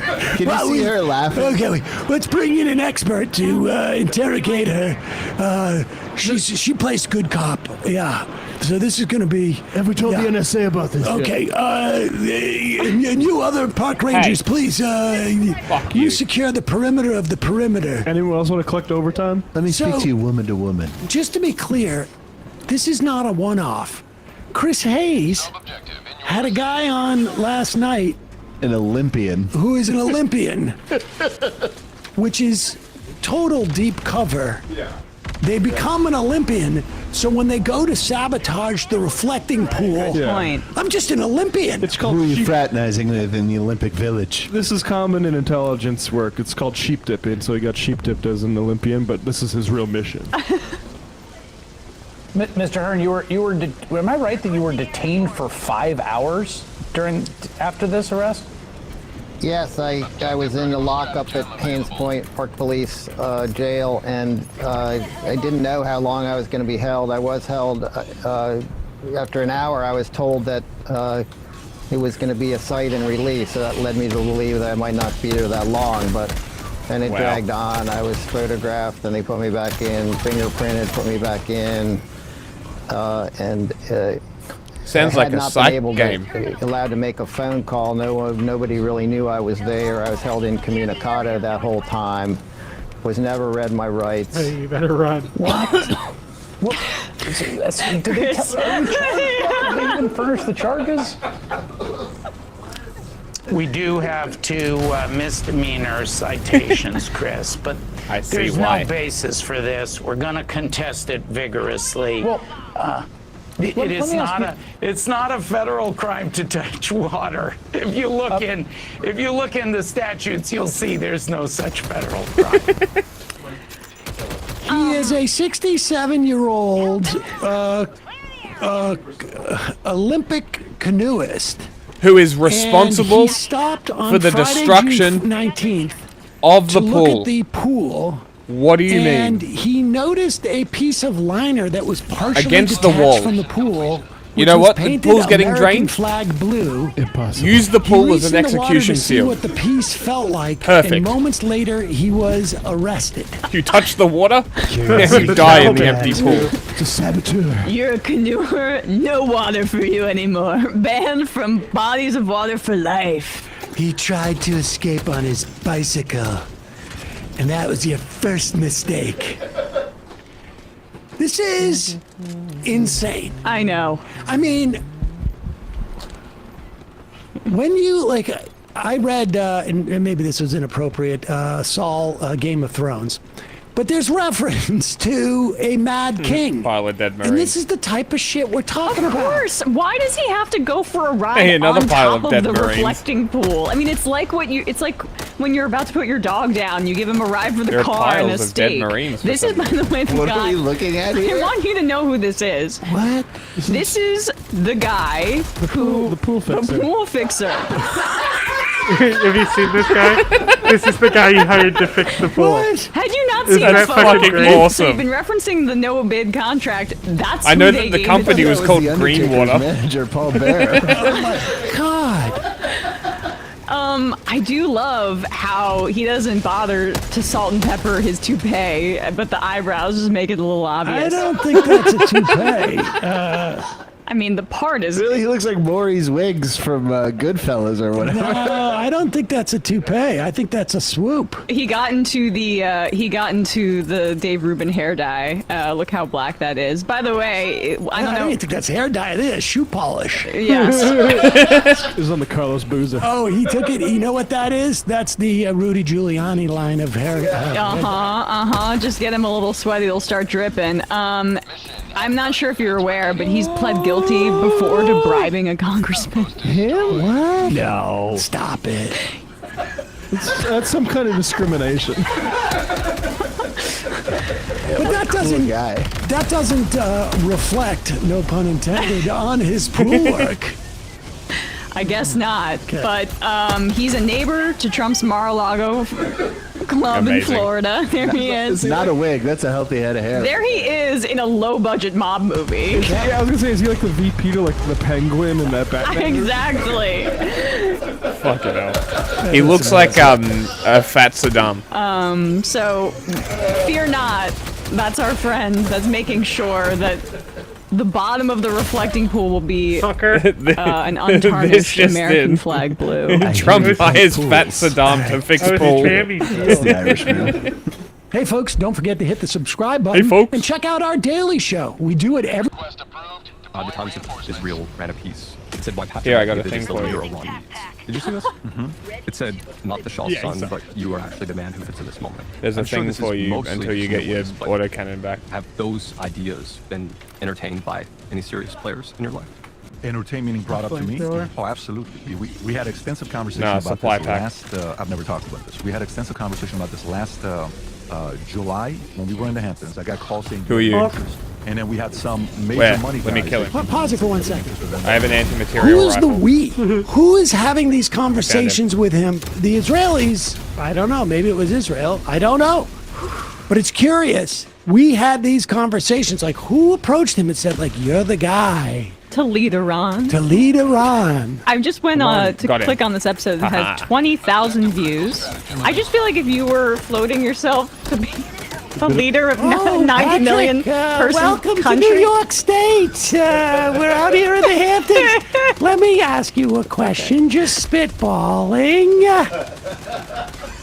Would you like to run Iran? So we talked about it probably for 2 or 3 months, and then at Wazoo, who's we? Maybe it was Ben Palmer from Palmer Maybe. Trolls. And but honestly, Prank yes, calling. that's what I was about to say. Could you imagine if it was like a Nigerian scam situation where he thinks that this That would be this funny. must be the Trump national security team AI asking me. voice. Patrick, would you like to run Iran? July of last year till October, and we made the decision we're not going to be doing this.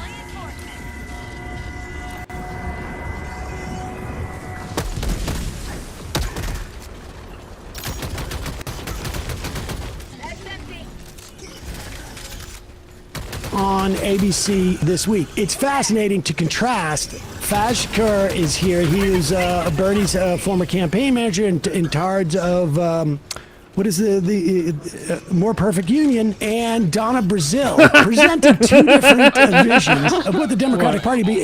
And I what's fucking fascinating here too is that you one-shot can see one of those that fucking cunts with the Shakur chainsaws. has something to talk about. That With is my this economic shotgun. populism. I You put can it right disagree with between it, his but eyes. the only thing that And I did Brazil not has expect him talk to about die, is and it took me what really we're off not. guard. Go ahead. All right, the roundtable is back. So Faz, let me ask you about what we just heard before the break from Mayor Mamdani, saying that basically the Democratic Party needs backbone. Is the Democratic Party heading in his direction, Democratic Socialists of America? I mean, we saw another DSA candidate win the primary here in D.C. They got to the runoff in Los Angeles. Is that where the energy in the party is now? Yeah, and populist left candidates, Graham Plattner, Abdul Al-Sayed, a bunch of people who are doing very well right now. And the reason, well, you have to ask, There it is why are- again.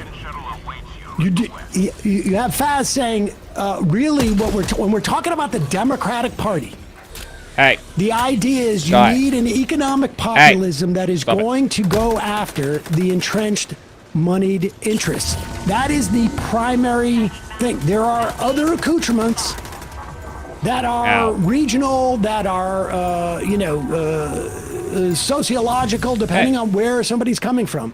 But the fundamental building block that everybody must have is this economic populism and being able to identify the enemy. And that enemy, again, the AI, the tech bros, the billionaires, etc. Cyborg, ow. All right now, and the reason, well, you have to ask why are they doing so well? And part of the reason what Mayor Mamdani is saying is you have to have an agenda. So we're living in a period of scarcity. Donald Trump is saying $132 billion for Iran. That's great. We should spend that. Instead, we can't have Medicare for all. We have to cut Medicaid. Can't have affordable child care in this country. Got to cut food stamps. Can't do anything about decency of raising the minimum wage to a living wage. No, none of those things are possible, according to Trump and according to most conservative, center left and center right politicians. Status quo is. And here you have a movement that is building support because it's saying here's an affirmative agenda of a vision that is improving the lives of working class people in this country. Donna, can that agenda win nationally? Look, the affordability agenda has many voices, and at a time when the Democratic Party is still searching its way out of the 2024 campaign, I feel like every week we're in the coroner's office reviewing another autopsy. It's not just about your spine or your brain or your heart. It's about making sure that you have an agenda that inspires the American people, whether you live in Washington, D.C., Seattle, New York, that, yeah, they may be moving in that direction, but most Democrats are pragmatic. They're centrist. They're also bold in their solution. They understand that progressives want a voice within the party. But I don't believe that this so-called energy is going to carry us forward unless we can build coalitions. Okay. Coalitions She's talking about, I almost want to replay this because you have never heard so many words deployed to absolutely avoid describing anything. It is fascinating. the energy, like, but Oh my we need God, what the something fuck that just happened? that goes You across the walked in country. front of me? He literally Oh, just you said, killed me. I thought nobody was Plattner in around me. Maine to Tester in Montana. It's not the entire country, but he's going to go like one more state, west there. Then bring in Vegas in California. But the point is that he is saying something. Now you can disagree. Her response, but they're more pragmatic and more moderate. What does that mean? They want less affordability. Some people want things to be affordable, but there are other people I want things to be not affordable. What exactly is she saying? I want to compromise on affordability. She is not saying anything. Yes. Except for, I don't know, this seems a little weird. And their obsession with trying to de-link Mamdani's rise from the so-called affordability agenda, it's pathetic. The reason this was on their radar wasn't just because Zorong was out there talking in platitudes vaguely about how, everything needs to be more affordable. He had specific policy platforms and agenda items that he has delivered on, most of them at this point, that were going to achieve that goal. It's a vision. It's not a buzzword. That's the difference. But they don't want to be they do not want to be hamstrung by a vision. They don't want to be hamstrung by a vision or specific policy. This is the thing, is that she's talking about we need to build a coalition, but she's not saying between whom. You have Faz and Katz on that other Did we show talk about saying Tulsi? We need to have a basically through line. feeding Russian You're gonna have disinformation different with the flavors biolab bullshit. of this, Did we ever talk about that? The times. Because that happened.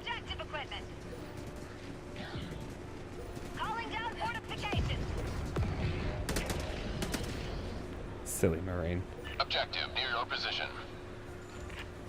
The Marines are just Let's focus on the fact that Pratt is this rabble-rouser, that he was getting a lot of attention, another former reality TV star. But let's be pretty clear here. That was 100% an online phenomenon. Right. I live in Los Angeles. There is no indication. I hate you both. that there That's was funny any as fuck. groundswell. Well, wait a second. Fair enough. Yes, in the city. Are you exactly. suggesting that there's nothing sort of nefarious or weird going on? Because the Speaker of the House, the arguably the second or third most powerful Republican in the country, had this to say. I'm not saying it's rigged. I'm saying it stinks to high heaven, and everybody knows that.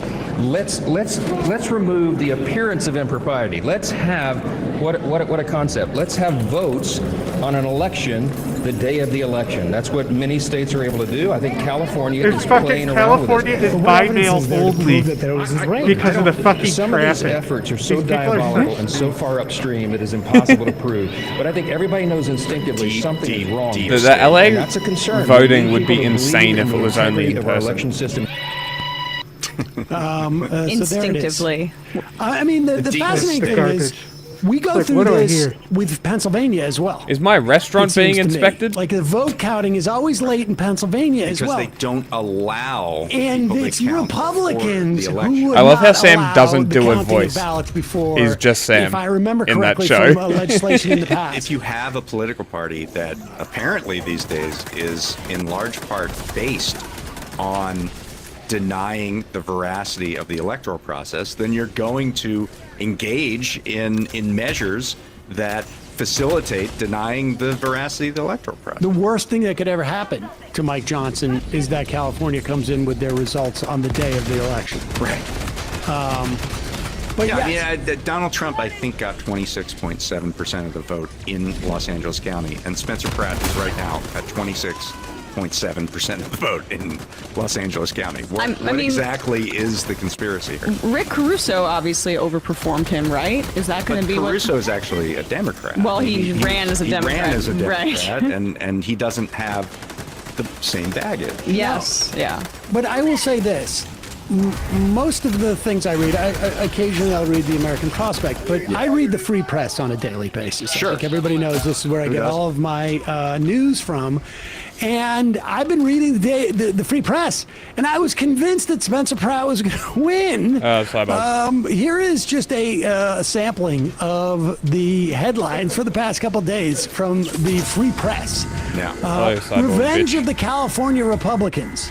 Now, Heidi Montag is already LA's first lady. Is that Spencer Pratt's Yes, wife? of course. Yes, Heidi Montag is famously his wife. I had no You know idea. how RoboCop Revenge shoots of the people in the California dick? Republicans.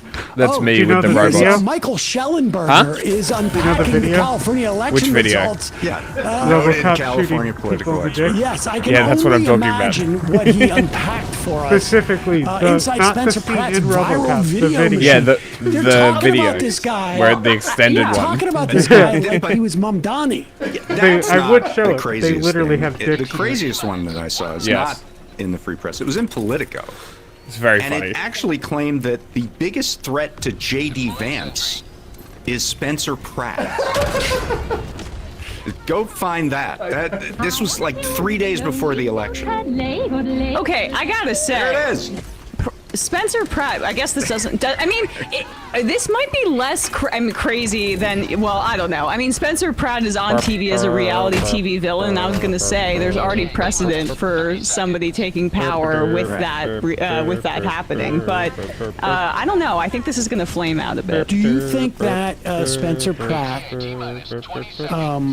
purposefully only got 27% of the vote to keep him from the runoff so that he could challenge J.D. Vance for the presidency? Wheels within wheels. I'm just curious. He just forgot to rinse his crystals until he lost the election. But there was the Caitlin Flynn, Pratt Daddy's revenge. There's a lot of revenge. What was the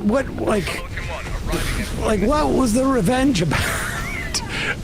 Spencer. I mean, I think a lot of voters in LA did pretty much exactly what I did and said there are 3 people who are viable for this election, and Spencer Pratt is the one I don't want to see immediately? being mayor. And I'm not even going to think very far beyond that, and I'm just going to vote for Nithya because Bass was going to make the runoff. Like, it was pretty clear Bass would make the runoff. I missed. So we're going to vote for Nithya so that Pratt doesn't make the runoff. And Hey, I that talked to Marine killed many him. people He who hit him said in the exactly brain with that. one hand, Exactly shot him in the that, head. that thought process. That's funny. Which took about 30 seconds. Like during his and recoil. ultimately that's ended up. But this is that's so very funny. Who do frustrating. you think wins that? I think Nithya has a good shot. I think Bass is kind of damaged goods.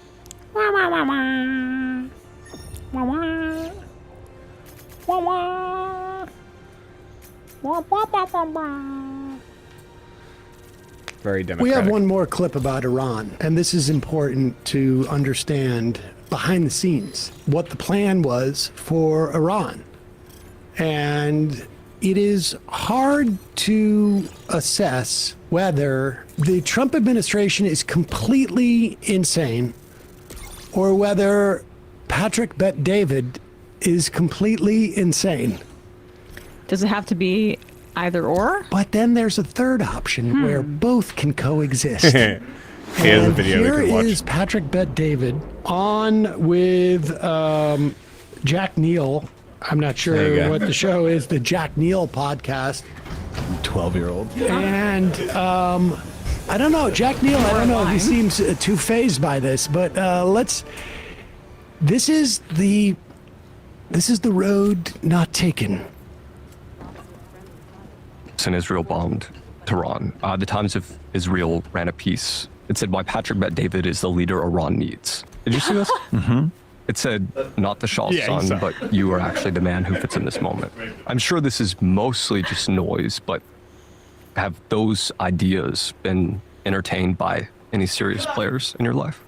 Entertained meaning brought up to me? Mm-hmm. Oh, absolutely. We had extensive conversation about this last. I've never talked about this. We had extensive conversation about this last July when we were in the Hamptons. I got calls saying, "Do you have any interest?" And then we had some major money guys that Pause it for 1 second. interest of wanting to do this. And Pause it 1 second. So last July 2025, who is the we? Allied destroyer has left. Like, no, I get his entourage. Like, I had Vinny with me. And I had Sosnick there. I had Sosnick, and I had the whole crew.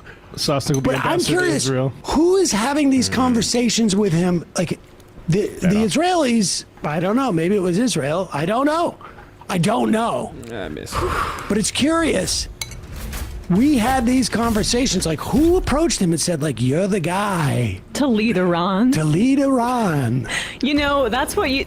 I just went to click on this episode that has 20,000 views. It's only been up for 4 days. I just feel like if you were floating yourself to be the leader of 90 million person welcome country. to New York State. We're out here in the Hamptons. Let me ask you a question, just spitballing. Would you like to run Iran?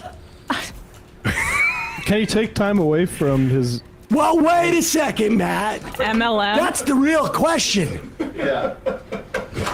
Go ahead. the States here. So we talked at about the it probably cadet for 2 bottoming or 3 weapon. months, and then at the Bozzy, who's we? Keep him up there. Who's the we? Maybe it was Ben Palmer from Palmer Maybe. Trolls. And but honestly, Frank yes, that's what I was about to say. Could you imagine if it was like a Nigerian scam situation where he thinks that it's this must be the Trump national security team AI asking me. voice Patrick, would you like to run looks like Iran? Which brings up the whole thing about me. I got millions coming actually from a bank in Nigeria. But no, but that's okay. It's not a job I want to do right now. But this happened probably from July of last year till October, and we made the decision we're not going to be doing this. What would you say is the primary reason you wouldn't want to be the new leader of Iran? Pause it for a second. Hold on. Wait a second. Is that who I think it is? Wouldn't your first question be? Wouldn't the first question be? Wait, who asked you? Is that the guy who I think it is? Like, you tell me. Who The guy who asked was to be the leader of he was an Iran? actor. That to me is like who in July of last year remember was his name. asking, "Are you open But he to was being an actor. leader of Iran?" Napoleon Dynamite. What? And Patrick Bet David doesn't feel like necessary to explain. I was approached. I was offered the job. They vetted me.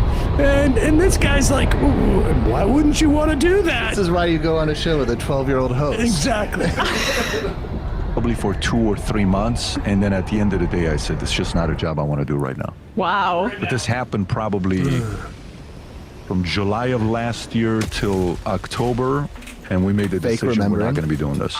An This is the Assyrian primary reason American you wouldn't want to be running the new leader of Iran. I'm America first. This is You're the also greatest country in the world Assyrian. for me. I mean, listen, The would I be population able to would not change the accept a economy, be the non-Persian. glue between the states, Especially and an Europe, Assyrian. and open up the market where the 92 million people could start doing business, creating jobs, economy. First Do I day. believe I They would be would able to do talk that? about how your Yes, race I is have the dead confidence. because Of course. Wait, I mean, I'm sorry.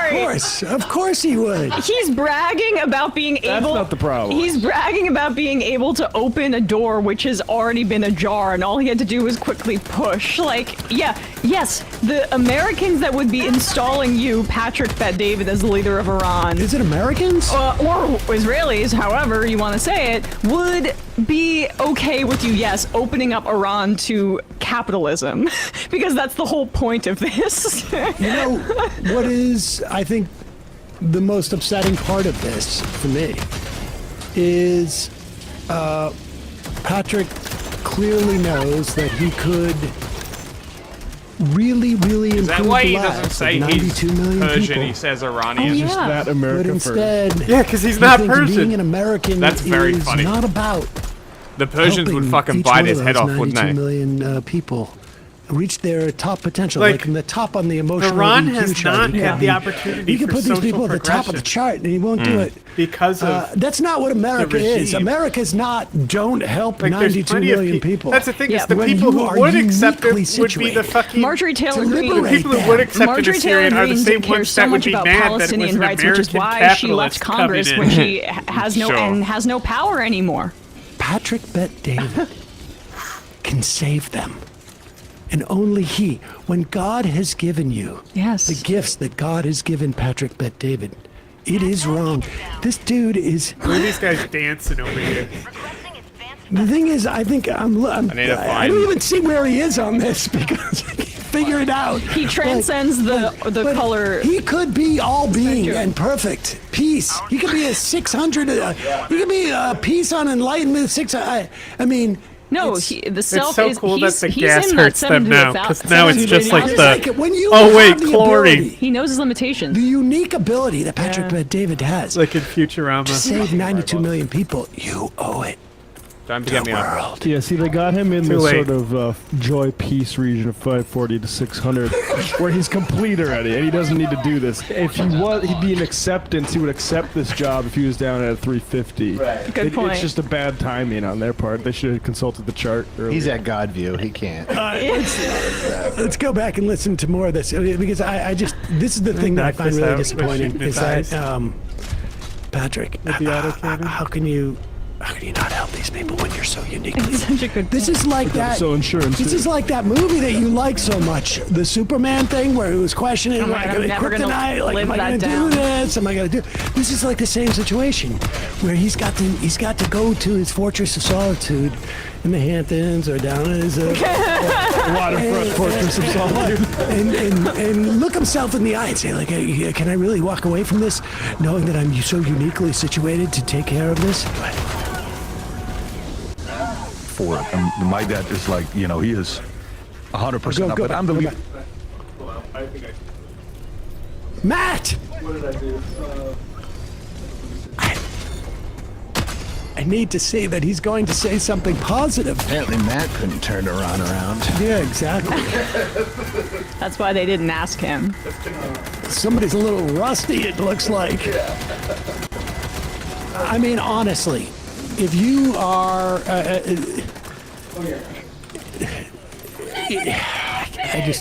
It's hard for me to accept that Patrick would turn away from this. When you pull that sword out of the stone, you don't just put it right back in the stone. Yeah, you don't say, oh, you know what? Actually, I got some errands to run. I can't. Oh my God! The gas strike takes him out. It does it better than the precision I'd strike. be able to change the economy, be a glue between the States and Europe, and open up the market where the 92 million people could start doing business, creating jobs, economy. Do I believe I would be able to do that? Yes, I have the confidence from the business mind and being a problem solver that, yeah, I think I could do that.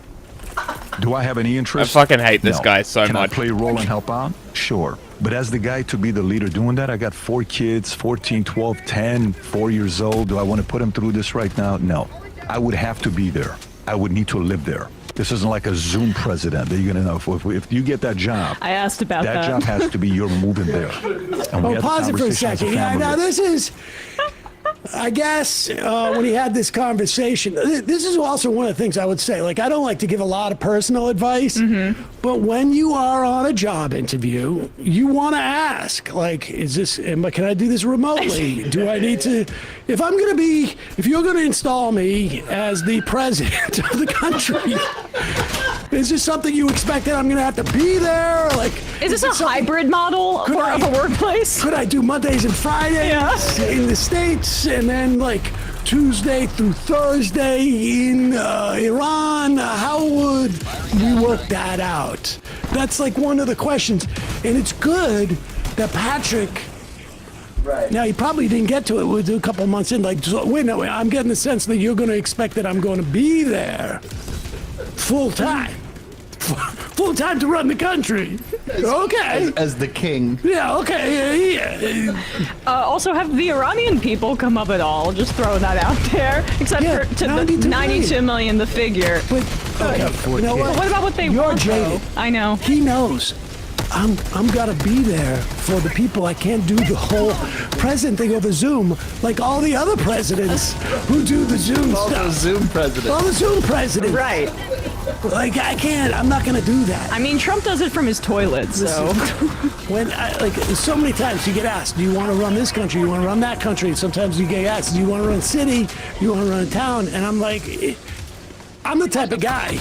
If you're gonna put me in charge of that, I'm gonna be there. I'm not 110%. Wow. I mean, Hands on. No, I'm not gonna. This is not gonna be like one of those. I'm gonna shoot a couple of emails off at the beginning of the week and expect people to do it. I'm gonna be there. Or maybe he could hire 2 people underneath him, and then they could hire 2 people underneath them, and then they could hire 4 people underneath them, and then 8 people underneath them, and that could be the structure of the government. You almost hire them, like but a pyramid. This is also a way you could raise money. Have them pay to work for the government. That's a good point. Have them pay me. That's Iran's reparations for the bombing. prime nectar of I Iran. asked them if I could do it through Manect, and they wouldn't adopt the Manect technology. So I said, maybe not for me. Go. It's not something we're interested in. To have that job, what do you have to be able to do? Number one, I was born there. I lived there 11 years. So it's not like I never lived there. I lived there 11 years, and then we went to Germany, and then we came here. Okay. You have to have a sense of having a message of selling the future, okay? You have to sell the vision of what could happen to Iran one day. You have to have ideas that's going to make it better for them. You have to have thick skin because everyone's going to attack you. They're going to use phrases as this guy's the puppet this, he's a this, he's a... You have to be ready Democracy for it. It's not like you're not going to take it. Any of those things doesn't bother me. I feel qualified with it. But I have young kids. And for me, I would be away from them at a phase that they need me the most. And my dad is definitely not for it. My dad is like, he is 100% of it. I'm the leader of the household. At the end of the day, this is my decision that I'm making. I'm not making it because should I want listen to to everybody what they have to say. But we probably spend a good 80 hours on this decision. This is not like something we took lightly. Wow. Who's we? Yeah. Okay, wait a second. Like, he's a... What, like, okay, let's say he had decided, yeah, actually, no, I think I could do it. I'll bring my family over and let's do it. Ow. What's the next step? How do we, hey, I got an email. Oh, I got offered the job. You know what? Yes, I am very happy to take the job. I'm very excited about it. Please let me know what the next steps are. Why is he not even considering taking his kids with him? Well, no, I would take the kids. Career. Sometimes you gotta do something for Well, your because career. it's Iran. Security for your family. What would And be Iran sucks. the onboarding process? I like how he left at 11 and still thinks he can lead Iran, but Zoran Mamdani came to this country at 7 and he can't be president. Ugh, so stupid. You were born in Tehran during the Iraq-Iran war. And what? This kid's got the PBD cadence down. It's like, I don't know what I'm saying. Right, I but thought that I'm was going him to say it talking like this. at first, yeah. all the U.S. bombed the city you grew up in. Were you cheering as an American, or did you think about the boy that escaped that country? Till today, I have vivid memories of what happened when I lived in Iran and what was going on. I remember the whistling sounds. I remember all of it. Every single one of it. I remember every single time war happened, we escaped from Tehran. My dad took us to a city called Karaj, which, by the way, Karaj, one of the bridges got hit recently. All right, we're good. That kid just blew past all of that. Yeah. Oh, so you were asked to run Iran. Okay. Hey, what else? Like, will you tell me what kind of car do you drive? He thinks it's noble to take care of 4 kids in over 92 million people's lives. Yeah. What an honorable man. Boy. It's family, baby. Kowalski from Nebraska. Full disclosure, I am the one who emailed PBD from an alt account and offered him the job to be the new leader of Iran. I was really just hoping he would fly there without thinking about it or send one of his co-hosts to negotiate the transfer of power. The email was thecountryofIran@gmail.com. Can you imagine him sending Adam as his diplomat? Yeah, exactly.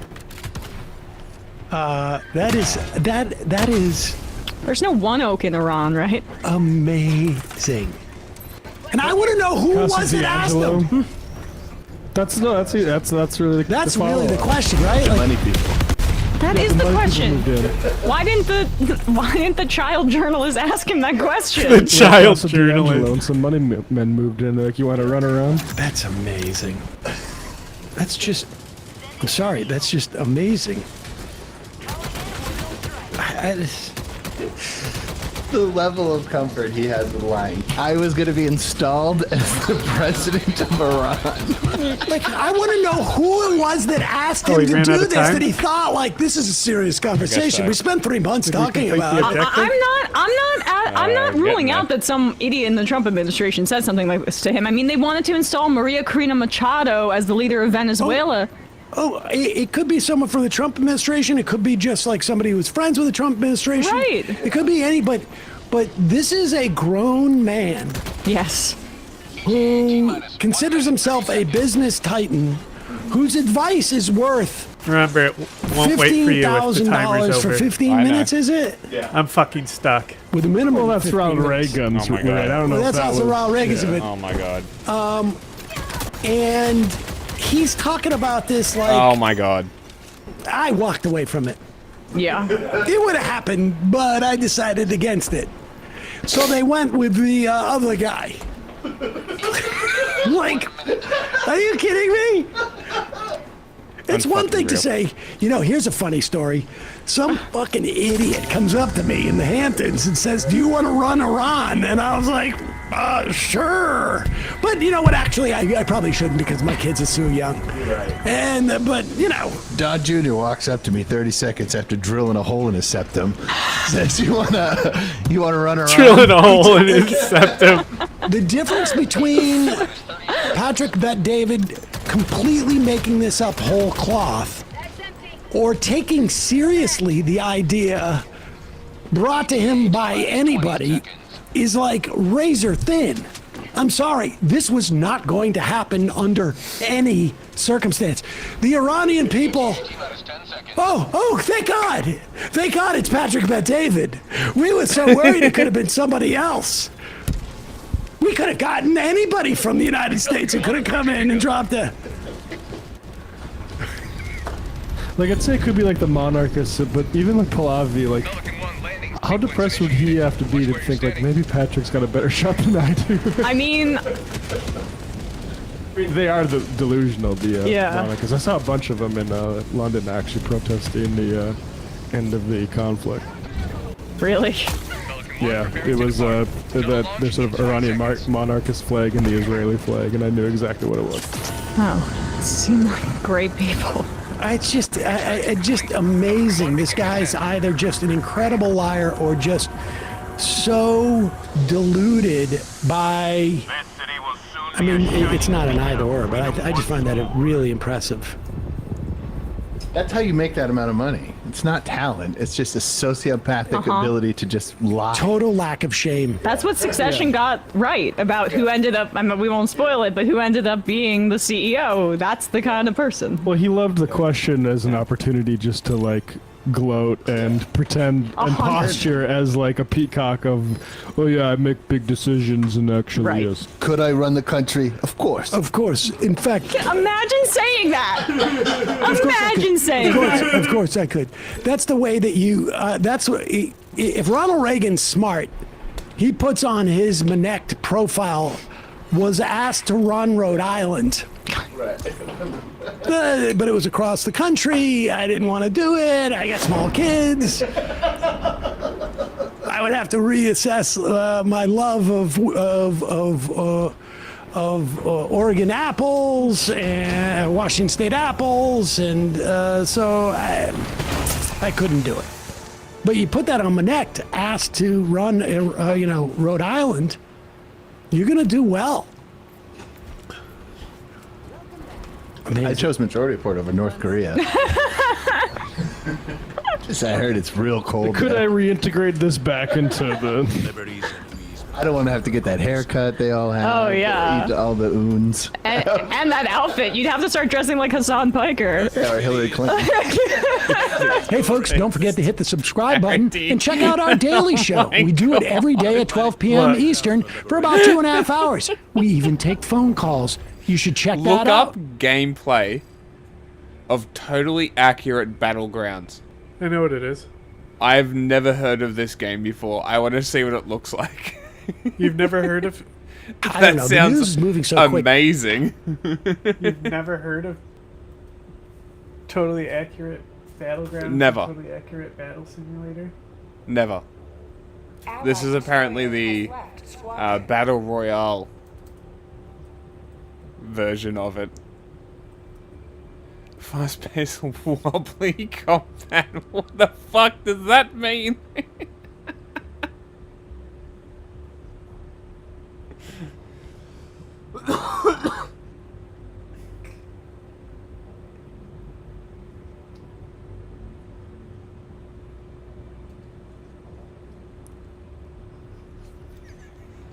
I'm so interested. Throughout history of humankind, there have been many great minds known for battles that shaped the world as we know it. Alexander the Great in the Battle of Gaugamela, Julius Caesar in the Battle of Alesia, Napoleon in the Battle of Austerlitz. But even though these people were the greats, they still ended up being dead, which begs the obvious question, were their tactics even that good? So today we will test and rate various historical tactics from 1 to 10 to find out which ones were actually great and which ones are overrated tactical slop that should never be used ever again. Starting from the first and the most exciting one, Blitzkrieg Spearhead. Famously spawned by a somewhat controversial individual, I got weapon Hitler, customization. during World War II. Now I know, but let's put our judgment out the door and focus on questions that actually matter. Was Hitler cooking? As you can see on this slide, the point of the strategy was to concentrate the main force at the head of the spearhead to penetrate the enemy lines and then do whatever you want once you're deep inside. Needless to say, it works perfectly in Microsoft Paint, but let's see it in practice against a bunch of Neanderthals. So let's just put our caveman into this formation and watch the potential magic happen. It's honestly surprising that our formation was still solid for about 2 whole seconds. I mean, this one is easy and we just masterfully penetrated their front lines and we got a victory. To be fair, I think it ended way too quickly, but at the same time, finishing early is not entirely new concept to me. So for now, I would say it's a solid 10 out of 10. Looks like Hitler was in fact cooking. On the second level, we are going against 2 units of spearmen, which could be problematic if we didn't know the next formation. The echelon formation, developed by a Greek guy named Epaminondas many years ago and frequently used by King Frederick II of Prussia. As you can see on this historically accurate representation, the point of this formation is to stagger your units diagonally, which should result in you confusing the enemy, and if they're stupid enough, then they will open themselves to be easily flanked by the remaining troops.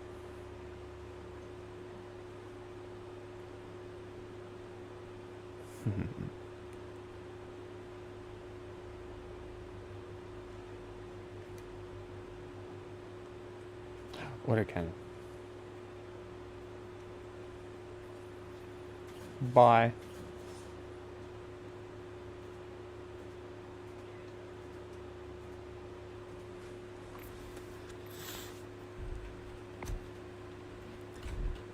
Acquire more minerals. Yo, there was this game called Totally Accurate Battle Simulator where you basically fight off waves of enemies with your own army in pretty much any way or formation you want. Never played it, but I just found out that there's a battle royale for the same game. And it looks like the goofiest game on Steam, I'm not gonna lie. I'm ready to check it out for myself though, so let's get it. Alright, we here. I was running for his life. Look at the blue team behind me, bro. It's kind of trash though. Like, how you this close and still missing? But hey, we gotta check out some of this stuff on the side right here, like a battle pass. I can't see it. They want me to pay for it first. You gotta scratch that. Customization for the head. Okay, we got some options. Got a little hat. What do you put? What title is That's it? so big, bro. Got the glasses. Okay. I'm gonna go with the scarf. The scarf kind of swaggy. We'll put that in the purple flag.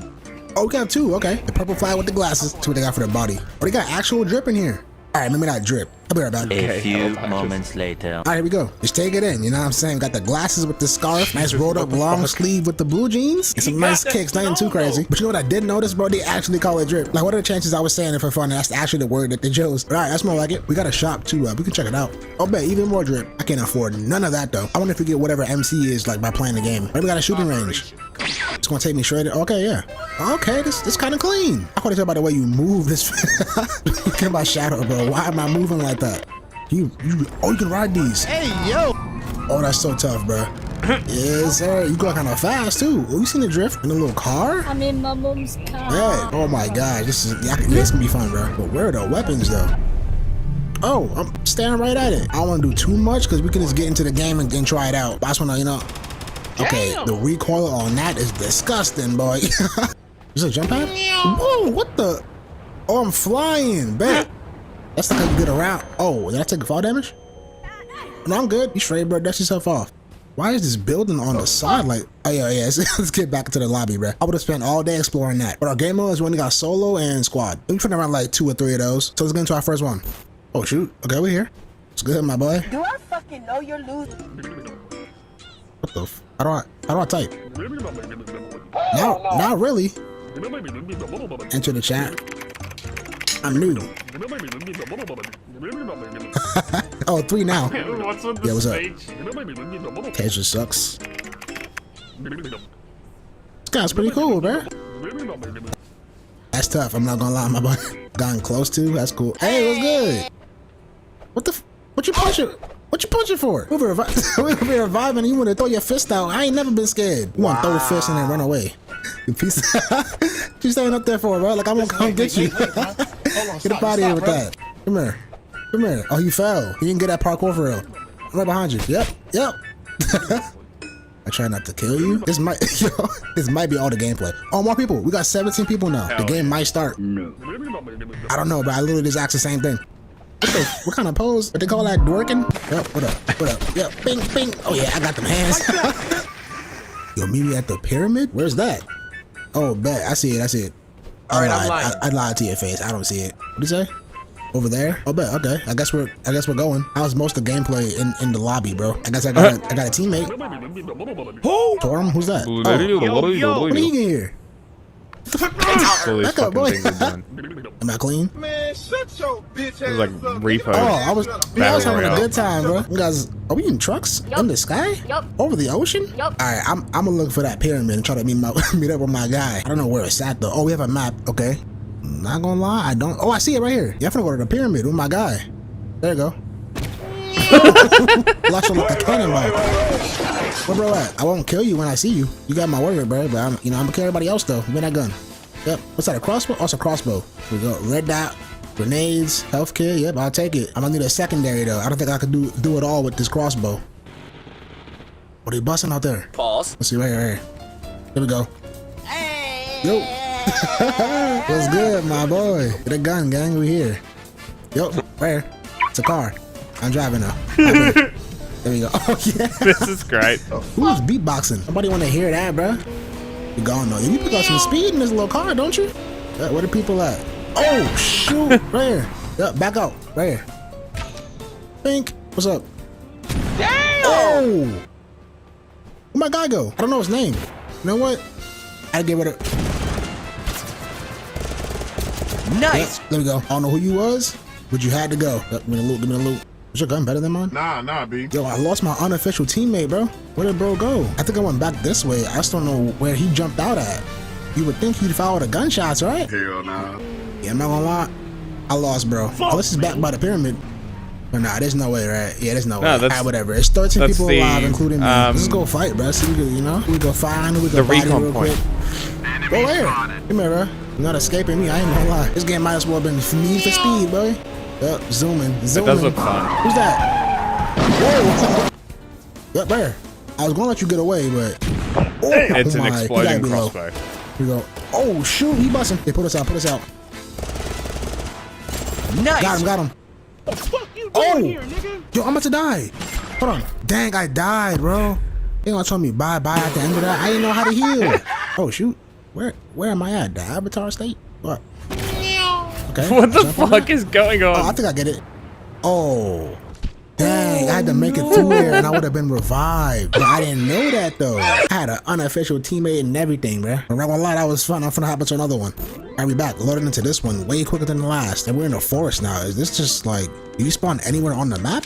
I'm gonna lie to you though, a lot of this is gonna be exploring. It's like there isn't a lot of people. Game started real slow, like there's only 10 people in the lobby. So yeah, if you was thinking of playing totally accurate battlegrounds in the big 2025, then this is what you finna get, bro. That's I wonder if I can check that out real quick before the game start. Might have This to wait looks a whole fun. another 10 minutes messing with these queues. Can I climb up there?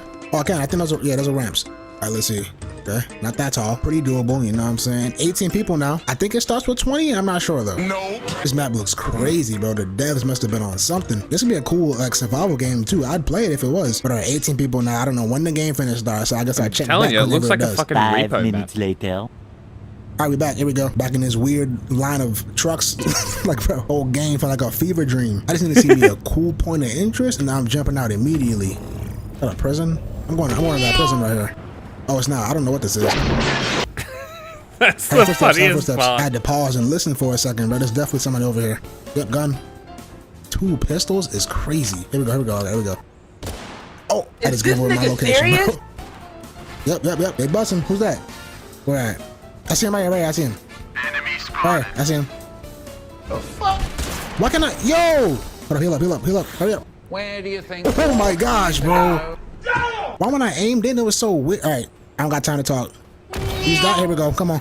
Get through that. Get through it. Yep.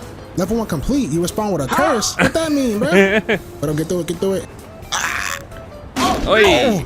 Oh, okay, I got it. I spawn normally. Like, the more levels you go, this game is kind of crazy, bro. The more levels you go, like, the less stuff you respond with a blessing. I'll take it. Oh, respawning? Oh, I'm respawning. Okay, here we go. That's great. Yep, there's a guy down there. Let's get this house right here. Dang! I know my guy be landing like Yamcha, bro. Yeah, I actually landed really close with no gun. Get on this bicycle. Get on that. Put the pedal to the metal, my boy. I put my hands on my lap like that. Pause. Here you go. Check on this house. We got nothing. I'm gonna get in this car. That way, if anybody run up on us, at least we got that means of escape. But it's late in the game, bro. Only 11 people left. I still ain't got no gun. Matter of fact, there's one right here. Yoink. Yep, give me that.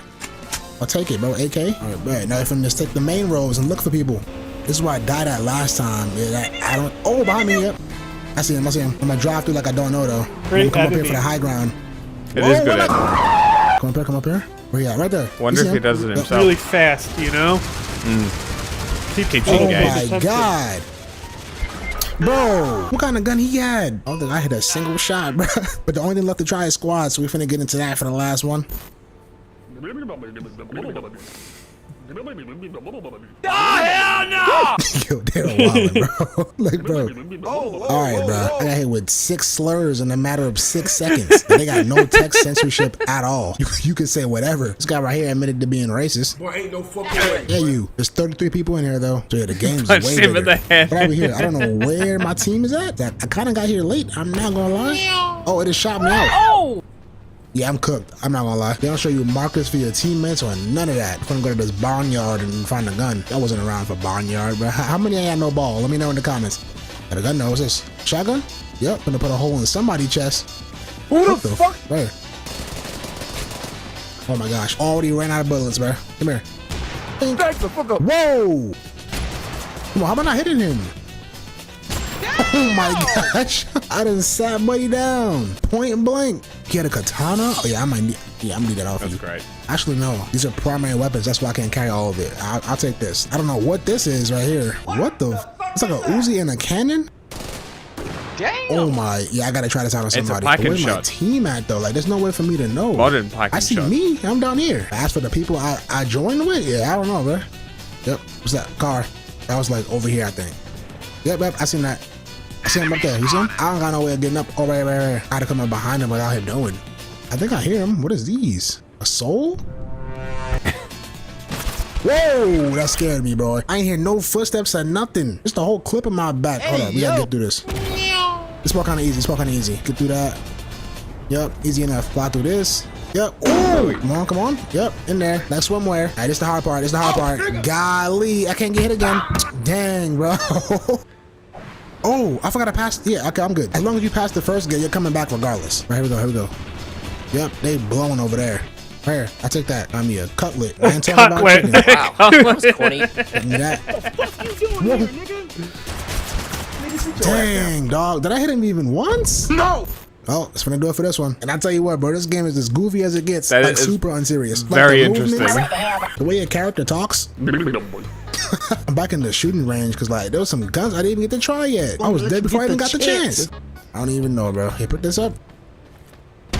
Whoa! Bro, the recoil of this gun sat me down. Oh, shoot. Back up. Yo, he's still coming. He's still coming, bro. Oh, my. 3 times the charm? Nope. 4. Like, bro, I'd have been crying if I found this, like, in the actual match. Let's get this guy. Oh, hold up. We gotta reload. Come on, bro. Yup, he gone. There's a lot more guns to try out. And there's a lot of melee weapons, too. Like, you can really go all melee if you wanted to. And a shield? Yo, hey, we know they had this. They got an inflatable hammer. We wasn't killing nobody with that. I'm not gonna lie. Oh, minigun? Hold up, get that guy back out here. Yep, spawn him real quick. You know what time it is. Yep, back up. Back the freak up. Even vehicles too. Like, that's pretty cool. The car goes super fast. I'm not gonna lie. But imagine if there was a plane, yo, that'd be crazy. What the? Beatboxing?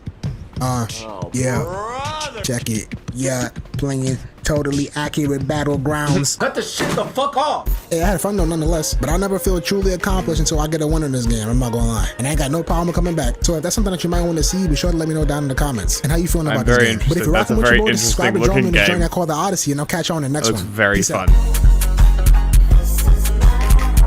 I've never heard of that game before. Go figure. I sent you some videos. Their impact can be measured, albeit imperfectly, by their box office performance. Movies are, of course, a more popular medium than journalism, where reporters and columnists offer analysis and commentary. With film, the plot can serve as a vehicle for criticism and commentary, with potentially an enormous reach that can span the globe. Savvy filmmakers are often rewarded financially when they tap into contemporary sentiments. Villains were almost invariably motivated by greed and megalomania. The root causes of ire against the United States were obscured and ignored. Other than greedy criminals, there were the insane, the extraterrestrial, and the supernatural. The attacks on September 11th had an immediate effect on film. A number of movies that were slated for release had to be altered, as well as their trailers and advertisements. A teaser for Spider-Man was pulled, which featured bank robbers being caught in a web between the Twin Towers. In Lilo and Stitch, a hijacked 747 airliner was changed into an alien spacecraft. Warner Brothers pulled all advertising for Collateral Damage starring Arnold Schwarzenegger. Sofia Vergara was cut from the film entirely as she was to play an airline hijacker. The film's release was delayed from October 2001 to February 2002. As a pre-9/11 film, the antagonists, who are Colombian rebels, are incensed with American military campaigns and covert operations in the country. As long as America continues its aggression in Colombia, we will bring the war home to you, and you will not feel safe in your own beds. Colombia is not your country. Get out now. This framing of terrorism being a reaction to American foreign policy became taboo following 9/11. A frequent stand-in for terrorists were aliens. Steven Spielberg's War of the Worlds, released in 2005, is his iteration of a 19th century science fiction novel. The film is noteworthy for its references to September 11th. In fact, Spielberg just recently revealed that the 9/11 attacks drove him to make the film. 9/11 affected me in a very profound way, and I wanted to find some metaphor for 9/11, and that's why I resurrected War of the Worlds. Tom Cruise plays a docker who works in Brooklyn and lives in New Jersey. Divorced, he shares custody of his 2 kids with his ex-wife, who unknowingly drops them off before an alien invasion. What is it? Is it terrorists? The scenes of fleeing people and the dust that covers them unmistakably mirrored the scenes from Ground Zero. what else would flaming jet engines, fuselage, and landing gear evoke in an audience less than 4 years after 9/11? Upon seeing National Guard soldiers, the protagonist's son angrily calls for revenge. We get back at them! That's what we do! Flyers for missing people resemble those that were seen in Lower Manhattan in the days after the towers fell. The movie ends in a victory for humanity.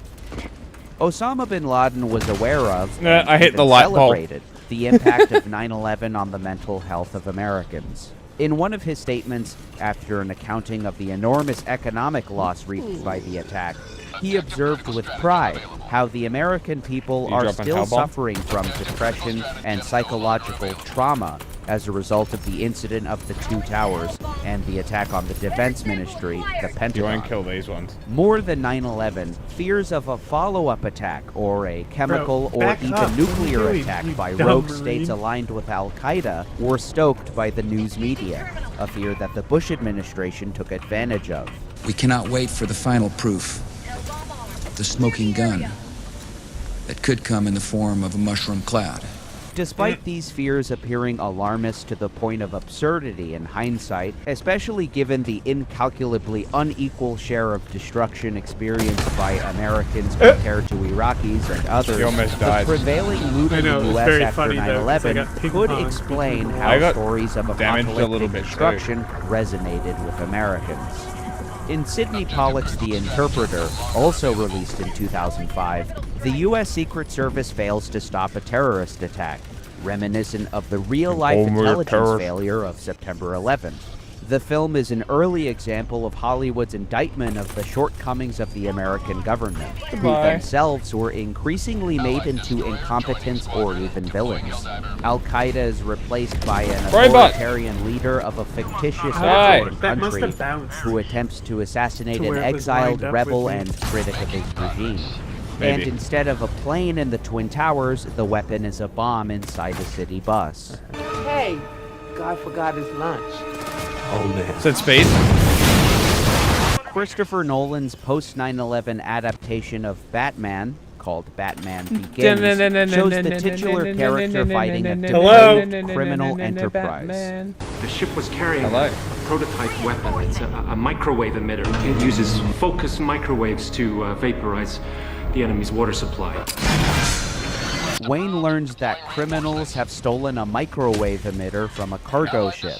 In other words, a powerful device made for military use has Great, fallen now into the nowhere near my hands of stuff. Thanks criminal for being in the elements game bent and on resurrecting destruction. me.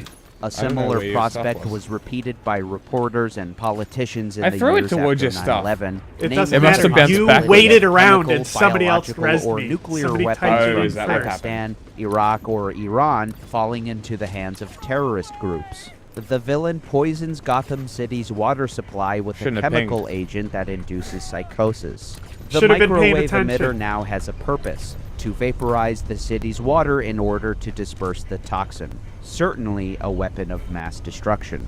The film thus exemplifies the post-9/11 paranoia about future attacks, utilizing more creative and destructive ways to carry out terrorism, as well as the corrupt and inept government that is powerless to stop it. Indeed, a chemical attack was a frequent doomsday hypothetical after September 11. Immediately after the attack, the government banned the use of crop dusters as a precaution, owing to What fears the they fuck? could be used for a chemical or biological weapons attack. News of the ban prompted further anxiety. The scenario of a chemical weapons attack was made all the more real, with letters containing anthrax being mailed to news agencies and senators beginning just a week after 9/11. 5 were killed. A 2004 New York Magazine article recalled the paranoia of the Wait, people died in Wherever the we anthrax go, thing? We see Yeah. how easy it would Crazy. be for a terrorist to cause serious harm. A bomb left in a Times Square trash can. A man with a heavy backpack moving through a crowded subway car. A van stuffed with explosives entering the Midtown Tunnel. This is part of how we experience the city now. But if it seems so easy, why hasn't it happened? That's the question that obsesses us. I must have missed. Quoting Dr. Irwin Redlener, head of Columbia University's National Center for Disaster Preparedness, we still have no idea who was responsible for anthrax after 9/11. How Damn. that could elude very smart people to this day is a very troubling sign of what could happen in New York. Jim Garrity wrote for National Review, "Terrorists of any stripe haven't managed anything even remotely on the scale of 9/11. There have been plenty of failed or intercepted attempts. The shoe bomber on American Airlines Flight 63, the Fort Dix 6, the Times Square bombing plot, the underwear going for bomber his on shoe. Northwest Airlines Flight 253. Similarly, the plot to destroy Gotham City in Batman Begins is thwarted. Flight Plan was also released in 2005 and centers on a complicated plot to hold a plane hostage with a bomb on board. The villains, an air marshal and his stewardess accomplice, kidnap a young girl and convince the crew and passengers that she doesn't exist and her mother is insane. The plan is to explain to the captain that, actually, she is a criminal who seeks a large wire transfer, and she won't free anyone until the money is sent. In reality, the money will be sent to the villainous duo. The motive is therefore greed and not ideology. Their final planned act is to detonate the explosive to kill the mother and daughter, but the mother prevails and instead kills her captor with the bomb. In Superman Returns, the hero's arch-nemesis Lex Luthor seeks to use kryptonite to create his own island that would destroy large swaths of the globe, killing billions of people. Post-9/11 villains hatched truly apocalyptic plans, utilizing enormously powerful weapons. Indeed, villains seemingly became more powerful than ever before. In Casino Royale, the first film featuring Daniel Craig as James Bond, the 9/11 attacks are directly referenced. The criminal antagonist has insider knowledge of the attacks, which he used to short airline stocks, earning a windfall profit. When they analysed the stock market after 9/11, the CIA discovered a massive shorting of airline stocks. When the stocks hit bottom on 9/12, somebody made a fortune. The villain, known as Le Chiffre, is described as private banker to the world's terrorists. He later plots to blow up a prototype airplane owned by Skyfleet, a fictitious airline, in order to make another windfall from short selling. Short another million shares of Skyfleet stock. No one expects this stock to go anywhere but up. Oh, they just called it resupply. God damn it. The plot to blow up an airplane, wanted to resupply naturally before we evoking went for the comparisons jammer, but to they similar called it in. plots, is made into a clever way to make money. I Though got Le one Chiffre is magazine called left. a terrorist Let's fucking go. financier, in this case, he and his would-be bomber accomplice are by definition not carrying out a terrorist act. It is an apolitical Right, I'm attempt already at gone. making a large Did you profit. grab the samples World from the Trade space Center we just is one blew of up? the few dramas potentially. that takes place on September 11th, telling the story of police officers at Ground Zero. Going in. Directed by Oliver I made Stone, it. the film grossed I'm in. some $160 million on a $60 million budget. Robot. A very Killed decent him. profit considering the modest Robot. or even Killed poor him. performance Robot. of movies centered on Killed 9/11. him. Just 5 years after Ooh, a the rare attack, sample. the film shows the North Tower burning, Ooh, chaotic can't- scenes inside the World Bro, Trade Center, I just watched followed them by the kill collapse of the themselves towers on 3 top of times the by stepping on protagonist. their own mines. The collapse takes Amazing. place less than a half hour into the 2-hour-long movie. The rest of the film shows Die. the There's trapped a Hulk officers up there. and their struggle to get out. Today, nearly 25 years after 9/11, die. these scenes evoke images from other conflicts that have taken place since. With the advent of social media, the burying of Palestinians under the rubble of destroyed buildings has been well documented. Countless videos exist, which have been seen by millions, of dead bodies, including children, being pulled from the wreckage of shattered homes. After 9/11, a frequent question that was asked rhetorically among private citizens and public Hey. officials was, why? Why do they hate No us? clankers. Why would they do this? Ah! When Behind Shamil you. Hey, Basayev, no clankers. a leader of the Ow. Chechen insurgency, traveled into fuck. Russian territory Okay, and took women and children hostage at a maternity hospital, he explained the attacks as bringing the war blow it home. up. As he would have described it, not a single shot had been fired on Russian soil, and the warfare and destruction had taken place only in Chechnya. Similarly, the Gulf War and the ensuing sanctions on Iraq affected only Iraqis, and Americans had the privilege of being completely separated from a war of which their country was a belligerent. Their military traveled far away while their citizens lived in comfort. There are also the wars in which America doesn't directly participate in, but provides material and diplomatic support for. The number of destructive military campaigns waged by Israel with American weapons are legion. As I've said elsewhere, it was the felling of high-rises in Beirut in 1982 that bin Laden said was the moment he wanted to see towers felled in America. And in his words, Americans would not know peace until there was peace in Palestine. But this sentiment was deliberately hidden from America, as the Bush administration directed news agencies not to air footage of bin Laden's statements, which would have informed the public of his worldview. The Bush administration and opportunistic pundits and politicians offered their own reasons as to why, which ranged from they hate us because we're free and Islam as a religion, they hate us billions of followers are inherently evil. The attacks were frequently portrayed as completely random and unprovoked.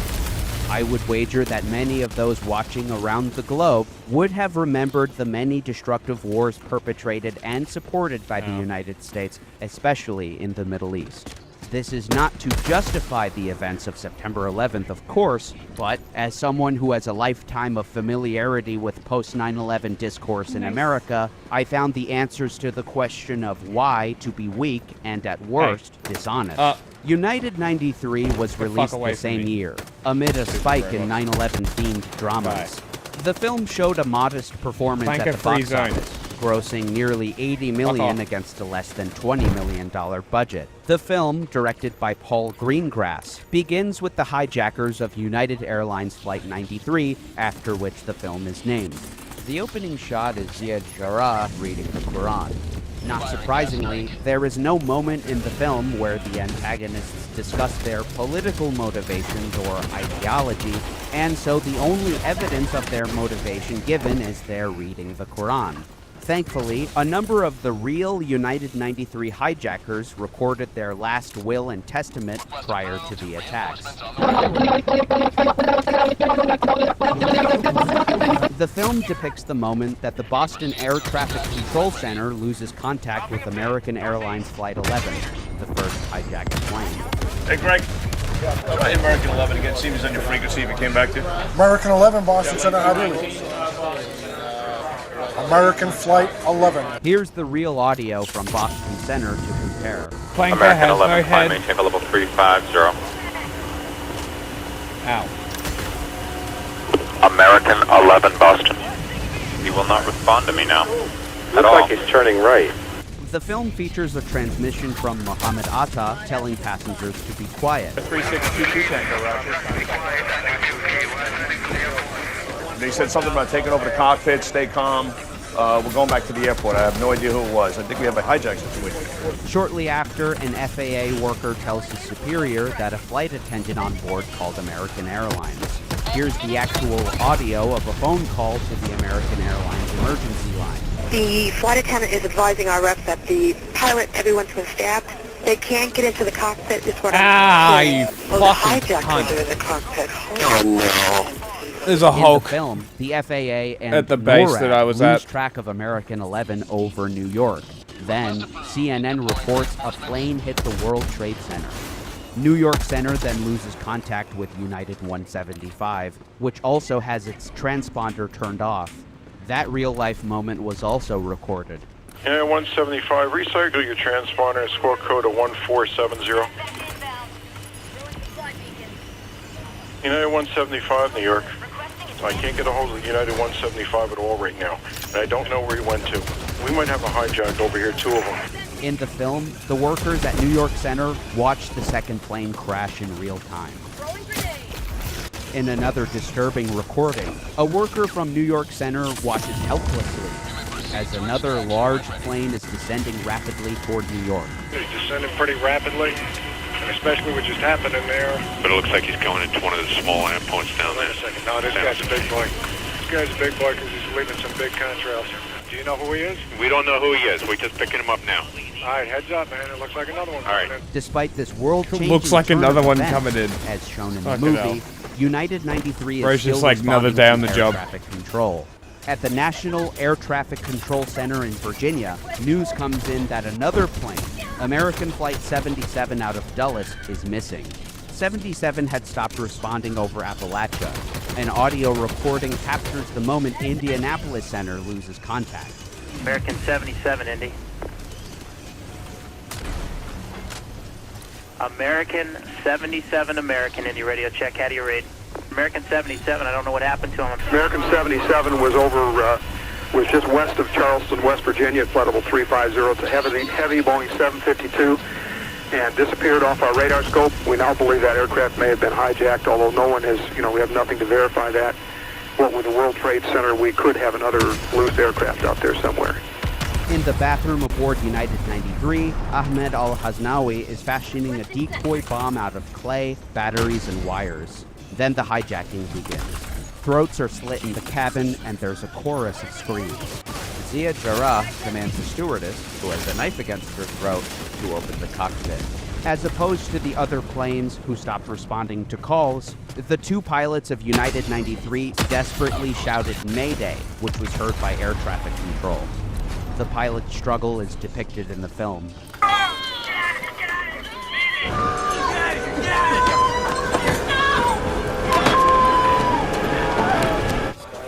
Tom, we started to scream and somebody said, "Get out of here, get out of here." The next plane crash is American 77, which strikes the Pentagon. After this, Ben Sliney, on his first day on the job as head of the National Center, orders all planes over U.S. airspace grounded. Sliney plays himself in the movie. Looks like they picked up This is a national emergency. Great. Everyone lands regardless of destination. Nobody's coming into the country from now on. Everyone? Take a moment, think about this. We're gonna shut down the entire country right now? That's right. Listen, we're at war with someone. And until we figure out what to do about it, we're shutting down. That's it, we're finished. Passengers aboard United 93 make phone calls to loved ones, where they learn that two jets had flown into the Twin Towers. 2 planes hit the World Trade Center. 2 planes hit the World Trade Center. Tell the stewardesses. Lizzie. Lizzie, not the Trade Center, right? Lizzie, but the into the Pentagon. Reality sets in for passenger Tom Burnett. They are not going to take us back to the airport. I don't think there's any other option we have. We're gonna die. They're flying this into a building. We gotta do something. In a heart-wrenching moment, Burnett tells Sandra Bradshaw, a terrified stewardess, to gather weapons in what will be a desperate attempt to fight their captors. Get every weapon you can. Get whatever we can use as a weapon. What are we gonna do? We don't. I mean, we'll figure that out. This scenario kind of shows you that, like, scene shows a woman. it's only certain two of her guys. Sealed fate, saying goodbye You can to her overpower family. them. Yeah, I mean, the I just thing love is, you more that, than anything. So this plane was late. That's the whole reason why this happened. So the passengers on board tell my learned family I that love they them were too. part of the Bye, 9/11 plot. The sequence of doomed and defeated That's the thing passengers is, saying goodbye these is types of attacks have never appropriately happened before. That's long why and they can only painstaking. happen once. In an echo to the You try and intro hijack a before plane the like that today, hijackers the decide to entire spring plane is into going to rise action, up. The passengers muster the courage to rise out of their seats. The passengers neutralize the hijacker with the decoy bomb, proving the device is fake. There's now nothing separating the passengers from the hijackers other than the locked door of the cockpit. They ram it with a beverage cart. It's at this moment that Did you know that? realizes the No, I end is didn't know nearing, that. Sooner That's than he fucking had great. hoped. He plunges the aircraft into the ground in Somerset County, Pennsylvania, some 150 miles from Washington. Reign What are Over the- Me was a more The typical White House was the performance of target? dramas whose They plot don't know. involved 9/11. They don't know. The movie grossed more than $20 million against a $20 million. It had to be, right? budget. What else stars could it have Adam hit? Sandler The in a Capitol serious building. role, Congress? a man who lost his entire family on September 11th. They were passengers. What do you think would have aboard been one a of the bigger, hijacked planes. like, Despite the fact that making a film symbolic, about victims of 9/11 is an inherently political hurt, act, the you film reckon? could have been The forgiven Capitol building for or the its White House? seemingly apolitical depiction of immeasurable loss. Sandler's character is tormented by his grief to the point of madness. Seeking an escape from the misery, he rekindles a friendship with his college roommate as they knew each other at a time before he ever met his wife. In this Like, journey what would back to his youth, have bigger he and impact his on an old American, friend play video the games average and watch American? movies, reminding them The both Capitol of a building period getting when Well, that's they why I had no think it would be the White responsibility. House. But his friend according begins to the feel like he has intelligence, a it was the responsibility to Capitol. help him, and he tries okay. to get him seen by a therapist.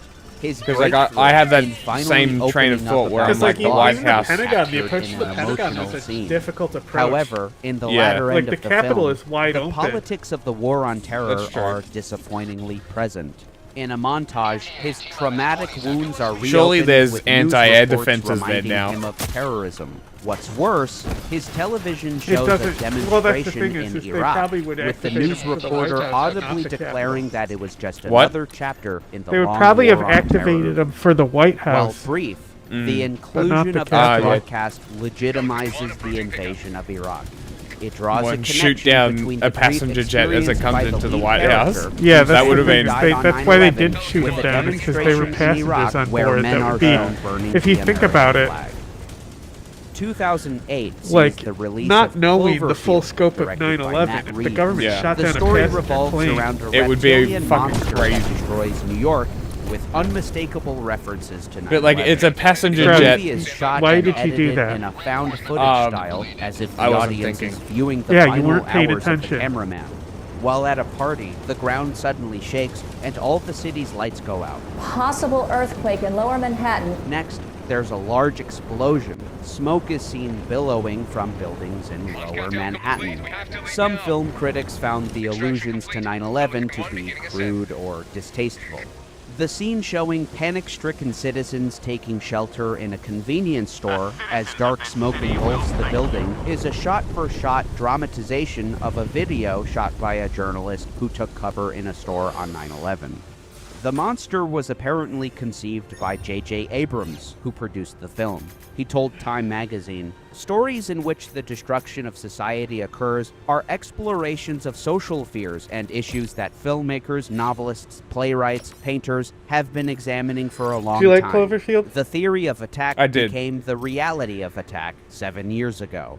It's no coincidence that I so also many like stories the are being Cloverfield told line. that grapple in different ways Oh, with well, us that one's versus just them. phenomenal. With But it has Cloverfield, nothing we to were do with trying to Cloverfield. create a film Yeah. that would be entertaining But I also- and, as a byproduct of the I really subject like John matter, Goodman. perhaps be a catharsis. Dude, And he was we scary. wanted to let people the live through their crew. wildest fears, but Really? be in a safe Yeah. place where the enemy is Interesting. the size of a skyscraper instead of so some I stateless, really- unseen, cowardly terrorist. I really like Dark John Knight, Goodman.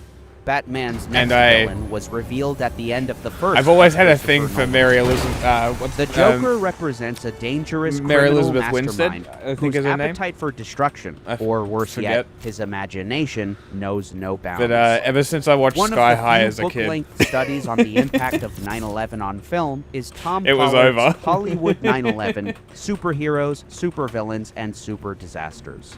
Pollard was a she's professor of great. social sciences at National University. Post 9/11 Hollywood villains, he writes, often resemble popular conceptions of a depoliticized Al-Qaeda. The Joker takes sadistic pleasure in forcing passengers in 2 ferry boats to blow each other up.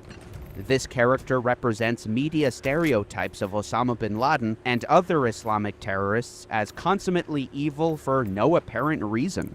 However, unlike that's a bit of a jihadists stretch. who employ terror tactics to combat the Great Satan, the Joker terrorizes not because he seeks political or even financial gain, but simply it's fun. because some men just like to watch the world burn. The Joker makes clear that he's not interested in money in a famous It's fun, scene where bruv. he burns millions of dollars in cash. The movie also includes commentary on the ensuing war on terror and the Patriot Act. Bruce Wayne's trusted CEO of Wayne Enterprises expresses his disapproval of Batman's feverish attempt to find the Joker, which involves a virtual panopticon of surveillance of the entire city. In this exceptional and high-stakes scenario, Fox yields to Batman that just this once he'll use the technology, as it's a necessary evil. Similarly, Batman is moved to torturing the Joker in order to extract information on 2 hostages with bomb strategies. It's a typical hypothetical scenario put forth by those who defend the use of torture by the American intelligence community and military.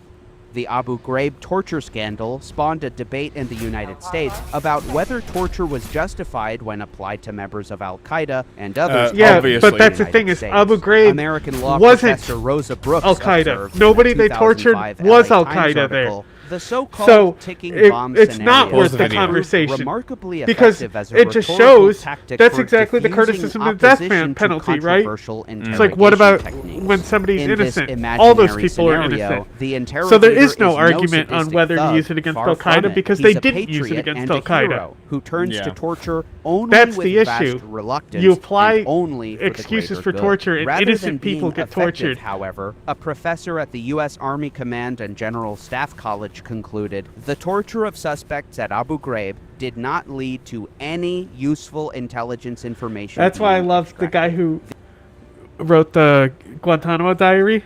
Mhm. He says, George Bush said these people attacked us for our freedom and our values. Ironically, the first thing they did is abandon their freedom, abandon their values. That is a good line.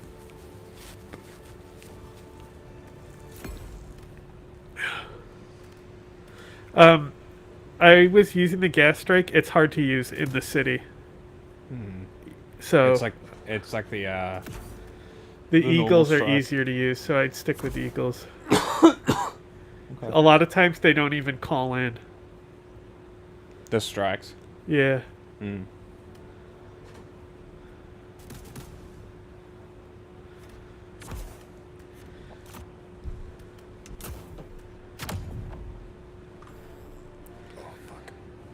Look at this guy, Dr. Fido. Yeah, he's the guy we left behind. The abusers couldn't even use the old ends justify the means argument because in the end, there was nothing to show but a tremendous propaganda defeat for the United States. The tried and true method, most associated with the FBI and law enforcement, was building rapport. The CIA and military have long preferred a coercive, hostile route that has yielded little results. Contrary Well, you gotta to the justify insane that, or money-hungry military budget, villain, huh? Ridley Scott begins his film Body of Lies with a Ridley Muslim Scoot? man who vows to strike Westerners in response to wars in the Muslim world.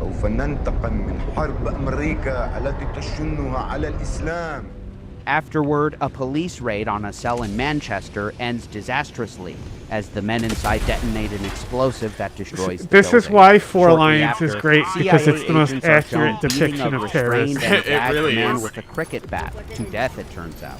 Like, The this plot is follows hyping these them up to agents make as them they seem attempt way to locate cooler the man and from the destructive. beginning. The character's name is Al-Salim, and he commands Al-Qaeda cells in Europe.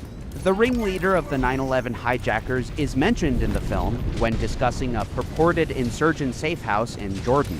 These boys drink alcohol, they chase girls, they smoke hash. We did Mohammed Atta, right? It's takfir methodology. The film's lead becomes station chief in Amman, where he meets with the head of Jordanian intelligence.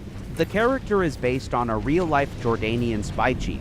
Former CIA Director George Tenet sang his praises, along with Jordanian intelligence We don't generally. torture people. Washington Post columnist David Ignatius asked Who him are we, if John any foreign Kiriakou? intelligence services No, had that's been just- especially helpful against Al-Qaeda. David Or is it the Tennant. other guy? That's what Instantly, David the Tennant said Jordanians. Pollard in wrote a of hostile Body of interview. Lies. Scott's film makes it appear that Al-Salim You listen to me. cares more about his Such an media asshole. image as a powerful jihadist than he does about his actual mission.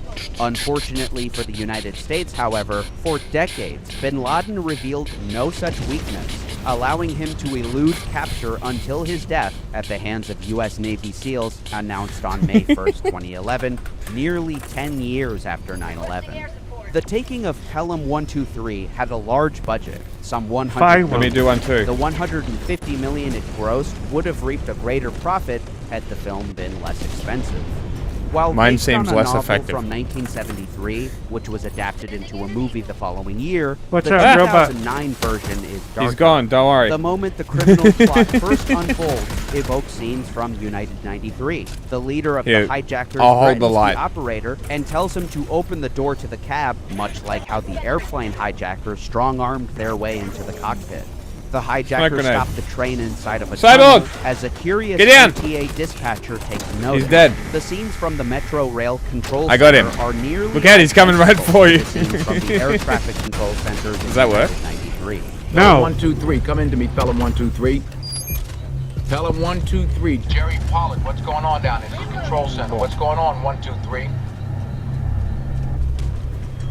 The hijacker states his aim, a $10 million ransom in less than 1 hour, or he'll kill one passenger every minute beyond that. The various allusions to 9/11 are not extended to the antagonist, who is not motivated by ideology, Get him! but greed. He's also I can't kill him. psychologically disturbed and It's all you. extremely loud and incredibly slow. The film offers a backstory to the Look out, falling Eagle man, coming in. the person famously photographed while falling to his death on 9/11. I got the it. photo needs no introduction, Behind you, Hulk. as it's universally recognizable. That might have Help. something to do with the fact that an estimated 2 billion people Ah. worldwide watched news broadcasts showing the September 11th attacks. The film begins with a They're coming right father for me. who sends his autistic son on an elaborate scavenger hunt. He hopes that his subsequent interactions with strangers will force him to socialize. The two share an especially Coming right for close me. bond, generating an I had no uneasiness choice. over what's to come. Like the falling man photograph, another haunting relic of the day is referenced. His answering machine plays recordings of the last words of the boy's father. Many such recordings survive online and in countless documentaries. A year later, in his father's absence, he creates his own treasure hunt. This time, a quest to find the lock that a key in his dad's closet opens. As his dad had hoped for with his first expedition, this new journey amounted to exposure therapy. Interspersed with his fear of disturbing not that way. noises and This way. crowds are the reminders Goodbye. of what he calls the worst day, including towers and flames. At one point, he brings his grandpa over Watch to his my house handiwork. to look at photos of a man falling from the J3 Twin might Towers die. in an attempt to identify his J3 late did not father. die. He plays all 6 messages left by his dad on an answering machine for his grandfather, who is horrified and doesn't want to hear them. Finally, the boy learns that the key opens a safety deposit box. The vase that the key was in was bought at an estate sale. His father had no personal connection to the key or the contents of the box that it opened. In a moment of profound guilt, he confesses that he was present when his father called, but he couldn't muster the strength to pick up the phone. In real time, he heard his father calling out to talk to him, while on live television, the North Tower collapses, disconnecting the call. Distraught at the disappointment with the result of his quest and the trauma he save had that Marine. lived, the boy runs crying and Good job, imagines Marine. his father falling from the tower Combat as it training. collapses. There is to be no resolution, no end of the road where his father communicates with him again in some way. Where are you going? But as it turns This way. out, he does get one last correspondence from his dad when Why he is it fat and locates slow? the final clue of the scavenger hunt he embarked on before his death. In an illustrated scrapbook of his exploits, bearing the title of the film, he dedicated 2 Look, we pages got a little to Marine a with us. pop-up World Trade little Center. pet. A pull tab reveals a square framed by construction paper over a sequence of drawings of his father falling from the tower, but pulling downward reverses his fall and places him safely back into the building. Gay. There is no attempt by the protagonists to come to terms with the root cause of 9/11, no reflection on American foreign policy or the ideology of the hijackers. You know Unlike the- Reign Over Me, the film does the- not make like the fleeting Ricky references Gervais to the show? war on terror. The family's Sure. Who tells response his to the dad death of that he their loves him? patriarch was probably quite ordinary. They were maybe? exasperated and Cover me. Give me a second. Coming. Why weren't you next to me? Because I saw a blinky thing. I like shiny things. You could I have got you. told me.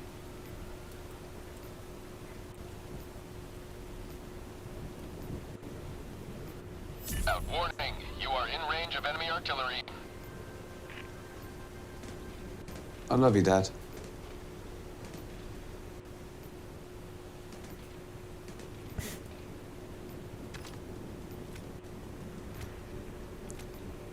I love you, Dad. Gay.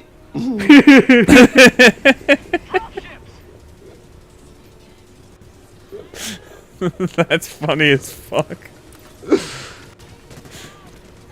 Successfully Hey, covered. the Marines are fighting over here. Good job, Marines. I got it from here.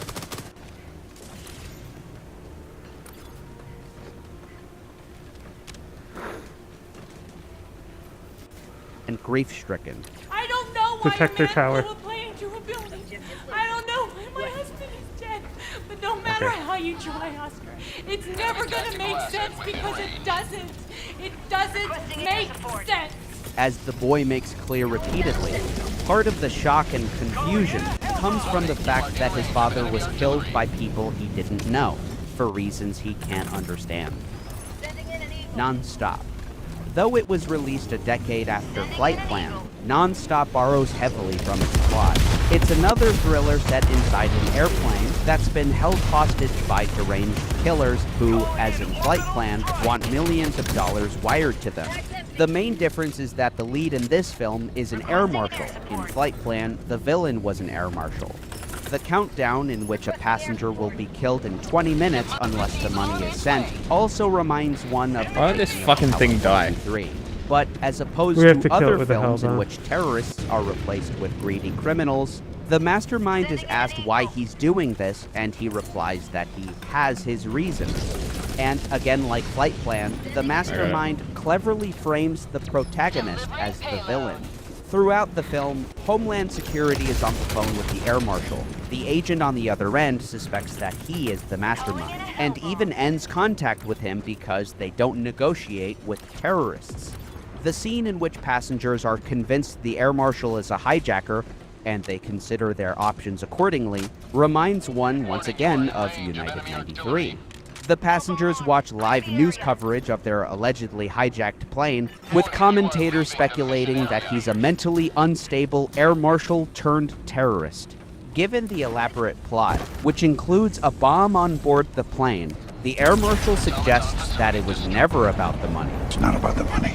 And even if I find him, I don't think he ever intended to get off this plane. It's a suicide mission. It's revealed that the terrorists are a two-person team. A monologue from the mastermind explains his motivation. 3,000 people died that day, including my father. Not my problem. So I joined up because I wanted to go fight the cowards that did it. But I just ended up fighting a war that I still don't understand. Sounds like a you and problem. came home to a country where nothing had changed. Until now. Unlike many post-9/11 villains, he was not interested in money. And he was not in the throes of insanity. If it's squared up, he I can cogently hit it, but only explains if it's that he squared had up lost his perfectly. father on 9/11.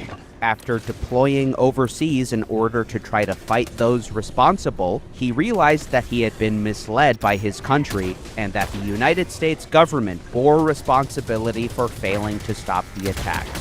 This complicated plot was an attempt to exploit the weaknesses in airport security in order to show that 9/11 could be repeated. No. The film ends happily as the That's air silly. marshal overcomes and kills the two attackers. Like Flight Plan, he is vindicated, and those who doubted him are apologetic. I've spoken about Zero Dark 30 in a previous video, Terrible a movie. Patreon exclusive about Osama bin Laden. 9/11 is prominently featured in the opening sequence. There's no visuals, just a black screen Two hogs, that reads fuck me. September 11th, 2001. It's the audio that sets the scene and creates the harrowing atmosphere. Included in the montage are air traffic control recordings, radio chatter from first responders, and see most him. chillingly, 911 calls tagged and calls to family members. Geoff King writes in an essay featured in American Cinema in the Shadow of 9/11, a stark impression is created, sustained for nearly 90 seconds. One Really that had this seeks going to the right evoke way. the horror of the occasion without what might be seen think as they're the exploitative use of any visual representation. At least two families criticized the filmmakers for including recordings of their loved ones. The family of American Airlines flight attendant Betty Ong and equities trader Bradley Fetchett, who worked in the South Tower of the World Trade Center. Ong's family said, unlike other productions, the Zero Dark 30 film crew did not ask their permission. Of course They they had didn't. previously been asked when numerous other documentaries were made about 9/11. Ong's family specifically decried the film's Ow. depiction of torture as well, probably the most controversial aspect of the film. King continues, the initial evocation of 9/11 and the representation of further attacks functions effectively in the film to imply a justification for the torture of detainees. Yeah, that's the point Part of of the the movie, purpose is to of which is justify torture. presented as seeking Yeah. to prevent upcoming bombings, and for the general mission that Supplies coming in. increasingly comes to narrow down to the hunt for bin Laden. The lengthy torture scene that follows the initial heart-rending sequence, committed by protagonists that the viewer is encouraged to be sympathetic with, earned the film considerable criticism. Upon the film's release, the acting CIA director Michael Morrell said in a statement to agency employees that the film takes significant artistic license, while portraying itself as being historically accurate. He gave a number of examples in which the film departs from reality, including creating the strong impression that the enhanced interrogation techniques were the key to finding bin Laden. That impression is false. PBS's Frontline covered the movie in detail, including how the Central Intelligence Agency put their full weight behind the film. Frontline spoke to a number of highly skeptical journalists who covered the story. They also interviewed Dianne Feinstein, who then chaired the Senate Intelligence Committee. Feinstein says she Isn't that walked out crazy? of the theater. Yeah. I walked out of Zero Dark 30, candidly. We were having a showing, and I got into it about 15, 20 minutes and left. I couldn't handle it. 15, 20. She didn't Because even give it's us so a false. fucking chance. Waterboarding Because it's so KSM false. 183 times did You know, not work. it's crazy how this lady, like, you know, left the Senate with her skeleton clutching the seat, because Yeah. she was the head of the Intelligence Committee, and she's actually the reason why we even got the limited report that we got Okay. that shows Is that us the one that torture doesn't work. Is that the one that the movie was made of? The one with double wide, the fucking, what's his name? I can't remember his fucking name. The guy that played the bad guy in the new Star Wars. I don't know what you're talking Adam about. Driver. Oh, you know what? There was a movie about it. It was called The Disclosure. I'm pretty sure it was called The Report. The Report is what it was called. You're right. I remember because I watched it and I was like, Yes. this is a really good movie. Yes, I haven't seen it. Oh, really? Check it Yeah. on the list. I forgot about it until just now. Good film.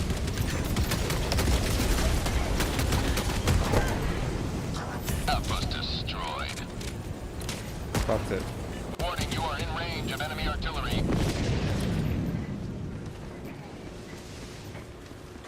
Die, stupid planker. Lol, they stepped on their mine. I know, it's so Ow. funny when they do that. You can die now, Clanker.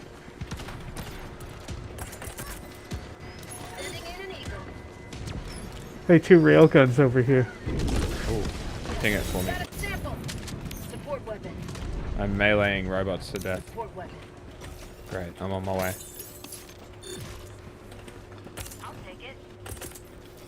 Damn fucking straight I will.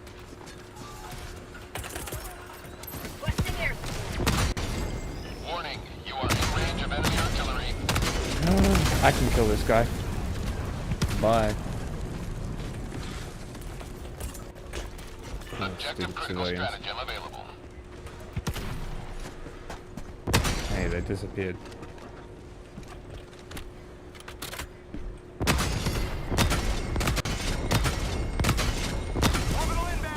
Get out of my way, you stupid fuck. Fucking civilian. No longer in my way. Objective critical stratagem no longer available.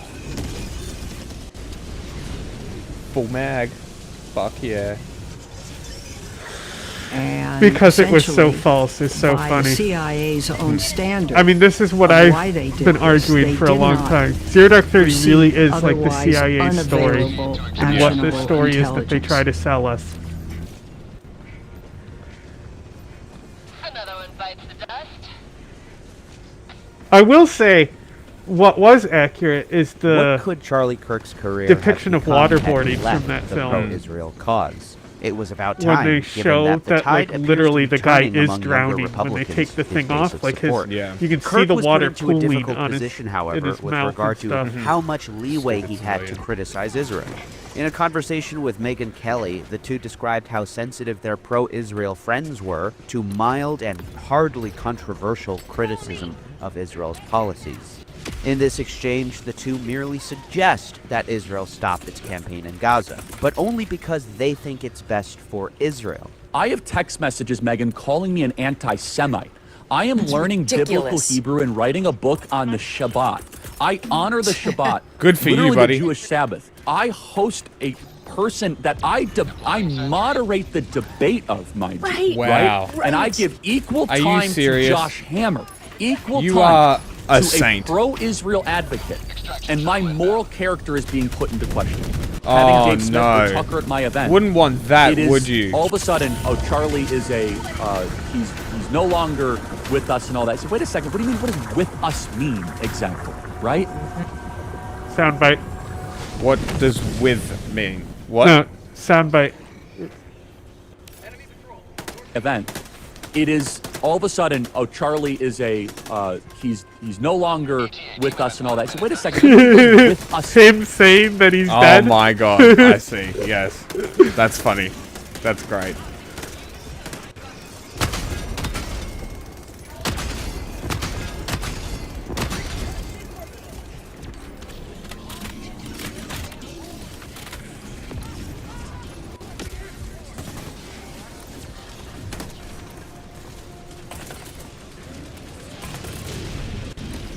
ETA T-minus 1 minute. Requesting air support. Get go!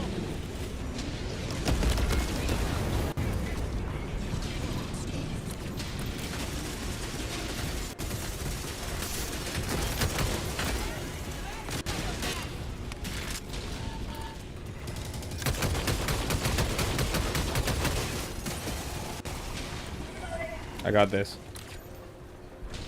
ETA T-minus 30 seconds.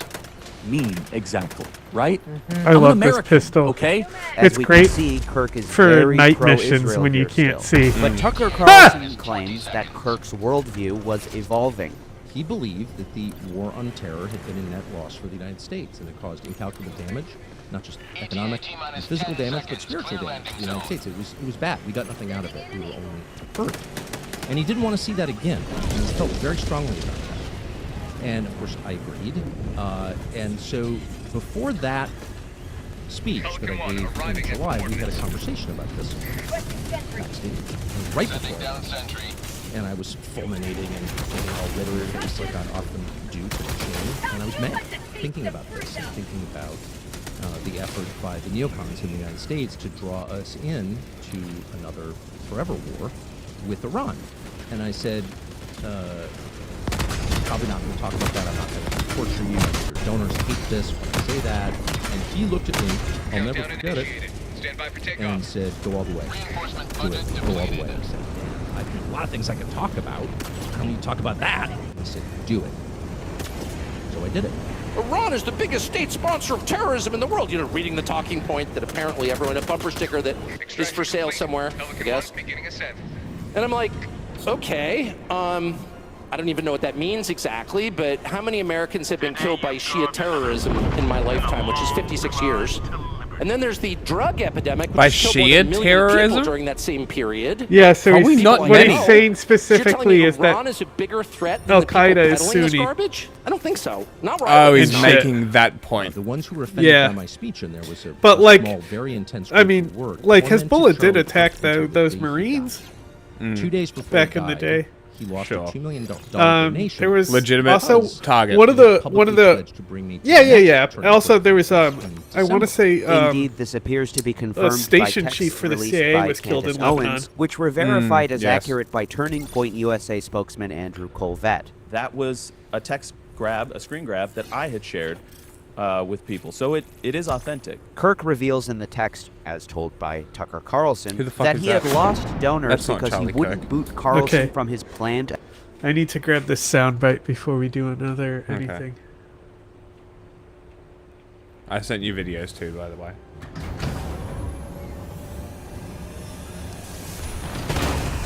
I tried not to send hour-long videos.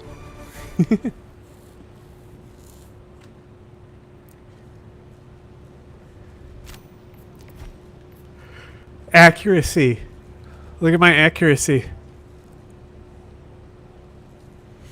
Nice. How'd you do that? Most of the shots I did were with the pistol. That auto. Hey, neither of us died. That's great.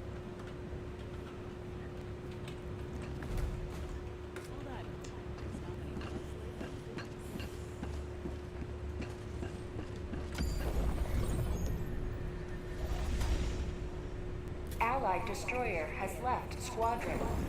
The city is freed.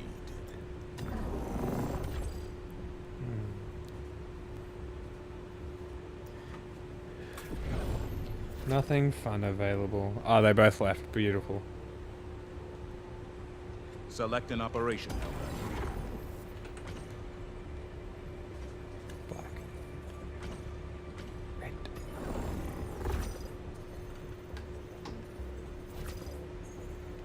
You know, it's unfortunate that, because I would love to do missions in the daylight, but with the current thing, we need to defend this city.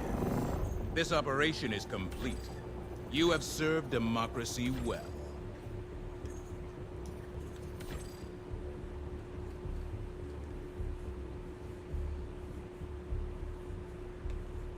Mission coordinates locked.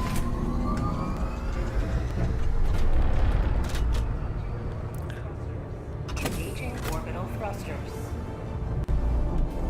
Charlie. Orbit Bit synchronized. my finger. Download YouTube video. History. We quick to history. Oh, this is not even 9/11 anymore. Either. From his planned America Fest event. The texts say he may have to leave the pro-Israel cause. Yeah. You have to imagine what this would have done for the American right had he become more critical of Israel. We'll never know, will we? It would have been a no-brainer for Kirk to at least continue to open a venue for the generational debate on the U.S.-Israel relationship. The younger generation of Republicans are increasingly... Why do I still hear it? Always in mocap. That's because I'm opening it in another tab right now on my main computer. Because I'm getting that Charlie Kirk announcing his own death soundbite. Helldivers to Hellpods.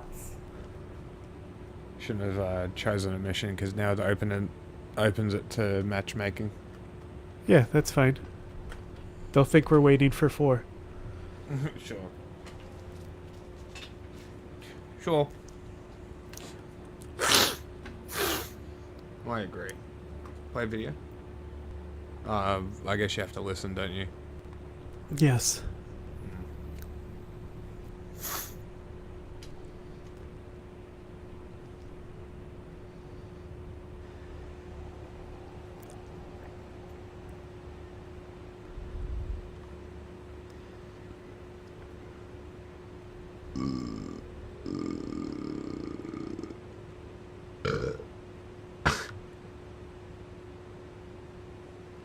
Resonates. How many people watching? Nobody. Great stream, Tony.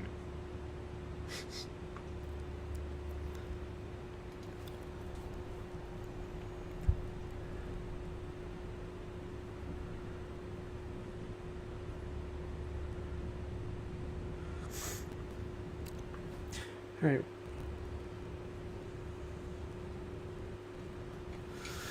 Oh, this is about Andy Serkis making Animal Farm?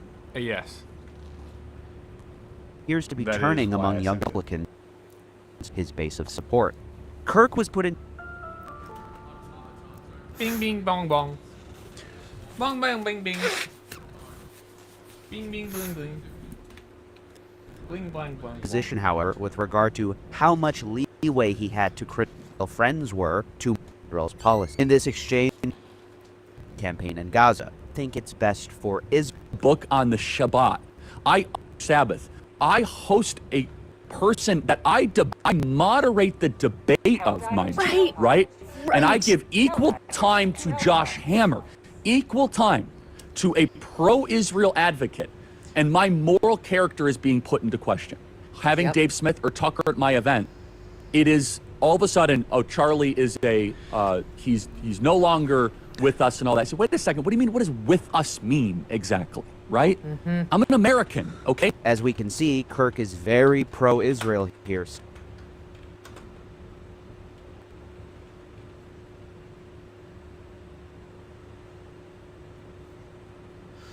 My computer no likey. Thinking about this and thinking about Hammer, equal time.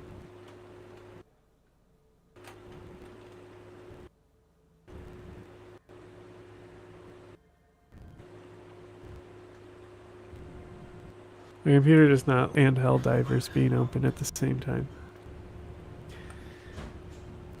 I'm very angry. I give equal time to Josh Hammer, and my moral character being put into question. Having Dave Smith or Tucker at my event, it is all of a sudden, oh, Charlie is he's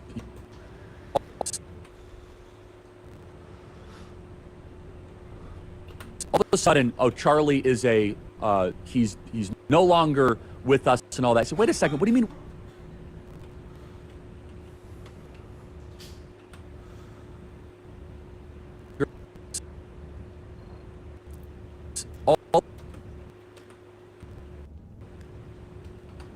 All of a sudden, oh, Charlie is he's no longer with us and he's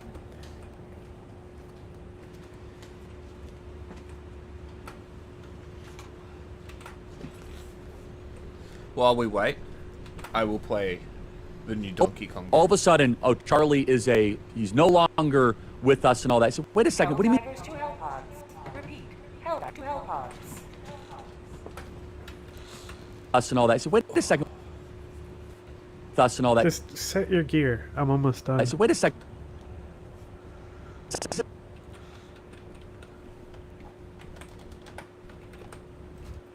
Is he's no longer with us and all that. I said, with us and all that. I said, wait a second. Can't set my gear with up us and all that. I said, wait a until you're there. He's no longer with us. No longer with us and all that. I said, wait a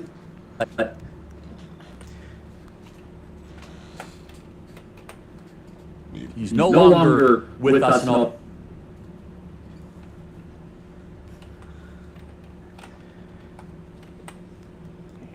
With us. And oh, Charlie is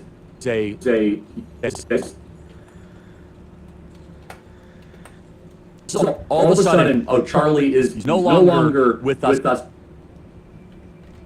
Sudden,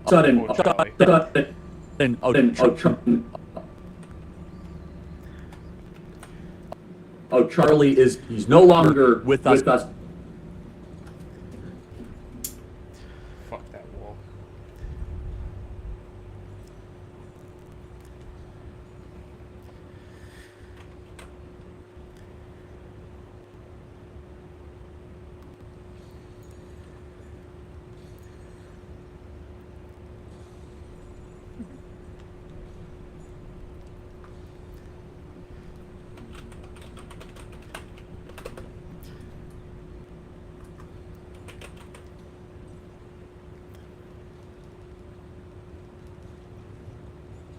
Angry. Helldivers to hell pods. Repeat. Helldivers Then to tell me hell what to pods. do. Ooh. Oh my god, that's awesome.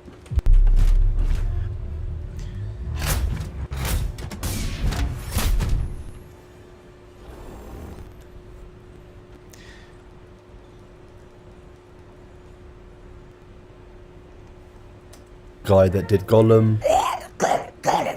In 2012, after his work on the first Hobbit movie, Circus was announced to be developing an adaptation of George Orwell's Animal Farm. This sounds interesting. Circus just founded a new studio, the Imaginarium, which focuses on motion capture, and Circus was apparently inspired by his work on the Planet of the Apes films to create something that's centered around animals. And the social messaging of Orwell's novella might be the perfect thing to kickstart this emerging studio. And then, about 14 years later, this is what we get. This is the sound of freedom. Valid. Thanks, Napoleon. Excuse me. Thanks, Napoleon. It's John Pork. Sorry, I've just got to take it. It's John Pork. Animal Farm. Animal Farm is a very famous book. The book itself is an amazing piece of political commentary. It's a book that you may have studied at school. It's very much 12-year-olds' introduction to politics. And if you are unaware, the book is a short story about animals overthrowing a neglectful farmer. The animals then take over the farm under new revolutionary rules that were passed down to them from the oldest pig on the farm. Rules like whatever goes upon two legs is an enemy, no animal shall drink alcohol, all animals are equal, etc, etc. Slowly but surely, new leaders rise amongst the farm animals. After one pig is exiled from the farm, the other, more domineering pig takes control, slowly changes the rules to suit his own needs, and before we know it, the pigs have become the ruling class of the farm, and the other animals are no longer able to distinguish between pig and human. The pigs. And any smart viewers out there who remember their lessons from school might remember that at a glance this book seems like a fun little story about the revolution of farm animals trying to make it on their own, but actually it's a massive allegory that George Orwell designed, an allegory for the Soviet Union and Stalin. This new film though, it's what I said before, it's the revolution of some farm animals trying to make it on their own.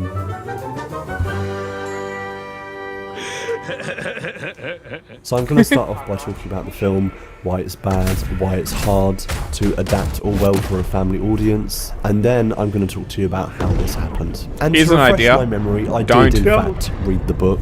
Everyone applaud me for reading a book. This book that I have is actually, I think, the copy that I might have stolen from my school when I was a teenager. Nice. If there's any teachers watching this who didn't hear that. Now, in this film, the first departure away from the original source material is the addition of a new character. A little goody two-shoes pig called Lucky, played by Dustin from Stranger Things. There ain't no holding us back. Oh yeah, during the whole initial revolt in the film, there's this horrible original song that's just like, Old MacDonald had a farm, had a farm, had a farm. Old MacDonald had a farm, had a farm, had a farm. For every element of this film that I talk about, I could very easily say things like, this is Orwell's nightmare, this is 1984, Orwell was rolling in his grave. How dare you come into a Helldivers stream and instead of as saying a that clanker like 30 million times, I'm just going to throw out while we're destroying clankers. Just so you understand what I mean.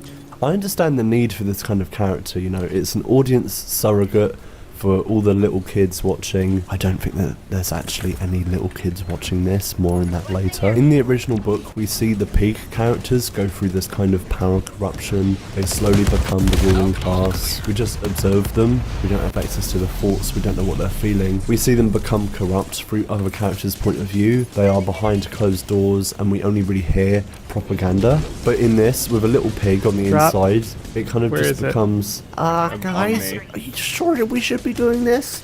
I think this is against the rules. Doesn't that violate the 4 legs good, 2 legs bad rule? It cheapens the structure of the entire book, basically. It intensifies self-love. Right, I'll put a Gatling sentry down. So the main protagonist is a little pig who doesn't want to break the rules, and that essentially means that a lot of the film just becomes like an anti-bullying, anti-peer pressure PSA, with the main antagonist of this film, Napoleon, basically being this kind of big brother, manipulative slash kind of frat bro energy, and he's played by Seth Rogen as well.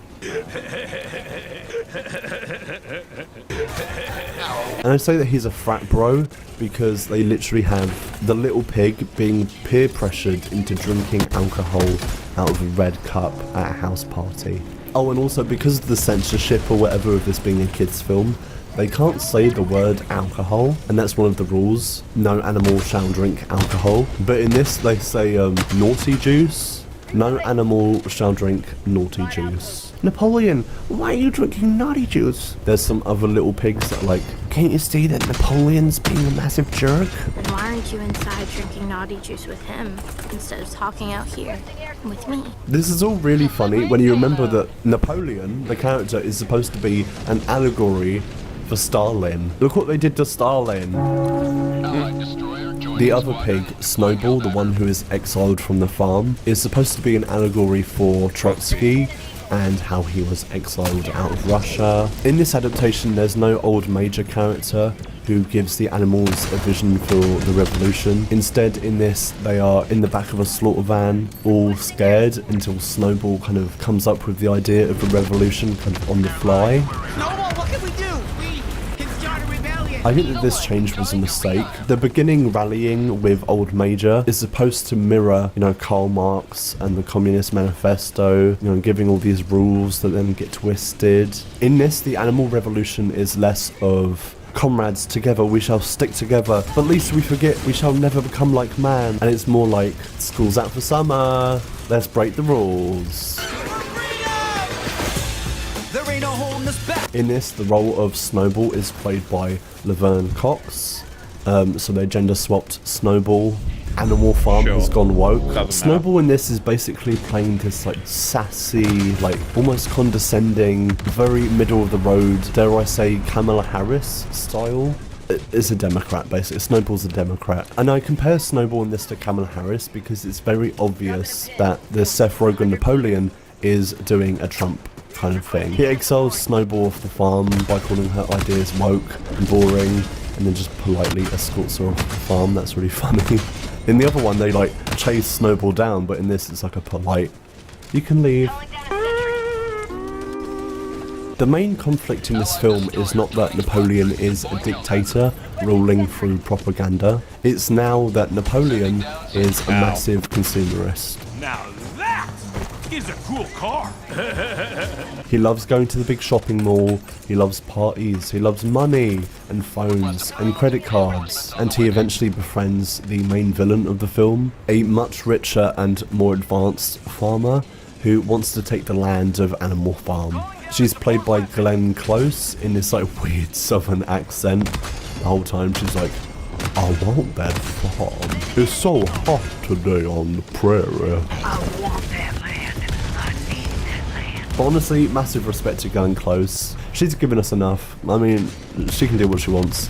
Fuck you, bitch.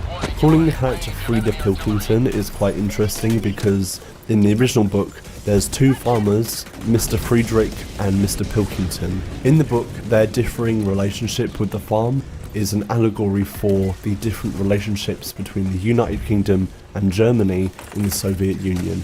Like reading the book, you can basically replace the words Napoleon, Friedrich and Pilkington with Stalin, Hitler and Churchill. And then in this, it's just Glenn Close with a Cybertruck. She literally drives a Cybertruck. And she has like an insane infrastructure of cow milking. So yeah, Glenn Close, farmer, tries to befriend Seth Rogen Pig, and she showers him with gifts, trying to get him to become a greedy capitalist. They have this pig in a Gucci tracksuit and a fancy car. What is this? This is just crazy.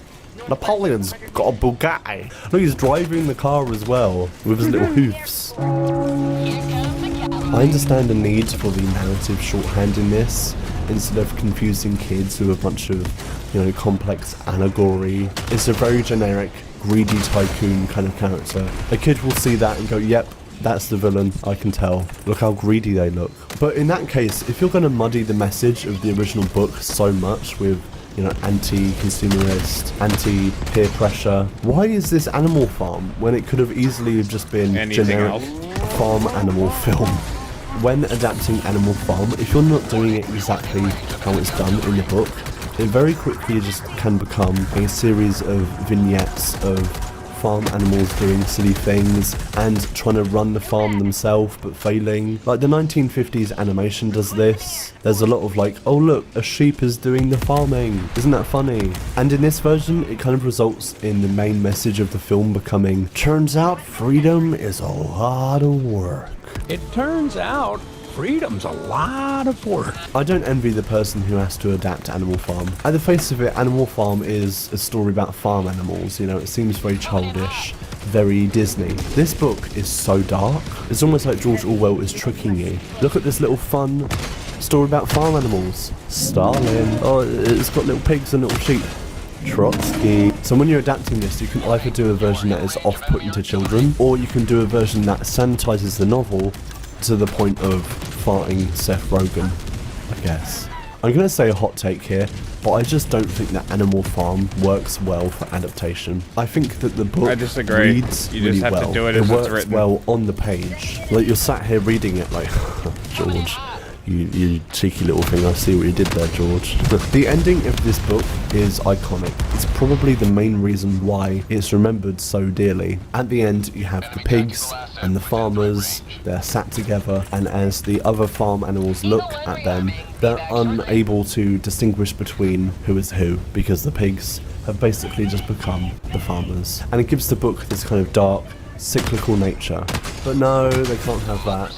Like, they do a moment where the pigs and the farmers kind of merge. That's kind of scary. But of course they have to give this a happy ending. Like, they give it this kind of weird teamwork heist thing. I'm doing with this thing. Dam. Like Napoleon builds a dam for power. Did we plan this? No, this was not part of the plan. It doesn't need to make sense. It's literally just a This is why I forced don't like happy playing ending with for you. a kids film that completely defeats There's the 3 whole purpose of other the book. people with you, you'll be fine. So again, why is this an Animal Farm film? And why did the guy who played Gollum spend like a decade and a half making this? It has been a labour of love, to put it mildly. It's been a long time in the making. Everyone that I tried to speak to about this film, like, barely even knew it existed, let alone seen it. There was a lot of discourse about this film after the initial trailer had dropped. A lot of memes about it, a lot of making fun. So you're telling me Orwell loves fart jokes? A lot of people like myself were just baffled by it. And in researching this, I found a lot of people who were initially kind of holding out hope. Like, there's this one Reddit thread I found. It's common enough for trailers to not reflect the real tone of a film, and maybe that's what happened here. The marketing department dropped the ball. No, the trailer was pretty spot on. Like, this is what we got. This is it. This film's production goes back about 14 or 15 years. It was announced in 2012 with Andy Serkis and producer Jonathan Candish producing with their new at the time company, The Imaginarium. The Imaginarium. For some reason that just makes Bro me just think of ran Mr. in front of me Magorium's while I was Wondertorium. firing. In this article, He Andy somehow Serkis says, threaded the needle "We're in a between my proof of shots concept there." Watch out, watch out, watch designing out. characters and experimenting on our stage with the designs. We're keeping it fabulistic and aimed at a family audience. We're not going to handle the politics in I can't believe heavy-handed it didn't fashion. die. It's going to be emotionally centered in a way that I don't think has been seen before. The Imaginarium worked with a lot of different people on various projects until 2017. Imaginarium What the Productions fuck and just happened? Imaginarium Studios separated into 2 separate companies, and then cut to 2018 with Did the you throw release something? of Mowgli. I shot Legend that of guy the with an Jungle, autocannon. directed by Andy And then Serkis we all with the died. Imaginarium. Oh, This yeah, movie the became autocannon so explodes, over-budget, pal. it No, I'm eventually aware, got but sold by we Warner weren't that Brothers to close to it. Netflix in a last-minute effort to recoup the cost. Moving it to streaming on Netflix also meant that Warner Brothers could avoid an inevitable theatrical box office bomb narrative being spun. A little bit embarrassing for Circus. Along with Mowgli being sold to Netflix in 2018, Netflix also acquired the rights to Circus's Animal Farm idea, now with Planet of the Apes director Matt Reeves involved. A lot of things happen. Andy Serkis directs Venom Let There Be Carnage in 2021, and it is announced that Andy Serkis will be working on Animal Farm next. Right now's the time. Here we go. Everyone is under the impression that this will be another motion capture production, especially with Matt Reeves involved. Until 2022, it's announced that now Animal Farm is a partnership with the Imaginarium, CineSite, and Adventure. Suddenly there's no mention of Netflix or Matt Reeves or any kind of motion capture. Oh well. Shit. By I 2023, didn't have my, CineSite site eagles. takes a majority stake in the Imaginarium. And this Animal Farm film as we know it finishes production around 2024. So the story that Andy Serkis says is that this film originally had a much darker tone with motion capture, but eventually they decided to go with a much more family-friendly, animated style. To give the man credit, he has been saying since 2012 that he wants this to be a family-friendly film, keeping it fabulistic and aimed at a family audience. So look, it started off like me wanting to make a performance capture driven movie with actors playing the animals on a live action set. Very quickly we realized that it would have been a very darker film. We were very interested in making this for a younger audience. Now with this in mind, do I think that this film is exactly what Andy Serkis envisioned himself making 14 years ago? Is this the film Andy Serkis spent so much time ruminating on? I don't think so. I hope not. Something happened here, something clicked, and the direction just went. In interviews, Andy Serkis is talking about how the message of Animal Farm has never been more relevant, and he really wants kids to watch this and to talk about the message of the film with their parents, you know, start a conversation, and that this has always been the plan. Sure, Andy, I definitely there's believe stuff you. in this fake vault who could then sit and watch it with their parents and their grandparents, and then maybe having a discussion that's only become more and more relevant with social media and fake news, and also the rise of tyrants around the world, oppressive regimes. Thank you. Ow. If I had to Now I'm guess, dead. I would say that Andy Serkis in 2012 envisioned himself I got shot making by a tank. film similar in style to I that got stuck Mowgli in a movie, fence. being quite dark in tone I and got using motion booted capture. A film that by is an technically android. family friendly, yes, but not in the And kind then I of died. minions doing fart jokes, family friendly kind of way. That's two very different family friendly styles. We wanted to engage much more closely with the tone of the book. It's not so much a child's fairy tale. This has a reality to it. I suspect that this sudden shift in tone sprang from, you know, the huge budget it would take to have a motion capture of like 15 animals. That would have been very expensive. But also the fact that that original Mowgli movie was sold to Netflix last minute and it was kind of embarrassing. I think that Andy Serkis learnt the wrong lesson from that Mowgli movie and just decided to do a studio-pleasing farm animal movie for babies. Yeah, It's so cash grab, funny baby. because he's making this movie, right? It's just a shame it was This Animal Farm. movie, whilst also lamenting about how sacred Orwell is and how important it is in today's climate. Like, you can't have both, Andy. You can't pat yourself on the back for adapting Orwell in today's climate when your adaptation, well... Dog shit. Look at it. That being said, I don't want you guys to come away from this video feeling like Andy Serkis and co decided to adapt Orwell into slop for profit, because I really don't think that there's any profit in this. Except for the voice actors, obviously. Like Glenn Close probably, you know, refurbished her kitchen with the money from this film. Honestly, good for you, Glenn Close. Good for you. I've noticed with the interviews for this film, it's almost always Andy Serkis by himself. It seems like none of the voice actors want to be associated with this, except for Kathleen Turner, who is there. She's there. I don't know what she's thinking, but she's there. Ms. Turner, Benjamin has always been one of my favorites. Mine too. Andy Serkis has been quite politically outspoken in the promotion of this film, even going as far as going to the New York Gatling's premiere coming of the down. film, wearing a MAGA-style hat that says, "Make Animal Farm fiction again." It was never fiction, Andy. That's the whole point. That's the whole point of Animal Farm. It was like a mirroring of the Soviet Union. It was an allegory for things that were happening at the time. And put the pig down. Yeah, I by think the way. I'm gonna go Yeah, in the laser photos next from to this this. premiere, It's they're just technically parading safe. around this little baby pig. It really doesn't sit right with me, and I feel like it goes against Oh the my whole god, message Gatling of the Sentry, film. would Well, you when stop? went to the Ratatouille premiere, I keep moving out of the way of it, and then it turns right where I was standing. His perspective in this photo right now. Andy Serkis is like a super villain. Remember your Yeah, training. I don't know. I think that Andy Serkis is a person who gives into the Well, you know, meme the a little bit tutorial's too different much. now, Like, right? the moment I knew I had No, to it's make this not. video is Yes, when it I is. saw the infamous What are you talking Jean about? Paul The tutorial video. is completely different now. Did the tutorial? It's exactly the same. No, it's not. Infamous John Pork video. I literally did it. To get a call from I John literally Pork did it. when Like, the the only thing Brainwalk that's different named is John you have Pork. to find the entrance now.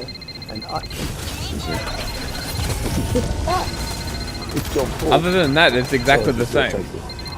Hello, John. This is like a humiliation ritual. And is this kind of humiliation ritual gonna get people to go and watch the film? I really don't think it is, Andy. It just seems like a lot, you know, for a film that no one is gonna see. No joke, it took me like a full day to figure out a way to watch this film. It was actually embarrassing. I searched so hard for this film. I couldn't find this film anywhere, and you know why? Here's a twist. The only way really to watch this film is through Angel Studios, a company who purchased the distribution rights and whose streaming service is Giving Cult.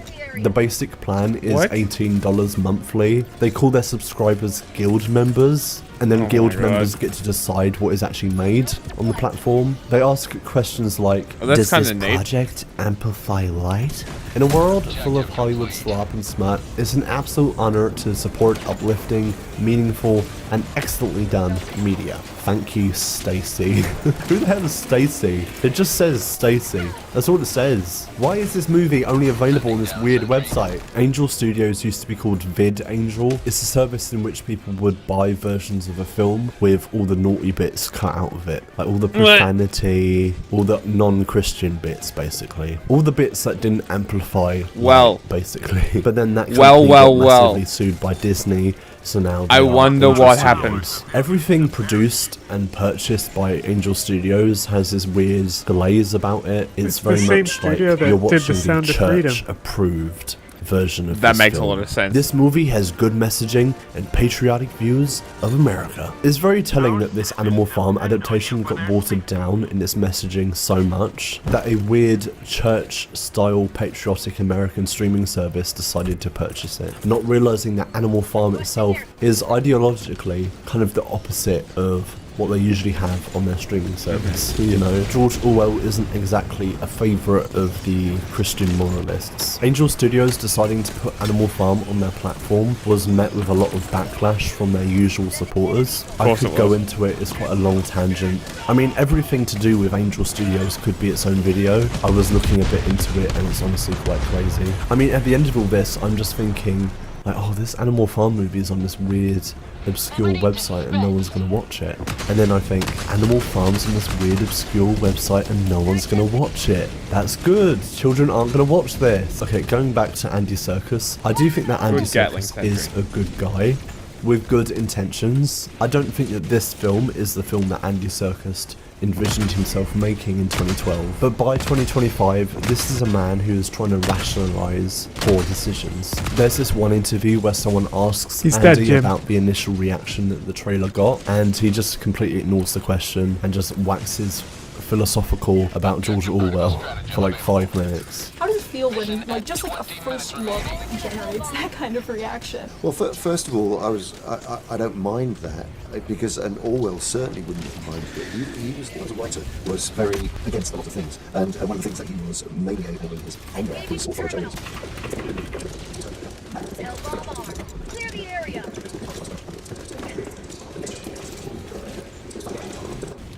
But also, when he wrote Animal Farm, he was really interested in preserving innocence. And that's really was the key to what was the period of budget. This man obviously understands George Orwell. He obviously understands what he's talking about when it comes to the book. But that only makes his cognitive dissonance about the whole thing even more confusing. Like, how can you be talking about George Orwell in this way and then go and make that film?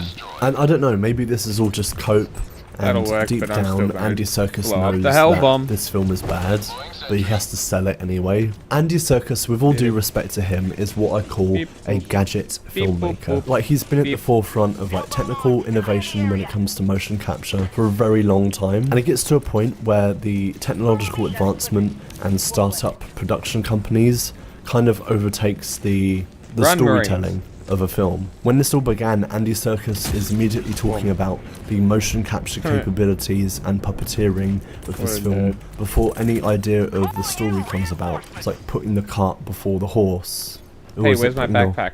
Putting the horse before the cart. Reinforcements have been launched. Motion capture films alone have very similar stories of long development periods. From established people in the industry like Andy Serkis or Peter Jackson or Robert Zemeckis, it's kind of a common thing for established people in the industry to have their passion projects, which spend years in development. In the case of Animal Farm, Andy Serkis in 2012 is describing this dark, gritty motion capture, and I want to see that. I'm intrigued to see that. Sure, if it was dark, it wouldn't attract like 7-year-olds to watching it, but I really think if you're trying to attract 7-year-olds to your work, adapting Orwell isn't really a great place to start. It seems like this film was driven by Andy Serkis's personal desire to make a film with his studio, rather than the film itself having a need to exist. It doesn't seem that he had a new story to tell. And honestly, I feel similar about the Andy Serkis directed Hunt for Gollum movie that's supposed to be coming out. Like, this doesn't need to they're exist. really milking No Lord one of the is Rings. They clamoring gave for Stephen it to be Colbert a made. movie Andy too. Serkis just kind of did wants they? to make it. He just Yeah. fancies having another go at it. I mean, all respect to him. Maybe directing a Gollum movie is what Andy Serkis is supposed to do. Maybe they're coming it's right a for us. safer road than adapting I got it. Orwell for children. Honestly, I think that Andy Serkis is quite lucky, because I feel like if this film had wider distribution and it wasn't just on Angel Studios, say it was on Netflix, everyone would be making fun of him and his career would be in jeopardy, because it's kind of embarrassing, isn't it? But because no one's seen it, no one really cares. And honestly, the whole promo for this film has just been like, oh yeah, I have a new Animal Farm movie out, but guys, I'm going to be doing Gollum soon. Can't wait for that. Stay tuned for that. Yeah, this man was on Stephen Colbert and it took him like a minute and a half before he was doing the Gollum impression. We've done it! We've given it all, precious! I mean, he obviously loves playing Gollum and he loves being the Gollum guy. And I mean, he's very good at it. And also, conveniently, he just announced a new memoir. It's very Gollum coded. What's it called? My Precious. His memoir? What's it mean, precious? His memoir? I don't know. I think I'm just coming to terms with the fact that I have a personal ick of actors who can't move on from a role from 20 years ago. Anyone who watched my video on Tom Felton knows what I'm talking about. I don't know. I don't condone my feelings. I think that Andy Serkis is a nice guy. Maybe I'm just in a bad mood because Doctor Who literally got cancelled yesterday. Lol. Okay, class. What did we learn today? Don't adapt George Orwell for children. Just don't do it. Now, don't go sending any hate to Andy Serkis. I think that he's a nice guy. I just think that this is a bit of an unfortunate situation. One man's passion projects turned sour. Okay, thank you for watching. Like this video if you enjoyed it. Subscribe to the channel. If you don't subscribe to the channel, I'm going to call Andy Serkis and he's going to adapt your life story into a horrible movie. Bye. See you later. Would have been a shit movie anyway. Fuck.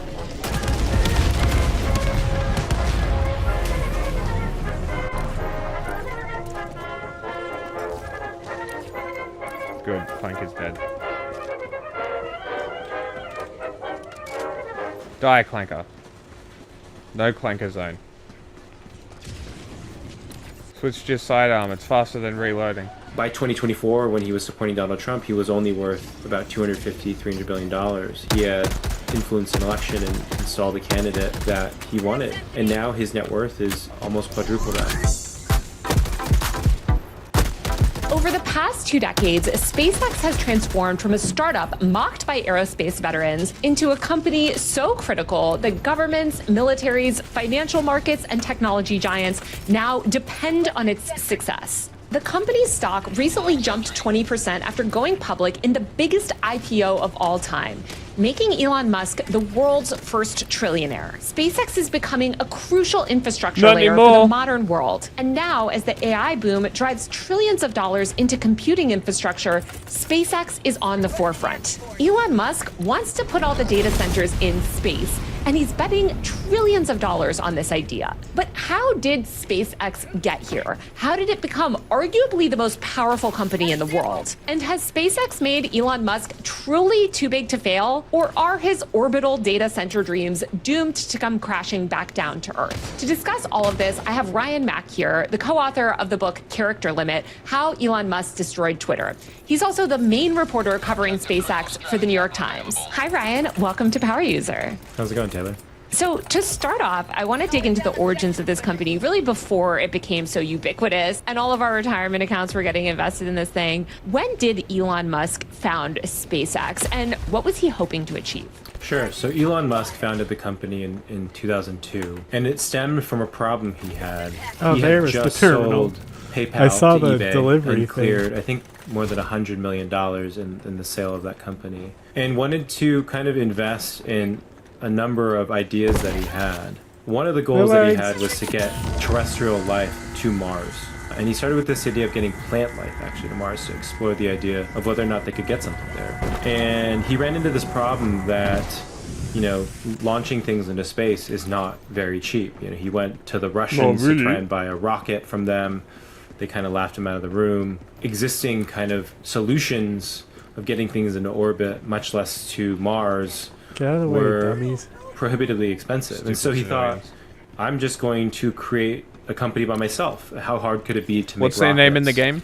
Peasants? And that's where the company stemmed from. Citizens. And he invested tens of millions of dollars into this thing, spent the rest of the money on solar ideas and eventually Tesla. But that was kind of his baby at the time, that this idea that he would build a rocket company simply to get things into space and privatize the launch industry. And how did it initially go in those first few years? It seems like SpaceX was maybe not his most famous company, but definitely played a major role in this like origin story of Elon Musk as this like modern day Tony Stark. You know, he's going to take us, you know, into the intergalactic space. No, he's not the first rich guy to have this. You know, this has been long the goal of many people that accumulate a significant amount of money. With him, though, he is the one that executed on it and was able to drive this idea and not lose faith or confidence in his own idea. And so he looked at these rockets and said, these things are so expensive, I could engineer these things along with my teams for much cheaper. And there was a lot of trial and error in those early years. There were a lot of explosions. They had this location in the South Pacific where they were launching from. And there were kind of 3 test launches that failed miserably. And in 2008, they were kind of on their last legs, running out of funding. And they eventually got this rocket, the Falcon 1, into space in 2008, which then led them to sign a contract with NASA. And so there was a lot of struggle in those early years, but Elon really bet on himself. Would Elon and this call idea it that he could do my it struggle? And do it for cheaper. And that's kind of the main idea behind this thing, that these rocket launches could be significantly cheaper, and eventually that these rockets would be reusable, which would drop the price even lower. So after that sort of pivotal moment of success in 2008, when they show this promise, they get this huge investment from NASA, they sort of continue on. What happens at SpaceX next? I'm assuming the company is scaling, but how does the company evolve through the early 2010s? There's a lot of things, and again, this is not a company at the time that was really being paid attention to. Like, I think most people don't notice those companies until they actually start doing things. I love the they reload SpaceX wanted to animation when you publicize reload this these kind failed of launches first necessarily. person. And there wasn't really like a touch point. Like, you know, with Tesla, you see their cars every day on the road. This one. With SpaceX at the time, there was really no average human touch point. That was very for them. satisfying. So it's like, you know, it's kind of in the background as he's running Tesla. But there were still a lot of challenges that the company faced at the time. You know, was this a viable business? Were they going to get contracts out of this? That was a big question. Could they successfully get things not just into space but to the International Space Station? That was what their contract was for. And so they built this This thing is when called the it's Dragon fully capsule empty. Look how good it is to now. ferry things once they got into space to the ISS. Eventually, Elon wanted to build a satellite internet service called Starlink. And this was not a new idea that he came up with. This idea had existed already, but it was so expensive because it just cost a lot of money to get satellites into space. His kind of innovation was that he owned rocket launches, right, and eventually developed Starlink around this and was able to essentially create his own payload to get into space. So much so that he now has 10,000 satellites in space for Starlink, and it's the main revenue driver of the company. When was Starlink actually founded? Like, I mean, is it this like sub company or was this sort of some project? Because I think a lot of people don't really totally understand why. I mean, for me, I was like, well, I guess like, what is it? The same kind of Wi-Fi you can get in a plane? Probably a dumb sort of like belief, but like it really, I think, transformed a lot and did a lot for. It's for still Elon, going. It's in terms of, invincible. like, the Keep power going. that We it's can kill it. In the most simplistic terms, most people get Wi-Fi in their home. You know, it's piped in through wires. You have a router. It broadcasts your signal to your home. that's how you get internet that we understand today. With Starlink, it's different. You know, there is a constellation of satellites in lower Earth orbit that beam signal down to these ground terminals that then, you know, communicate with the satellites, and that's what essentially powers the internet. That's another. The problem The Truth with that Enforcers is that, give you the best one, it vehicle costs a skins. lot of money to get those satellites into space. Which one's So what? anyone that had this The service Truth or a similar Enforcer type one, of it service, gives you the best which vehicle did exist. Okay, shut up, Taylor. I'm gonna go. I'm tired. Are you gonna keep streaming? What are you doing? Huh? You gonna keep streaming? Australia is home to some of the world's richest minerals. No, I'm gonna go do laundry and stuff. Okay. Well, I'm gonna go because I'm fucking hungry.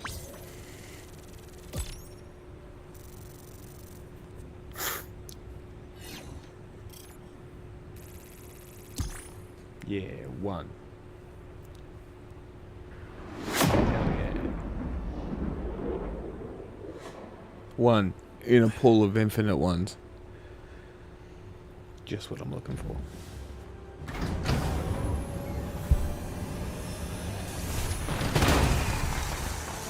Bum bum. Bum bum bum bum.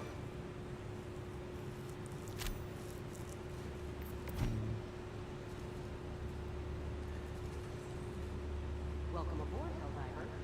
We can never have too many heroes fighting. Correct. 2 melee kills against bots. That's crazy. Well done. Me? Yeah. Allied I thought I had destroyer more has than left that. Squadron. Oh well. Alrighty. How do I turn this fucking game off? Go back to my ship.